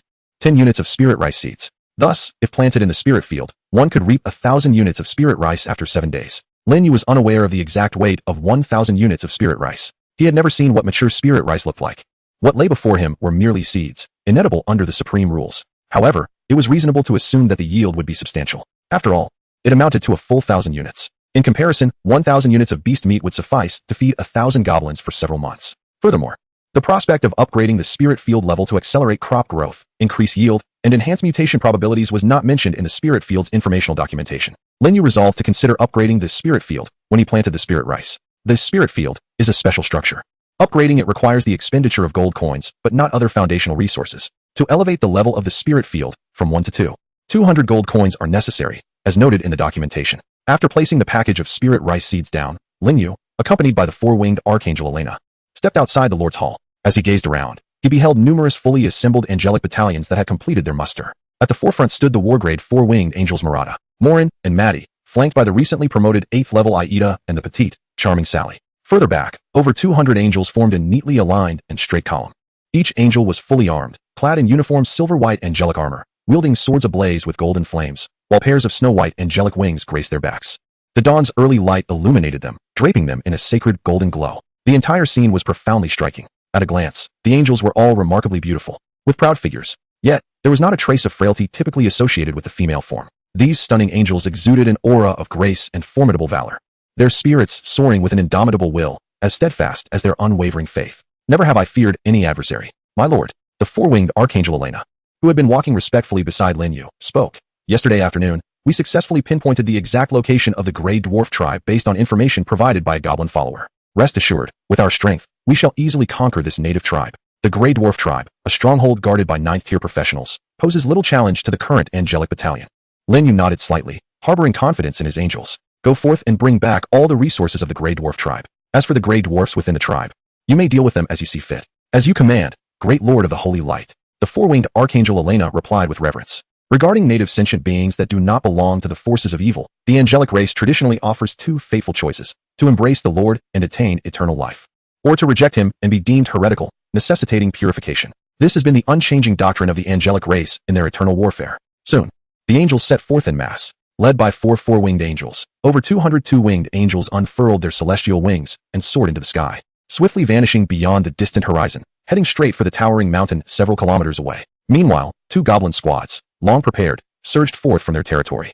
The goblin battalions ventured out to hunt, while the goblin follower squad, led by the 8th-tier goblin commander Bard, made their way on foot to the Grey Dwarf tribe, tasked with transporting the spoils captured by the angelic battalion back to their home. Chapter 63. From today onwards, raising angels. In that moment, the vast territory was left with only Lin Yu and over 100 ordinary goblin followers.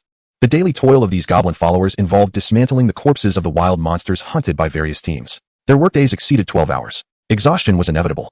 Yet there was no alternative. The sheer number of wild monsters hunted each day was overwhelming, at least over 5,000. If they did not work a full 12 hours, they would scarcely make a dent in the mountain of corpses. Should they defer the disassembly to the following day, the workload would only escalate, rendering it an endless task. I require more followers, Lin Yu murmured to himself. His desire was not solely to alleviate the burden of the goblin followers. Primarily, as the overall strength of the angelic battalions and goblin squads surged, the daily harvest would continue to increase. Currently, they toiled for 12 hours. Soon, even if these goblin followers forewent food and sleep, working 24 hours a day, they might still struggle to dismantle all the corpses of the wild monsters they hunted. The current workload of corpse disassembly was already at full capacity. It was imperative to augment their numbers, drawing more followers into the task, to prevent exceeding their limits. From a nearby blacksmith shop, rhythmic clinking sounds resonated, the cadence of crafting equipment. Last night, the sounds continued until after 10, and early this morning, they resumed once again. It was evident that the blacksmith, Devin, was laboring diligently. Lin Yu planned to visit the blacksmith shop shortly to ascertain how many pieces of equipment had been crafted. However, for the moment, he needed to plant the seeds of the spiritual rice in the spiritual field and also upgrade the field itself. Without hesitation, Lin Yu returned to the Lord's Hall, retrieved the green package containing the spiritual rice seeds along with 200 gold coins, and made his way directly to the location of the spiritual field. Passing through the softly glowing shield, Lin Yu entered the spiritual field. From the outside, it appeared square, measuring no more than 100 meters on each side. Yet once inside, his vision expanded exponentially, revealing a vastness far greater than the exterior suggested. This was evidently due to the compression of space, though Lin Yu was unaware of how it was achieved, as he had yet to reach a level of understanding that allowed him to glimpse the supreme rules of the floating islands. First, he needed to upgrade the spiritual field. Lin Yu communicated his intentions to the all-world floating island. Soon, a notification from the island appeared in his mind. Upgrading the spiritual field to level 2 requires 200 gold coins. Do you wish to proceed? Yes, no. Without a moment's pause, Lin Yu selected yes. At such times, he found the all-world floating island somewhat rigid. Although he had clearly expressed his desire to upgrade the spiritual field, the island still required him to confirm, behaving like a machine adhering strictly to procedural rules. Before he could ponder further, the 200 gold coins he had brought transformed into a cascade of golden light, merging with the spiritual field. Almost simultaneously, a faint fragrance filled the air of the field. After several seconds, the space within the spiritual field trembled violently a few times, and then there was silence. Looking around, the expansive spiritual field appeared unchanged. It looked just as it had before the upgrade. The only noticeable difference was the air, which seemed fresher and sweeter. Lin Yu then opened the information panel following the upgrade of the spiritual field. Spiritual field, level 2. Special attributes, crop, beast, growth time reduced by 20%. Yield increased by 30%. Mutation probability at 5%. Upgrade requirement, 1,000 gold coins. Note, level 2 spiritual fields can only cultivate level 1 and level 2 grains. Indeed, the growth time had been reduced. There was also an increase in yield and mutation probability. Lin Yu's face lit up with joy. When the spiritual field was at level 1, the special attributes section displayed a single word, none. Now, upon reaching level 2, several attributes had immediately been added. Could this be the power of gold? Then, Lin Yu glanced at the upgrade requirements for the next level of the spiritual field, and he rolled his eyes in disbelief. Upgrading from level 1 to level 2 required 200 gold coins, yet advancing from level 2 to level 3 demanded a staggering 1,000 gold coins. The increase was excessively dramatic. At this stage, 1,000 gold coins was not an exorbitant sum for Lin Yu. However, it is essential to recognize that this is merely a third-level upgrade. One must ponder how many coins will be consumed for future ascensions to the 4th and 5th levels. Lin Yu understands that the highest grade for a spiritual field is level 9. In other words, to possess a fully leveled spiritual field, one must expend a vast fortune in coins, sufficient to recruit a formidable legion of troops. Nonetheless, upgrading the spiritual field is undeniably beneficial. According to the revelations from the floating island of the 10,000 realms, only high-level spiritual fields can cultivate divine-grade crops and nurture deific-level pets. The term pet encompasses a broad spectrum of beings. It does not refer to any specific creature. Wild boars, wolves, and chickens found in the mountains are considered pets. Likewise, powerful pure-blood dragons, proud nature spirits, and the enchanting Medusa of the deep sea, as well as the infamous Naga, known as the malevolent siren, are also classified as pets. Regardless of the type of being, whether intelligent or not, even immortal deities, if the Lord is willing and possesses sufficient strength, they can be raised as pets. This is the essence of the Lord's vocation, the favored child of the countless combat professions. At this moment, Lin Yu experienced a sudden epiphany. If the nurturing area of the spiritual field allows for the raising of any creature, could he not also nurture angels? While the increase in yield might be negligible, as his angels are all in their virgin forms with zero output, the primary advantage lies in the heightened probability of mutations. This includes a multitude of angels, such as Yida, Sally, and Vina, all eagerly anticipating the possibility of bloodline evolution to ascend to higher ranks. With this inquiry in mind, Lin Yu promptly communicated with the floating island of the 10,000 realms. Moments later, a response arrived. Yes. There have been instances where some Lord practitioners attempted similar endeavors, using the nurturing area of the spiritual field to aid the growth of their troops. However, Lords must bear in mind one crucial point. Efficient growth and bloodline evolution are always reliant on warfare and the defeat of enemies. The fundamental role of the spiritual field is merely to provide a source of nourishment for the Lord's territory. This I comprehend. As long as it can assist Yida and the others, that suffices. A radiant smile illuminated Lin Yu's handsome visage. A slight decrease in efficiency is inconsequential, provided there are tangible results. By day, the angels engage in hunting, and after the battles of the night conclude, they can enter the nurturing area of the spiritual field. There, while they pray to restore their magical power, they also have the chance to experience mutation, bloodline evolution. This equates to continuous improvement, a relentless progression without a moment wasted. Is this not more appealing than being crammed into those cramped wooden houses? Furthermore, with the permissions granted by Lin Yu, the angels can freely enter and exit the spiritual field. From another perspective, the nurturing area could easily be deemed an alternative sanctuary for cultivation. Moreover, as the level of the spiritual field increases, the effects of cultivation will become even more pronounced. Speaking of which, it is indeed impressive that other Lord practitioners have undertaken such an endeavor. Truly remarkable. With a sense of contemplation, Lin Yu retrieved the spirit rice seeds from the green wrapping and planted them into the spirit field. There was no need for meticulous planting. Simply taking the seeds out and scattering them sufficed, as the spirit field would manage the subsequent processes autonomously. Such is the nature of the rules. After sowing the spirit rice, Lin Yu took a moment to inspect his little monster plant, the blackbone bloodvine. In the span of a single night, the blackbone bloodvine, which had previously stood at a mere 30 centimeters, had now surged to over 2 meters in height, with a robust trunk and an abundance of branches. The blackbone bloodvine was a voracious eater, perpetually consuming, supplied ceaselessly with the blood, bones, and innards of various monsters. Its growth was extraordinarily rapid. Chapter 64. I will rely on you in the future. A visit to the blacksmith shop. Blackbone bloodvine. Category: vine-type monster plant. Grade: golden. Remaining growth time: approximately 68 days and 11 hours. Mutation probability: 5. Growth potential: king level. Description: a relatively rare monster plant that primarily thrives in the land of the dead. It thrives on blood and corpses, belonging to the lineage of malevolent flora. Following the upgrade of the spirit field, the information regarding the blackbone bloodvine was simultaneously updated, particularly concerning its growth duration. Just yesterday, when it was initially planted, the growth time was a full 90 days. Yet now, it was poised to mature in approximately 68 days, at which point it could establish a magical contract of master and servant with me. Lin Yu roughly calculated that, accounting for the 20% reduction from the spirit field and deducting the growth time from yesterday to today, the blackbone blood vine should have around 72 days left for growth. However, it now only required about 68 days. Was there an error in the calculations of the floating island? Clearly not. The reason lay in the fact that since its planting, the blackbone blood vine had been fervently devouring the blood, bones, and innards of monsters. These substances accelerated its growth rate. The more it consumed, the higher the quality of its sustenance, and consequently, the faster the blackbone blood vine flourished. In its own words, any taste of divine essence rendered the immortal flower a mere sibling in comparison. Evolution through consumption was the blackbone bloodvine's innate talent. Its drawback, however, lay in its limited growth potential, which was merely at the king level. In contrast, the angels under Lin Yu's command boasted growth potentials that were at least semi-divine. The four-winged angels reached the pinnacle of semi-divinity, with the next step leading to true divinity. Comparatively, the growth potential of the Blackbone Bloodvine was regrettably low. Nevertheless, this issue was not insurmountable. Aside from the possibility of discovering blueprints that could facilitate the evolution of monster plants, the unique attributes of the spirit field offered a chance for the Blackbone Bloodvine to attain higher growth potential through mutation. Additionally, feeding it high-quality corpses could also enhance its chances of evolution. Otherwise, the Blackbone Bloodvine would not dare to boast that the immortal flower was its inferior. It needed to grow rapidly. Lin Yu stood before the towering Blackbone Bloodvine, over 2 meters high, gently caressing the vine's pulsating, blood-tinged trunk. He murmured to himself, "It would be best for you to undergo a mutation, evolving into something extraordinary, perhaps even a saintly tier plant. That way, when I return to the Blue Star, I too shall wield great power." The Blackbone Bloodvine swayed, its slender branches resembling tendrils. It brushed its dark red leaves against Lin Yu's palm, as if to appease him and respond to his presence. After casting a final glance at the spirit rice seeds he had planted, Lin Yu turned and exited the spirit field. The fundamental growth period for the spirit rice seeds was 7 days. With a 20% reduction, only 5.5 days remained. This duration was remarkably brief. Compared to the rice of the Blue Star, such a growth rate was akin to riding a rocket. Upon returning to his territory, Lin Yu first instructed the Earth Golem followers to feed the extracted blood and bones to the Blackbone Bloodvine, before making his way to the forge.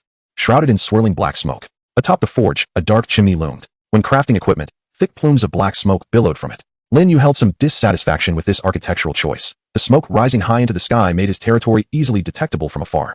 Any combat professionals passing nearby would undoubtedly come to investigate. However, dissatisfaction aside, this was the design mandated by the floating island of all realms, and he had no authority to alter it. As he stepped into the forge, a wave of heat enveloped him. The first thing he noticed was a massive equipment furnace, glowing a fiery red. The rhythmic clanging of metal echoed from within. Nearby stood the elderly Earth Golem, Devin, 2 novice Earth Golem blacksmiths, and a dozen young Earth Golem apprentices. Upon seeing Lin Yu enter, they hurriedly approached, bowing in respect. "We greet you, Lord." Elder Devin stood at the forefront, his demeanor respectful. The younger golems mirrored this sentiment, though their excitement was palpable. Lin Yu was their deity. The holy emissaries had foretold that soon, when their lord ignited the divine flame and raised the divine kingdom, these faithful would enter that realm and achieve eternal life. This belief was unwavering among the Earth Golem followers, who eagerly envisioned a future of everlasting existence. Lin Yu nodded slightly and turned to Elder Devin. "Devin, how is the progress with the equipment forging?" Elder Devin replied with deference. "In response to your inquiry, my lord, since the forge commenced operations yesterday, we have crafted a total of 44 pieces of equipment.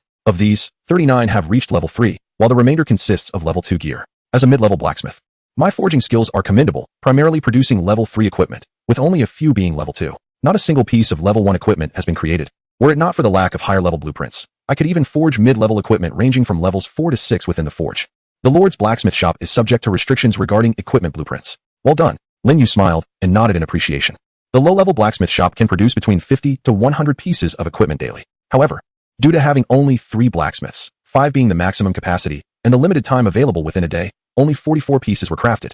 Once the old goblin Devin trains this batch of young goblins to become blacksmiths, Lin Yu can upgrade the blacksmith shop to a mid-level 1. At that time, the daily output of equipment will reach several hundreds. Lin Yu's praise greatly excited the old goblin Devin, who exclaimed, "It is my lifelong honor to serve the great Lord of Holy Light." Lin Yu turned to glance at the blazing furnace, still perplexed by how such a singular apparatus could forge various types of equipment. Shouldn't a blacksmith first hammer the metal? Yet, he noted that Devin did not sweat profusely while wielding a hefty hammer as depicted in films. Instead, he merely tossed monster materials into the furnace. After a short while, a finished piece of equipment would emerge from it. This was indeed a marvel. It evidently pertained to the supreme rules of the floating island, Lin Yu mused. After touring the blacksmith shop for a while, Lin Yu prepared to depart. He instructed the old goblin Devin, from now on, at the end of each working day, deliver the crafted equipment to the Lord's Hall. Additionally, you must diligently instruct your apprentices.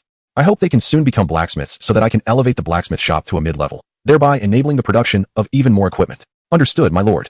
Devin assured Lin Yu with a proud thump on his chest. He vowed to train the young goblins to become blacksmiths in the shortest time possible. Excellent. Then continue your work. I shall not disturb you further. Lin Yu did not linger, turning to exit the sweltering blacksmith shop. Not long after, he heard Devin's booming voice behind him. The old goblin, eager to fulfill the Lord's directive, raised his voice to ensure the young goblins remembered their tasks. 1,357 gold coins, 15 pieces of equipment, 6 blueprints for arrow towers, and a wooden house. These treasures, amassed from the previous night's battle, had been organized by Lin Yu. It was indeed a bountiful haul, far surpassing the gains from the night before. Simultaneously, the 44 pieces of equipment from the blacksmith shop were also delivered. Moreover, Lin Yu had retained 6 pieces of equipment from yesterday, including a top-tier item for the elementalist class, the magic sphere. In total, this amounted to an astounding 65 pieces of equipment. Such a figure was truly formidable. At this stage, no other profession or lord possessed such a wealth of equipment. Merely these items were sufficient for Lin Yu to amass over 10,000 gold coins. Today marks my official debut as an equipment merchant. As Lin Yu spoke, he accessed the island trading platform and listed all the equipment for sale. Chapter 65. The entire island is shocked. Lin Yu strikes gold. The early bird catches the worm. An early riser among the adventurers indicates that they survived the night. In contrast, those who slept in late have likely been torn to shreds by monsters in the darkness of the previous night. The floating islands at night are far more perilous than during the day. Combat adventurers lack the protection of territory and must seek shelter on their own. However, even upon finding refuge, absolute safety cannot be guaranteed. The undead lurk in the shadows, easily drawn to the scent of the living. Additionally, there are likely demons lurking within the realms of nightmares, capable of shredding any adventurer in their current state. The reason combat adventurers desire to ally with Lord Adventurers is largely due to the latter's possession of territory, which affords them a safer sanctuary. Early in the morning, the island chat channel buzzed with activity. No one cared to ponder how many adventurers had perished the night before. After all, rather than concern oneself with the fate of others, it was far more beneficial to enhance one's own strength. This is already the 4th day. Why are there still so few items on the trading platform? In terms of quantity, the blueprints listed have already surpassed the equipment. Naturally, blueprints are only needed by Lord Adventurers. However, equipment is coveted by all adventurers. It seems that the demand for equipment among Lord Adventurers is not particularly high. Not particularly high, but how many Lord Adventurers are there on the island? Fewer than 1 in 10,000 combat adventurers. Even if a Lord Adventurer were to acquire equipment to sell, it would be but a drop in the ocean compared to the millions of combat adventurers. Once a combat adventurer obtains equipment, it is certain they will keep it for themselves and not sell it. One cannot drop much equipment, and one's acquired equipment is for personal use. Thus, it is only natural that the items appearing on the trading platform are scarce. As for why the rarer blueprints are increasing in number, it is simply due to the exorbitant prices set by certain individuals, rendering them unaffordable for many Lord Adventurers. Accumulated over several days, the quantity naturally increases. The analysis is quite sound, so that is why the equipment on the platform is so scarce. Speaking of which, it seems Lin Yu has been inactive for over 10 hours. I suddenly miss him. What? Shouldn't there be a couple of world announcements to satisfy your admiration for Lin Yu? Nonsense. Those are world announcements. Do you think they are as easily obtainable as a common cabbage? The one above is even more ridiculous. There are no cabbages on the floating island. At that moment, the previously harmonious and tranquil island chat channel erupted into chaos. Holy moly, the commotion you wanted has arrived. Just a moment ago, it was mentioned that there were very few pieces of equipment available on the trading platform, yet suddenly dozens of items appeared. Dozens of items? That hardly seems significant. But what if all these items were being sold by the same individual? In that case, I would swiftly dispose of them. Go ahead and do it. They are of no use to me, and besides, once I ascend to divinity, I can always acquire more. I can only express my admiration for the formidable Lin Yu. I just counted, and Lin Yu has listed a staggering 65 pieces of equipment. It is utterly astounding. Where did these 65 pieces come from? There were only 42 a moment ago. That was 3 seconds prior. Now there remains just one exceptional piece of elemental gear. What a travesty. You all are simply inhumane. Couldn't you leave me a single piece? You were so quick to act that I barely blinked before everything was gone. Your movements are so sluggish that you wouldn't catch a fresh meal. You are all utterly insane. Over 60 pieces of equipment vanished in mere seconds. Given the vast number of combat professionals, even a 100-fold increase in equipment could be snatched clean within a minute. After all, they are quite affordable. Level 2 equipment is merely 50 gold coins, while level 3 equipment costs a mere 100 coins. It is undoubtedly a fair price. Lin Yu's equipment prices are indeed quite reasonable, far more benevolent than those unscrupulous merchants who auction off even level 1 gear. Hail to Lord Lin Yu. By the way, where on earth did Lin Yu acquire such an abundance of low-level equipment? Did he not previously sell only high-quality items? Could it be that he has eradicated an astonishing number of low-level monsters? It's possible, though the odds are slim, to yield this many items. One would need to slay at least several tens of thousands of monsters. As I suspected, Lin Yu must have established his own blacksmith shop. A blacksmith shop? A territory building specifically designated for crafting equipment? Indeed. Furthermore, I am certain that the probability of Lin Yu possessing a blacksmith shop exceeds 95%. It can be considered confirmed. To have acquired a blacksmith shop already is simply terrifying. This information comes from a lord-class professional, filled with astonishment and disbelief. And he is not alone. All professionals in the chat channel are equally shaken. After all, this is merely the 4th day. While the vast majority of professionals are still struggling for survival, Lin Yu has constructed an advanced building, the blacksmith shop, and begun to amass wealth. Is this not frightening? It is difficult to fathom how Lin Yu managed to unveil the architectural blueprint for the blacksmith shop, especially among the lords on the island.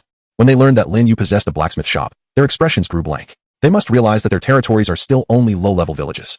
Not to mention that only a select few among them have managed to gather even the ordinary blueprints for arrow towers and fences, let alone the standard blacksmith shop blueprints that are typical for intermediate villages. The most critical point is that they have come to realize that Lin Yu has not only constructed a blacksmith shop, even the blacksmith has been located. For a blacksmith's forge devoid of its smith lacks a soul and the ability to craft equipment. Unbelievable. Where did Lin Yu acquire a blacksmith? Could it possibly be from the goblin tribe that Lin Yu conquered yesterday? It is said that although goblins are considered lowly intelligent beings, there exist blacksmiths among their ranks. Even so, how could he compel the goblin blacksmith to obey him?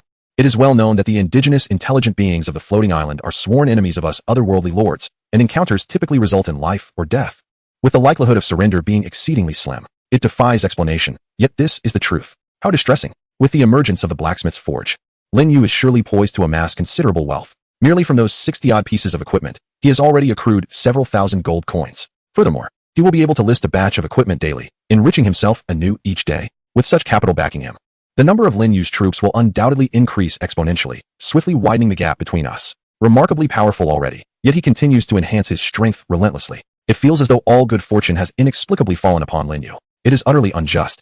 In stark contrast to the astonishment of the combat professionals and the ensuing revelry, the lords of the island wore expressions of deep concern. Lin Yu's rise as an equipment merchant bolsters the combatant's strength, providing them ample reason to celebrate. However, for the lords, it spells misfortune.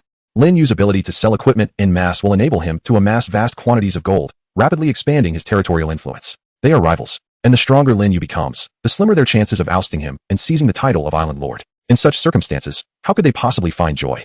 I am quite curious about what Lin Yu is currently engaged in, counting gold coins. Yet Lin Yu has no penchant for counting coins. After all, one can readily discern the total amount of gold without the need for enumeration. At present, he is preparing to summon angels. Within mere seconds, over 60 pieces of equipment of varying grades were swiftly sold out, yielding him several thousand gold coins in profit. With the influx of gold, his immediate intention is, of course, to summon angels. In addition to the exceptional magical orb still under auction, the 64 ordinary pieces of equipment collectively fetched 8,470 gold coins.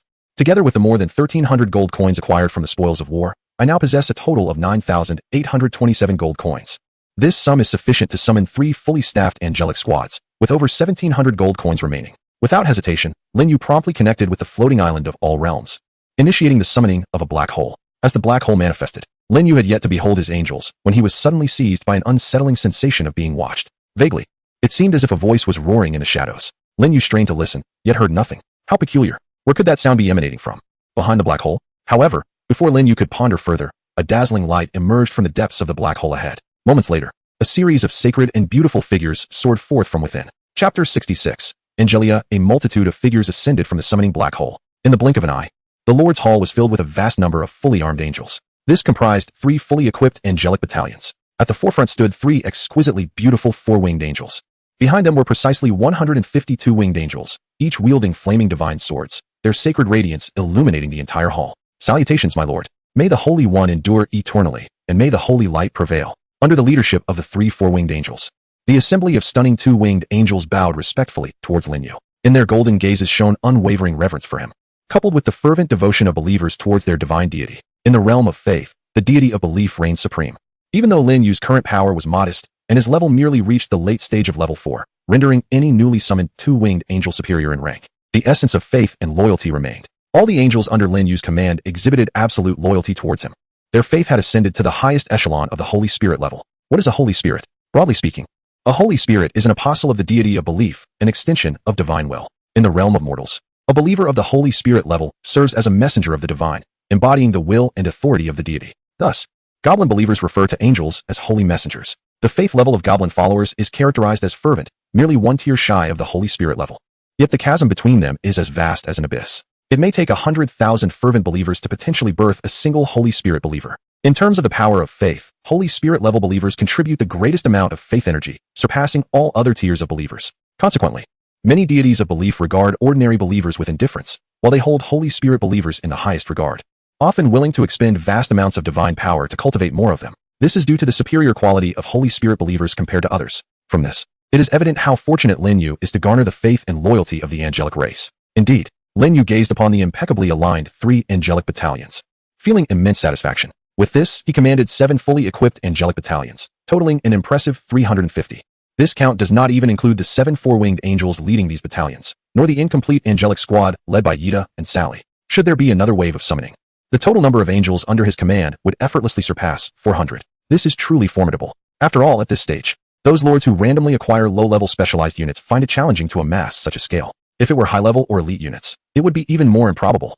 As the level of the troops increases, so does their cost. The expense of recruiting a top-tier unit can soar to 50 gold coins. Throughout the floating island, only Lin Yu possesses the means to summon such elite troops at a rate of 100 or 200. For those high-ranking lords, the mere thought of such a feat is beyond their reach. Their poverty is their sole flaw. In contrast, Lin Yu stands as a figure of envy and jealousy among the island's professional lords. According to the configuration scheme of the floating island of 10,000 realms, possessing 10 standard-sized angelic battalions allows for the summoning of a 6-winged angel, thereby forming a small-scale angelic legion. This implies that if I summon 3 more angelic battalions, I will be able to call forth a 6-winged angel. Of course, this is contingent upon upgrading the territory to a high-level village. Since yesterday, Lin Yu has been diligently refreshing the island trading platform, hoping to find a benevolent professional selling the Watchtower blueprint. If such an opportunity arises, and the price is reasonable, he will certainly make a purchase. He is merely one Watchtower blueprint away from upgrading his territory once more, unlocking the ability to summon 6-winged angels. Naturally, it would be even better if he could obtain it himself, thus avoiding being swindled by unscrupulous merchants. My lord, 3 4-winged angels approached Lin Yu with utmost reverence.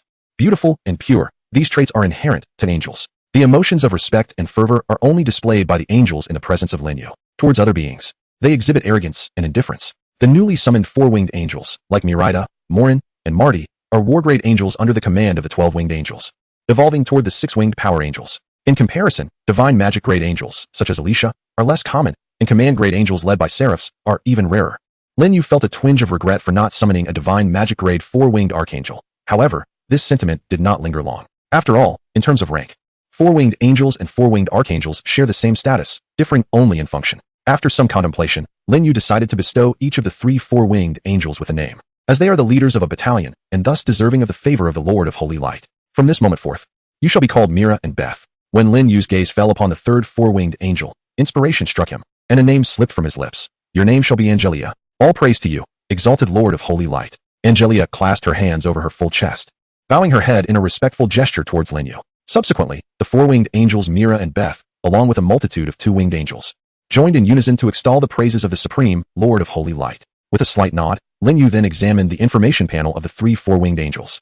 They were at an initial level of 7, with growth potential reaching the pinnacle of demigod status, indistinguishable from the 4-winged angels he had summoned previously. Lin Yu raised his gaze towards the 3 4-winged angels, primarily focusing on Angelia, and spoke. The other angels have proceeded to the Grey Dwarf tribe to eradicate the heretics. You are to join them. After conquering the Grey Dwarf tribe, each of you shall lead your respective squads in the hunt through the mountains and forests. This world harbors various dangers. Thus, you must remain vigilant for your safety during the hunt. We obey, Great Master. Angelia and the others responded respectfully. Subsequently, at Lin Yu's gesture, they departed the Lord's Hall with over 100 2-winged angels, soaring directly toward the distant mountains. Angelia? That is a splendid name. Lin Yu smiled broadly, feeling his skills in naming had improved once more. Following this round of summoning, he still possessed over 1,700 gold coins, insufficient to summon a fully equipped angelic squad. Summoning scattered angels posed no issue, yet he remained unhurried. In half an hour, the auction for the exquisite magical equipment orb would conclude. By that time, the gold earned from the auction, combined with his current reserves, would allow him to effortlessly summon a complete angelic squad. Chapter 67, The Mountain Falls. They have invaded. Several kilometers away, at the mountainside where the Grey Dwarf tribe resided, over 200 angels stood poised in midair. Armed with blazing angelic swords, they gently flapped their snow-white wings, radiating a holy luminescence. Lady Elena, we have discovered the weakest point. Breaching the mountainside will require no more than 50 meters to reach the caverns where the heretics dwell, reported a 2-winged angel. Very well, let us proceed. The 4-winged archangel Elena nodded slightly. At once, soon, a multitude of 2-winged angels gathered. The level 8 angels, Ayada and Sally, stood at the forefront, raising their swords high as they struck the designated location with brilliant arcs of light. Simultaneously, the other 2-winged angels followed suit, bringing down their angelic swords. Boom, boom, boom. In an instant, the mountain trembled, countless boulders shattered into fragments. The marked spot exploded, sending debris flying and dust swirling. Concurrently, a cave several meters in diameter visibly extended into the mountainside. In fact, the angels had, the previous day, acquired information from the goblin followers, discovering a subterranean passage leading directly into the mountain and to the Grey Dwarf tribe. They had even located several tree hollows concealed by the Grey Dwarfs. However, there was one issue. The Grey Dwarfs were diminutive in stature. The tree hollows and subterranean passages they constructed were narrow, barely exceeding 1 meter in diameter. If the angels attempted to traverse the underground passage, they would be unable to stand upright. Moreover, the interior of the passage was fraught with various traps set by the Grey Dwarfs, making their disarmament time-consuming and laborious. Should they be ambushed by the Grey Dwarf tribe along the way, the situation would become even more complicated. Thus, a council of the 4-winged angels convened and resolved to forcibly breach the mountain, thereby creating a direct entrance to the Grey Earth Dwarves Enclave. This method proved to be both secure and expedient. The mountain was cleaved by their swords. Naturally, the Grey Earth Dwarves, situated within the mountain's interior, sensed the disturbance. After all, their caverns were trembling. From time to time, luminous crystals and delicate stalactites cascaded from the ceiling, injuring countless dwarves. Yet this served to illuminate the dire reality that a formidable foe was endeavoring to invade their tribe. The dwarves within the enclave readied themselves for battle. their hearts heavy with apprehension. Without the need for commands, they swiftly donned their armor, thick leather, burlap, and wielded weapons such as great swords and iron shovels. Anything that could afford them a semblance of security was hastily utilized. The clarion call of war had sounded. The malevolent enemy was nigh. Yet, within the tribe, not a single gray earth dwarf chose to flee. For the venerable elder had imparted to them that their adversary hailed from a realm beyond their own. The supreme rules had decreed that in the face of an incursion by an otherworldly lord, they must resist with all their might. Until the tribe faced annihilation, none were permitted to flee or surrender. Failure to comply would result in the wrath of the supreme rules. To these diminutive, indigenous sentient beings, the punishment of the supreme rules was tantamount to divine retribution. Once unleashed, it would spell their certain doom. Therefore, they had no choice but to fight with utmost fervor.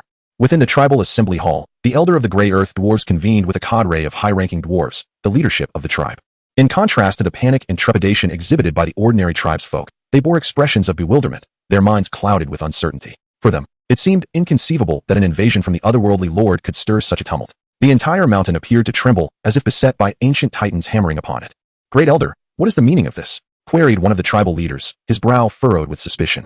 Could it be that this otherworldly lord is capable of summoning ancient titans? The ability of the otherworldly lords to summon various forces was no secret among indigenous sentient races. The supreme rules had long since disseminated pertinent information. They were also aware that the otherworldly lord's mission was to conquer this realm and establish dominion over it. Conversely, their own mandate as native sentient beings was to obliterate all otherworldly lords, thus safeguarding the world that rightfully belonged to them. The two factions stood in stark opposition. The victor would wield dominion over the world, and the supreme rules would bestow unimaginable rewards upon the triumphant side, such as the possibility of becoming an immortal deity amidst the void of countless realms. The notion of ancient titan summoning was simply impossible.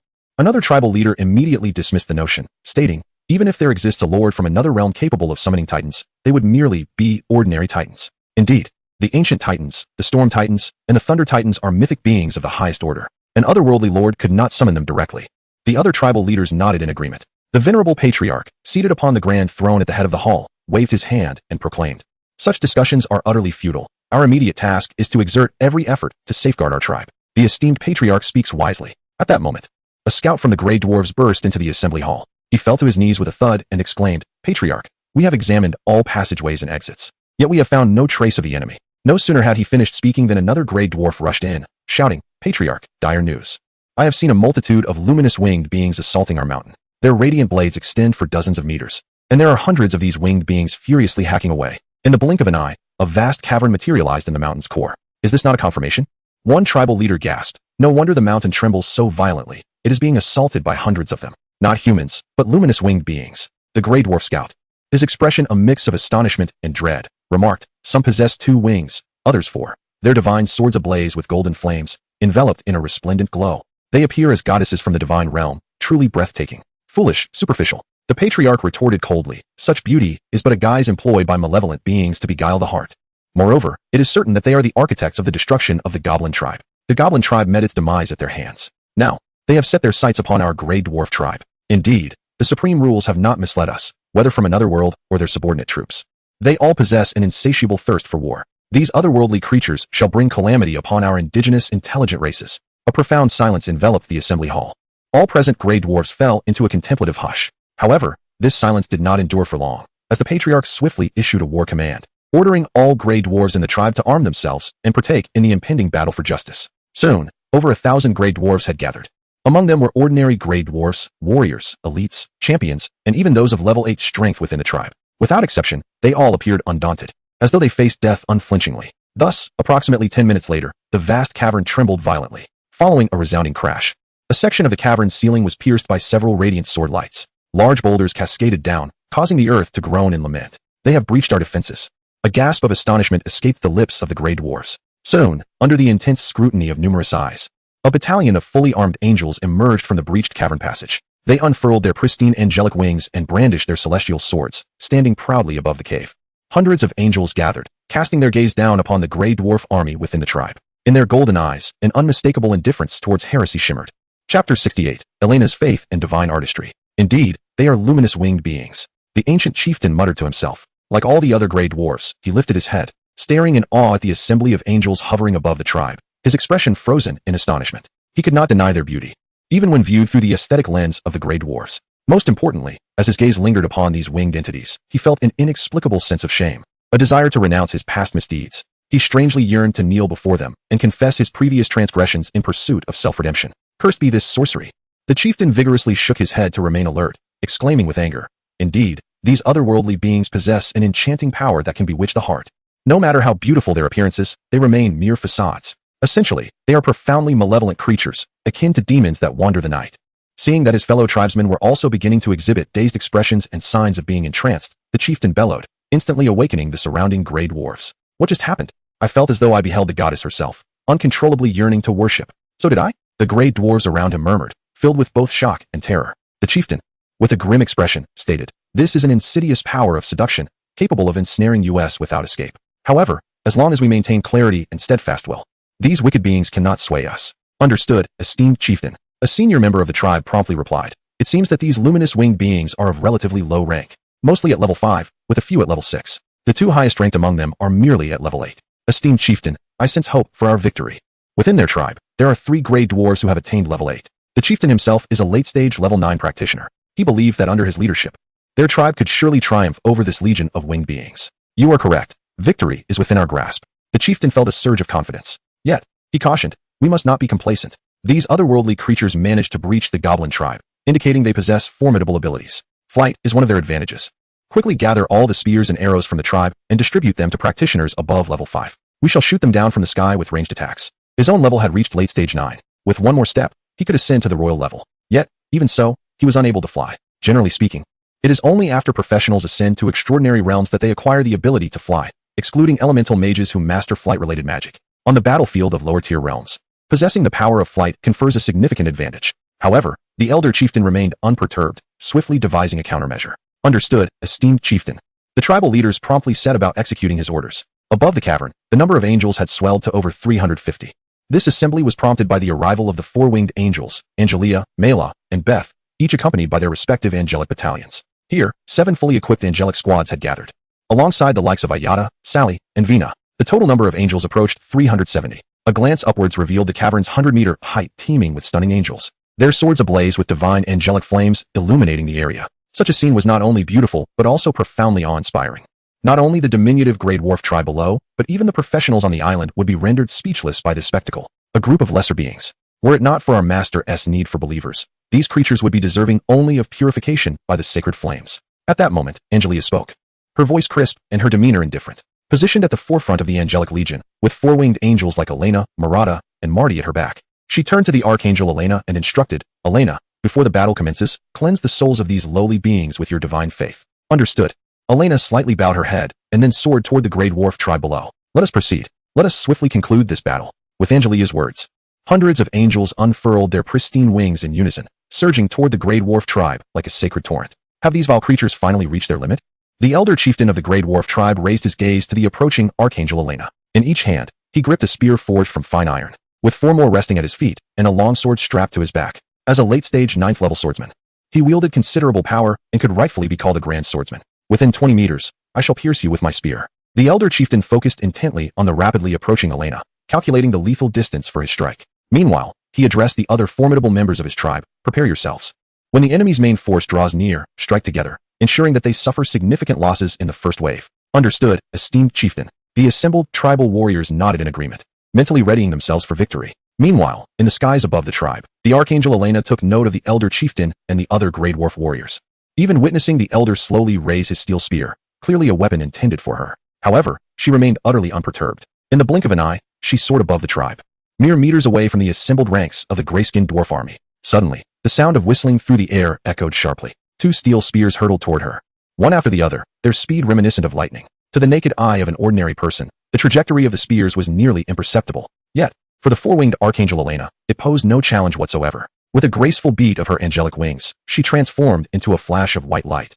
Vanishing from her original position, the 2 steel spears followed closely behind, piercing through her afterimage and flying into the distance. As for Elena's true form, she had already appeared several dozen meters away. The elder, a formidable 9th-tier warrior, possessed the strength to annihilate 7th-tier practitioners. Yet his assault was effortlessly evaded by the 4-winged archangel Elena. Angels wield the speed of the cosmos. Conventional ranged attacks struggle to inflict harm upon them. Had it been a 7th-tier dragon warrior sharing Elena's rank, those 2 steel spears would likely have resulted in one embedded in the skull and the other piercing the abdomen. "Lowly heretic," Elena declared, gliding through the air, her gaze fixed upon the astonished elder. Attacking the saint of my lord shall condemn your soul to eternal damnation. The elder inhaled deeply, retorting with derision. The faith in the vile god only leads to the corruption of the soul and the decay of the flesh. Heretics are always ignorant and fearless. Elena raised her white jade-like staff, and with a gentle flourish, the tip of the staff burst forth with a radiant light. Simultaneously, a melodious voice flowed from her lips. O Lord of holy light, redeem the world. The people must worship the Lord, revering the Most High. The Holy Lord, who created light, eternally banishes the darkness. The Lord is benevolent and selfless. The people ought to pray for his protection. As Elena's incantation echoed, an endless rain of light began to coalesce from the void. Moments later, the radiant downpour cascaded into the cavern. The divine and luminous magic permeated the realm. In the depths of the ether, it seemed as if countless beings were offering prayers, the voices of the faithful resonating in unison. The belief of the four-winged archangel's divine art. Chapter 69. The terrifying divine art. A complete ensnarement. What is this? A rain that glows. It was the first time witnessing such a phenomenon. How beautiful. The more than 1,000 gray-skinned dwarves within the tribe were utterly mesmerized by the sight before them. An infinite cascade of luminous rain enveloped the entire tribe. The sacred radiance bathed the world, marking the first time in their lives that they beheld such a breathtaking spectacle. Many gray-skinned dwarves could not resist the urge to reach out and touch the descending light. Yet, when events appear unusual, there lies an underlying peril. The elder suddenly shouted, "Everyone listen. Do your utmost to shield your bodies with whatever you can find. Do not let the light rain touch you, and do not attempt to make contact."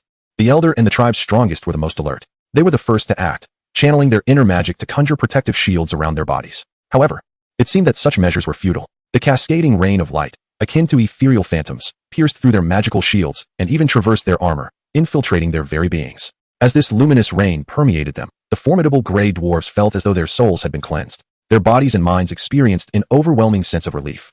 What kind of power is this? Not only does it inflict no harm upon me, but it also brings me comfort. Just moments ago, I was consumed by anxiety. Yet now I find myself in a state of utter relaxation, as if all my worries and negative emotions have evaporated. I have heard the call of the divine. So have I. Countless sacred voices resonate in my ears. I have come to realize my transgressions. I am a deeply flawed gray dwarf. I should not have tormented my kin, nor should I have schemed against Ruber to elevate my status within the tribe. O God, forgive me for my past misdeeds. I beseech the sanctity and light. I implore the Most High Lord. I pray for the redemption of my soul. Beside the venerable elder of the tribe, one by one, the tribal warriors began to weep profusely. They even cast aside their weapons, prostrating themselves on the ground, fervently bowing their heads. More than half of the tribal warriors engaged in sincere repentance. This bizarre scene struck the elder and several level 8 gray dwarf warriors with a chilling dread. Most terrifying of all was that it was not merely the elite warriors of level 6 and 7. Those of lesser ranks were even less able to maintain their composure. A glance revealed a throng of gray dwarves discarding their weapons, shedding their gear, all kneeling in worship. Among the tribe's 1,000 or more gray dwarves, none were spared. All were confessing their sins, continually beseeching the forgiveness of the Lord of Holy Light. For the elder and his companions, this spectacle was far more terrifying than encountering the demons of the dark world. Cursed be this. Rise. All of you get up. This is sorcery. The seduction of an evil god. The elder shouted in panic, forcefully kicking down the kneeling tribal elites in a desperate attempt to restore their awareness. However, this method proved utterly futile. He witnessed, with his own eyes, those he had knocked down rising once more, continuing to kneel and pray to that malevolent Lord of Holy Light. On their faces, there was not a trace of anguish, only a fervent devotion akin to that of true believers. It is over. Everything is over. The war has not yet begun, and the tribe is already defeated. The elder, rendered speechless, sank into profound despair. At this moment, only 4 individuals in the entire tribe remained conscious, himself and 3 level 8 warriors. The rest of their kin had succumbed entirely to the faith of the dark deity. One of the level 8 gray dwarfs, his voice trembling, inquired, "My lord chief, what shall we do now? I fear I too am on the brink of succumbing. The allure of the malevolent deity's faith is utterly terrifying. My will is being relentlessly shattered. Great chieftain, you alone can save our tribe." The other 2 level 8 gray dwarfs chimed in. The old chieftain turned to face them, observing their trembling bodies, pale faces, and expressions filled with endless fear and despair. He yearned to uplift their spirits, yet found himself at a loss for words. Before the onset of war, he felt capable, but now, he too was gripped by panic. After all, before the battle had officially commenced, their tribe had already suffered a staggering loss of 99% of their combat strength. From over 1,000 tribesmen, only the 4 of them remained steadfast. Not to mention, the enemy numbered in the hundreds. Even a war of attrition could easily rend them to pieces. With a bitter smile, the old chieftain lamented, "I cannot even save myself. How can I save the tribe?" A level 8 gray dwarf hastily interjected, "Chieftain, you must not lose hope. If you give up, our tribe is doomed. Rest assured, I shall not falter, even in the face of despair. I will fight until my last breath." The old chieftain drew the long sword from his back, lifting his gaze to the majestic 4-winged archangel Elena. Along with the countless angels advancing relentlessly, he began to comprehend why the goblin tribe had succumbed so swiftly. The faith in the malevolent deity had obliterated their will. How long could the few surviving goblins resist? Now, the gray dwarves faced a similar plight. the followers of the malevolent deity. This world has become devoid of the fertile ground for faith. The old chieftain, sword in hand, glared furiously at Elena, uttering a curse. One day, your lord of holy light shall be besieged by our native wise races. Heretics who desecrate my lord deserve no pity. Elena's fair visage was suffused with indifference as she waved her staff, showering the area with a radiant holy light. Instantly, over 1,000 gray dwarfs ceased their prayers. They then rose in unison, swiftly distancing themselves from the old chieftain. In the blink of an eye, the square was left with only the old chieftain and the 3 level 8 gray dwarfs by his side. When the remaining gray dwarfs looked at them, they bore expressions of palpable hostility, deeming the old chieftain and his companions obstinately stubborn. What was wrong with believing in the Lord of Holy Light? Their native wise race sought nothing less than eternal life. By embracing the Lord of Holy Light, they could attain eternal existence at the soul level. Even in death, their souls would return to the divine realm of the Lord, existing eternally. Was this not the very essence of their pursuit? Moreover, under the protection of the Lord of Holy Light, the gray dwarves could ascend to greatness.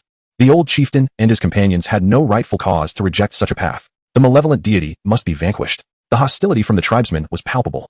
The elder's eyes brimmed with tears of rage, his heart swelling with fury. In his view, the malevolent Lord of the Holy Light propagated his faith solely to enslave their kin. Now, the wicked deity had succeeded. Therefore, the malevolent god must perish. Unable to contain the fire of his wrath any longer, the elder roared and charged towards the 4-winged archangel, Elena. Though he lacked the ability to fly, he was not without recourse. With frenzied strokes of his long sword, brilliant beams of sword light, each extending several dozen meters, erupted forth, cleaving the air as they surged straight towards Elena, who hovered in the skies. Chapter 70. The Lord proclaims, evil shall be purified by the holy flame. Heretics.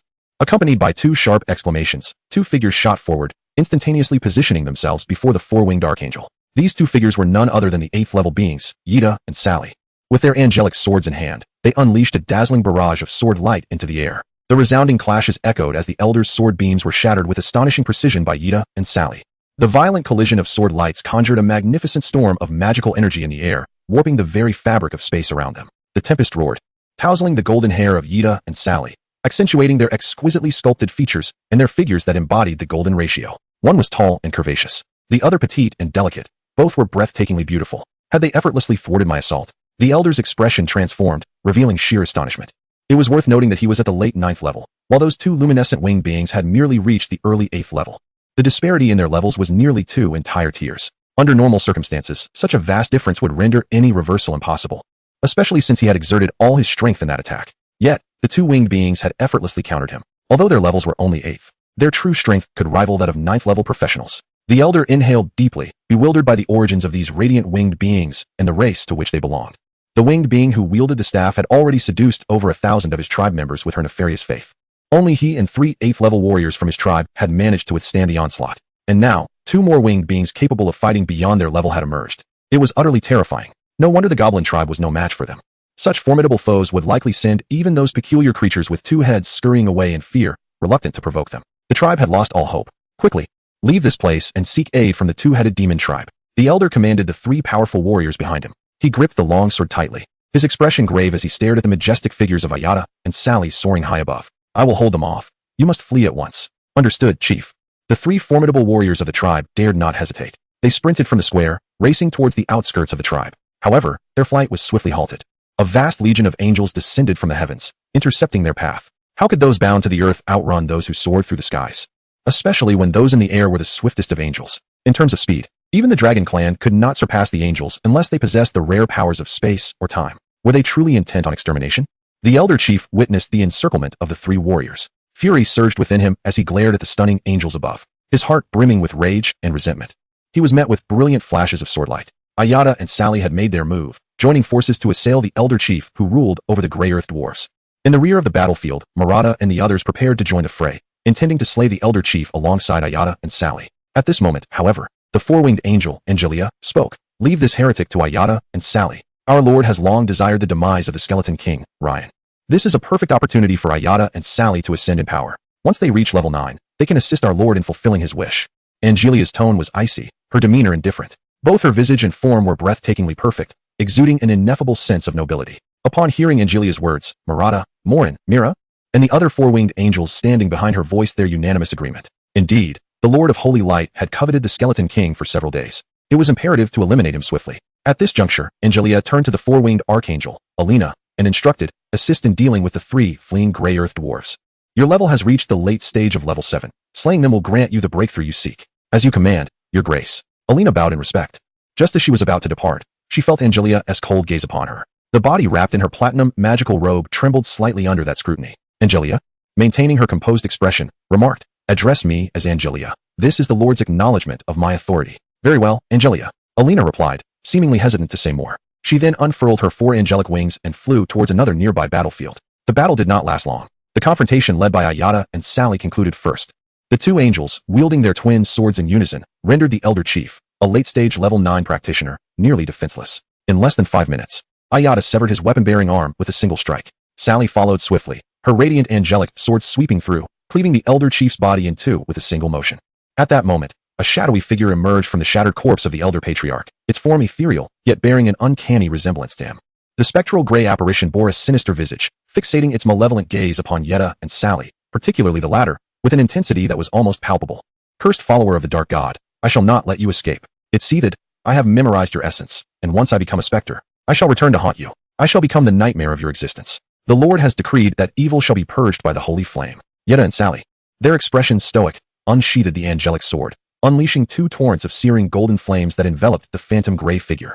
This apparition was none other than the soul of the Elder Patriarch. In the realm of the extraordinary, upon death, a creature's soul has a certain probability of departing from its corporeal form. Over time, this soul may evolve into a ghost or other forms of undead beings.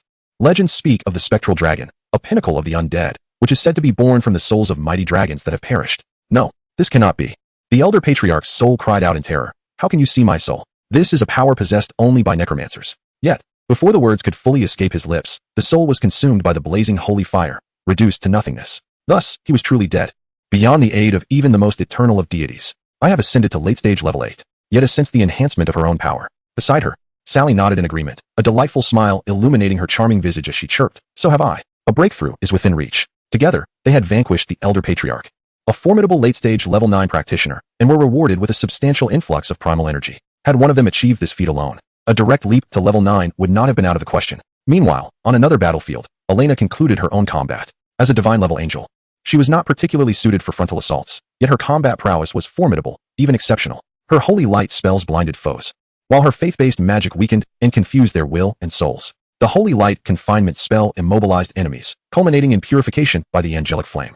With a series of divine incantations, she dispatched 3 level 8 gray dwarven warriors with clarity and precision. As the battle subsided, a golden radiance enveloped Elena. "Level 8, she exclaimed, a smile gracing her delicate features. Simultaneously, Lin Yu, situated within his domain, also experienced an elevation. As the lord of the territory, he enjoyed the benefits of effortless ascension. Chapter 71, Ascension to Level 5. The second stronghold breached. Quite abruptly, an immense surge of primal energy coursed through Lin Yu's being. Moments ago, he had been observing the fervent bidding among prominent figures on the island trading platform for the 3 exquisite items he had auctioned: the magic sphere, the gnome's courage spear, and the gnome commander armor. 3 exquisite pieces of equipment, with levels of 6, 7, and 8 respectively, all possess unique effects. Notably, the magic sphere, despite being the lowest in level, boasts the most formidable effect, earning its reputation as the divine artifact for mid-tier elemental mages. After an intense half-hour of fierce competition, the auction for these 3 exceptional items is nearing its conclusion, with bids exceeding 1,000 gold coins for each. Among them, the bidding for the magic sphere has been particularly remarkable, surpassing the spear of courage and nearly catching up to the highest level item, the goblin warlord's armor. In the Lord's Hall, a pained expression flickered across Lin Yu's face. The ascent in a practitioner's level is a process marked by both agony and ecstasy. The primal forces from the floating islands are exceedingly violent, forcibly tearing at the practitioner's body to enhance their physical attributes. This ordeal is immensely painful. However, once it concludes, a refreshing sensation akin to the gentle caress of spring snow envelopes the practitioner. In that moment, it is as if they have stepped into paradise. Time became indistinct. The expression of torment gradually faded from Lin Yu's face, replaced by sheer delight. He stretched languidly, and a chorus of pops resonated through his bones. This sensation is truly addictive. The elevation of minor realms is hardly perceptible, yet a significant breakthrough, such as his transition from level 4 to 5, is profoundly intense, akin to experiencing a brush with death. Nevertheless, the rewards are substantial. Lin Yu can distinctly feel that his strength has increased by at least 3-fold compared to before. This is a qualitative leap. Now, a single punch could easily vanquish 2 of his former self. With a mere thought, a blazing sphere of flame materialized in the palm of his right hand. The elemental fire magic surged from the surroundings, and the energy within him rapidly diminished. Moments later, a miniature fire dragon, approximately 1 meter in length, manifested before him. Although the fire dragon appeared diminutive, its temperature was exceedingly high, seemingly scorching the very air around it. Yet, it was insufficient. Despite my newfound ability to fully unleash the fire dragon spell, exceeding my previous expectations. Its power pales in comparison to the true fire dragon spell. Lin Yu had never witnessed an authentic fire dragon spell. However, he had gleaned information from Yida, learning that the fire dragon spell unleashed by the goblin chieftain burial extended for dozens of meters. That is the true flame dragon. In contrast, his little fire dragon resembles something that has just emerged from its mother's womb, minuscule in every aspect. As for its power, the disparity is vast. After all, there is a 4-level difference. It stands to reason that it would not compare. Lin Yu felt no disappointment. Rather, he was elated. Just a few days prior, he was an ordinary mortal. Now, he has transformed into a practitioner capable of casting advanced elemental magic. He has ample reason to revel in his accomplishments. The only regret is that there is no one to share this moment of joy with him. At that moment, a notification from the floating island of all realms interrupted Lin Yu's thoughts. Congratulations, Lord Lin Yu. Your military legion has successfully captured the core building, the conference hall, of the Grey Earth Dwarf tribe. You may choose to either destroy it or claim it. By choosing to claim it, the Grey Earth Dwarf tribe will become your second territory. By choosing to destroy it, the Grey Earth Dwarf tribe will be reduced to ruins, becoming a land without a master. In the process, you may obtain relevant blueprints from the Grey Earth Dwarf tribe. The emergence of this notification did not catch Lin Yu off guard. Just moments ago, he had received news of the joint effort by Yida and Sally to slay the chief of the Grey Earth Dwarfs, yielding an item and several dozen coins.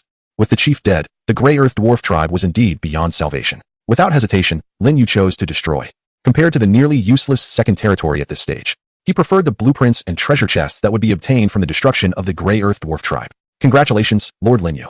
You have successfully destroyed the Grey Earth Dwarf tribe. You have acquired the animosity of the Grey Earth Dwarfs. The pure-blooded Dwarven clan has placed your name on their blacklist. Congratulations, you have obtained a fence blueprint, 7 wooden house blueprints, for arrow tower blueprints, 1 upgrade blueprint for territorial buildings, and a silver grade stronghold treasure chest. Once again, over 10 building blueprints. Among them was even an upgrade blueprint for territorial buildings.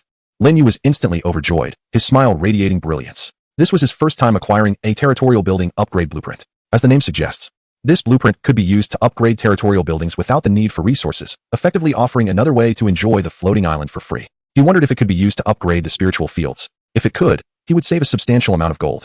As for the animosity from the Grey Earth Dwarves and being placed on the blacklist by the legitimate Dwarven clan, he paid them no heed. After all, they were adversarial factions. Animosity and blacklists held no power over him. That said, Lin Yu found himself puzzled as to why there were no rewards in terms of honor and prestige points for conquering the Grey Earth Dwarf tribe.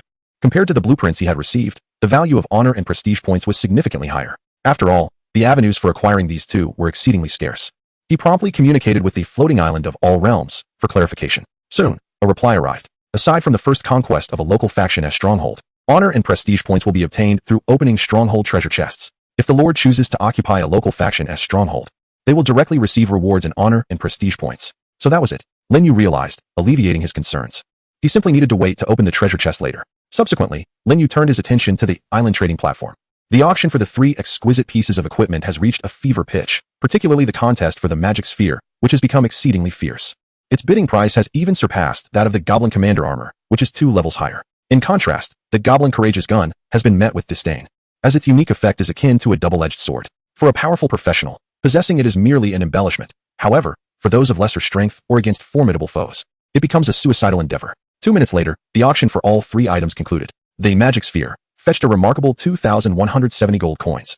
The Goblin Courageous gun garnered 1,350 gold coins, and the Goblin Commander armor commanded 1,940 gold coins, totaling 5,460 gold coins. This sum is sufficient for me to summon 2 fully equipped angel battalions. With the auction yielding such bountiful results, Lin Yu's smile grew increasingly radiant. If all proceeds as expected, today he would be able to assemble 10 fully staffed angel battalions, bringing his total angel count to over 500, effectively forming a veritable small angel legion. This is indeed a formidable undertaking. A few minutes later, a flurry of wing beats resonated from outside the Lord's Hall. Lin Yu lifted his gaze to behold Aida, Sally, and a host of beautiful angels entering, laden with a trove of spoils, including a silver chest. Chapter 72, Spoils of War. Expansion of Territory. My lord, this is the loot we seized from the Grey Earth Dwarf tribe. Aida and her fellow angels approached, announcing, the resources stored by the Grey Earth Dwarf tribe will soon be transported back by your followers. Indeed, Lin Yu nodded slightly, accepting the spoils presented by Aida and her companions. Among the treasures were a sizable stack of blueprints, over 100 gold coins, a pair of leather boots,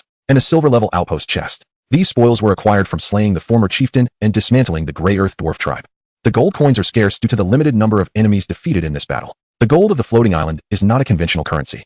It embodies the power of rules, imbued with extraordinary might, obtainable solely through warfare and slaughter. The indigenous intelligent races, on the other hand, are entirely ignorant of what gold coins resemble. They do not drop coins upon slaying monsters, and thus have no reserves of gold. The privilege of obtaining gold coins and gaining experience to level up belongs exclusively to professionals.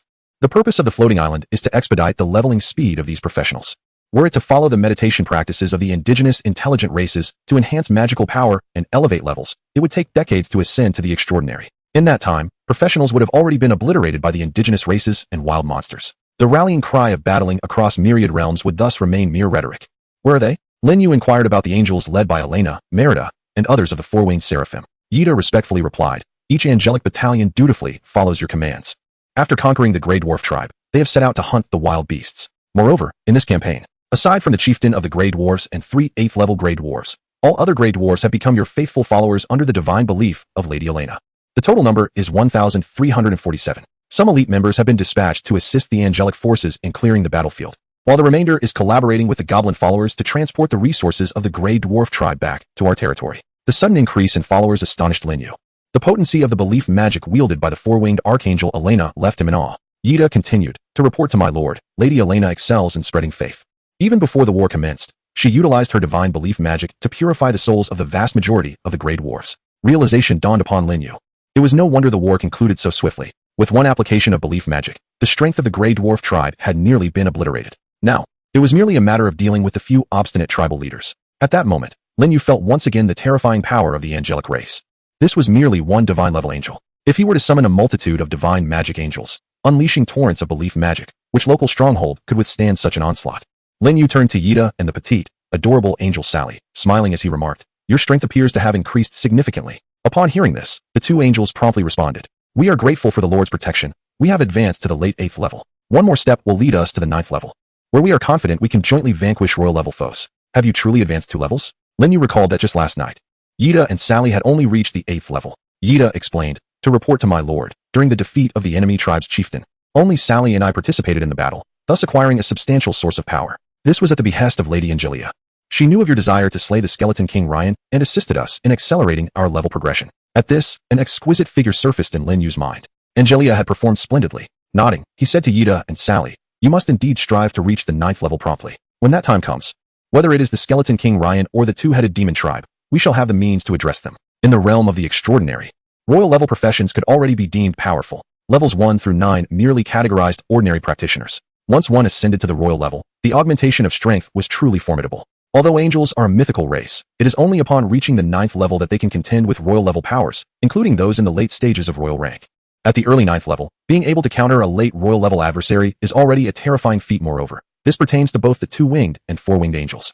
If it were a seraph, or even higher-ranking beings such as the Octarchs or the 12-winged angels, the difference of merely 2 tiers would suffice to effortlessly vanquish a royal-level creature. Regrettably, Lin Yu currently lacks such angels under his command. Therefore, he eagerly anticipates that Yida and Sally will ascend to level 9 sooner rather than later. By that time, with their formidable combat prowess, they would possess the capability to slay the skeleton king Ryan and the royal chieftain of the 2-headed demon tribe. "Rest assured, my lord," Yida declared respectfully. "We shall endeavor to hunt high-level monsters and strive to reach level 9 by tomorrow or the day after." Indeed, Lin Yu nodded in agreement. With the current strength of Yida and Sally, they could be deemed invincible among those below the royal tier. He had no need to worry about their safety as long as they did not intrude upon the territory of royal-level creatures. The surrounding forest area spanning several dozen kilometers posed little threat to them. "Go forth and hunt. I shall await your good news." "At your command, great lord of the holy light." The beautiful angels bowed respectfully before exiting the lord's hall and soaring into the distance. Meanwhile, Lin Yu cheerfully began to organize his spoils of war. For a lord, this process of sorting through rewards is a source of immense satisfaction, particularly for one like Lin Yu, who consistently reaps substantial gains from each battle. Among his acquisitions were a blueprint for a fence, 7 blueprints for wooden houses, and 3 blueprints for arrow towers. Following his customary practice, Lin Yu discarded the unnecessary fence blueprint to sell on the island's trading platform, while he utilized all the blueprints for wooden houses and arrow towers. Soon enough, the number of wooden houses in Lin Yu's territory surpassed 100.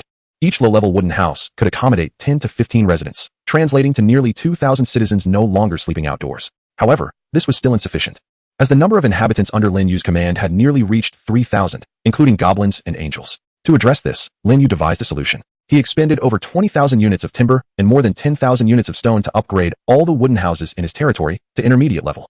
Intermediate wooden houses offer greater space and can house up to 30 residents simultaneously, thereby completely resolving the accommodation issue for his citizens. Additionally, after utilizing the several blueprints for arrow towers, the number surrounding Lin Yu's territorial borders exceeded 20. He planned to amass more arrow towers and, prior to upgrading his territory to a town, to enhance them collectively. The intermediate and advanced arrow towers would be directly upgraded to turrets, provided he had sufficient resources.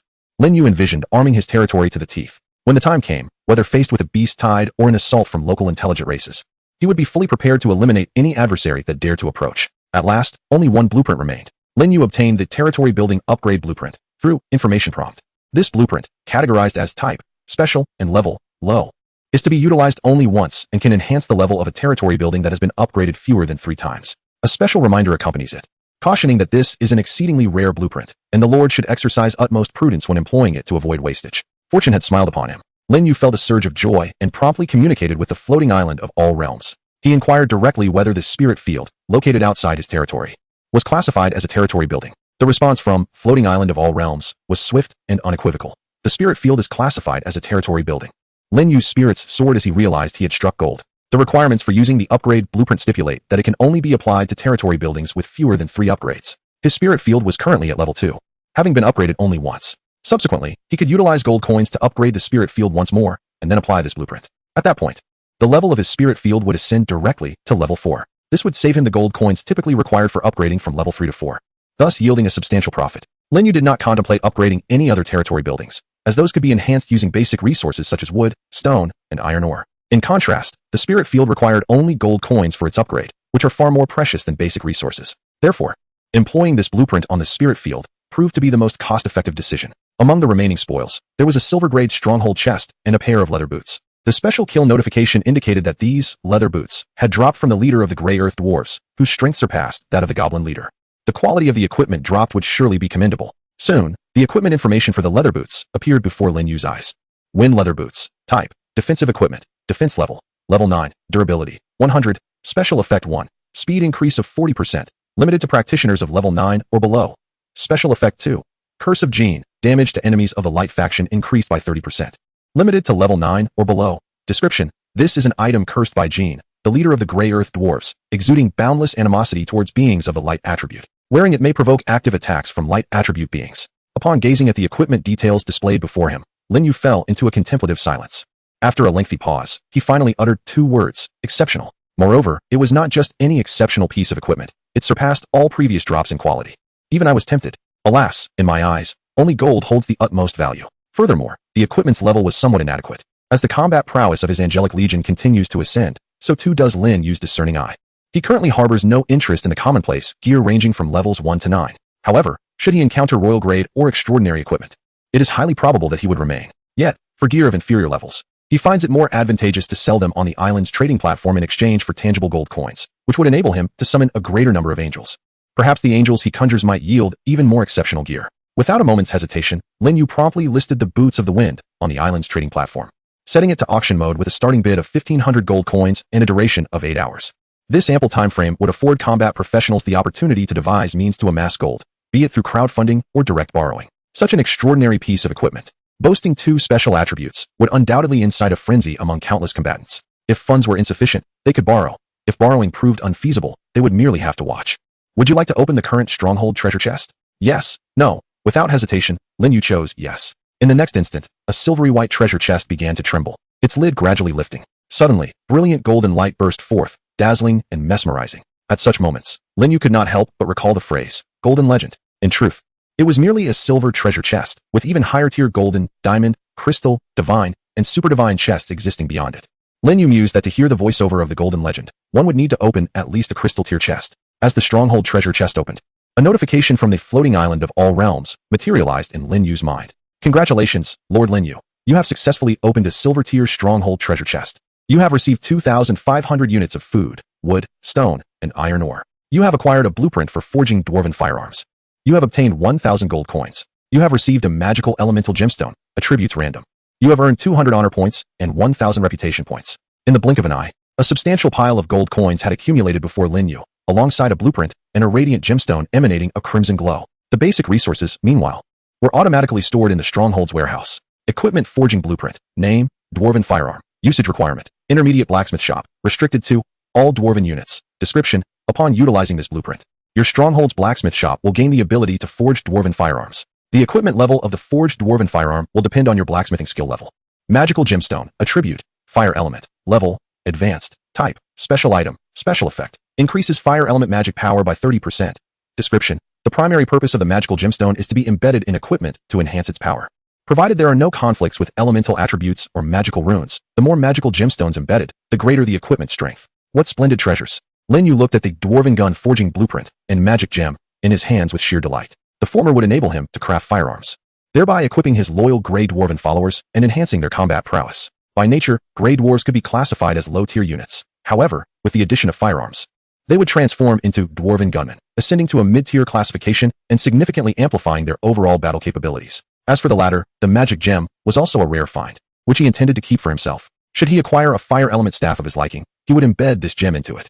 A fire element staff coupled with a fire magic gem would undoubtedly enhance the potency of his advanced elemental spell, Dragonfire. The only regret was that this time, he had not uncovered any source energy. Previously, when he opened a treasure chest, he had found a small vial of source energy that propelled his level from 3 to 4 at an astonishing pace, faster than a rocket. He could only look forward to the next treasure chest. Without further contemplation, Lin Yu promptly stored the dwarven gun blueprint and magic gem in his warehouse, as both items were currently unusable. For instance, the forging blueprint required a mid-tier blacksmith workshop to utilize, while his workshop was still at a low tier. However, he was close to an upgrade. Once the old goblin, Devon, trained the batch of young goblins into blacksmiths, he could immediately elevate the blacksmith workshop.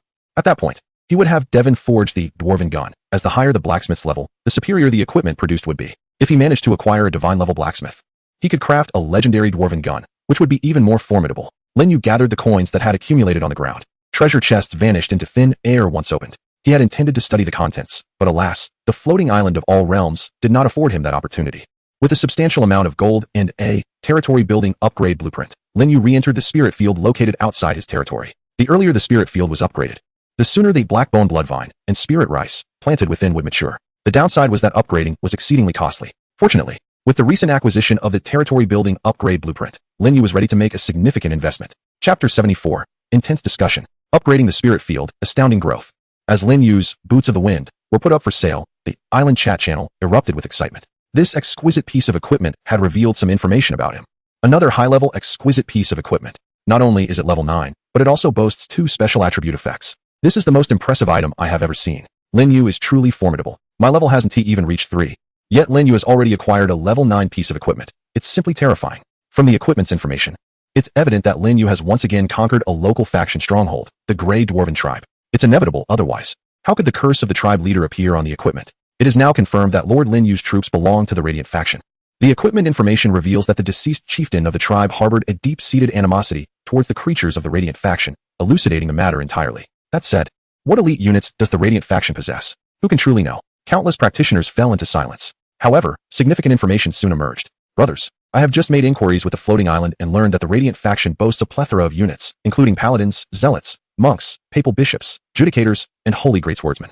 Wait, the floating island has this capability? The floating island is rather rigid. It may respond if queried, but otherwise, it remains indifferent. With so many Radiant units, which one belongs to Lord Lin Yu? It could be a paladin, a papal bishop, or perhaps a judicator. The floating island mentioned that these 3 are top-tier units, but it did not specify which is the strongest. Most likely, it is the papal bishop. The title alone sounds formidable. It could also be the judicator, as the notion of judgment and decree inherently suggests immense combat prowess. What can be discerned from mere names? My unit, the slime, claims to devour all things in the world, yet it merely produces bubbles in battle. In the hearts of countless practitioners, Lin Yu remains an enigma. He neither forms alliances nor adds others as friends. Their understanding of him is exceedingly limited. For many practitioners, Lin Yu is labeled as the Lord, mysterious, powerful, and invincible.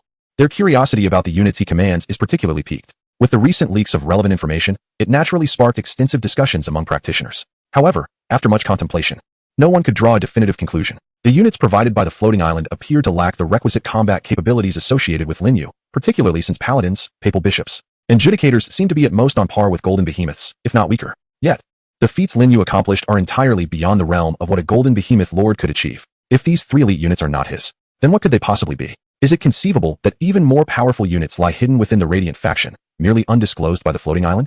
In light of these questions, practitioners engaged in even more fervent discussions within the island's chat channel. At this moment, Lin Yu was occupied with upgrading his spirit field, thus oblivious to the unfolding information. Had he been aware, he would likely have inquired of the Myriad Realms floating island as to why the angel unit was conspicuously absent from the Radiant faction's list. Perhaps the floating island intentionally concealed the existence of this legendary unit, or there may be other reasons. Upgrade. Upon receiving the upgrade option from the floating island, Lin Yu promptly selected yes. Instantly, his coin pouch diminished by a full 1,000 coins. Before him, the ethereal field began to tremble, and the fragrant air wafting through was more intense than before, akin to the spiritual essence found in fantastical realms. Inhaling deeply, it penetrated his very being. Lin Yu felt that even if this aroma was not the essence of heaven and earth, it bore a striking resemblance to its effects. Nourished by it, crops would experience accelerated growth, and the spiritually imbued rice cultivated from this land would enhance physical vitality. This, in essence, was akin to the essence of spiritual entities. After a brief interval, the trembling of the ethereal field ceased. Looking around, the field remained boundless, revealing no overt changes. Yet, its level had indeed risen. From level 2 to level 3. A level 3 ethereal field could reduce the growth time of crops and pets by 30%, increase yield by 50%, and elevate the mutation probability to 8%. The requirements for the next level upgrade had also escalated to 3,000 gold coins. This blueprint was worth 3,000 coins. Lin Yu gazed at the territory building upgrade blueprint in his hand, lamenting that it was merely a low-level blueprint. Were it a mid-level or high-level blueprint, it would be even more advantageous, saving him additional gold coins. Indeed, human nature is inherently greedy. A smile crept across Lin Yu's face as he decided to utilize this blueprint. Instantaneously, the previously tranquil space of the ethereal field began to tremble once more, this time with greater intensity, as if it were experiencing a mild tremor of magnitude 3. 5 moments later, the field stilled, signaling the completion of the upgrade. On the surface, there appeared to be no significant changes, other than the aroma in the air becoming even more pronounced. Ethereal field, level 4. Special attributes. Reduces growth time of crops and pets by 40%, increases yield by 80%, mutation probability at 10%. Upgrade requirement, 10,000 gold coins. Note, a level 4 ethereal field can only cultivate grains from level 1 to level 4. The attributes had seen a substantial enhancement. Lin Yu glanced once more at the growth times of the spiritual rice and blackbone bloodvine. One had 4 days and 2 hours remaining, while the other had less than 50 days. This reduction was astonishing, particularly for the blackbone bloodvine, which originally had a base growth time of 90 days, 3 full months. Now, thanks to the ethereal field's influence, its growth time was reduced to under 50 days. The increase in yield was equally remarkable, an impressive 80%. The 10 seeds of spiritual rice he had planted, which would have yielded 10,000 units, could now produce 18,000 units, nearly doubling his harvest. Moreover, the rise in mutation probability was promising, with a 10% chance. It was highly likely that an angel would leverage this effect to achieve bloodline evolution within the breeding zone, ascending to a higher echelon of angelic existence. For each evolution, Lin Yu would reap rewards. The more evolutions he facilitated, the greater his gains, as summoning high-ranking angels would exponentially increase the gold coin expenditure. To benefit without cost was indeed a fortuitous opportunity. The only source of discomfort for Lin Yu was the realization that elevating his spirit field from level 4 to level 5 required a staggering expenditure of 10,000 gold coins. This sum was sufficient to summon 200 celestial angels, an exorbitant cost indeed. He decided to postpone the upgrade. The corners of Lin Yu's mouth twitched slightly. Despite his considerable wealth, he perpetually felt impoverished. The essence of existence could be encapsulated in the word poverty. If only he could seize a gold mine.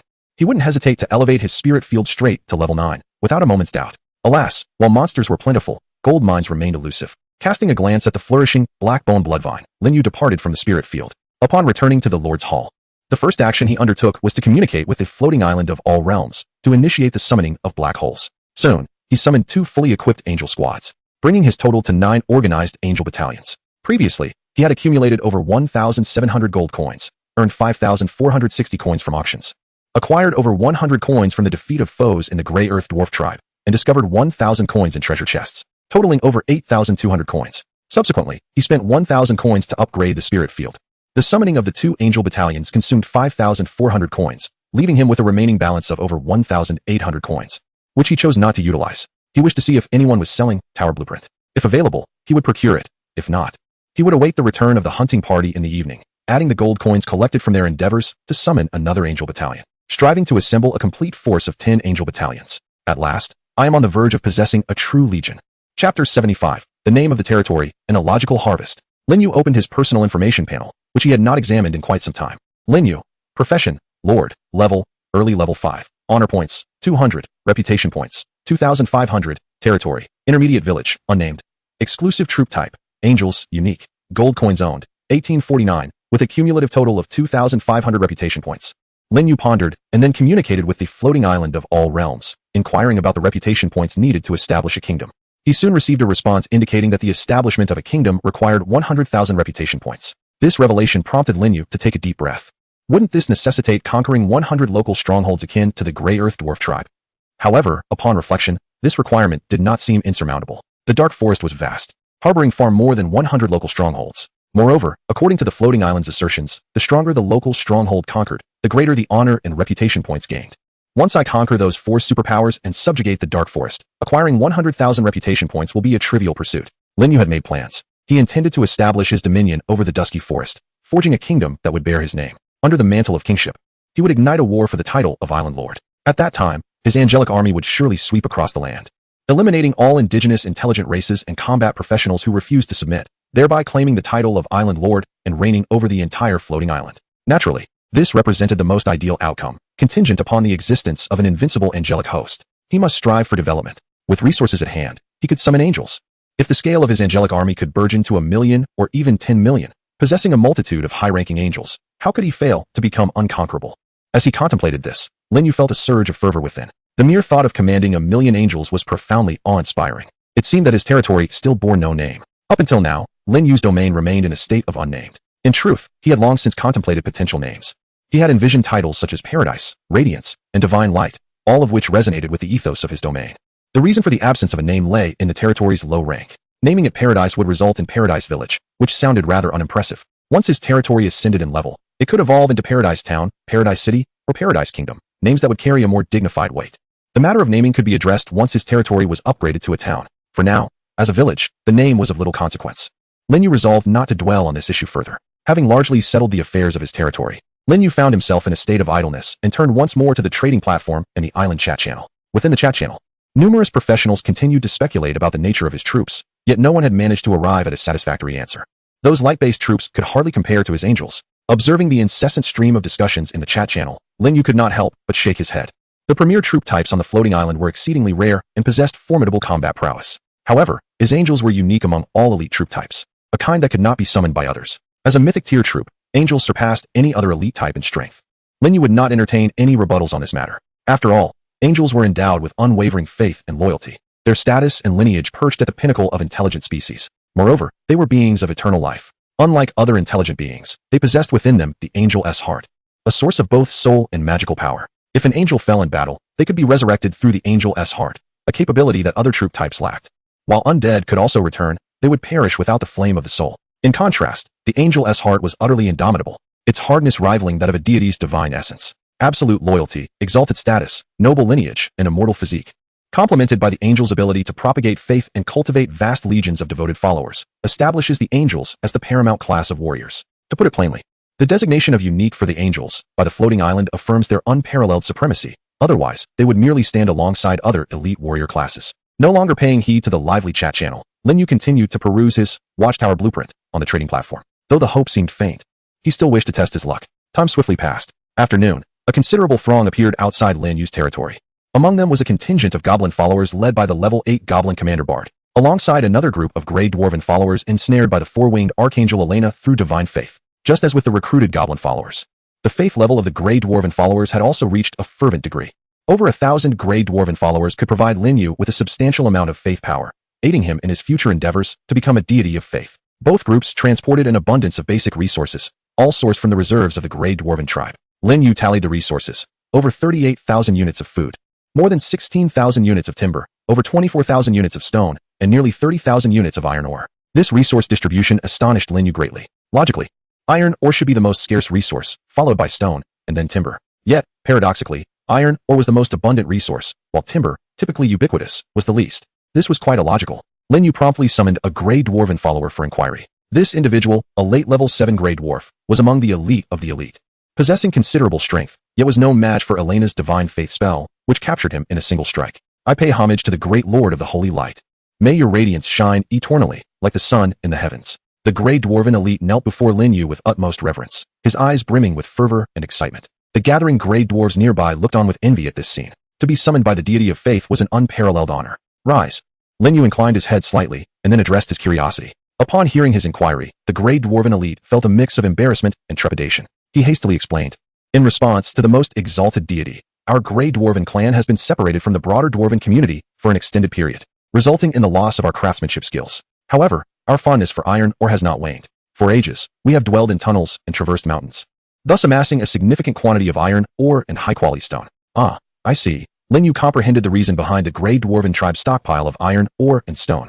They simply had no use for it and had to store it away. So, your tribe lacks a blacksmith? Indeed, great deity. The elite of the grey dwarves were engulfed in trepidation. fearing that their deity might forsake their tribe for this reason, which would lead them to lose all hope for the future. Lin Yu, however, did not share such thoughts. He merely felt a tinge of regret. He had anticipated acquiring the legendary dwarven blacksmith, yet this group of gray dwarves had long lost the glory of their ancestors. Chapter 76. The Virtue of Ancestors. The Advanced Warehouse. Nevertheless, the issue was not insurmountable. Lin Yu addressed the elite of the gray dwarves, instructing them to gather a few of the most intelligent and talented among their kin and send them to the blacksmith shop to meet with Devon. He urged them to convey to their people that the past was inconsequential.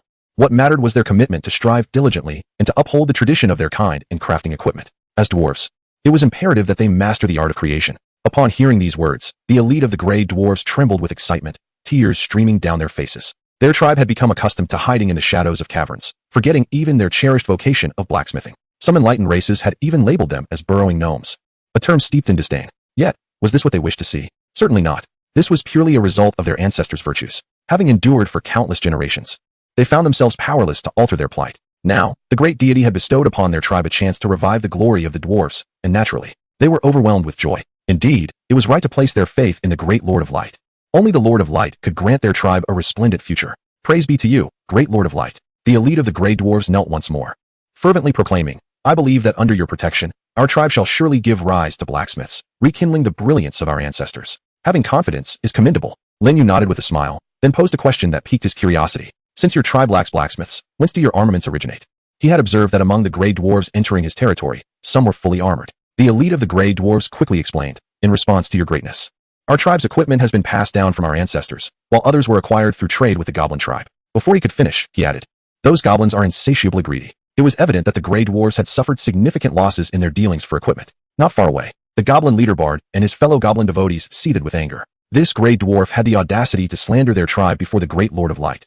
It was utterly detestable. Fortunately, the Lord of Light did not express agreement. Otherwise, they would have been compelled to confront this gray dwarf fiercely. Lin Yu waved his hand, stating, the past is behind us. Now, both your tribes are my faithful followers. To believe in me, to remain loyal to me, and to serve in my domain is your rightful duty. In the future, when I elevate the divine realm, your souls shall ascend to the celestial domain. At that time, I shall bestow upon you the gift of eternal life. Praise be to you, magnificent Lord of the Holy Light. In this moment, all the goblin and gray dwarf followers within the tribe knelt before Lin Yu, their faces alight with fervor and excitement. Go forth and fulfill your tasks, commanded Lin Yu. The lower-ranking goblins and gray dwarfs remained in the tribe to dismantle the corpses of monsters, while those above level 5 formed teams to venture into the wild for hunting. Upon the utterance of his words, the goblins and gray dwarfs sprang into action. Soon, 2 sizable teams of elite hunters set out from the territory, capable of hunting wild monsters even without the assistance of the angelic squads. Thus, Lin Yu's hunting force expanded to 12 teams, 9 fully equipped angelic squads, 2 goblin teams, and 1 gray dwarf team. This augmentation of strength signified an increase in daily harvests. As for Lin Yu, he turned back towards the territory's warehouse. His earlier declarations to the goblins and gray dwarfs were not mere boasts. Upon achieving divinity and establishing the divine realm, he indeed possessed the capacity to grant his followers eternal life. Even in death, the souls of his followers would return to the divine realm, reincarnated with their memories intact. Such is the power of a deity of faith. In contrast, a deity of laws lacks this ability, for they are unbound by faith and cannot directly guide souls into their divine domain. The resources seized from the gray dwarf tribe, including food and timber, lay heaped in the territory's square, as the warehouse's storage capacity had reached its limit. The capacity of the low-level warehouse is 100,000 units. Yet the basic resources from this recent acquisition alone had already surpassed that threshold. Not to mention, Lin Yu's warehouse had previously harbored a significant amount of resources. Thus, the only solution was to upgrade the warehouse. Without hesitation, Lin Yu summoned the upgrade option for the warehouse structure. After expending 1,000 units of timber, 500 units of stone, and 300 units of iron ore, the warehouse successfully ascended to an intermediate level. Intermediate warehouse, capacity of 500,000 units. Continue. With a mere thought, Lin Yu elevated the newly upgraded warehouse to a high level. He possessed an abundance of foundational resources, rendering him indifferent to the costs of this upgrade. Ultimately, the high-level warehouse achieved a capacity of 1 million units, effortlessly accommodating the recent bounty. Warehouse level, high resource capacity, 1 million units current stored resources, 66, 700 units of food, 35, 900 units of timber, 42, 000 units of stone, 47, 300 units of iron ore, and various monster materials next level. Town level reserve upgrade requirement 110, 000 units of timber, 5, 000 units of stone, 3, 000 units of iron ore upgrade requirement 2. Town level territory and additional prerequisite had been added. To upgrade the warehouse and enhance resource storage, one must possess a town level territory. However, this does not pose a significant challenge. In the short term, a reserve of 1 million units is quite sufficient. It is impossible for the storage to overflow. After all, Lin Yu's territory is not far from achieving the upgrade to town. Furthermore, enhancing the levels of other territorial buildings also requires resources, especially the over 100 wooden houses and dozens of arrow towers, which, once upgraded in bulk, will consume an astonishing amount of resources. The next day unfolded uneventfully. All the inhabitants of the territory were diligently at work, except for Lin Yu. As the Lord, he merely needed to issue commands. During his free time, he would peruse the island's chat channels and trading platforms. Before he knew it, afternoon had arrived. In the wilderness, approximately 6 kilometers from Lin Yu's domain, lay a forest where robust ancient trees encircled a crystalline lake. The lake was modest in size, spanning merely 200 to 300 meters. It served as a vital water source for numerous wild monsters. However, at this moment, no wild creatures could be seen near the lake, for coiled around its edges was a forest giant python, measuring several dozen meters in length, its body of vibrant green adorned with silvery patterns. Atop its head rested a silver horn, occasionally shimmering with flashes of light. This formidable creature was a level 8 late-stage Lord-class boss, possessing immense power. Today marked its first day of claiming the lake as its territory, and the aura it exuded deterred nearby wild monsters from approaching. The serpent coiled its massive body, raising its head, its fearsome jaws lined with fangs opening and closing in a menacing manner. Sunlight streamed down upon it, and the elemental magic of the world converged towards it. Wild monsters, too, were capable of cultivation, while the forest giant python basked in tranquil meditation. An unexpected visitor arrived, a beautiful angel radiating a divine glow, her snow-white wings gracefully fluttering as she navigated through the gaps between the trees. Ultimately, she appeared before the forest giant python. This angel was none other than Lin Yu's four-winged angel, Angelia. Chapter 77, The Unmatched Might of Angelia. At last, she had encountered a high-level monster, one at late level 8. In midair, Angelia approached with measured grace. The four wings behind her shone with dazzling brilliance. Holding an angelic sword ablaze with golden flames, she gazed down upon the forest giant python coiled several dozen meters away. This was a perilously close distance. With its enormous tail, the python could strike Angelia in an instant. Yet, Angelia remained unperturbed, her serene expression betraying no fear. To her, this lord-level forest giant python appeared no more formidable than a low-level creature. Notably, the magical aura emanating from Angelia had already reached the late stage of level 7. It is noteworthy that, since her summoning this morning, merely 5 or 6 hours have elapsed, yet she has ascended 2 minor levels, now standing just a step away from reaching level 8. Such a rapid progression is nothing short of astonishing. The reason for this remarkable advancement lies in her relentless pursuit of high-level wild monsters, refraining from squandering time on the weaker ones. Meanwhile, her squad of angelic warriors has been hunting in other regions. Come forth. Allow me to end your suffering, Angelia said, her gaze fixed upon the forest serpent. For you humble creatures, existing in such a world must indeed be a profound agony. With a thunderous roar, the forest serpent expressed its displeasure at Angelia's provocation. As a high-level wild monster, it could barely comprehend her words. Pain. No, it felt no such torment. It was the lord of this territory, having recently claimed the lake of life, no longer needing to toil for sustenance. Abundant food awaited it, along with ample time for meditation and leveling up. In its perspective, prosperous days were surely on the horizon. With another roar, akin to the growl of a beast, a bolt of purple lightning erupted from the horn atop its head, arcing directly towards Angelia, who hovered gracefully in the air. It sought to harness the power of lightning to vanquish this proud and beautiful being and then consume her whole. With a swift motion, Angelia wielded her angelic sword, unleashing a luminous arc that precisely struck the purple lightning. The divine and radiant forces collided with the ferocity of the thunderous energy. Consequently, the lightning shattered, and the sword's brilliance surged forth, aimed at the forest serpent.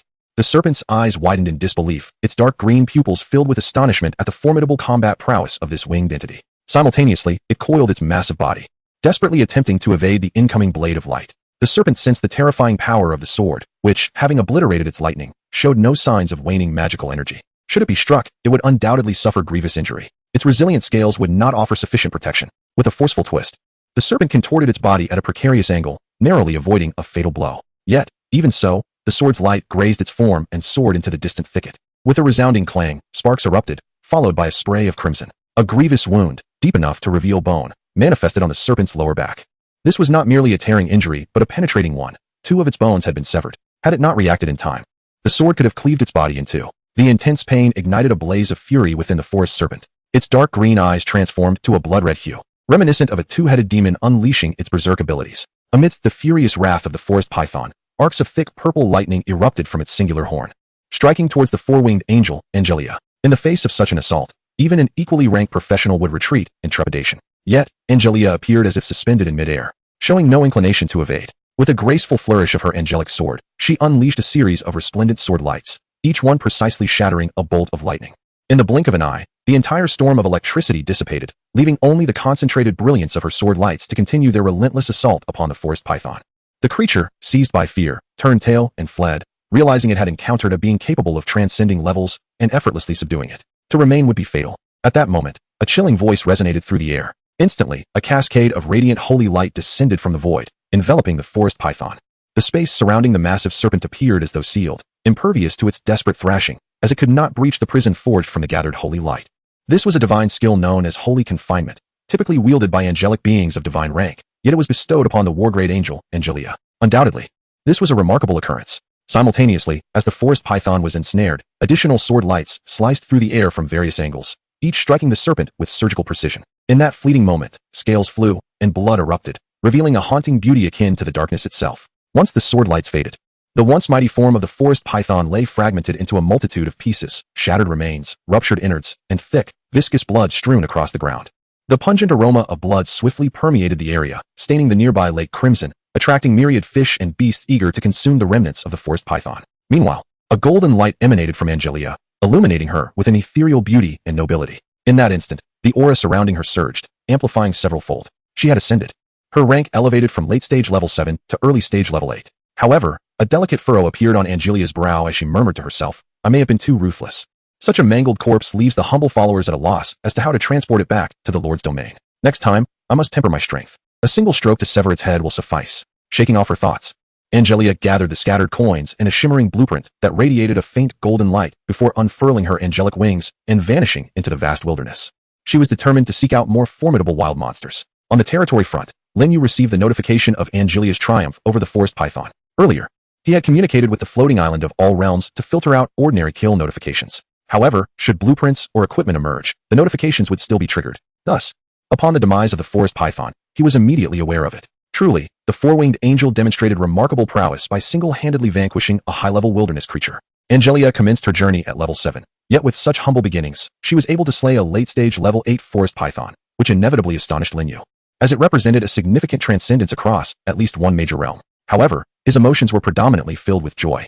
The formidable combat abilities of the four-winged angel implied that the six-winged angel would be even more formidable. He found himself eagerly anticipating the elevation of his territory. Throughout the island, among the millions of practitioners, not a single individual had uncovered the blueprints for the watchtower. Was this a manifestation of moral decay, a distortion of humanity, or merely a grave misalignment of Lady Luck's benevolence? Chapter 78, Exhausted like a dog. In a serene expanse of the floating island, within the dominion of the Golden Behemoth Lord, Daylight found the Golden Behemoths out hunting, leaving the young man alone in the territory. This occurrence was entirely normal. At this stage, few lords would venture into the wilderness recklessly. However, in contrast to Linyu, the youth's circumstances were somewhat disheartening, as he was required to laboriously dismantle the carcasses of the wilderness creatures hunted by the Golden Behemoths. These beasts were not inclined to partake in such tasks. Their primary role was combat. Thus, it fell upon the Lord to handle the decomposition of the monster remains, especially in these early stages. In the future, as his strength grew and he could conquer local strongholds, he would be able to capture intelligent local creatures to perform these tasks, much like Linyu did now by delegating the dismemberment of corpses to his followers. As for the intelligent local beings captured by the Lord, whether they would flee or betray him in the absence of a faith-based bond depended on the Lord's leadership and charisma. A capable Lord would have a chance to secure the loyalty of these local creatures. Conversely, the likelihood of escape or betrayal would be high. This illustrates the perfection of the angelic units capable of spreading faith. Damn it, I am a distinguished top-tier Lord. Why must I toil in such a manner every day?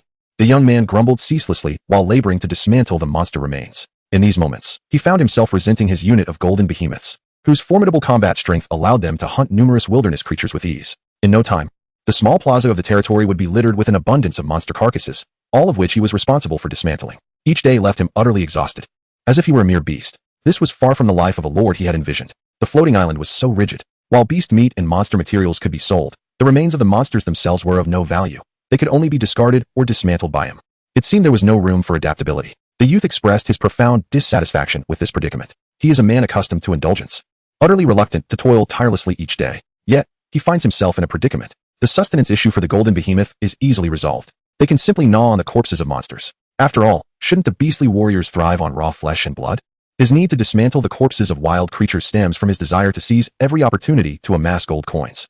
Even if it means selling beast meat at a meager price, he must do so, for he is in debt. Previously, to bid for the warehouse blueprint, he borrowed over 4,000 gold coins from his allies, a considerable sum indeed. As the repayment deadline looms closer, his anxiety intensifies. He fears that if he does not repay in time, the floating island will seize his golden behemoth to settle the debt. This is not an implausible scenario.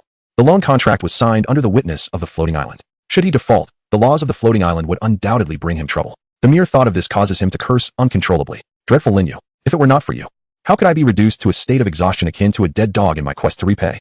The auction for the warehouse blueprint is a stain on his life. Each time he recalls that moment when he was ridiculed as a fool, it sends him into a fit of rage. The only silver lining is that countless events unfold daily in the floating island world, leading to a general forgetfulness among the adventurers. Today, no one in the chat channel continues to berate him as a fool. Furthermore, the Hall of Kings has seen a gradual cessation of members withdrawing from the alliance. The situation appears to be under control, bringing him a modicum of solace. Exhausted, he takes a brief respite of 3 minutes. The youth opens the island trading platform. A glance reveals a twisted expression on his face.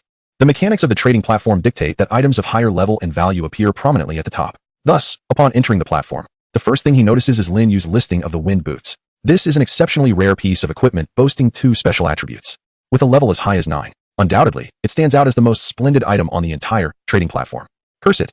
Lin Yu has captured another stronghold of a local faction. How can he conquer a stronghold each day at such a rapid pace? The youth's face turns a shade of green, both in envy and astonishment at Lin Yu's formidable prowess. Attacking local strongholds is something he has long dreamt of. Yet due to the overall limitations of his troop's strength, he dares not provoke them. In contrast, Lin Yu captures one stronghold daily, inciting a deep envy within him. Soon, my number of golden behemoths is nearing 100. Once a golden behemoth reaches level 8, I can venture to conquer a small local stronghold. Over the past few days, the youth has managed to acquire several pieces of equipment and blueprints thanks to his elite golden behemoths. Yet, he has not retained a single item. For he is in dire need of gold coins. All transactions must be conducted on the trading platform. With the coins acquired, he recruited a new batch of golden behemoths, thereby augmenting the strength of his domain. The young man was not foolish enough to squander those coins on debts, for he understood that the greater his strength, the more substantial his daily gains would be. As long as the scale of the golden behemoth team could be established, repaying debts would not pose a significant challenge. After all, several days remained before the contract deadline. Just wait, I shall undoubtedly conquer a local power stronghold in no time. The young man vowed, gritting his teeth. He must make all the professionals on the island aware that he is certainly no fool, but a formidable top lord, who merely fell victim to Lin Yu's trickery once in a while. With this thought, he let out a couple of hums and continued to toil diligently, fulfilling his responsibilities. Aside from the golden behemoth lord, the other high-ranking and top lords on the island were also invigorated upon witnessing Lin Yu's sale of the Windwalker boots. They became as energized as if they had been injected with a stimulant, working harder than usual and displaying an increased drive. Lin Yu seemed to serve as a catalyst. Every action he took seemed to stimulate those prominent lords, compelling them to strive relentlessly. This included Xia Qingyue, the leader of Midsummer Night, who too was motivated by Lin Yu. As soon as she possessed a modicum of coins, she immediately recruited her elite unit, the Frost Dragons. Her count of Frost Dragons exceeded that of the young man's golden behemoths, surpassing 100, showcasing formidable strength. Describing her as standing atop all the lords would not be an exaggeration. Nonetheless, she still could not compete with Lin Yu. Although she remained oblivious to the nature of Lin Yu's units, their numbers were undoubtedly vast, at least exceeding 300. After all, he had amassed considerable wealth through the sale of equipment and blueprints. Reflecting on this, a shade of envy surfaced on Xia Qingyue's fair, beautiful cheeks. She too yearned for her own blacksmith shop, to craft equipment in mass and sell it on the trading platform to procure copious amounts of gold coins. However, reality was harsh. Not only did she lack the blacksmith shop blueprint, but her territory was still a low-level village, incapable of producing equipment. Thus far, among all the lords on the floating island, only Lin Yu possessed such capabilities. She wondered at what level Lin Yu currently stood, most likely at level 4. Xia Qingyue had just ascended to level 3, estimating Lin Yu's level based on her own rate of acquiring source energy. She concluded that he must have reached level 4. This was where her envy for Lin Yu stemmed. Being one step ahead meant being ahead in all respects. Lin Yu had surpassed the other lords on the island in every aspect. Chapter 79, A Beautiful Territorial Life. Mid-level 8, time flew by, and night once again descended. Countless battle professionals on the island returned to their shelters, unwilling to linger any longer in the darkened wilderness. The prowess of the adventurers has yet to reach the level necessary for hunting wild monsters during the night. At least a level 5 is required to achieve such feats. Of course, this does not include the combatant who secured the ghoul leather armor. With this armor, their life has become far more comfortable than that of the majority of combat professionals, and countless praises for Lin Yu have been uttered. As night descends, a multitude of large parties returns to Lin Yu's territory. The first to arrive are 2 goblin teams, accompanied by a squad of grey dwarves.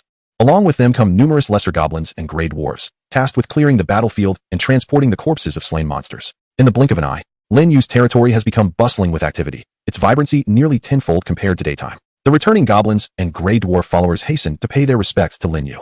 After an outpouring of sincere praise and prayers, they congregate in the southwestern region of the territory to commence cooking.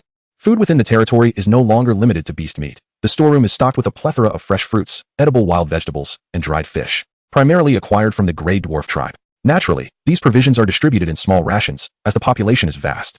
With only beast meat available in unlimited supply, one can eat as much as their appetite allows, ensuring ample nourishment. Once the spiritual rice yields its harvest, Lin Yu intends to provide the inhabitants with fragrant rice, thereby enhancing their physical well-being. In matters of sustenance, Lin Yu is exceedingly generous towards his subjects, which in turn cultivates deep gratitude among the goblins and gray dwarves. To put it plainly, their previous lives within the tribes afforded them no such indulgence.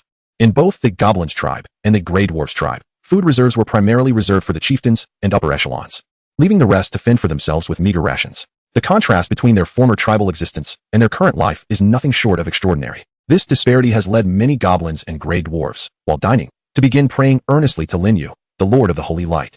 With evermore joining in this sacred act of devotion, they are endlessly grateful for the sumptuous meals bestowed upon them by the Lord of the Holy Light. In the face of such benevolence and compassion, their only offerings are unwavering faith and loyalty. To safeguard their cherished beliefs and uphold the glory of the Lord of the Holy Light, they fear not even death. Meanwhile, the angelic hunting squad gradually returns to the territory. Within half an hour, the entire team, led by the four-winged Archangel Elena, the four-winged Angel Merida, and others, has safely arrived back. After a day of hunting, nearly all the angels have experienced some degree of level advancement, including Yetta and Sally, who have reached the later stages of level 8. Vina, Josie, and Helen, the three sisters, the first summoned seraphim, all ascended to level 8. The four-winged angels, including Murata, advanced to the late stage of level 7. The Archangel Elena stepped into the early stage of level 8. Other angels also made progress in their ranks. However, the one who experienced the most rapid elevation was none other than the four-winged angel, Angelia. When Lin Yu's gaze fell upon Angelia's infinitely beautiful figure, he immediately sensed a surge in the magical aura she exuded, which had increased by several fold since her summoning that morning. This was indeed a most formidable phenomenon. Even the duo of Ayada and Sally, who had jointly slain the gray dwarven chief Jean, did not exhibit such a terrifying rate of power enhancement. He promptly opened Angelia's information panel for inspection. Four-winged angel Angelia, level, mid-8th, growth potential, pinnacle, demigod, combat abilities, holy cross sword, sacred light, / description, affiliated with the orthodox faction of the 12-winged angels, to have ascended to mid-level 8. Lin Yu was utterly astonished as he gazed at Angelia's information panel. It was worth noting that when she was summoned in the morning, she was merely at the early stage of level 7. In roughly 10 hours of hunting, Angelia had risen an astounding 4 ranks, including a leap across major levels. This left him somewhat incredulous. However, Lin Yu quickly deduced the reason. It was undoubtedly due to Angelia's solo efforts in slaying numerous high-level wild monsters, such as the late-stage level 8 forest giant python, allowing her to absorb all the primal energy and thus achieve such a meteoric rise. After a moment of contemplation, Lin Yu summoned Angelia over. Angelia, your rapid ascension is indeed a cause for celebration. However, do not forget about your angelic battle squad during your solitary endeavors. Rest assured, my lord. In response, Angelia obediently lowered her head and respectfully stated, while hunting wild monsters, I remained in close proximity to the angelic battle squad. Should they encounter danger, I can swiftly provide support. Very well. Lin Yu nodded slightly, and then addressed the other four-winged angels. You may also emulate Angelia, hunting nearby high-level wild monsters while ensuring the safety of your angelic battle squads. Of course, this is merely a suggestion. Your own safety must always be the priority. At your command, merciful Lord. The four-winged angels responded in unison, extolling their master. Subsequently, the Archangel Elena and others presented the spoils of today's endeavors to Lin Yu. Each offered several hundred gold coins, with some even yielding equipment and blueprints. In total, they amassed nearly 4,000 gold coins, along with 17 pieces of equipment and 5 blueprints, including the hunting spoils from the goblin and gray dwarven teams. Once again, it was a day of bountiful harvest. The acquisition of almost 4,000 gold coins was no trivial sum. With an additional third, Lin Yu could summon 2 fully staffed angelic battle squads. Moreover, this merely signifies the spoils of the day. As night descends and the realm of the wild is cloaked in darkness, the undead creatures will emerge, and the angels under his command shall continue their valiant campaigns. If fortune favors them, the night shall yield yet another bountiful harvest. The accumulated gold from both hunts is sufficient to summon 2 to 3 battalions of angels, perhaps even more. The momentum of his territory is gaining traction, accelerating rapidly. Lin Yu is confident that it will not be long before the total number of angels under his command surpasses 1,000. He addressed the radiant four-winged angels before him, instructing, rest for a while. When the undead monsters appear outside the territory, you may venture forth. As you command, my lord. The assembly of four-winged angels responded with deep respect. Subsequently, they retreated to the center of the territorial square, where they engaged in prayer to restore their magical power and the energy required for their bodies. Meanwhile, Lin Yu joyfully began to sort through the spoils of war. His initial focus was on the blueprints, the matter of greatest concern to him at present. As Lin Yu's gaze swept across the documents, the information contained within each blueprint unfolded before him. Upon reaching the final blueprint, his breath hitched, and the astonishment in his eyes became unmistakable. He had unexpectedly obtained the blueprint for a watchtower. Lin Yu was elated, feeling as though the goddess of fortune had once again smiled upon him. Chapter 80, Territory Upgrade. Unlocking Six-Winged Angels. Territory Building Blueprint. Type, Watchtower. Usage, 1 time. Usage restrictions. Intermediate Village. Construction requirements. 1,000 units of wood. 2,000 units of stone. 500 units of iron ore. Special note. The watchtower is a unique structure, playing a crucial role in the defense of your territory. It provides a field of vision within its range, rendering even monsters concealed in darkness visible. I had initially believed that I would only acquire the watchtower blueprint after conquering the resting place of the Skeleton King, Ryan, or the two-headed demon tribe. I never anticipated that it would manifest so soon. Lin Yu gazed at the blueprint emanating a soft golden glow, his smile radiant. The goddess of fortune has not forsaken her affection for me. Of course, credit is also due to Angelia. She played a pivotal role in the discovery of this blueprint. Lin Yu vividly recalled that this blueprint was entrusted to him by Angelia, a reward from slaying the formidable level 8 forest giant python. With this watchtower blueprint, my territory can be upgraded to an advanced village, simultaneously unlocking the ability to summon six-winged angels. Without hesitation, Lin Yu sought a suitable location and opted to utilize the blueprint. Shall the watchtower be constructed at this location? Yes. No. Special note. The watchtower can be constructed both within and beyond the territory. However, caution must be exercised regarding the potential destruction by enemies if built outside the territory. Construct. Lin Yu selected yes. In the absence of more than a single watchtower blueprint, he naturally intended to erect it within his territory. Once he acquired additional watchtower blueprints, he would opt to construct them externally, thereby providing a broader vista for his realm. As Lin Yu made his choice, the watchtower blueprint, in his hand, instantaneously transformed into countless golden rays, merging into the vacant space before him. Moments later, a tower soaring nearly 30 meters into the air materialized. The tower comprised 7 stories, its structure a harmonious blend of timber and stone, presenting a dark gray hue. At the pinnacle of the tower, a massive luminous orb was embedded, its composition an enigma. The orb emitted a gentle radiance, soothing rather than blinding, akin to the pure light of the moon. Even when aglow, it would not disturb slumber. Moreover, the orb's illumination encompassed an extensive area, casting its light not only over his entire territory, but also extending far into the wilderness beyond. Under its glow, the once hidden creatures lurking in the shadows were rendered visible. At that moment, Lin Yu gazed beyond his territory, clearly observing the emergence of several undead creatures in proximity to his domain. Among them were skeletal apparitions, ghouls, and the grotesque sight of rotting zombies, each step accompanied by repulsive, decaying slime dripping from their forms. As time elapsed, the number of these undead beings continued to swell. Within half an hour, this region outside his domain would become densely populated with them. Despite the relentless efforts of the angelic battalion, the count of undead creatures showed no sign of dwindling, as if the floating island were automatically replenishing them. Additionally, these undead beings remained unaffected by the watchtower's illumination. They not only refrained from retreating into the encroaching darkness, but also gradually advanced towards Lin Yu's territory. It appeared as though the light emanating from the watchtower was entirely imperceptible to them. Lin Yu's suspicion stemmed from the fact that the ghouls possessed eyes. They could discern their surroundings. If they were aware of the watchtower's radiance, they would undoubtedly retreat instead of stealthily approaching his realm. Thus, Lin Yu had every reason to believe that the undead were oblivious to the watchtower's light, convinced they remained ensconced within the shadowy world. This was likely another manifestation of the floating island's rules. The light of the watchtower was visible only to those within the territory, while enemies remained blind to it. It resembled a map illuminated in a game realm, visible to allies, yet shrouded in darkness for foes. This effect was remarkably potent. Lin Yu smiled broadly. He then opened the territory information panel to inspect it. Indeed, with the establishment of the watchtower, all 3 prerequisites for upgrading to advanced village were now marked as completed. This indicated that his territory was poised for another elevation. Without a moment's hesitation, Lin Yu initiated communication with the world floating island to upgrade his territory. Do you confirm the territory upgrade? Yes. No. Confirmation. Lin Yu selected yes. As Lin Yu made his choice, a brilliant golden light surged forth from the territory, enveloping the entire area in its radiant glow. This scene was reminiscent of the previous upgrade to a medium village. Soon, the territory began to tremble. Lin Yu lifted his gaze to observe the fences surrounding the territory, along with the towering arrow towers, seemingly shifting as if being moved by unseen hands. Gliding away into the distance, all the undead creatures obstructing their path vanished in swathes, until the territory's borders ceased to expand outward, allowing the nearby undead to escape their fate. Simultaneously, the ground within the territory was undergoing a stretching transformation. Lin Yu remained steadfast in his position, yet the wooden houses appeared to drift farther away from him. The same was true for the Lordess Hall, the warehouse, the blacksmith shop, and other structures. This was due to the expansion of the territory. With each upgrade, the area significantly increased in size. The difference between a city-level territory and a village-level territory was astronomical. Furthermore, a larger area meant the capability to construct more buildings. Lin Yu sensed that with the current size of his advanced village territory, he could erect thousands of wooden houses without any hint of overcrowding. Before long, the trembling of the territory subsided, and the dazzling golden light vanished without a trace. The upgrade was complete. At that moment, an informational prompt from the floating island of all realms appeared in Lin Yu's mind. Congratulations, Lord Lin Yu. Your territory has successfully upgraded to an advanced village. You are one step closer to the unified endeavor of the floating island. Congratulations.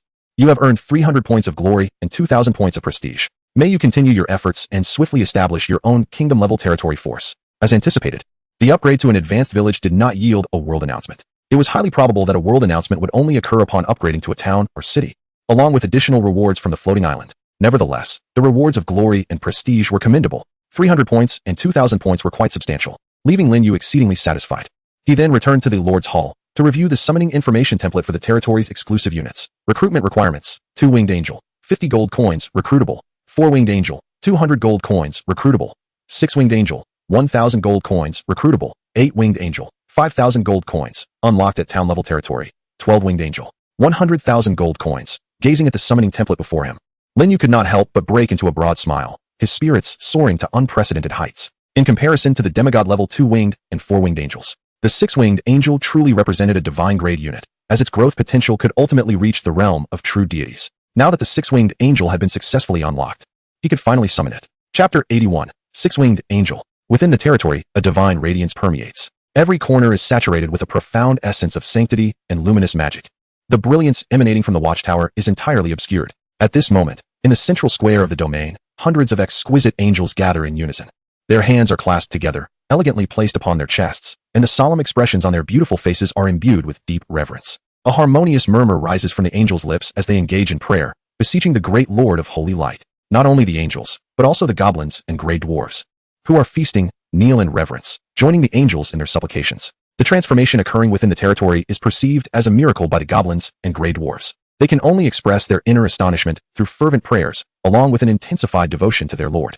It is only after a considerable time following the conclusion of the territory's transformation that the goblin and gray dwarf devotees gradually cease their prayers. However, the fervor and veneration reflected in their expressions remain undiminished. Praise be to the exalted Holy Light.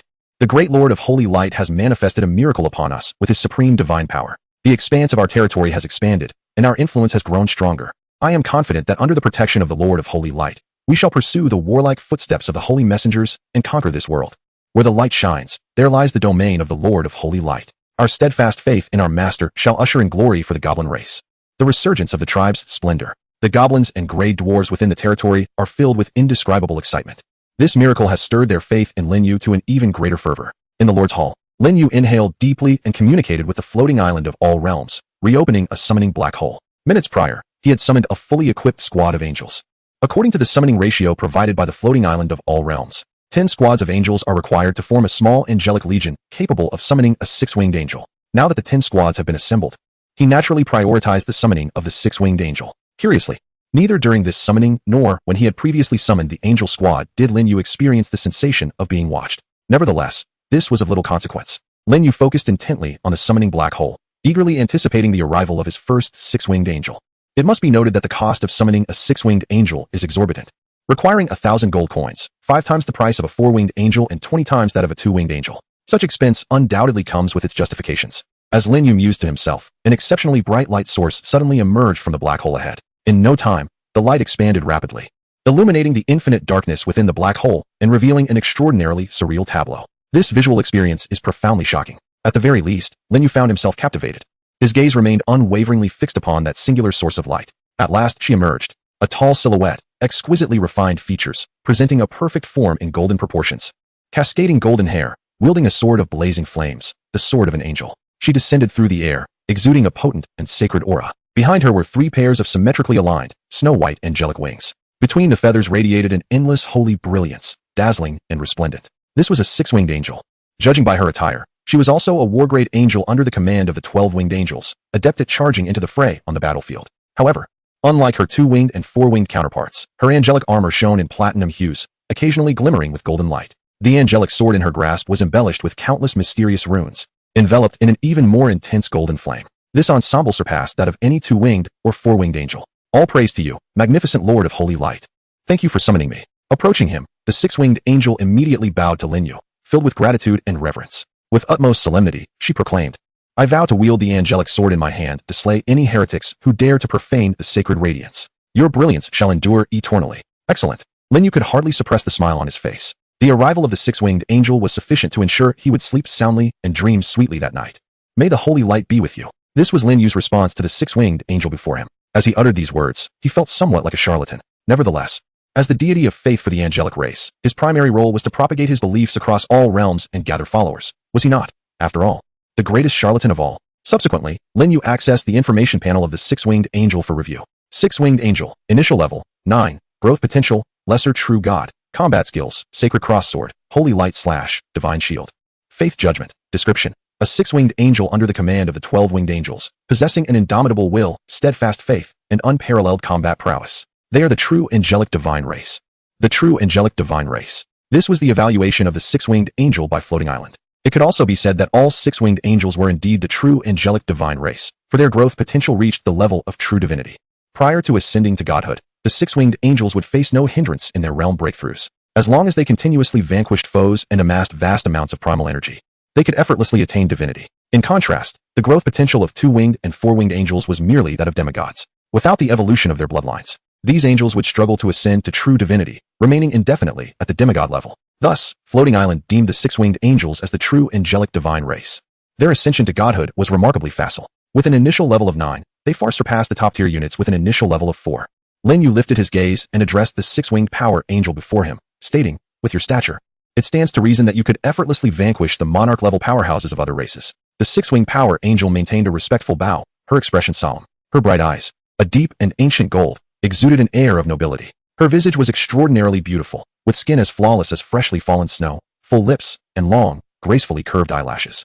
With her head slightly lowered, her face appeared to possess a striking three-dimensional beauty. Below, her chin was pointed, and her neck elongated. Further down, her form was rounded, ample, and upright. Overall, her figure was tall and voluptuous, embodying perfection akin to that of all angels, devoid of any blemish. However, adorned with the 6 majestic wings on her back, her beauty became even more breathtaking, incomparable to that of other two-winged or four-winged angels. "Rest assured, Lord of Holy Light," the six-winged power angel declared with utmost reverence. "My unwavering faith is my sword. In the face of monarch-level heretics, I can strike them down with a single blow." "Excellent."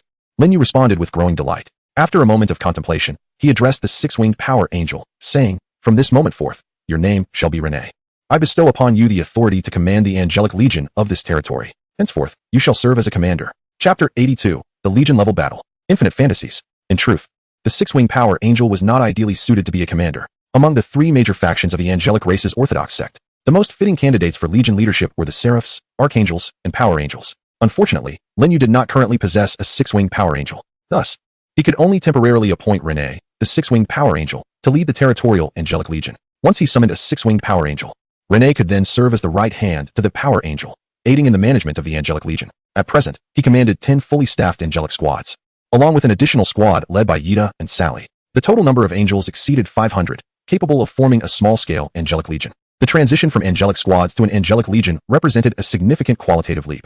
Lin Yu had ample reason to believe that the number of Lord-class individuals possessing legions within the island was decidedly scarce. Even if there were any, they would likely be of lower or mid-tier status. The recruitment costs for low-tier units and mid-tier units were exceedingly affordable, 5 gold coins for the former and merely 10 for the latter. Due to the low recruitment costs, the expansion of forces could naturally proceed swiftly. As for those high-tier and top-tier lords, the probability of possessing a legion was remarkably low, as they were far less affluent than Lin Yu. Barring unforeseen circumstances, Lin Yu was poised to be the first top-tier lord to command a fully staffed legion. "I praise you, great Lord of Holy Light. It is my honor to become a commander under your banner," the six-winged power angel Renee exclaimed, her expression brimming with excitement. "I shall exert every effort to clear the path for you, vanquishing all heretics unwilling to bow before the sacred radiance." Lin Yu nodded with a smile. "Time is of the essence," he said to Renee. "Go forth and lead your legion into the world beyond our territory, purging the malevolent undead creatures. This will mark your inaugural battle. Once the Night-S conflict concludes, you shall guide the angelic legion into the realms of the spirit fields. It is an opportune location, where you may experience accelerated magical recovery and potentially achieve the evolution of your bloodline, ascending to a higher echelon of angelhood." "At your command, my lord," responded the six-winged angel, Renee, with utmost respect, imprinting the decree of the Lord of Holy Light upon her heart. Subsequently, she exited the Lord-S Hall, summoning the various angelic battalions gathered in the territory square. With her stature as a six-winged angel and her position as the legion commander, she commanded the allegiance of countless radiant angels. In no time, hundreds of angels, led by the six-winged angel Renee, soared forth from the territory, charging directly towards the undead monstrosities of the wilderness. Meanwhile, within the territory, the goblins and grey dwarves commenced their own mobilization. They formed 2 battalions of goblins, alongside a larger contingent of grey dwarves, following the war horn of the angelic legion as they burst forth from the territory. War erupted in an instant. Within moments, the wilderness reverberated with cries of battle. Centered around Lin Yu's domain, the surrounding hundreds of meters became a fierce battleground. As far as the eye could see, radiant holy light blossomed in brilliant waves. This breathtaking spectacle was entirely incomparable to the initial night skirmish that had occurred merely days prior. Compared to that time, Lin Yu's overall strength had amplified more than tenfold. The mid-tier and low-tier undead creatures on the battlefield stood no chance, even should the skeletal king, Ryan, appear at this moment. He would be ruthlessly dispatched by the angels. After all, commanding the Angelic Legion was a six-winged angel of level 9. Plans for the morrow required alteration. Originally, Lin Yu intended for the Angelic Battalion to continue hunting wilderness monsters until the highest level members, Yada and Sally, ascended to level 9, before confronting the skeletal king Ryan and the two-headed ogre tribe. However, circumstances had shifted. The sudden acquisition of a Watchtower blueprint by Angelia had not only upgraded Lin Yu's territory to a high-level village, but had also summoned a six-winged angel. Given the combat prowess of the six-winged angel Renee, dispatching the skeletal king Ryan with a single strike or vanquishing the chieftain of the two-headed ogre tribe would pose little challenge. It would be prudent to summon a few grey dwarves to inquire if their tribe possesses knowledge of the skeletal king Ryan's burial site, should they be aware. Tomorrow would herald a grand revelation. Otherwise, the focus would shift to conquering the two-headed ogre tribe. Without further contemplation, Lin Yu resumed organizing his spoils. First, there were the coins. After summoning a fully equipped angelic battalion and the six-winged angel Renee, he was left with just over 2,200 coins. Next, he had collected 17 pieces of equipment and 4 blueprints. The equipment primarily consists of ordinary items, with only one exceptional piece possessing unique attributes. Yet it is merely of level 5, far less valuable than the wind leather boots, currently at auction. After a brief glance at the information regarding this item, Lin Yu lost interest and listed it on the trading platform, for sale. A level 5 exceptional piece with relatively mundane special attributes is likely worth only 500 to 600 gold coins. As for the other ordinary items, Lin Yu temporarily stored them away, intending to wait for the equipment from the blacksmith shop to arrive before collectively placing them on the trading platform, for sale. The dozens of items he had listed yesterday were snatched up by adventurers in mere seconds. If all goes as expected, today will witness a similar frenzy. The equipment market is far from saturated. The vast majority of combat professionals currently lack adequate gear. Although the prices of Lin Yu's bulk-listed ordinary equipment are not inexpensive, they are at least reasonable, making them quite popular among adventurers. It must be said, this is the advantage of being a savvy equipment merchant. Provided one does not succumb to greed, significant profits can be garnered, along with the gratitude of many buyers, resulting in a delightful duality of fame and fortune. The remaining 4 blueprints are all wooden house blueprints. Among all basic blueprints, the drop rate of wooden house blueprints is the highest, so Lin Yu is not disappointed. Moreover, having already obtained the Watchtower blueprint, it would be overly ambitious to expect other unique blueprints. One might even provoke the wrath of Lady Luck. The auction for the wind leather boots is nearing its conclusion, and once he lists the ordinary equipment, it will yield several thousand gold coins in income. Given his current rate of development, he could assemble a full-scale angelic squad of 10 within 2 days, thereby summoning a six-winged angel. Of course, it could happen even sooner. Once he acquires the intermediate blacksmith shop, summoning a small angelic legion daily will not be beyond the realm of possibility. After enduring a few more days to upgrade his territory to a town, Lin Yu might even summon an 8-winged angel directly. The initial level of a 6-winged angel is 9, while that of an 8-winged angel is undoubtedly royal in stature. Considering the status of an 8-winged angel, it would likely have no trouble dispatching extraordinary foes. As he continued to ponder the prospect of summoning 10-winged and 12-winged angels, Lin Yu's excitement surged. He felt as though he was merely a step or two away from invincibility. Calm down, calm down. Lin Yu hastily patted his slightly flushed face. If he continued to indulge in such boundless fantasies, even Lady Luck would likely be exasperated with him, which would not bode well. Chapter 83. The Dark Elves of the Underworld, the Burial Ground. This is the domain of the Skeleton King, Ryan, located in a corner of the underworld. Nearby, there exists an underground passage that leads to the surface world, not far from Lin Yu's territory. Consequently, the Skeleton King Ryan harbors considerable concern. Should Lin Yu discover this subterranean passage, it would undoubtedly compromise its territory. Upon their initial encounter, the Skeleton King Ryan regarded Lin Yu with disdain. However, following the harrowing battle of the previous night, Ryan was profoundly struck by the terrifying pace of Lin Yu's growth, leading to a newfound wariness. Fearing that Lin Yu might venture into the underworld to confront him, Ryan's first course of action upon returning to his domain was to dispatch a formidable guard to oversee the passage. Yet, that was not the end of it. This very night, Ryan led a host of high-ranking undead to seek the assistance of their neighbors, the Dark Elf tribe. The location of the Dark Elf tribe was not far from the subterranean passage. Thus Ryan believed that in addressing the threat posed by the foreign lord Lin Yu, the flamboyant Dark Elves had a duty to join forces against the adversary. In contrast to the surface world, the underworld is devoid of day and night, perpetually shrouded in dimness. However, it is not a realm of complete darkness. Rather, it is replete with luminous entities, stones, insects, flora, and more, many of which emit light. Additionally, rivers of molten lava flow through this realm, providing a sufficient source of illumination, ensuring that one is not left groping in blindness. After traversing several kilometers, Ryan and his cadre of undead finally reached the territory of the Dark Elf tribe. Before they could proceed any further, a volley of arrows sliced through the air with astonishing speed, striking towards Ryan and his companions with pinpoint accuracy. Ryan reacted with alacrity, retreating a couple of steps, while the skeletal knights beside him charged forward, brandishing their lances to shatter the arrows that threatened them. Halt! Benevolent Dark Elves, we mean you no harm. A skeletal mage, draped in tattered gray robes, stepped forward, channeling his soul fire and mental energy to project his voice into the dim recesses ahead. After a prolonged moment, a group of figures emerged from behind various obstructions, clad in form-fitting leather armor that showcased their smooth, ivory arms and elongated, lustrous legs.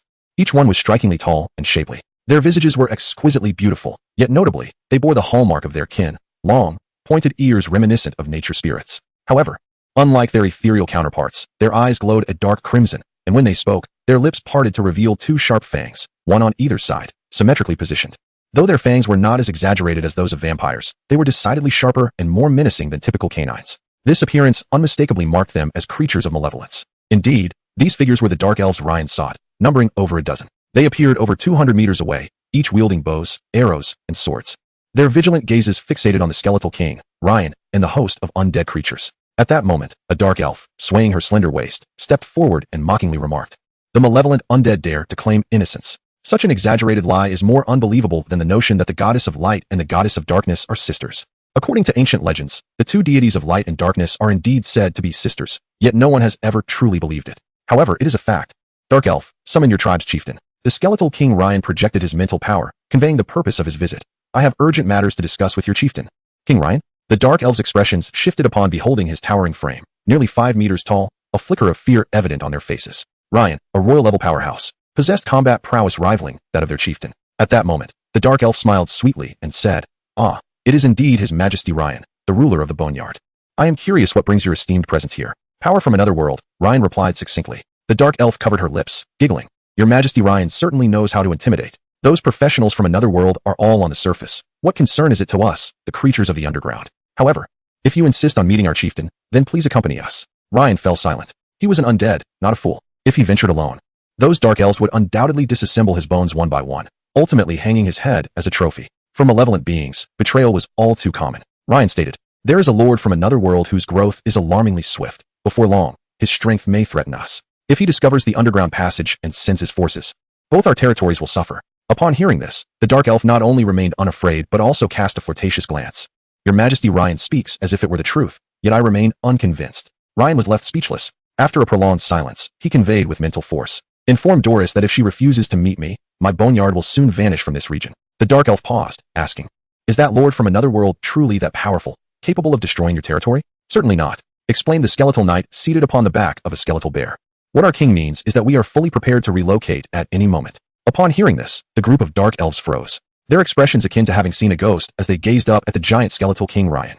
Even Ryan himself couldn't help but twitch the corner of his mouth beneath his helmet. However, instead of continuing the topic of relocation, it candidly informed the dark elves that it would wait here for their chieftain, Doris, for only 1 hour. Observing this, the dark elves exchanged glances, their enchanting and delicate faces predominantly reflecting a grave expression. They deduced that the words of the skeleton king, Ryan, were likely truthful. After a brief discussion, several dark elves swiftly departed the group, racing towards their tribe in the rear. After approximately half an hour, a fully armed contingent of dark elves appeared, clad in form-fitting, ultra-short leather armor. At first glance, their long, slender legs were strikingly prominent.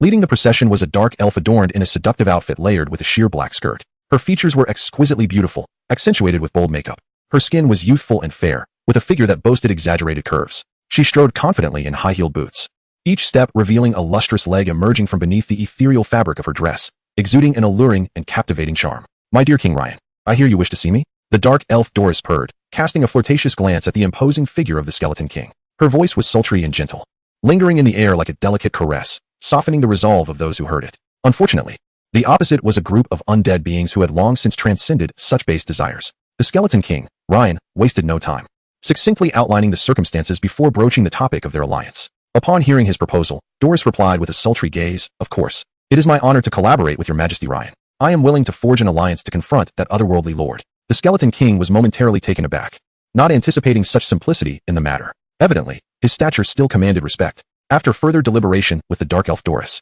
the skeleton king departed with his legion of undead creatures, his actions marked by decisiveness. Having traveled a considerable distance, a skeletal mage inquired, "My king, could there be a hidden agenda behind the dark elf Doris's swift agreement?" The skeleton king waved his hand dismissively. "Fear not, everything is under my control. Soon, we shall witness both the dark elf tribe and the army of that otherworldly lord suffer mutual devastation. Your wisdom is unparalleled, my king," the legion of undead creatures praised.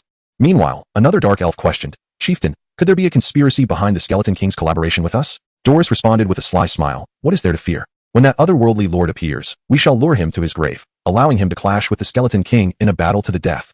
All we need to do is step in at the end to clean up the mess. Your insight is remarkable, chieftain. The assembly of dark elves lauded. Thus, the leaders of the two nefarious factions each harbored their own ulterior motives. Chapter 84. A strong appeal to Lord Lin Yu. As for Lin Yu, he remained blissfully unaware that the Skeleton King Ryan had been intimidated by him. Not only had he dispatched heavy troops to seal the underground passage, but he had also formed an alliance with the dark elf chieftain Doris to counter him. Had he known, he would have surely commended himself. After all, the Skeleton King Ryan is a renowned sovereign of formidable strength in this region. The goblin and gray dwarven followers within his territory have all heard of the Skeleton King's illustrious name, known as the Butcher Walking in Darkness.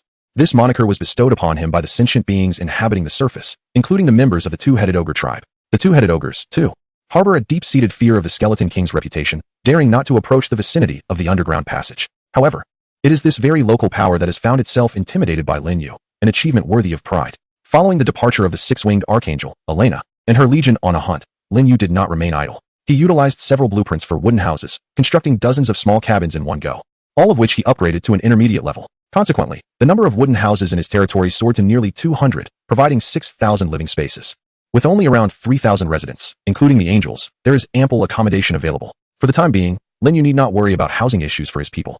After completing the wooden houses, Lin Yu returned to the Lord's Hall, where he savored a dinner prepared by the four-winged archangel, Elena, while equipping himself. The gear from the blacksmith's workshop had already arrived. Throughout the day, under the diligent efforts of the old goblin, Devon, and two goblin blacksmiths, the workshop produced nearly 70 pieces of equipment, an increase of 40% compared to the previous day. Among these nearly 70 items, 2 were exceptional pieces possessing special effects, which came as a delightful surprise to Lin Yu, considering the probability of such premium gear emerging is merely 4%. Of this, 1% originates from the low-level blacksmith shop, while 3% comes from the intermediate blacksmith, the old goblin Devon. The emergence of 2 exceptional items from a mere 4% chance is indeed a stroke of luck. Both premium pieces are level 3. Although their special effects are moderate, selling them for 200 to 300 gold coins each is certainly feasible. The price for ordinary level 3 equipment stands at 100 gold coins, while exceptional items of the same level can easily fetch double the price. After all, possessing an additional special effect is akin to wearing another piece of equipment, significantly enhancing combat capability. For those in combat professions, gold pales in comparison to the value of equipment, and they would readily deplete their fortunes for a piece tailored to their needs. In less than 5 minutes, Lin Yu listed a total of over 80 pieces of equipment on the island trading platform. The battle professionals, who had been eagerly awaiting on the platform, swiftly snatched up every item. Essentially, as soon as Lin Yu uploaded a batch of equipment, it was immediately sold out. Once all the equipment was listed, a mere refresh of the trading platform revealed that over 80 items had vanished without a trace. Do not doubt it, this phase of combat professionals is indeed frenzied. Within the island, countless combat practitioners still don the novice gear bestowed by the floating isle, making those with even 1 or 2 pieces of equipment exceedingly rare. At this juncture, the demand for equipment far surpasses its supply. Furthermore, Lin Yu's offerings predominantly consist of level 2 and 3 items, perfectly aligning with the current levels of practitioners. Most crucially, the prices are remarkably affordable. In contrast to the unscrupulous merchants, Lin Yu is indeed a benevolent figure. Naturally, the gear he lists becomes the target of a frenzied scramble among countless professionals. A moment's hesitation, and one would find no trace of the equipment left. As the brief frenzy subsided, a torrent of practitioners flooded the adjacent island chat channel, all tagging Lin Yu. We urgently implore Lord Lin Yu to list a greater quantity of equipment. Selling fewer than 100 items a day is simply too scant. Indeed, it should be several tens of thousands. Claiming several tens of thousands is rather exaggerated. Even if Lin Yu's blacksmith shop were upgraded to advanced, it could hardly produce tens of thousands of items in a day. At most, a few thousand. A few thousand items a day is still commendable. With such a quantity, I might at least have a chance to seize some. Unlike now, where fewer than 100 items are contested by millions, even tens of millions, who blink and they're gone. We urge Lord Lin Yu, quickly elevate the level of the blacksmith shop. Even if it doesn't reach advanced, a mid-level blacksmith shop would suffice. I have heard that with a sufficient number of blacksmiths, a mid-level shop can produce up to 1,000 items a day. Selling 1 item for 100 gold coins translates to 100,000 coins for 1,000 items. Earning 100,000 a day. Isn't Lord Lin Yu tempted? With such wealth, even the undead would rush to assist Lord Lin Yu in fueling the forge. In an instant, countless combat practitioners clamored in the channel for Lin Yu to upgrade the blacksmith shop. For them, the limited 100 items available each day were woefully insufficient, leaving them unable to secure even a single piece. With millions of combat professionals on the island, arming them all would require at least 100 million items. A mere 100 items are utterly inadequate. Thus, the combat professionals eagerly anticipated Lin Yu's elevation of the blacksmith shop to facilitate the production of more equipment for their acquisition. After all, Lin Yu is relatively kind, with prices that are not excessively predatory. Rather than being exploited by those unscrupulous merchants, they would prefer to enrich Lin Yu with their hard-earned gold, avoiding the dismal fate of purchasing equipment only to feel cheated. Observing the messages in the chat channel, the lordly practitioners on the island were consumed with envy, their eyes red with longing. They toiled day and night, yet could scarcely accumulate a handful of gold coins. Reflecting on Lin Yu, it is astonishing to contemplate that even without any effort, the equipment he has crafted can fetch several thousand, even tens of thousands of gold coins. Where can one possibly argue against this? Yet, they find themselves powerless, for Lin Yu possesses the island's sole blacksmith shop. This is a significant advantage. Securing such a head start allows him to dominate the competition. Aside from envy, there is no alternative. With Lin Yu's pace of accumulating wealth, he will soon be able to assemble a top-tier military unit. 1 T. Indeed, Lin Yu already commands a formidable number of elite units.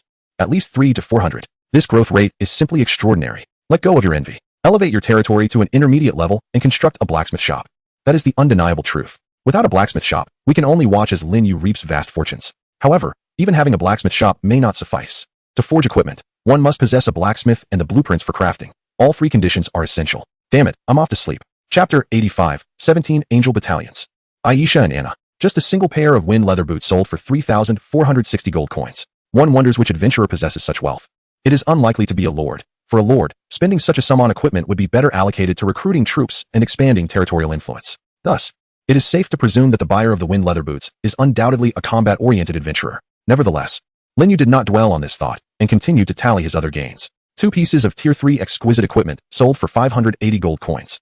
The remaining 81 pieces of ordinary equipment, mostly Tier 2 and Tier 3, with a few higher-tier items acquired during hunting, collectively brought in a total of 12,790 gold coins. Adding the over 2,400 gold coins I had previously saved, I now possess a staggering total of 19,290 gold coins. This is an astounding figure, causing Lin Yu to inhale deeply. Since arriving on Floating Island, he has never amassed such wealth. Indeed, equipment merchants rank among the most lucrative professions on the island.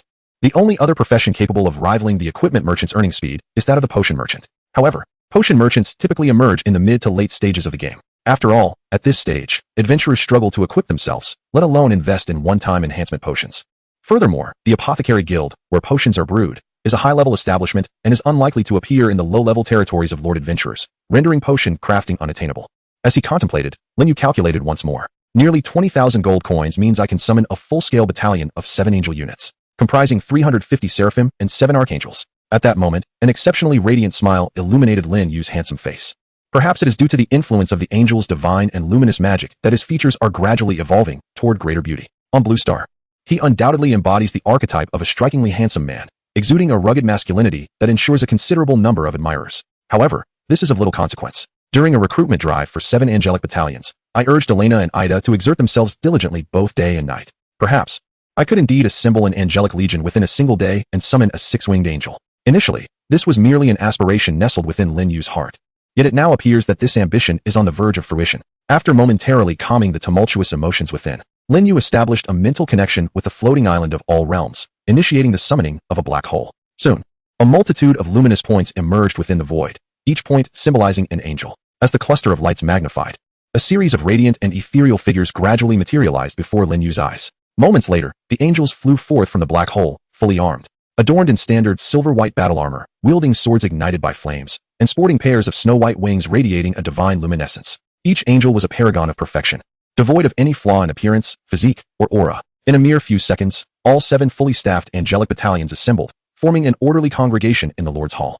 Had it not been for the recent elevation of the territory to the status of a high village, which consequently expanded the Lord's Hall, it might have been impossible to accommodate such a multitude of angels. All hail the Lord of Holy Light. Praise be unto you, the Most High. May the Lord endure eternally, and may the holy light prevail. Hundreds of beautiful angels simultaneously crossed their hands over their chests, bowing their heads in profound reverence and devotion before Lin Yu. Their synchronized movements created a scene of remarkable splendor. Indeed, even without any actions, the mere sight of hundreds of angels gathered together was breathtakingly beautiful. Lin Yu smiled in response, his gaze sweeping across the 7 4-winged angels commanding these battalions. Among them, 5 were war-grade 4-winged angels, and 2 were divine-grade archangels. Overjoyed, Lin Yu bestowed names upon the 2 newly minted archangels, calling them Aisha and Anna. With the addition of the sisters Aisha and Anna, alongside Elena, Lin Yu now commanded 3 4-winged archangels capable of wielding faith-based divine spells, making the dissemination of belief more effortless. The cascade of divine spells unleashed would surely compel even the enemies from the 2-headed demon tribe to kneel in submission. All praise to you, great Lord of Holy Light. Aisha and Anna, the 4-winged archangels, were overwhelmed with excitement as they bowed before Lin Yu. Feeling immensely honored by their master's bestowed names, Lin Yu nodded and instructed them. The 6-winged angel Renee is currently leading the angelic legion in battle against the undead. You shall join the fray. Utilize the power of holy light to purify the undead upon the battlefield. At your command, my lord. Elsa and Anna promptly led their angelic battalions out of the Lord's Hall. The 5 four-winged angels followed suit, departing alongside them. The absence of the Lord's bestowed name was a profound disappointment for them. However, they bore no envy towards Elsa and Anna, for they firmly believed in the Lord's fairness and benevolence. They were convinced that with perseverance and self-improvement, dedicated to the service of the great Lord of Holy Light, one day, his favor would grace them as well. As of now, I have assembled 17 fully staffed angelic battalions. With just 3 more, I would be able to summon a 6-winged angel, forming my second complete legion of angels. Lin Yu felt that, given his current pace of development, he could certainly set his sights on a grander ambition, namely, the prospect of 8-winged angels. However, before that could materialize, he needed to elevate the level of his territory to town level, thus unlocking the summoning rights for 8-winged angels. With this thought in mind, Lin Yu examined the information template for territory. He needed to ascertain the requirements for upgrading a high village to a town. Territory, level, high village, unnamed, Lord, Lin Yu, buildings, Lord's Hall, warehouse, blacksmith, watchtower, spiritual field level, level 4, prosperity, 9,235, next level, town, upgrade conditions, condition 1, prosperity must reach 10,000, incomplete. Condition 2, must possess a clinic, tavern, walls, and 10 buildings of high level, incomplete. Condition 3, 10,000 units of wood, 10,000 units of stone, 10,000 units of iron ore, completed. Gazing at the details of the territory, Lin Yu mused, the requirement for prosperity is easily attainable. By upgrading a few wooden houses and arrow towers to high level, I can easily accumulate the requisite 10,000 points of prosperity. I have ample reserves of the foundational resources needed for the upgrade. The primary challenge lies with the second condition, the clinic, tavern, and walls. The walls can be managed easily. By upgrading the fence to high level and then advancing it, I can convert it into a proper wall.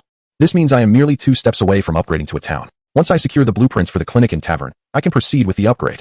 Lin Yu remained composed, unhurried. A crucial factor loomed before him. Once the territory ascended to town, he would be unshackled. The beast tide and the invasion of the native intelligent races could erupt at any moment, no longer shielded by the protective rules. Therefore, he needed to meticulously plan beforehand.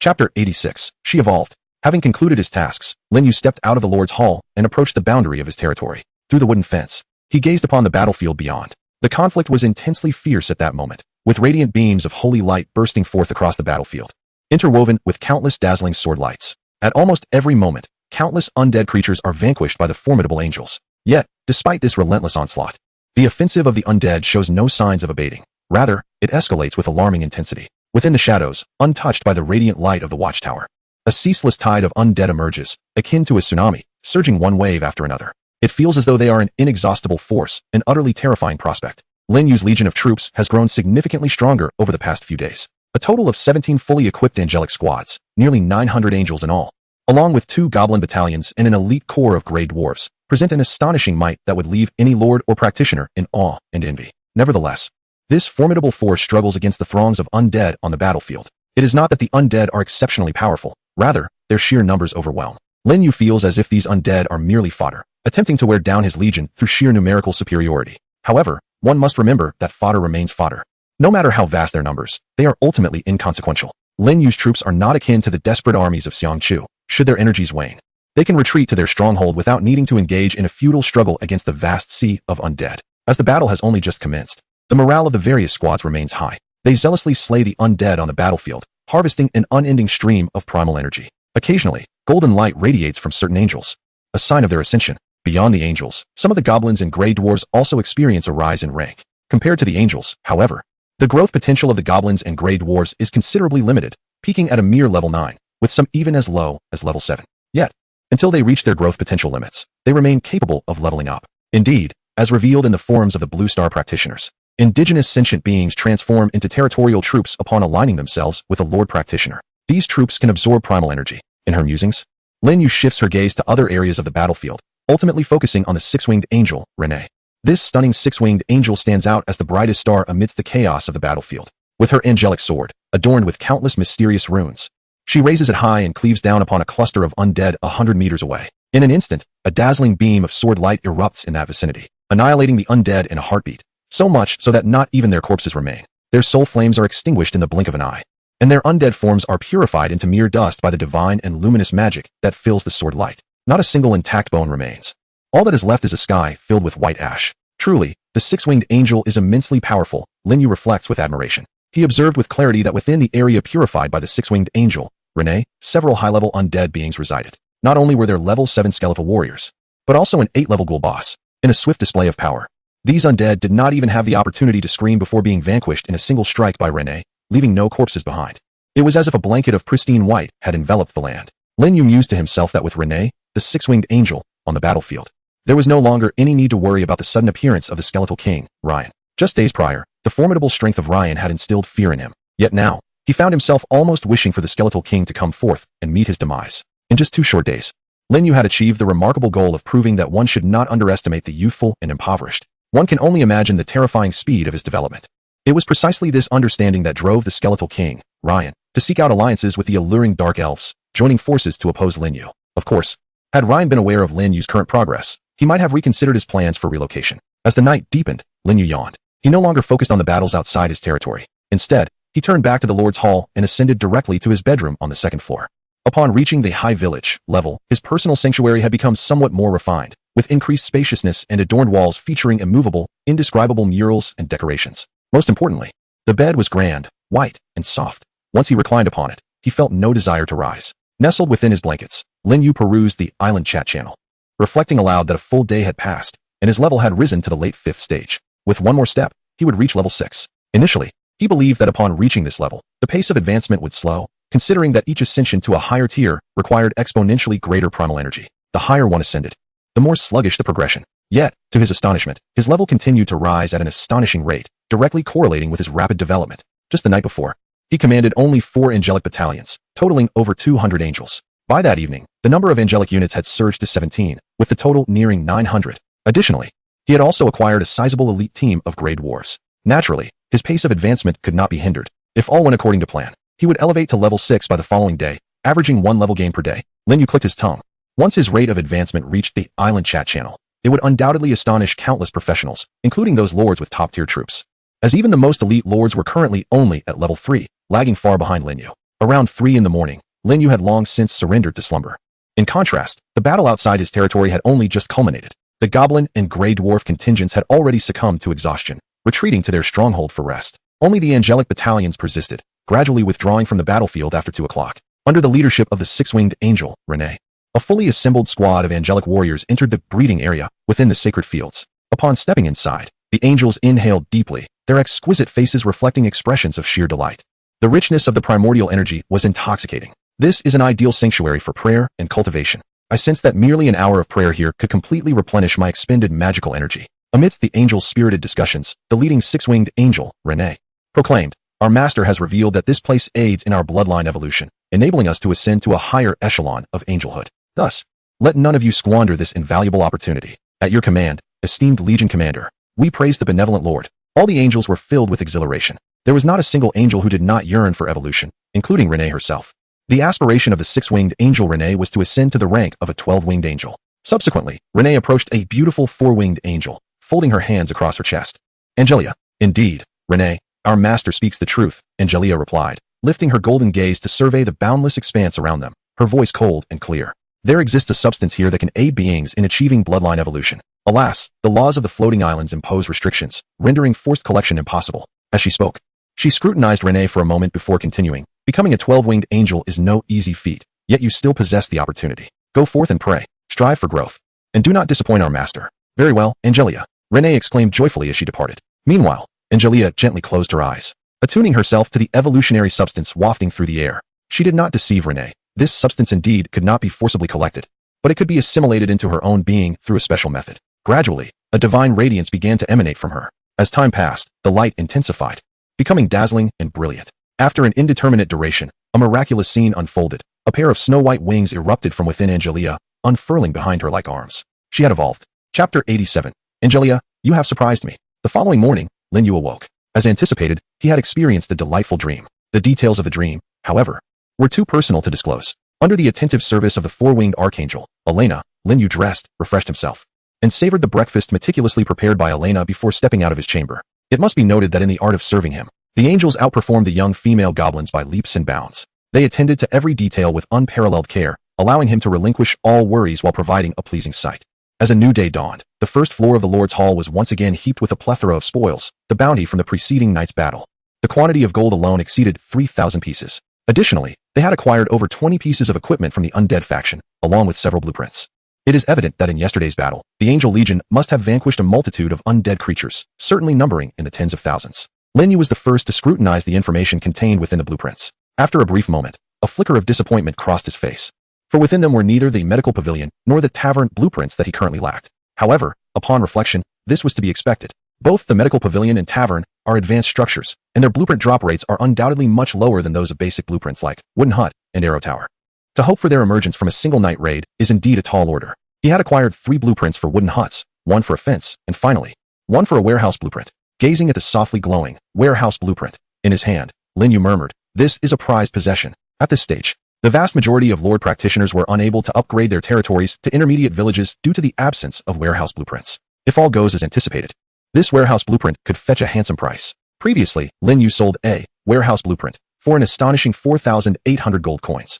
But that was due to special circumstances. At that time, many Lord practitioners, including the Golden Behemoth Lord who purchased the blueprint, were competing to secure the rewards for being the first to upgrade their territories, which drove the price skyward. Presently, however, this warehouse blueprint would likely not command such a figure. Nonetheless, selling it for between 1,500 and 2,000 gold coins would be entirely feasible. Without hesitation, Lin Yu promptly listed the warehouse blueprint for auction and directly priced the fence blueprint at 500 gold coins on the island's trading platform. In comparison to the warehouse blueprint, the price of the fence blueprint was considerably lower due to its relatively high drop rate. Last night, he had amassed a total of 3,427 gold coins, sufficient to summon a fully equipped angel brigade. As he spoke, Lin Yu communicated with the floating island of all realms through his thoughts, activating a summoning black hole. Moments later, an angel brigade led by 4 winged angels, comprising 52 winged angels, emerged from the black hole. Thus, Lin Yu now commanded a total of 18 fully equipped angel brigades. Should he summon 2 more, he would be able to conjure another 6-winged angel, thereby forming a second complete, small-scale angel legion. This objective would undoubtedly be achieved today. What faction will my second 6-winged angel belong to? A look of anticipation adorned Lin Yu's slightly handsome visage. He hoped for a commanding 6-winged virtue angel. Of course, if he could summon a special angel that diverges from the orthodox factions, that would be even better. Surrounded by Alina and the recently summoned angel brigade, Lin Yu stepped out from the Lord's Hall. Not far away, the territory square was already teeming with a throng of figures. At a glance, it was filled with beautiful and sacred angels. At the forefront stood 2 resplendent 6-winged angels. Behind them stood a dozen 4-winged angels, including Murata, Maureen, Marty, and Mela, among others. At the rear was a formation of battle teams composed of 2 winged angels, organized in groups of 50. In total, there were 17 such formations, representing 17 angelic battalions. Regardless of whether viewed vertically, horizontally, or diagonally, they formed a perfectly straight line. Just by their assembly, one could discern that this was an elite legion. At that moment, Lin Yu's expression suddenly froze, his gaze drawn to the 2 6-winged angels standing at the forefront of the legion. He took a moment to confirm. Indeed, there were 2 6-winged beings. He was not mistaken. They were not twins either. One was the 6-winged power angel, Rennie, whom he had summoned the day before. The other 6-winged angel was Angelia. Lin Yu was taken aback, a mix of surprise and delight washing over him. He had not anticipated that, in just one night, Angelia, who was previously a 4-winged angel, had evolved into a 6-winged angel. This revelation caught him off guard and filled him with an exhilarating sense of fortune. The summoning cost for a 6-winged angel was 5 times that of a 4-winged angel, amounting to a staggering 1,000 gold coins. Angelia's evolution from 4 wings to 6 wings essentially saved him 800 gold coins, akin to discovering a small fortune. "Angelia, you have given me a delightful surprise," Lin Yu exclaimed, his face beaming with joy as he approached. His gaze fell upon Angelia's breathtakingly beautiful visage. Perhaps due to her evolution into a 6-winged angel, she appeared even more radiant and captivating, outshining the 6-winged power angel, Rennie, beside her. "Praise the Lord," Angelia said, her hands elegantly crossed and resting upon her full chest. Her demeanor radiated both grace and nobility. She slightly lowered her head, offering a respectful salute to Lin Yu, and spoke. "It is the Lord's favor that has granted me the opportunity for bloodline evolution." Lin Yu, still smiling, replied, "Regardless, your evolution is indeed a cause for celebration." As he spoke, he took a moment to examine Angelia's information. 6-wing power angel Angelia, level, mid-level 9, growth potential, lesser true god, skills, holy cross sword. Radiant / description, affiliated with the orthodox faction of the angelic lineage under the 12-winged angels. Her growth potential was noted as a lesser true god, akin to Rennie. However, Lin Yu gazed at Angelia, astonished, and inquired, "How could your level surge to mid-level 9 overnight? Is it related to your bloodline evolution?" Upon returning from a hunt the previous day, Angelia had been at mid-level 8. Now, in the span of a single night, she had ascended to mid-level 9. A significant leap that left Lin Yu in awe. Angelia respectfully responded, "My lord, bloodline evolution entails a comprehensive enhancement, encompassing growth potential, soul stature, physical attributes, and inherent magical power, among others. It is no simple endeavor for a being to achieve bloodline evolution. In fact, it is exceedingly challenging. However, once successfully evolved, the benefits reaped are indeed substantial." After the battle concluded last night, my level advanced to late stage 8. With the surge of energy during my bloodline evolution, I effortlessly reached mid-stage 9. How enlightening. Lin Yu grinned. It seems that once an angel evolves, not only does it save a considerable sum of gold, but it also allows for an immense influx of primal energy, enabling a breakthrough in their own level. The advantages are truly abundant. He hoped that all 900 of his angels could undergo this evolution. This way, he could conserve a vast amount of gold while simultaneously witnessing a remarkable rise in the levels of his angels. It was nothing short of perfection. In fact, it was not only Angelia whose level had risen. Lin Yu himself had also ascended. During his slumber last night, he transitioned from late stage 5 to early stage 6 without even waking. Truly, it echoed the saying, one can break through while asleep. Chapter 88. Astonishing Food Reserves. As Lin Yu beheld the 3 pairs of snow-white wings behind Angelia, a question suddenly arose in his mind. Since Angelia had unexpectedly evolved to the level of a 6-winged angel, could he still summon the second 6-winged angel he had previously prepared? If not, would he not lose the opportunity to summon a 6-winged angel? With this thought, Lin Yu promptly consulted the floating island of all realms. After a brief moment, he received a response from the floating island of all realms. Angels that have undergone self-evolution are not included in the summoning allocation scheme. When the Lord completes the formation of the second Angel Legion, he may still summon another 6-winged angel to serve as the commander of the Angel Legion. This reply brought a sigh of relief to Lin Yu. After contemplating, he turned to Angelia and asked, would you be willing to become a Legion commander? This was an option, not a command. Angelia understood Lin Yu's intent, and thus expressed her desire respectfully. Great Lord of Holy Light, rather than commanding a legion, I prefer to hunt alone. My aspiration is to become the most powerful angel under your command, vanquishing all heretical leaders. Indeed, this response did not surprise Lin Yu. Angelia seemed disinterested in power. During her previous expedition leading the angel squad in pursuit of prey, she had unleashed her potential, single-handedly slaying numerous high-level monsters, thereby elevating her level from early stage 7 to mid-stage 8. This time, when Lin Yu presented her with the choice between being a legion commander and a free angel, she unhesitatingly chose the latter. This arrangement was favorable. When I form the second Angel Legion, I can assign the newly summoned 6-winged angel as the commander. Lin Yu gazed at the noble and graceful Angelia and smiled, saying, now, you are the most powerful angel under my command. However, I hope that in the future, you shall remain the strongest. I praise you, exalted Lord. Your favor is the motivation that drives me forward, Angelia replied, slightly bowing her head before Lin Yu. The morning sun bathed her in its radiant glow, enveloping her in a layer of resplendent light. Behind her, 3 pairs of snow-white wings shimmered with a golden radiance, an astonishing sight to behold. A new day dawned. Lin Yu addressed the angelic figures before him, Angelia and the 6-winged angel, Rini, last night. I consulted several gray dwarves and learned of a passage leading to the underworld, located less than 10 kilometers from our territory. By traversing this passage, one can discover the resting place of the skeletal king, Ryan. Your forthcoming task shall be to conquer this burial site. However, whether to first eradicate the 2-headed demon tribe or to launch a direct assault on the burial ground is a decision for you both to deliberate. There is no urgency. Prioritize safety above all else. With that, Lin Yu waved his hand dismissively to the 2 6-winged angels. Set forth immediately. I shall await your good news here in our territory. By your command, great Lord of the Holy Light. The 2 exquisite 6-winged angels replied with reverence. They then unfurled their 6 wings, soaring skyward. Following them, a multitude of 4-winged angels, nearly 1,000 2-winged angels, flapped their wings in unison, forming a white torrent that ascended into the heavens. The spectacle was breathtaking, leaving Lin Yu in awe, no matter how many times he witnessed it. In stark contrast, the goblin and gray dwarf troops within the territory lacked any semblance of grandeur, resembling a raucous band of frenzied brigands as they spilled from the confines of their domain.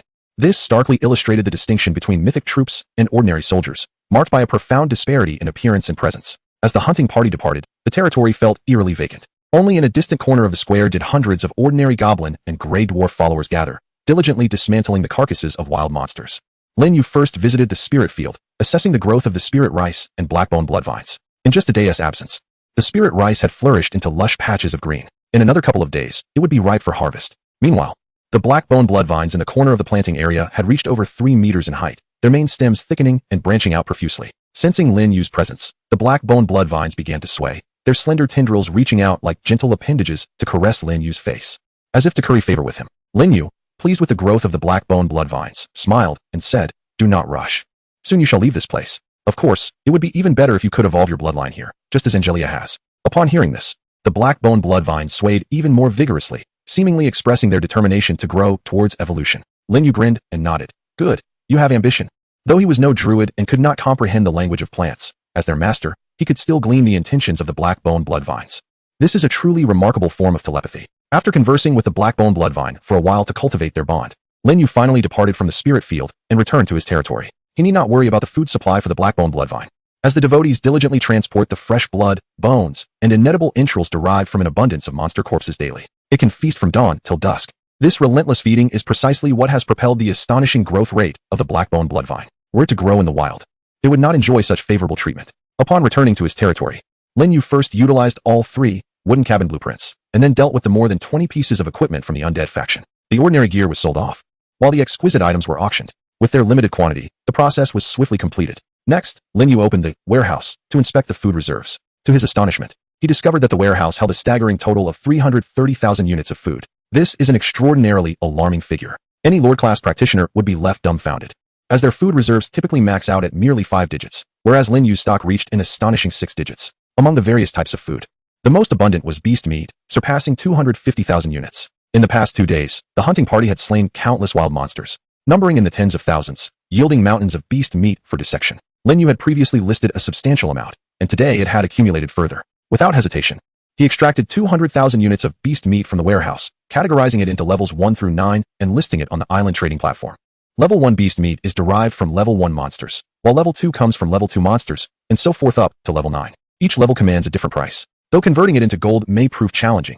Exchanging it for basic resources such as timber, stone, and iron ore is certainly feasible, especially the beast meat of level 5 and above, which is particularly favored by practitioners. Once this 200,000 units of beast meat is sold, I will essentially have the means to upgrade all the buildings in my territory, including the wooden cabins and arrow towers, to a higher level. Lin Yu smiled broadly. Meanwhile, the Grand Angelic Legion had already arrived at the entrance of the underground passage. Chapter 89. The Majestic Angel Legion. Charging to collapse. Lord Envoy. This is the entrance to the underground passage. Passing through this passage leads directly to the subterranean world. A level 7 elite Grey Dwarf, summoned for the task, respectfully informed the 6-winged Seraph Rene. After exiting the underground passage, if you proceed 20 kilometers to the upper right, you will reach the burial grounds. As the indigenous intelligent race of this region, the Grey Dwarfs, adept at excavating caverns, possess an intimate knowledge of the underground passages. They have even ventured into the subterranean world through their own excavated routes. However, the underworld serves as the stronghold of malevolent races, teeming with various dangers, which is why they dare not tread lightly upon its depths. Understood. You may withdraw for now. The 6-winged Archangel, Rene, waved her hand. Once the elite Grey Dwarves retreated to a distance, Rene turned to the standing Angelia and inquired, Angelia, in your opinion, should we eradicate the undead heretics of the underworld or assault the 2-headed ogre tribe? In truth, for Rene, there was little distinction between attacking the burial grounds or the ogre tribe. It was merely a matter of time. Her inquiry was solely to heed Angelia's counsel. With a calm expression, Angelia replied, My lord is more interested in severing the head of the Skeleton King, Ryan. I see. Rene nodded. She then summoned a squad of elite Grey Dwarfs to venture into the underground passage first for reconnaissance. Moments later, the assembled angels also streamed into the subterranean corridor. Unlike the surface world basking in the radiant sun, the underworld remained shrouded in perpetual gloom, a sight that had endured for countless ages, unchanged and eternal. At this moment, at the far end of the underground passage, gathered an overwhelming multitude of figures, skeletal warriors, skeletal hunters, skeletal elites, ghouls, rotting zombies, and more. All of them were undead beings, numbering in the tens of thousands. This undead legion was the formidable force that the Skeleton King Ryan stationed to guard the underground passage. While deemed formidable, it was primarily due to their sheer numbers, with an overall strength that was rather mediocre. Most of these undead creatures were of levels ranging from 2 to 4, with fewer than 500 elite undead of levels 5 and 6. The high-level undead of level 7 or above were even more scarce, totaling less than 20, compared to the Goblin tribe and the Grey Dwarf tribe. This undead legion certainly possessed greater strength, yet it paled in comparison to the current angelic forces. Nevertheless, these subterranean undead seemed to possess little knowledge of the surface world. My lord remains overly cautious. How could a mere human dare to intrude upon the underworld? The underworld is our domain of evil, beyond our undead.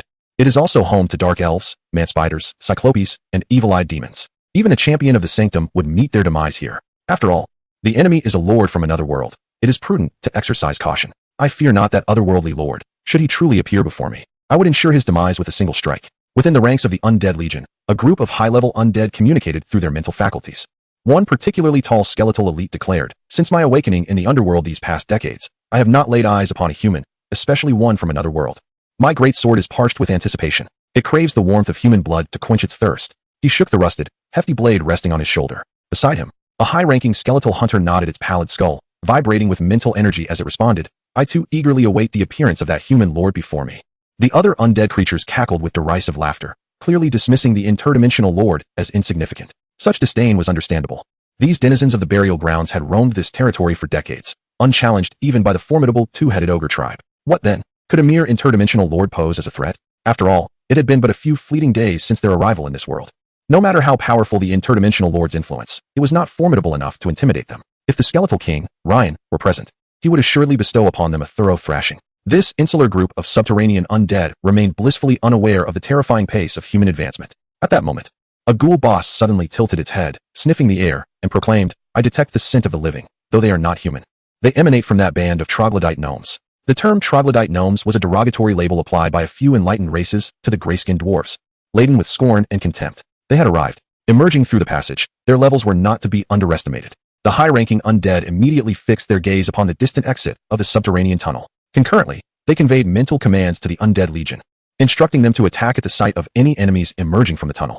Upon receiving the order, the undead tightened their grips on their weapons, and those in the front ranks began to converge at the tunnel's exit. Moments later, chaos erupted near the exit of the passage. A group of diminutive figures burst forth, engaging in a melee with the undead creatures stationed in the area. These troglodyte gnomes were audacious indeed, daring to invade the underworld. "Eliminate them," roared a high-ranking undead in excited fury. Yet at that moment, the ghoul boss transmitted a wave of alarmed mental energy, warning, "Be cautious." A multitude of beings from the light faction follows closely behind the troglodyte gnomes. Such a remarkable aura of light. It surpasses even that of a bishop-level light warrior. Just in time. Annihilate those beings of light, and make them understand that this is the underworld, a forbidden realm for the light and order factions. Before the mental command could dissipate, a swarm of figures erupted from the distant tunnel exit, each radiating a dazzling brilliance and blinding light. In an instant, holy light poured forth, illuminating the entire tunnel exit. The nearby undead creatures, caught off guard, were instantly purified into mere remnants. The angelic legion had arrived. Led by the six-winged archangel, Renee, followed closely by a cadre of 10 four-winged angels and a vast throng of two-winged angelic warriors. Upon their arrival, the six-winged archangel, Renee, unleashed a colossal beam of sword light, sweeping through over 100 nearby undead creatures. Following closely behind were the four-winged archangels, Elena, Aisha, and Anna, who wielded their staffs in unison, unleashing waves of sacred light magic upon the surrounding undead creatures. In an instant, the undead beings began to vanish in large swathes. Shortly thereafter, a multitude of two-winged angels surged forth like a torrent, crashing into the ranks of the undead army. Within mere moments, the line of the undead crumbled.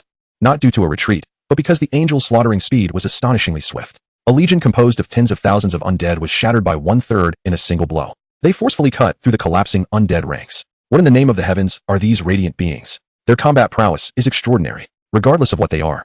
"We must fight," a few straightforward-minded high-ranking undead shouted as they charged forward. However, before they could reach their destination, they were obliterated by the descending archangels, Aida, Sally, along with Vina and Josie, all of whom had attained the formidable level 8. Witnessing this scene, the remaining high-ranking undead fled in terror. They finally comprehended why their lord, the Skeleton King, held such apprehension towards that otherworldly sovereign. Chapter 90, The Clash, Annihilation. The arrival of the Dark Elf Legion, the malevolent undead creatures, more deserving of purification than heretics, found themselves confronted by two exquisitely divine figures, resembling arrows in flight, intercepting the fleeing high-ranking undead. It was indeed Aida and Sally. In the eyes of the angels, heretics still held a chance for redemption. However, there was no possibility of salvation for the undead. Armed with swords of flame with golden fire, the two angels took on a dozen high-ranking undead with their combined might. Simultaneously, a radiant light descended from the void, enveloping them. This was the divine spell, the shield of sacred light, bestowed by the four-winged archangel Elena, capable of granting formidable magical protection to war-grade angels. Not only were divine-grade angels immensely powerful in battle, but they also excelled in support roles. Holy light slash, radiant triple slash. With a flurry of dazzling sword lights shattering the darkness, several high-ranking undead were instantly cleaved apart. Among them were two advanced undead of the skeleton lineage. Their potent soul flames could have enabled their resurrection even after their bodies were destroyed. Yet, before they could unleash their power, the sacred and luminous energy embedded within the sword lights extinguished their soul flames. Their remains were subsequently reduced to ashes by the angelic flames, utterly and completely dead. Upon witnessing this, the other high-ranking undead were filled with dread. The staggering and decaying zombie lord let out a scream and fled in panic. The zombie lord leapt dozens of meters high, while the ghoul boss frantically flailed its spiked limbs, resembling a frightened dog, hastily darting towards a place of safety. Alas, no matter how swift they were, they could not outrun the angelic sword. Accompanied by a blinding sword light, the fastest ghoul boss was cleaved in two. The shattered remains and putrid entrails, propelled by inertia, slid several meters away, creating a scene of utter devastation. Observing this, Sally, with her delicate aquiline nose slightly wrinkled, summoned forth a radiant angelic flame, reducing the grotesque sight to mere ashes. Meanwhile, Ida was engaged in combat with a mid-level 9th-tier zombie lord. The creature roared ferociously, flailing its arms. Lacking conventional weaponry, it wielded elongated claws, each several centimeters in length, which served as its deadly implements. With a swift motion, it unleashed a barrage of gray rays, potent enough to slice through the hardest of stones as if they were mere tofu. The relentless gray beam struck the holy shield enveloping Ida, merely causing ripples upon its surface. Unfazed, Yida brandished her angelic sword, and with a resounding clang, she severed the zombie lord's iron-like arms, which continued to writhe upon the ground. The enemy's strength was formidable. The zombie lord unleashed a dense cloud of toxic mist towards Yida before attempting to leap away. Seeking to escape, you shall not evade my grasp. Yida unfurled her pristine angelic wings, dispersing the noxious fog with a brilliant burst of holy light, and swiftly pursued the fleeing zombie lord. A flurry of strikes ensued, resulting in the immediate demise of the creature. Subsequently, Yida continued her relentless pursuit of other high-level undead. After several rounds of combat, a multitude of high-tier undead fell to the blades of Yida and Sally, none managing to escape. Once the battle concluded, a golden radiance emanated from both of them, heralding their ascension. They had advanced from late 8th tier to early 9th tier, their true combat prowess now rivaling that of royal-level warriors. On the main battlefield, the Angelic Legion had sealed off the entire area. Under the command of numerous four-winged angels, nearly 1,000 two-winged angels relentlessly slaughtered the undead creatures.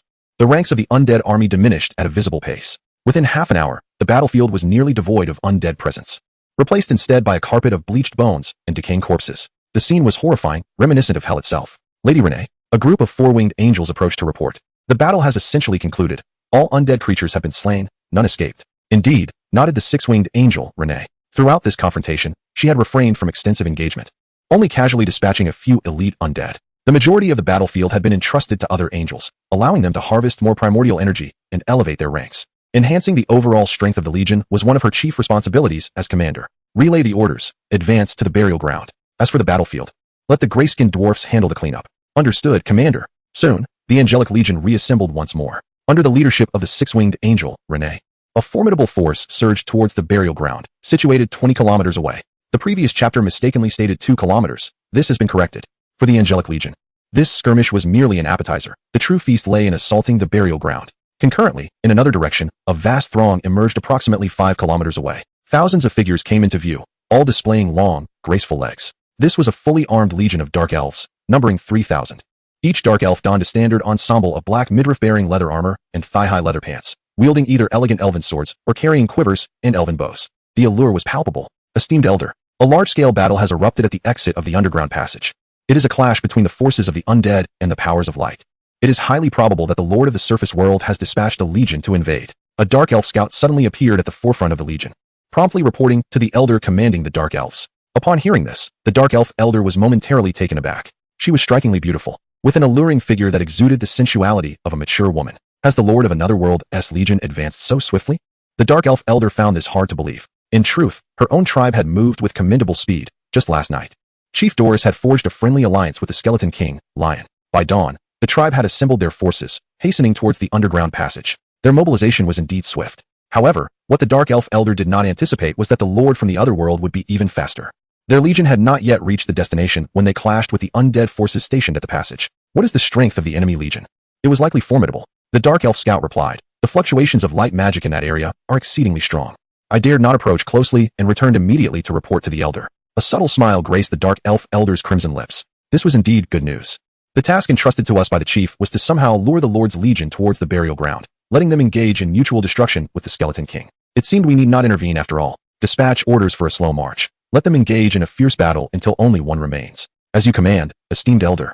The Dark Elf Legion took a full hour to traverse the few kilometers. Upon their arrival, however, they were met with a scene of dwarven elites tidying the battlefield. Gnomes.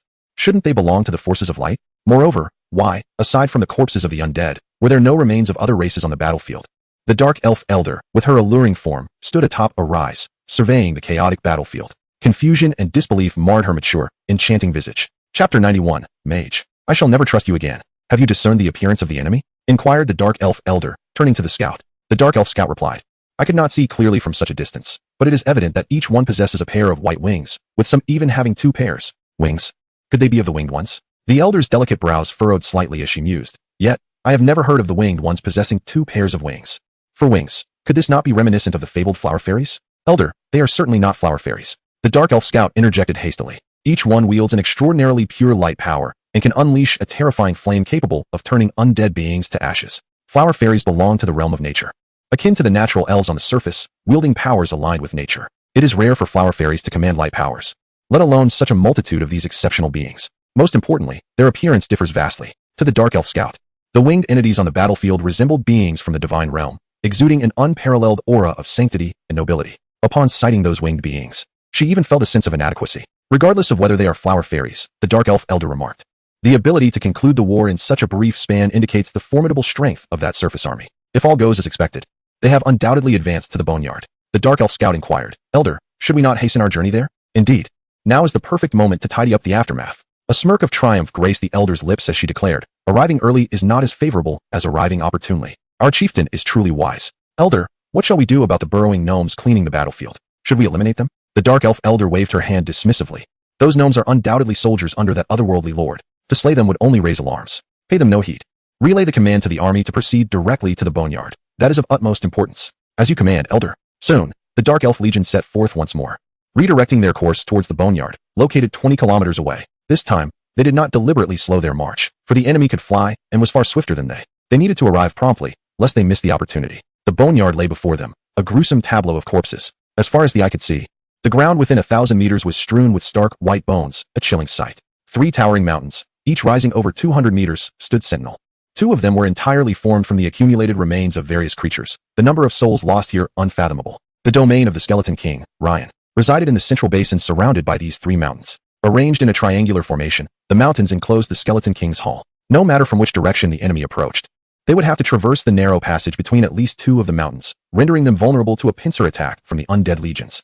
Should they enter the central basin, they risked being ensnared from 3 sides. This place can aptly be described as a fortress that is both easy to defend and difficult to attack. At this very moment, within the heart of the basin, lies the Bone Hall, crafted from countless colossal bones. Here, the Skeletal King, Ryan, sits regally upon his throne. As an eternal undead, he possesses an abundance of time. Thus, he often reclines in his exclusive chair, indulging in slumber, and today is no exception. However, just as the Skeletal King savors his repose, a blindingly white skeleton bursts into the hall, trembling with fear, and reports, "My lord, dire news. Our legion stationed at the subterranean passage has been utterly annihilated. Scouts have detected that the enemy is advancing towards our stronghold, and they are all capable of flight." Upon hearing this, the massive form of the Skeletal King Ryan, akin to a titan, jolts with alarm. The eerie green flames of his spectral soul ignite fiercely beneath his dark eye sockets. The enemy not only approaches with such swiftness, but has also decimated one of his legions. Ryan is both shocked and enraged. With a powerful punch from a distance, he shatters the unfortunate white skeleton into fragments. Following his urgent command, high-ranking undead from the burial grounds promptly assemble in the Bone Hall. Over 30 of them, each at level 9, converge, an immensely formidable force, far surpassing the capabilities of the Goblin and Grey Dwarf clans. The high-ranking undead gathered in the Bone Hall quickly learn of the annihilation of their frontline legion, each filled with righteous fury, eager to confront the encroaching foes. Yet, the skeletal knight riding the colossal bear presents a dissenting opinion, stating, "My lord, should we not consider retreat? The enemy has already come, and they can fly. There is no time for relocation. The quickest way to evade them is to simply roll up our belongings and flee." Silence. The Skeletal King Ryan retorts angrily. "Immediately summon all the undead of our domain to eradicate the invading foes. If it were days later, I might indeed consider fleeing. For the rate of development of that otherworldly lord is truly alarming. However, as they dare to send troops now, I sense we can prevail." The night before, he had gained a clear understanding of the strength of that territory's legion. To think they could conquer his burial grounds with such limited forces was nothing short of a fantasy. Soon, a throng of undead emerges from the 3 Bone Mountains, with elite undead converging upon the basin. The elite undead legion serves as the main force, ready to engage the enemy head-on, while the ordinary undead from the 3 Bone Mountains will flank and surround the adversaries. This is Ryan's strategy for confrontation. In less than 5 minutes, a legion of over 10,000 elite undead has assembled in the basin, while the ordinary undead from the Bone Mountains number more than 100,000. The entire force has mobilized. "My lord, I have an ominous premonition." Within the main legion, a skeletal knight perched upon the back of a skeletal bear conveys his mental thoughts to a nearby skeletal mage. Both are at the late stage of level 9, possessing formidable combat prowess. Especially the skeletal mage, who not only masters the art of resurrecting skeletons, but is also the most trusted advisor of the Skeletal King, Ryan. Upon receiving the thoughts of the skeletal knight, the mage could not help but roll its eyes. This foolish bear knight spends its days either relocating or fleeing, displaying no awareness of its status as an undead nor any semblance of heroism. It felt that the Skeletal King was exceedingly merciful. Were it in charge, it would certainly have hung the bear knight up for punishment. "Do not worry." The skeletal mage endeavored to reassure the colossal bear knight, saying, "That lord from another realm is simply too impatient. No matter how rapidly he grows, he cannot possibly pose a threat to our resting place at this moment. The goblin troops under his command are feeble and easily vanquished. Only the luminescent winged beings can contend in battle, yet their numbers are far too scant. Just the night before last, there were scarcely 200 of them. In just a day, how could their numbers have increased significantly? So rest easy. This war will undoubtedly end in victory for our resting place." Is that truly the case? Yet I cannot shake this feeling of unease, the skeletal knight mused. Perched atop the back of the skeletal bear, its ghostly green eyes gazing into the distance. Time passed, though how much was uncertain. Suddenly, A brilliant light appeared on the horizon, illuminating the dark underworld. Within that radiant source, an astonishing multitude of holy angels emerged, numbering nearly 1,000. Upon witnessing this scene, the skeletal knight widened its mouth and conveyed a mental message to the skeletal mage. Mage, I can no longer place my trust in you. Chapter 92. It was careless. It did not dodge. Gazing at the dense assembly of holy figures on the distant horizon, the skeletal mage was equally taken aback. Just the night before last, there had been only around 200 angels. How could their numbers have swelled to nearly 1,000 in such a short span? What a staggering rate of increase. The newly risen undead in their resting place do not multiply at such a pace. It matters not. Even if their numbers have increased several-fold, it does not guarantee they can breach our resting place. We must remember, our Lord is a being of royal stature. Unless some among them reach the 9th level, they could never hope to triumph over our Lord. The skeletal mage strived to comfort both the skeletal knight and itself. It was well aware of the formidable power possessed by the angels, having witnessed it firsthand. They are a terrifying race capable of battling beyond their ranks. Yet even so, an 8th level being could not directly challenge a royal level 1. Thus, there remained hope for their resting place. Minutes later, the sea of holy light surged forth, forcefully dispersing the ominous clouds that loomed over their resting place. These clouds, thick with necromantic energy, served as a boon for the undead but also heralded calamity. At this moment, however, the necromantic clouds were scattered, replaced by a radiant brilliance. The holy light contained pure divine and luminous power, highly unfriendly to undead beings. One can observe that upon those 3 skeletal mountains, feeble undead entities were forcibly purged of their soul flames, reduced to mere heaps of desiccated bones scattered upon the ground. Subsequently, a rain of luminous divine light descended. Any undead creature struck by this radiant rain was engulfed in black smoke, their forms riddled with minute cavities, as if corroded by potent sulfuric acid. With the arrival of this celestial downpour, a multitude of lower-tier undead were cleansed away. In an instant, the angelic legion delivered 2 formidable blows to the burial ground, annihilating swathes of lowly undead. The architects of this devastation, the 3 four-winged archangels, Elena, Aisha, and Anna, were surrounded by a golden aura. Aisha and Anna, the sister duo, ascended to mid-level 8, while Elena stepped directly into the early stages of level 9. With just a couple of strikes, these 3 divine-tier angels were left in a daze. I knew I should not have trusted you, exclaimed the skeletal knight. Horror etched across his visage as he beheld the angelic legion gathering in the heavens. Addressing the skeletal mage, there were clearly 4 level 9 winged beings. And now there are 5. The skeletal mage remained silent, for it too felt a tinge of fear. 5 level 9 luminous winged beings possessed terrifying strength capable of transcending levels in combat. Could their skeletal king withstand such might? It was uncertain. Had it foreseen this outcome, it would have wholeheartedly supported the foolish skeletal knight in persuading the illustrious skeletal king, Rain, to flee from the grand hall. Now, the enemy legion loomed ever closer. An escape was no longer an option. At a short distance, at the entrance of the bone hall, the skeletal king Rain sat upon his throne of bones. Indeed, he had brought forth his throne to display his regal presence and simultaneously undermine the morale of the enemy legion, only to realize that he was now somewhat incapacitated. Among the celestial legion in the skies above, he sensed 2 exceptionally potent auras, though they were merely level 9, 1 rank below his own sovereign strength. They instilled within him a profound fear akin to the arrival of death itself. Not only the skeletal mage, but even he regretted not heeding the skeletal knight's relocation plan. It must be said, that foolish skeletal knight had a penchant for prophetic misfortune at times. Moments later, the skeletal king Rain slowly rose from his throne, wielding 2 3-meter-long great cleavers. In his days as a giant, his weapons had been 2 massive hammers. After his death, transforming into a skeletal undead and ascending to the throne of the skeletal king, he had exchanged them for 2 great cleavers. Over the years, countless beings had perished by his blades. Today, he would wield them to defend his throne. High above, at an altitude of over 300 meters, nearly 1,000 angels congregated, gazing down upon the burial ground. This distance provided a semblance of safety. Even the skeletal king Rain could not launch an assault on the angelic legion from such heights, for he was incapable of flight. The skeletal mage, however, had mastered a form of flight magic, capable of soaring into the skies with a few undead companions, yet it lacked the audacity to do so. Even if it were willing, the other spirits would not dare. The sky is the domain of angels. The spirits here possess considerable strength. The 6-winged angel, Renee, gazed down upon the elite legion of undead congregated in the basin's center. Their ranks ranged from level 5 to level 8, exceeding 10,000 in number, not to mention over 30 level 9 undead beings. On the surface, it appeared that the power of this burial ground far surpassed that of her angelic legion. In terms of both scale and level, the angelic forces were simply incomparable. Beside her, Angelia spoke with an icy demeanor. Leave the skeleton king Ryan to me. You and Elena shall deal with those level 9 undead. The remaining elite undead can be gradually eradicated.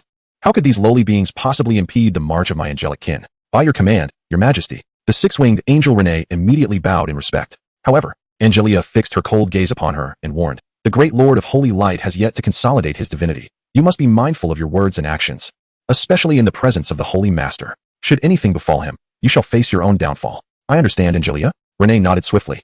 Feeling a pallor wash over her exquisite features at the mention of downfall, she dared not speak further, inhaling deeply to steady her mind. She then issued the command for the angelic legion to advance. In an instant, the angels unfurled their wings in unison, transforming into streaks of white light that surged into the heart of the burial ground. Along the way, countless bone arrows and spikes were unleashed.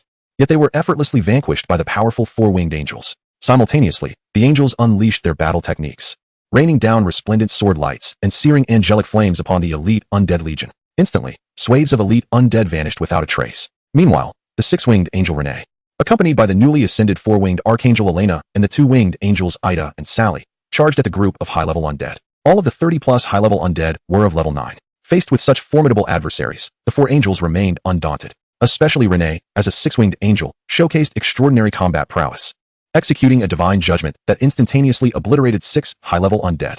Her power was truly unparalleled. The performance of the four-winged archangel Elena was equally remarkable. While enveloping the entire battlefield in holy light divine art and angelic flames, she simultaneously employed holy light binding to forcibly seal one high-level undead after another. Following closely behind, Ida and Sally dispatched their foes with swift and decisive strikes. The essence of their souls remained relatively pure, yet alas, they had been tainted by malevolent forces. At the entrance of the bone hall, the elegant and noble six-winged angel Angelia descended slowly, her gaze settling upon the skeleton king Ryan. As if she could see through to the very core of his soul, the skeleton king, wielding a 3-meter-long great cleaver, taunted. "Do you truly believe you can confront me alone?" Angelia spoke softly. "In truth, I harbor no fondness for slaughter. Yet my current limitations render me incapable of safeguarding my lord's glory. To perish by my hand would indeed be a matter of pride for you." Arrogance. The skeletal king, Ryan, brandished his massive cleaver, the sound of slicing air piercingly harsh. Coldly, he inquired, "Before I end your existence, I wish to ascertain one thing. What race do you belong to?" Disregarding the deadly arc of the blade that passed by her, Angelia replied, "You may refer to us as angels. We are the apostles of sanctity and light, embodying the will of the Lord of Holy Light, conquerors traversing the myriad realms of the universe." As Angelia's elegant tones resonated, resplendent holy light cascaded from the void, enveloping the skeletal king Ryan. This divine radiance inflicted minimal harm upon him, yet he soon realized he was rendered immobile. Suddenly, a thought struck Ryan's mind. He had underestimated the situation and failed to evade. Chapter 93. Wait, I have more to say. The skeletal king Ryan was now in a state of panic. He recognized Angelia's formidable strength. The moment the angelic legion had arrived above the burial grounds, he sensed a lethal threat emanating from Angelia and another six-winged angel. It was an instinctual awareness of impending doom. His instincts warned him that should the two six-winged angels join forces, his demise was inevitable. However, he had not anticipated that even alone, Angelia possessed the power to subdue him. Though she was merely at the mid-9th level, she instilled in him the illusion of facing a being of the sacred realm. His own level was at the late king rank, yet Angelia could bind him in place with a single strike. What else could she be but a being of the sacred realm? At that moment, Ryan comprehended the weight of Angelia's earlier words more profoundly. Conquerors traversing the myriad realms of the universe. A race as potent as angels, once they fully matured, would undoubtedly shake the very foundations of the cosmos. In Ryan's estimation, even dragons could not rival the angels in terms of racial superiority. If confronted by a mid-9th level dragon, his late king rank power would suffice to cleave the dragon in two. After all, he was the skeletal king. Yet, facing the enchanting angel before him, he felt an overwhelming sense of helpless despair. At the majestic entrance of the Bone Palace, the nearly 5-meter-tall skeletal king Ryan found himself ensnared within the Holy Light's prison, utterly motionless. He was unwilling to accept this fate. His destiny should not conclude in such a manner, and as the sovereign of the skeletal race, he believed that even in death, he should do so with dignity. Not like this, trapped by a single move without an opportunity to retaliate. Shaking his mental resolve, Ryan glared at the six-winged angel Angelia and declared, "I respect you as a formidable opponent. Release me if you possess the capability, for I wish to engage you in a battle to the death." Angelia raised her golden gaze. With an expression of indifference, Angelia gazed at the reluctant skeleton king, Ryan, and questioned the audacity of such a humble undead creature to challenge her in a life-and-death duel. With a swift movement, she wielded her sword, unleashing a brilliant arc of light. The sound of clashing metal resonated in the air, accompanied by a flurry of sparks, as Ryan's dark armor was cleaved in two. Simultaneously, his skeletal form was bisected, transforming his once mighty figure into a heap of brittle bones scattered across the ground. A single stroke had annihilated him. Yet, Angelia did not depart. Her golden eyes remained fixed upon the pile of bones, revealing a hint of surprise. Moments later, under her watchful gaze, the remnants began to tremble. Among the bones, a flicker of eerie green soul fire burned, the essence of Ryan's spirit. Her strike had seemingly extinguished his soul fire. Yet Ryan appeared to possess an innate talent for resurrection. What should have been an extinguished spirit fire stubbornly flickered back to life. A mere skeletal king, unversed in the mastery of realms, managed to touch the very essence of the soul, achieving a rebirth from complete annihilation. How intriguing. Angelia refrained from delivering another blow. Her eyes fixated on Ryan as he reassembled his body, witnessing his full revival. Alas, she shook her head. He had lost 2 levels, reducing his strength to that of an early king. This was not a true resurrection. Upon his revival, Ryan gazed at Angelia with palpable terror, retreating several steps in his massive skeletal form. The power of the holy light that had once bound him dissipated upon his death. Now liberated, he felt no thrill of freedom, only an overwhelming dread. What a terrifying sword! In an instant, it had claimed one of his lives. Had it not been for his innate resurrection ability, he would have perished outright. Observing Angelia wielding the flame divine sword, Ryan dared not hesitate. He turned and fled toward the bone hall behind him. At this moment, his dignity as a skeleton king was of no importance. Survival took precedence. Yet just then, a resplendent beam of holy light enveloped him once more. Not this trick again. Impossible. This time, I am prepared. Ryan entered a frenzied state.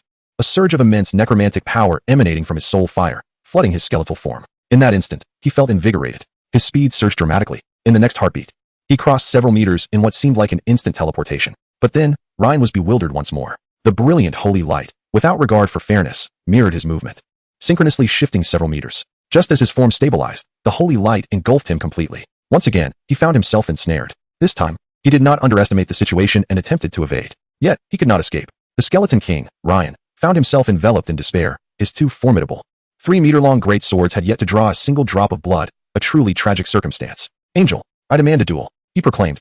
For such was the dignity befitting a king. In a fit of rage, Ryan fixed his gaze upon the ethereal figure of Angelia, whose emerald flames flickered ominously from her dark eye sockets. The wretched undead need not possess dignity, Angelia replied coldly. Under the watchful, terrified eyes of the skeleton king, Angelia advanced, wielding her flaming sword, each step suspended in the air, her exquisite form enveloped in a divine radiance, embodying an elegance and nobility that was timeless.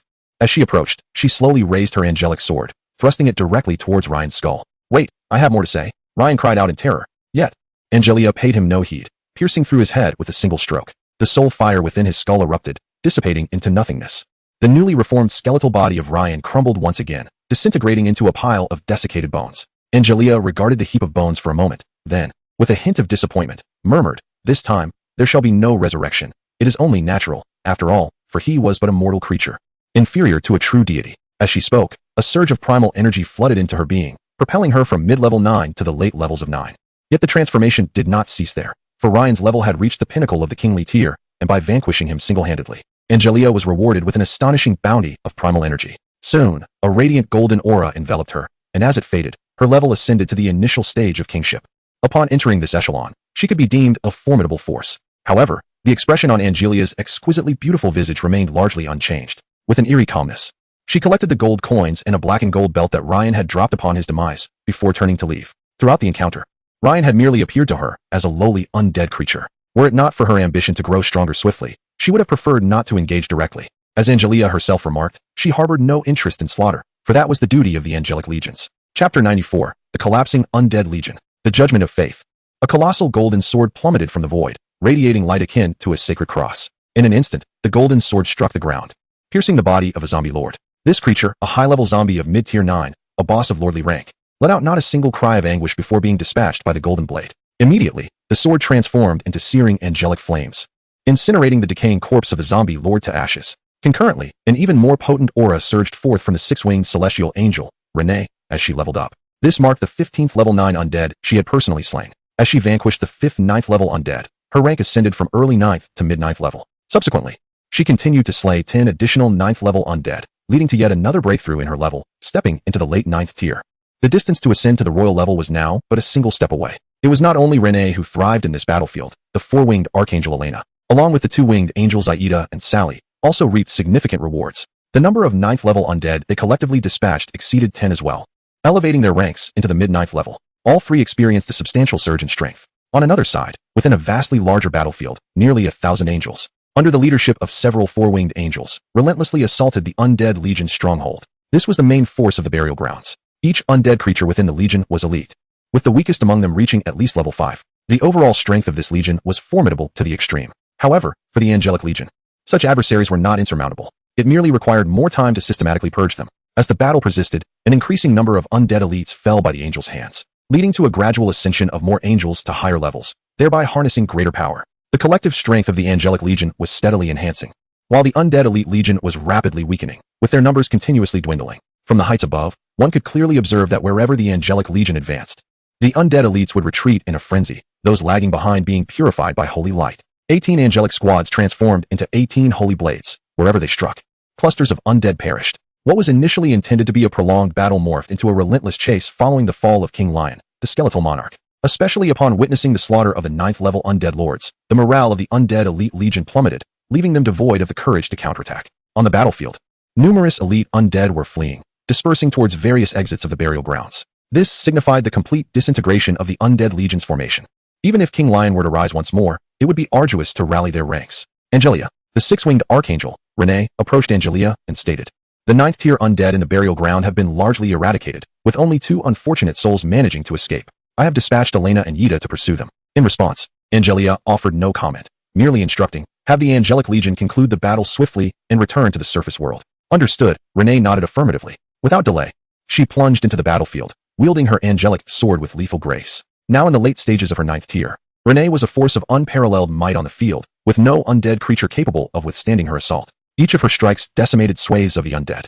Under her leadership, the Angelic Legion's extermination rate accelerated remarkably, as the undead in the basin diminished at a visibly rapid pace. Meanwhile, Angelia hovered hundreds of meters above, fully extending her consciousness and surveying the surrounding area. She would sense any formidable foe approaching immediately. Currently, the only remaining force under the Lord of Holy Light was this Angelic Legion, and she could not afford any unforeseen mishaps. The consequences would be dire. After all, even though angels could be resurrected, it required the expenditure of half their gold. At this moment, several thousand meters away from the burial ground, 2 figures were sprinting at breakneck speed. In the blink of an eye, they covered 100 meters, their velocity astonishing. These 2 figures were the Skeletal Mage and the Skeletal Knight, both under the command of the Skeleton King, Ryan. They were more astute than other high-tier undead, and upon sensing the shift in circumstances, they immediately retreated towards the exit of the burial ground. Their instincts proved correct, as their king had been slain twice, and the other 9th-tier undead lords had been obliterated in an instant. Thus they fled. The Skeletal Knight lamented, "I mentioned we should relocate, yet His Majesty dismissed my advice.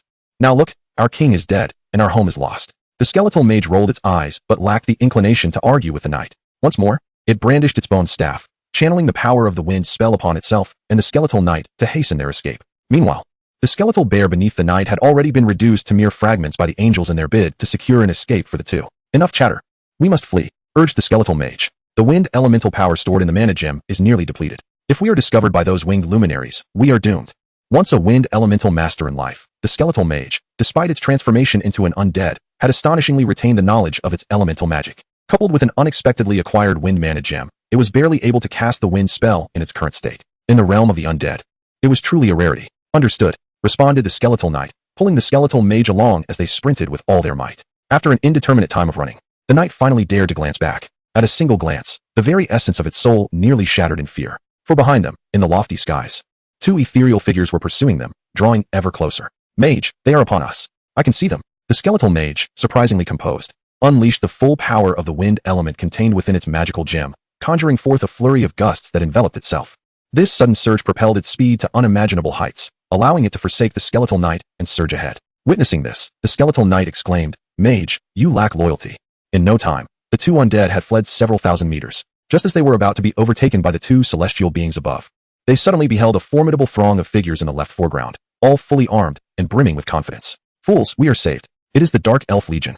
Both the Skeletal Mage and the Skeletal Knight rejoiced and rushed toward the Dark Elf forces. However, what awaited them were a flurry of arrows slicing through the air. Chapter 95, Dark Elf Elder. No time for explanations. Retreat at once. Upon the initial sight of the reinforcements from the Dark Elf Legion, the Skeletal Mage and the Skeletal Knight felt a surge of elation. Yet, in the next heartbeat, they were left dumbfounded. Before they could even react, a torrent of elf arrows rained down upon them, piercing them like hedgehogs. Fortunately, being members of the skeletal race, they endured the assault. Had they been zombies or ghouls, that volley would surely have claimed their lives. Damn it, I knew those arrogant dark elves were unreliable. The Skeletal Mage's mental faculties trembled with rage. The Skeletal Knight, following closely behind, was also struck by numerous elven arrows, causing it to halt in panic, too fearful to advance further. Upon hearing the mage's furious outburst, it instinctively retorted, "Mage, it was you who suggested our lord ally with the Dark Elf tribe." The Skeletal Mage fell silent, then promptly fled in another direction. With pursuers behind and the Dark Elves blocking the way ahead, stopping meant certain death, while forging onward also led to peril. It could only seek an alternative escape route, hoping that the 2 angels in pursuit would be drawn to the Dark Elf Legion, thus granting it a chance for survival. The Skeletal Knight followed closely, commenting as they ran, "Mage, do we not resemble stray dogs at this moment?" The Skeletal Mage was filled with confusion, vowing that if it were to survive this ordeal, it would part ways with the Skeletal Knight. It had long since grown weary of this fool. Indeed, the pursuing Seraphim, Elena and Ayada, were indeed distracted by the Dark Elf Legion. However, regrettably, The angels had no intention of sparing either the mage or the skeletal knight. To them, the malevolent undead were to be thoroughly purified. Allowing any to escape would be a dereliction of their duty. Thus, their fate was sealed. Under the vigilant gaze of the Dark Elf Legion, 2 angels descended from the heavens, intercepting the skeletal mage and skeletal knight, both impaled like hedgehogs. One angel ensnared them in divine light, while the other executed them with a holy sword. Finally, a burst of angelic flames was cast upon their disintegrated corpses, reducing them to ashes. The entire battle transpired within a mere 10 seconds. As the 2 celestial beings collected the items dropped by the fallen undead, the seraphim, Elena, and Ayada directed their gaze towards the Dark Elf Legion, which had halted at a distance. Their golden eyes reflected a chilling indifference. Ayada remarked, "They are a heretical group dwelling in the subterranean world." Elena, the seraphim, nodded slightly and responded, "These are fallen nature elves. Once devotees of the goddess of nature and the elven deities, but ultimately seduced by malevolent forces, transforming into dark elves." Ayada cast a glance at Elena and said, "These dark elves appear to harbor intense hostility towards us. Whether they possess hostility is of little consequence," Elena stated, as the radiance emanating from her staff illuminated her exquisitely holy visage. "All heretics should be granted a chance at redemption. The angels typically offer 2 forms of redemption, one for both soul and body, the other solely for the soul." After a brief pause, Elena continued, "I have already informed Lady Angelia and Lady Rennie. The Angelic Legion will arrive shortly." Indeed, Ayada nodded in agreement. Subsequently, the 2 angels unfurled their pristine wings and soared into the skies. They did not depart, but instead hovered several hundred meters above, surveying the Dark Elf Legion below. As the celestial sovereigns, the angelic race held an inherent advantage over ground-dwelling beings. This advantage would persist until the threshold of the extraordinary realm, for generally, beings only acquire the ability to fly upon entering that exalted level. "Elder, those 2 are the minions of a lord from another realm. I have seen them." The Dark Elf Elder nodded slightly, her delicate cheeks betraying a hint of solemnity and shock.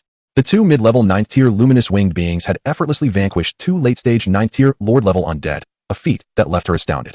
Had it not been for her clear perception of the magical fluctuations emanating from the luminous winged beings, she might have believed them to be royal-level powers, not of the winged race. Yet, the precise origin of their lineage remained uncertain. She had never encountered such beings before. The Dark Elf Elder gazed up at Elena and Ayada, standing high in the sky, and with a tinge of envy remarked, "Setting aside their racial powers, these beings are undeniably exquisite in appearance. Elves are, after all, a race that embodies both noble heritage and beauty." However, the Dark Elf Elder felt that, in the presence of such stunning beings, her own kin seemed to hold no advantage whatsoever. At that moment, the expression of the Dark Elf Elder suddenly shifted, as if a realization dawned upon her. She swiftly issued a retreat command to her legion. Beside her, a level 9 Dark Elf inquired with confusion, "Elder, are we not heading to the burial grounds? They have come specifically to take advantage of us. Now that the burial grounds are within reach, why are we suddenly retreating? There is no time for explanations. We must withdraw." The Dark Elf Elder appeared anxious, her complexion pale. Seeing her urgency, the other Dark Elves dared not ask further questions, transforming their rear guard into a vanguard and swiftly retreating towards the tribe.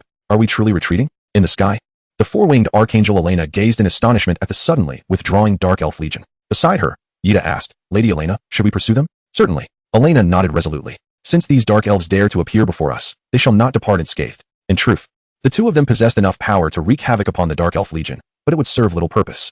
Capturing all 3,000 Dark Elves would prove exceedingly difficult. A hasty attack would only result in many escaping. Thus, their current objective was to await the arrival of the Angelic Legion. At that moment, they could ensnare the Dark Elf Legion entirely. Without further ado, the 2 angels unfurled their snowy wings and followed the Dark Elf Legion at a measured pace. In the dim environment, the Dark Elves moved with the agility of leopards, like shadows slipping away into the darkness. However, the Dark Elf Elder soon realized that the 2 luminous winged beings had not distanced themselves. Rather, they were trailing closely behind. This realization filled her with a profound sense of unease. "We're in deep trouble. Sheila, you must lead a team back to the tribe via the back route immediately. Inform the chieftain that we have encountered a formidable enemy and seek her guidance. I will do my utmost to buy time for the chieftain." The Dark Elf named Sheila was momentarily taken aback. "Elder, I do not understand. The Skeleton King, Rain, has likely fallen." The Elder interrupted Sheila, hastily explaining. "The 2 skeletons that perished earlier were followers of the Skeleton King. Their escape from the burial grounds speaks volumes. I suspect not only has the Skeleton King fallen, but the entire burial grounds may be on the verge of being completely overrun. The 2 winged beings are following us, waiting for their legion to converge. Once their forces gather, we will face grave peril. A legion capable of breaching the burial grounds in such a short time is beyond our capacity to withstand." "Elder," Sheila hesitated. "Could it be that the enemy's legion has already suffered significant losses in battle? Those 2 luminous beings may simply be deceiving us, instilling fear to deter us from approaching the burial grounds." The Dark Elf Elder replied, "There is a possibility, but we cannot afford to gamble. A lost wager would spell disaster for the tribe." "I understand." The Dark Elf, Sheila, dared not utter another word. She promptly led a contingent of Dark Elves away from the legion, taking a secluded path back to the tribe to inform their chieftain, Doris. In another direction, The darkness was dispelled by the holy radiance. The light of sanctity illuminated the horizon. Looking up, beneath the embrace of that divine light, loomed a magnificent host of angelic legions. Ethereal and pure, each figure wielded an angelic sword of flame with golden fire. Under the command of the six-winged archangel, Renee, the angels charged directly toward the fleeing Dark Elf Legion. Chapter 96. The Terrified Dark Elves. The Angelic Legion strikes. Elder, the enemy legion is pursuing us. The Dark Elf Elder turned to glance back, instantaneously feeling a chill run down her spine. Her delicate face turned as pale as snow. At this moment, the sky behind them was already illuminated by resplendent holy light, the magical waves of sanctity and brightness surging to their zenith. Although the enemy legion was not numerous, their presence was overwhelmingly formidable. Each one was bathed in divine light, brandishing their blazing divine swords, clad in unified silver-white armor, with wings radiating sacred brilliance.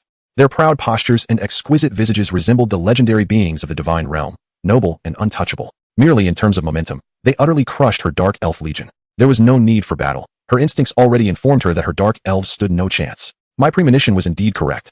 The enemy legion has breached the burial ground. The Skeleton King, Ryan, has also perished. Not having gambled on their survival was an astute decision. Yet, it seemed futile, for the enemy legion was too potent, offering no chance for retreat. Upon discovering their presence, they immediately rallied their forces to pursue. How could those on the ground possibly outrun those in the sky? It would not be long before her legion was overtaken by the enemy. War was now inevitable.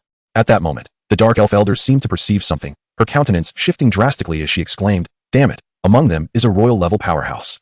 What manner of otherworldly lord is this? In just a few days, they have cultivated a royal-level unit." The Dark Elf Elder's face turned pale with fear.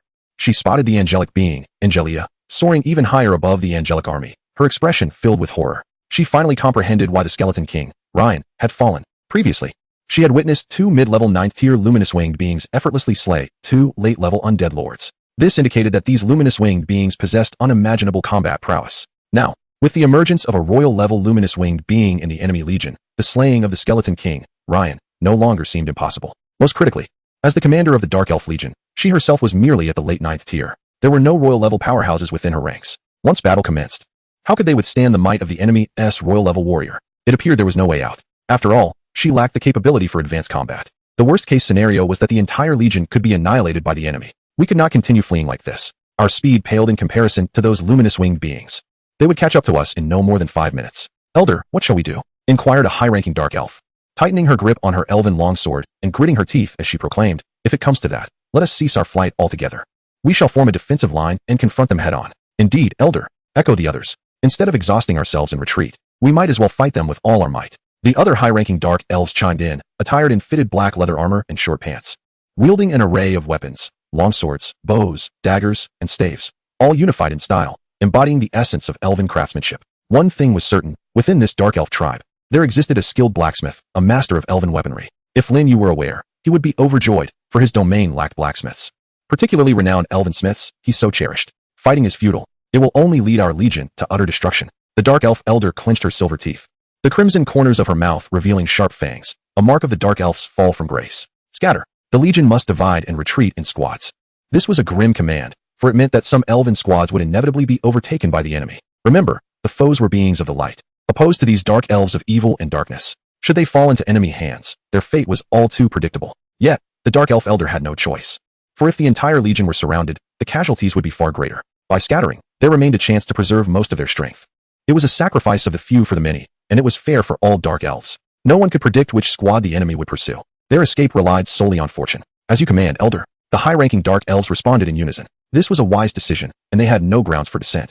Soon, the orders were disseminated. The vast dark elf legion swiftly dispersed. A total of 3,000 dark elves transformed into numerous small squads, fleeing in various directions. From above, the divided dark elf legion resembled a slowly unfurling black fan, extending and spreading into the dim world ahead, a sight that exuded an aesthetic of dark elegance. Cunning heretics. In the heights of several hundred meters behind, the six-winged seraph Renee, leading the angelic legion, was the first to notice the unusual behavior of the dark elf army.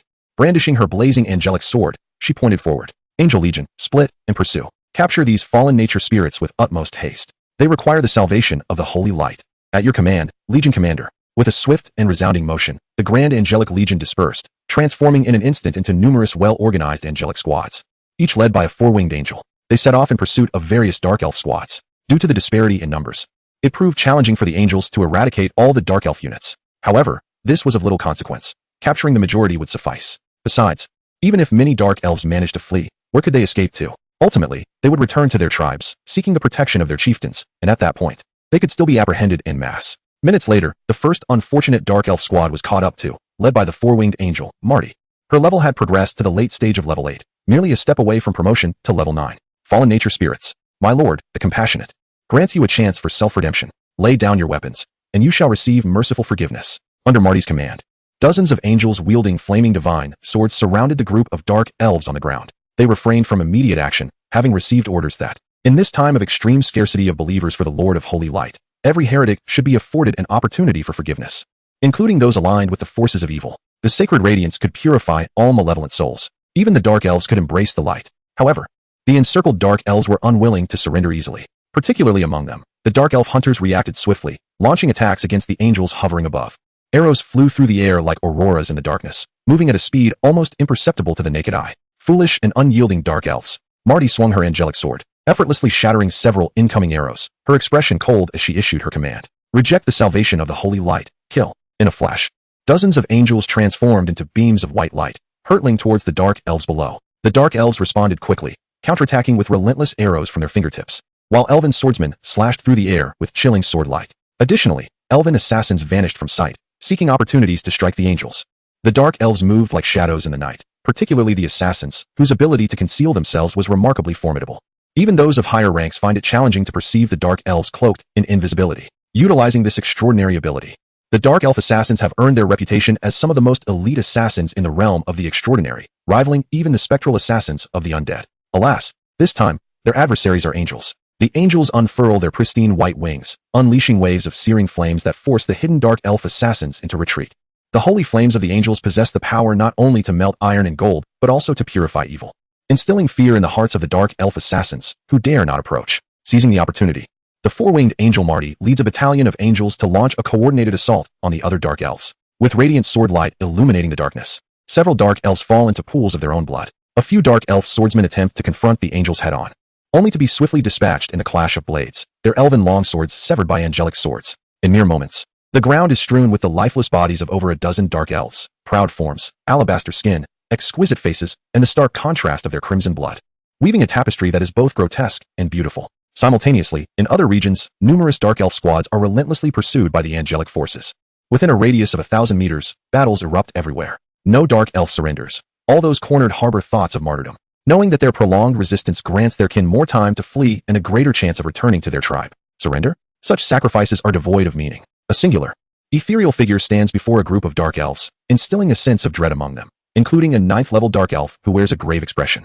Gripping her elven longsword tightly, she dares not show any sign of complacency, for the figure before them had effortlessly restrained 2 late-stage 9th-level undead lords in the preceding battle. Her magical prowess is terrifyingly formidable. She is none other than the four-winged archangel Elena. With an expression of indifference, Elena proclaims, "The bloodline of the elven race is not weak. Though you may be fallen elves, you are still worthy of becoming followers of my lord.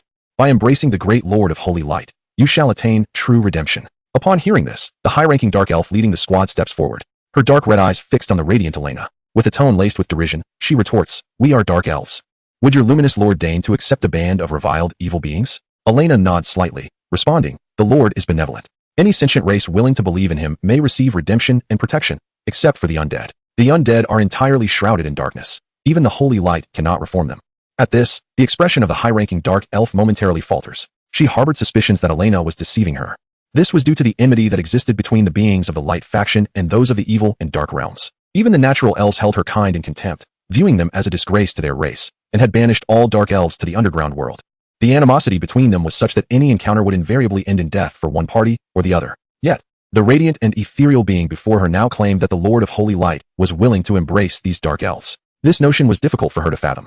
If it were true, how wondrous it would be. Regardless of whether the Lord of Holy Light was a deity of light or a dark god, at least the dark elves would gain recognition, and finally, someone would be willing to offer them protection. Such thoughts flickered in the mind of the high-ranking dark elf, only to be cast aside in the next moment. She could not bring herself to trust Elena's words. Once, the dark goddess affiliated with the evil faction had also sheltered them, only to cast them aside in the end, costing them dearly. From that moment on, the dark elves ceased to worship any deities and no longer placed faith in the promises of gods. The high-ranking dark elf tightened her grip on her sword, fixing a cold gaze upon Elena, declaring, "Your words may deceive the feeble, pitiful gnomes, but they cannot ensnare us dark elves." Elena furrowed her delicate brows, murmuring to herself, "It seems that a purification of the soul is in order." If only the beings of the light faction were involved, the process would be far less cumbersome. For beings of light are destined to be the faithful of our Lord of Holy Light. Suddenly, the high-ranking dark elf let out a sharp exclamation. Instantly, shadows materialized around Elena, and dark daggers lunged towards her with lethal intent. However, as if anticipating the onslaught, Elena transformed into a radiant light,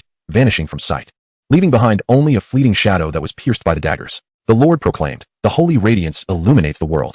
The evil beings lurking in shadows have nowhere to hide." As the holy light descended, a multitude of cloaked dark elf assassins were revealed. Concurrently, the seraphim, the four-winged archangel Enlil, ascended high into the sky, raising her staff once more to unleash a dazzling cascade of holy light. The Lord of Holy Light redeems the world.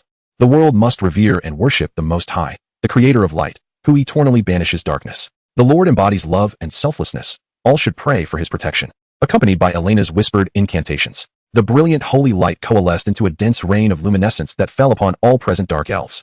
The more alert among them sought to flee the encroaching light, unaware of its true nature, convinced it could not bode well. Alas, escape was futile, for the light rain was but a manifestation of faith's divine power, and the essence of Elena's belief had already permeated their bodies and souls during the casting of her spell. Soon, the expressions of all the dark elves present contorted with pain and struggle. It took nearly half a minute for them to return to normalcy. In that moment, they sheathed their weapons, knelt upon the ground, and collectively praised the great Lord of Light.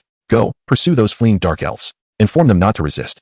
The Lord of Light comes to protect them, not to harm them." Faith in the light marks the inception of the dark elves' resurgence. "As you command, esteemed archangel." The dark elves swiftly rose, transforming into shadows that vanished into the distance. Chapter 98. The chaotic dark elf tribes. Similar scenes unfolded in other regions. As dark elves were continually purified, some required warfare, while others did not. For instance, a squad of dark elves intercepted by the four-winged archangels Aisha and Anna, who, like Alina, wielded divine faith magic. As waves of divine magic struck, the dark elves immediately knelt, embracing the light. The entire pursuit and encirclement operation lasted over an hour. Nearly half of the dark elf squads were successfully intercepted by the angelic forces, while the remaining dark elves managed to escape into the shadowy realm, eluding capture. There was little that could be done. The angels were not well acquainted with the subterranean world, compounded by various obstacles and the dim environment. Once a certain distance was reached, tracking the elusive dark elves became exceedingly difficult. Nevertheless, the outcome was immensely fruitful. Post-battle assessments revealed that approximately 1,000 dark elves had been captured. Some were subdued by force and subsequently purified by the angelic flames, while others were taken directly by the divine faith magic. It must be acknowledged that the divine faith magic is truly extraordinary. Among the captured 1,000 dark elves, about 2/5 fell into the hands of Alina, Aisha, and Anna through their divine faith magic, with the remainder being spoils of various angelic squads. The only regret was the scarcity of magic-wielding angels under Lin Yu's command. Had there been dozens of such angels, perhaps none of the 3,000 dark elves would have escaped. Half an hour passed once more, with the angelic legion and dark elf followers gathering at the exit of the subterranean passage. 938 angels, 975 dark elf followers.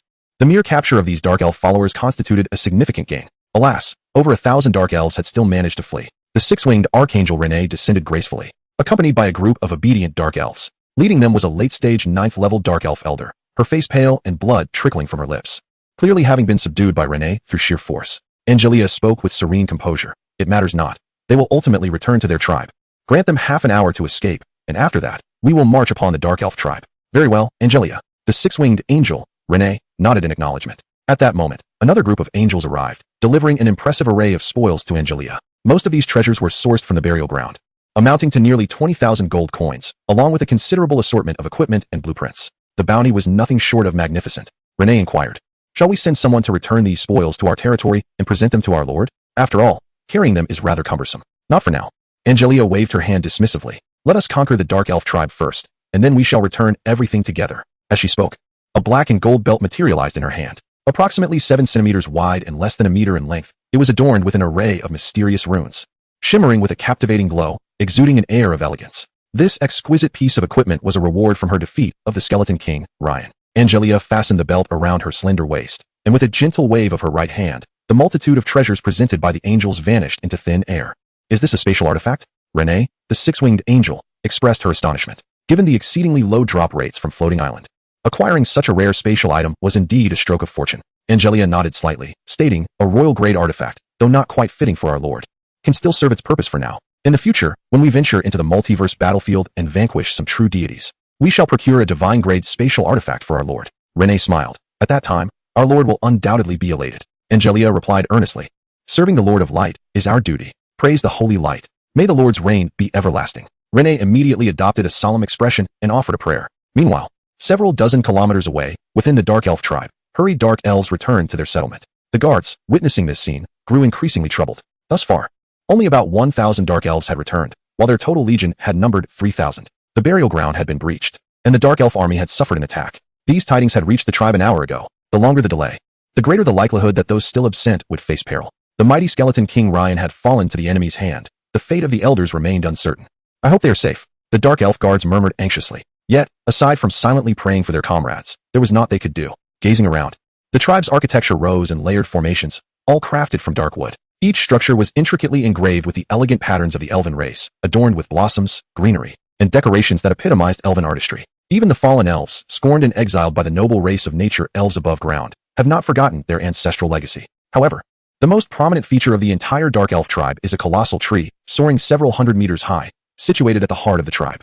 Its branches are lush and verdant, resembling a grand canopy that envelopes the entire Dark Elf settlement. Upon closer inspection, one can discern that large black fruits dangle from its branches, emitting a faint crimson glow. Beneath this magnificent tree gathers a group of diminutive Dark Elves, each one exquisitely charming, with porcelain-like skin that evokes the image of delicate dolls. As Dark Elves, they possess striking dark red eyes, and their small mouths are often adorned with tiny fangs peeking out from either side. If they were to sprout a pair of bat-like wings, they would bear an uncanny resemblance to the legendary imps. This colossal tree serves as the lifeblood of the Dark Elf tribe and symbolizes the hope for its continued legacy, the Dark Elf Mother Tree. Much like their counterparts among the surface-dwelling nature elves, the Dark Elves do not rely on conventional procreation to pass on their lineage, despite possessing all requisite functions. All elves are born from the Mother Tree. They are the fruit of its existence. Initially, they manifest as small orbs of light, evolving into youthful elves, and ultimately maturing into fully grown figures akin to the esteemed elders of their kind. In the hearts of the elves, the Mother Tree is revered as their progenitor. As long as the Mother Tree remains vibrant and alive, the elven lineage can endure eternally. This unique method of inheritance was bestowed upon the elven race by the goddess of nature and the elves during their creation. It is said that this was due to the goddess's disdain for male beings, leading her to create the Mother Tree as a means to nurture the elves. Whether this is indeed true remains uncertain. Now, shifting our gaze to the assembly hall of the Dark Elf tribe, we find a spacious chamber filled with dozens of formidable Dark Elves, each possessing exquisite features and alluring forms, most of whom are of the 9th tier. Among them stand 2 royal-tiered Dark Elves, the tribe's matriarch, Doris, at the peak of her royal tier, and the tribe's esteemed elder at the mid-tier level. The presence of 2 royal-tier powerhouses in the Dark Elf tribe is a secret even the skeletal king, Ryan, is unaware of. Matriarch. The enemy's swift conquest of the burial ground, their assassination of King Ryan, and their vigorous assault on our forces reveal their formidable strength. We should refrain from engaging them in the wilderness. I propose we gather our strength and fortify our tribe, and under the protection of our matron, confront the enemy forces in a decisive battle. This proclamation emanates from the esteemed elder of the Dark Elves, a strikingly beautiful figure with bright eyes and a radiant smile. Her tall and voluptuous form is accentuated by her slender right hand grasping a magical staff, adorned in a flowing black gown embroidered with gold and inscribed with countless runes. At a glance, she resembled the elven chieftain Doris, adorned in a seductive black sheer gown, as if they were sisters. Her name was Carol, a dark elven elemental mage. Chapter 99, Doris, I am resolutely determined to become the Elven Queen. The Elder's words held wisdom. The tribe is our stronghold, where we can unleash our utmost combat prowess. A high-ranking member of the tribe spoke. In the worst-case scenario, we can still call upon our matron to assist us. However, once we leave the tribe, it will be exceedingly difficult for her to protect us. Indeed, the other high-ranking members of the tribe expressed their agreement. Within the entire Dark Elven tribe, the most formidable force was not the Elder, nor was it the chieftain Doris, but rather their matron, the Dark Elven Mother Tree. The Mother Tree stood as the final bastion for the Dark Elven tribe. At that moment, a tribal leader questioned, "Are we truly prepared to abandon the legion that ventured forth, forsaking our kin? As of now, we still have at least 2,000 kin who have not returned to the tribe." Upon hearing this, the assembly of Dark Elven warriors fell into a profound silence. The combined number of all Dark Elves in their tribe was barely 7,000. To suddenly lose over 2,000 Dark Elves was a devastating blow to the tribe. After a lengthy pause, one high-ranking member spoke. "It is not certain that so many kin have met with misfortune. Perhaps some have successfully escaped and are on their way back to the tribe. That is not the crux of the matter." Another high-ranking member retorted, "The crux is how we shall rescue them. To choose to remain entrenched in the tribe would mean abandoning them, relinquishing their fates into the hands of those dreadful foes." At this, every Dark Elf fell silent, including the Elder Carol, who had previously suggested a defensive stance within the tribe. A chorus of somber sighs echoed throughout the hall. The mood among the elves was exceedingly heavy. No one wished to forsake those Dark Elves fleeing for their lives, yet departing from their stronghold could jeopardize the entire tribe. It was a dilemma of great magnitude. Ultimately, the gaze of the elven leaders turned to the chieftain Doris, seated upon the throne in the hall. The Dark Elven chieftain no longer exuded the allure she had possessed during her encounter with the skeletal king Ryan the night before.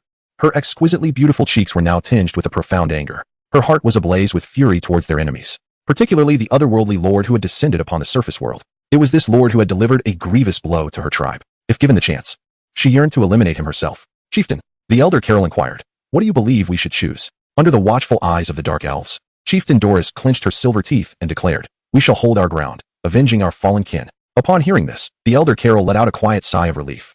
She was the most opposed to engaging the enemy's forces in the outer world. This would only lead the tribe to suffer a far graver cost. Within the hall, several high-ranking dark elves parted their lips, intending to persuade Chieftain Doris, but ultimately, they could not voice their thoughts. They understood that this was indeed the most prudent decision. Issuing a command, Chieftain Doris swiftly ordered, dispatch scouts to monitor the area within a 5,000-meter radius of the tribe. Should the enemy legion approach, they must report immediately. Moreover, gather all adult elves of the tribe, fully equipped and prepared for battle with the enemy legion. At your command, Chieftain. Doris's orders quickly resonated throughout the dark elf tribe.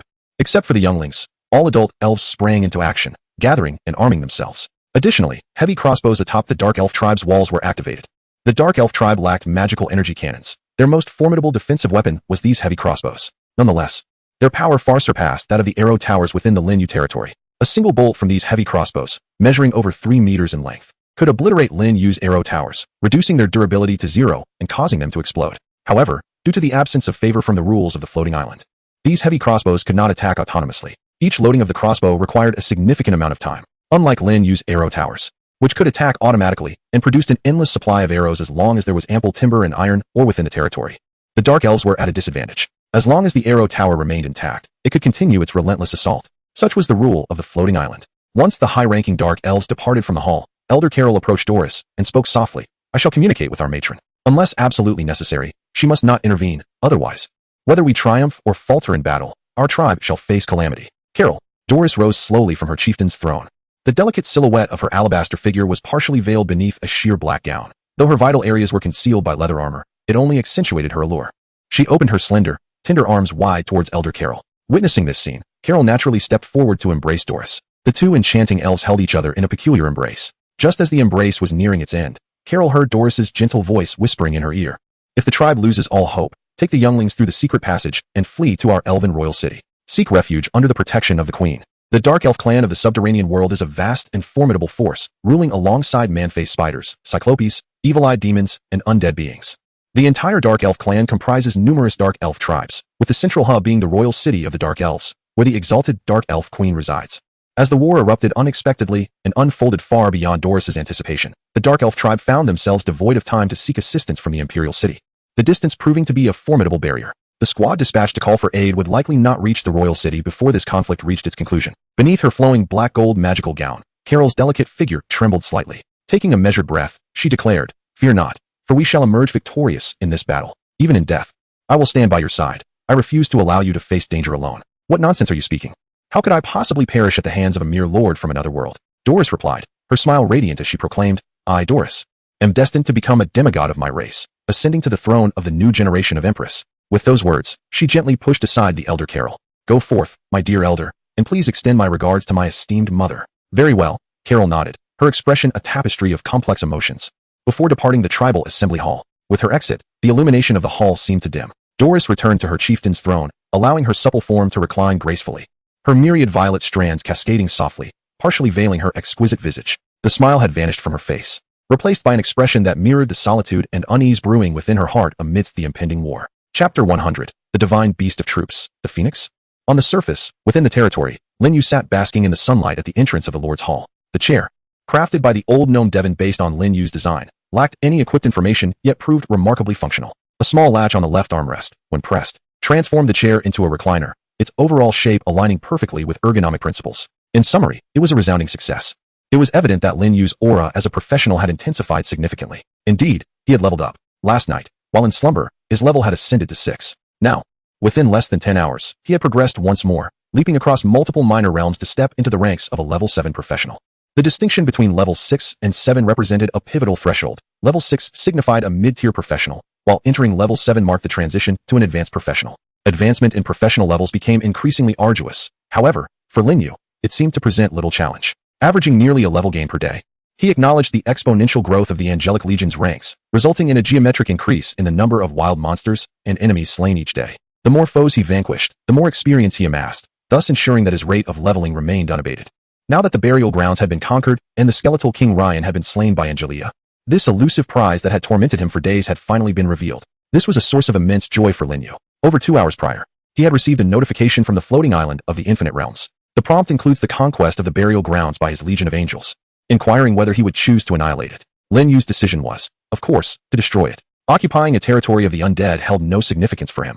It was far more advantageous to obliterate it and convert it into various rewards. As Lin Yu anticipated, after demolishing the burial grounds of the skeletal king, Ryan, he acquired several pertinent architectural blueprints, along with a golden-grade stronghold chest. The power of the burial grounds was significantly greater than that of the Goblin tribe and the Grey Dwarf tribe. Thus the obtained stronghold chest was of a higher caliber. He hoped that this golden-grade stronghold chest would yield some exceptional treasures. Currently, Lin Yu awaited the return of the Angelic Legion from the underworld, eager for them to bring back the spoils of victory. However, it seemed the Angelic Legion would not return in the short term. The reason was quite straightforward. Leveraging the information from the floating island of all realms, he discovered that after conquering the burial grounds, the Angelic Legion had engaged in conflict with the Dark Elves. This revelation took him by surprise. He had not anticipated encountering Dark Elves during his journey to the underworld. It was indeed an unexpected delight. Through the connection of the faith line, he could sense that the Angelic Legion remained in the underworld, with no immediate intention of returning to the surface. Additionally, he had significantly increased the number of his followers, who were likely the Dark Elves captured by the angels. Lin Yu held a keen interest in such beings. Although they were not of the purest nature of the elven kin, Dark Elves seemed no less impressive, as they were, after all, true elves in essence. Moreover, it was conceivable that Dark Elves might be even more adept at serving humans. The Angelic Legion was currently besieging the Dark Elven tribe, and it was likely that a new stronghold offensive and defensive battle would soon commence. Lin Yu refrained from forcibly summoning the Angelic Legion back, for he had faith in the capabilities of Angelia and the six-winged angel, Renee. Particularly, he held immense confidence in Angelia, whose combat prowess was astonishingly formidable. During the assault on the burial grounds, Angelia single-handedly vanquished the late-stage king-level skeletal king, Ryan. Lin Yu believed that Angelia had certainly ascended to king level by now, as the experience gained from such a solitary kill was immensely rewarding. The experience provided by a late-stage king-level skeletal king would be sufficient to elevate Angelia's level further. As a six-winged angel, Angelia held a position of great prestige. Upon reaching king level, her combat capabilities should rival those of extraordinary professionals. With her presence, the Angelic Legion would undoubtedly conquer the Dark Elven tribe. After all, with the aid of the Dark Elven followers, the angels would be able to thoroughly investigate the intelligence of the Dark Elven tribe. Should the Dark Elven tribe harbor powers that could pose a threat to the Angelic Legion, Angelia would have already led them back to the surface. Remaining in the underworld indicated her ample confidence. Today was destined to be a day of bountiful harvest. Lin Yu's spirits were exceptionally high at this moment. He hummed a whimsical tune while perusing the trading platform and the island chat channel. At this moment, a flurry of messages suddenly emerged in the chat channel, capturing his attention. Impressive. The master is remarkable. A top-tier lord has emerged. Finally, Lin Yu is no longer the sole dominator of the glory contribution leaderboard. Goodness. The village of Master Seacombe is named Phoenix Village. Could it be that Master Seacombe commands the legendary beast, the Phoenix? Is that even possible? Isn't the Phoenix a mythical creature? How could it possibly be a unit? If Master Seacombe indeed wields the Phoenix as a unit, other lords, including Lin Yu, would stand no chance. A vast army of divine phoenixes would be insurmountable. That makes sense. By the way, is there really someone with the surname Seacombe? For heaven's sake. That's a compound surname. Let us not stray off topic. I merely wish to inquire if Master Seacombe has established an alliance. If he has, please share the alliance number on the public screen. Thank you. Don't get your hopes up. I've asked already. And neither Master Seacombe nor Lord Lin Yu has formed an alliance. Sigh. I'm so tired of the foolish alliance of the Royal Hall. Golden Behemoth Lord, who are you implying? The subsequent messages became increasingly trivial and irrelevant, and Lin Yu ceased to pay attention. He casually opened the nearby Glory Contribution Leaderboard, which had transformed from his sole dominion to a shared space. Glory Contribution Leaderboard. First place, Lin Yu, Glory Points 800, Professional Lord, no title. Second place, Seacombe Jun. Glory Points 200, Lord of Phoenix Village, no title. Third place, none. 100th place, none currently. There are only two methods to gain glory points: conquering local faction strongholds or being the first to upgrade one's territory. The latter was deduced by Lin Yu. He was the first to upgrade to a mid-level village and then to a high-level village, earning rewards and glory points for both. However, the Golden Behemoth Lord did not receive glory points upon upgrading to a mid-level village, as his name did not appear on the leaderboard. Thus, Lin Yu speculated that only the first lord to upgrade at each tier could earn glory points. It must be said, the floating island is rather stingy. Yet, viewed from another perspective, the floating island encourages lords to vie for the top position, aiming to cultivate the most formidable leaders to ascend to the role of island master. Additionally, the floating island incentivizes lords to attack local faction strongholds, providing a swift means to acquire more glory points. Seacombe Jun must have conquered a local faction stronghold. As for his units, could the Phoenix Village Lord truly command a phoenix? If a phoenix exists, would there not also be a azure dragon, black tortoise, and white tiger? Such a shift in narrative. Lin Yu murmured to himself. Nevertheless, his intuition suggested that it was highly unlikely to be connected to the mythical phoenix. After all, it was a dimensional strike. Contemplating this, he communicated with the floating island of all realms to inquire if there were any elite units associated with the phoenix in the extraordinary world. Chapter 101, A Surge in Power. My dear mother, are you referring to? Soon, Lin Yu received a response from the floating island of all realms. The island provided him with an array of elite units related to the phoenix, such as phoenix feathers, phoenix guardians, and darkfire phoenixes, among others. Subsequently, the floating island elaborated on the information regarding these elite units. Phoenix feather refers to a human swordsman with an innate affinity for fire elements, whose every attack is imbued with formidable fire attribute damage, showcasing immense combat prowess. Phoenix Guardian is an intelligent race belonging to the nature faction, whose fighting capabilities can rival those of pure-blooded dragons, wielding powerful fire elemental forces. Darkfire Phoenix is a unit of the evil and dark faction, harboring the bloodline of the Hellfire Phoenix, making it a formidable presence among elite units. In addition, there were various other elite units, leaving Lin Yu dazzled and ultimately perplexed. Unable to deduce what type of unit Sikong Jun possessed, he decided to abandon his speculations. Regardless of the unit type, he resolved to focus on his own development.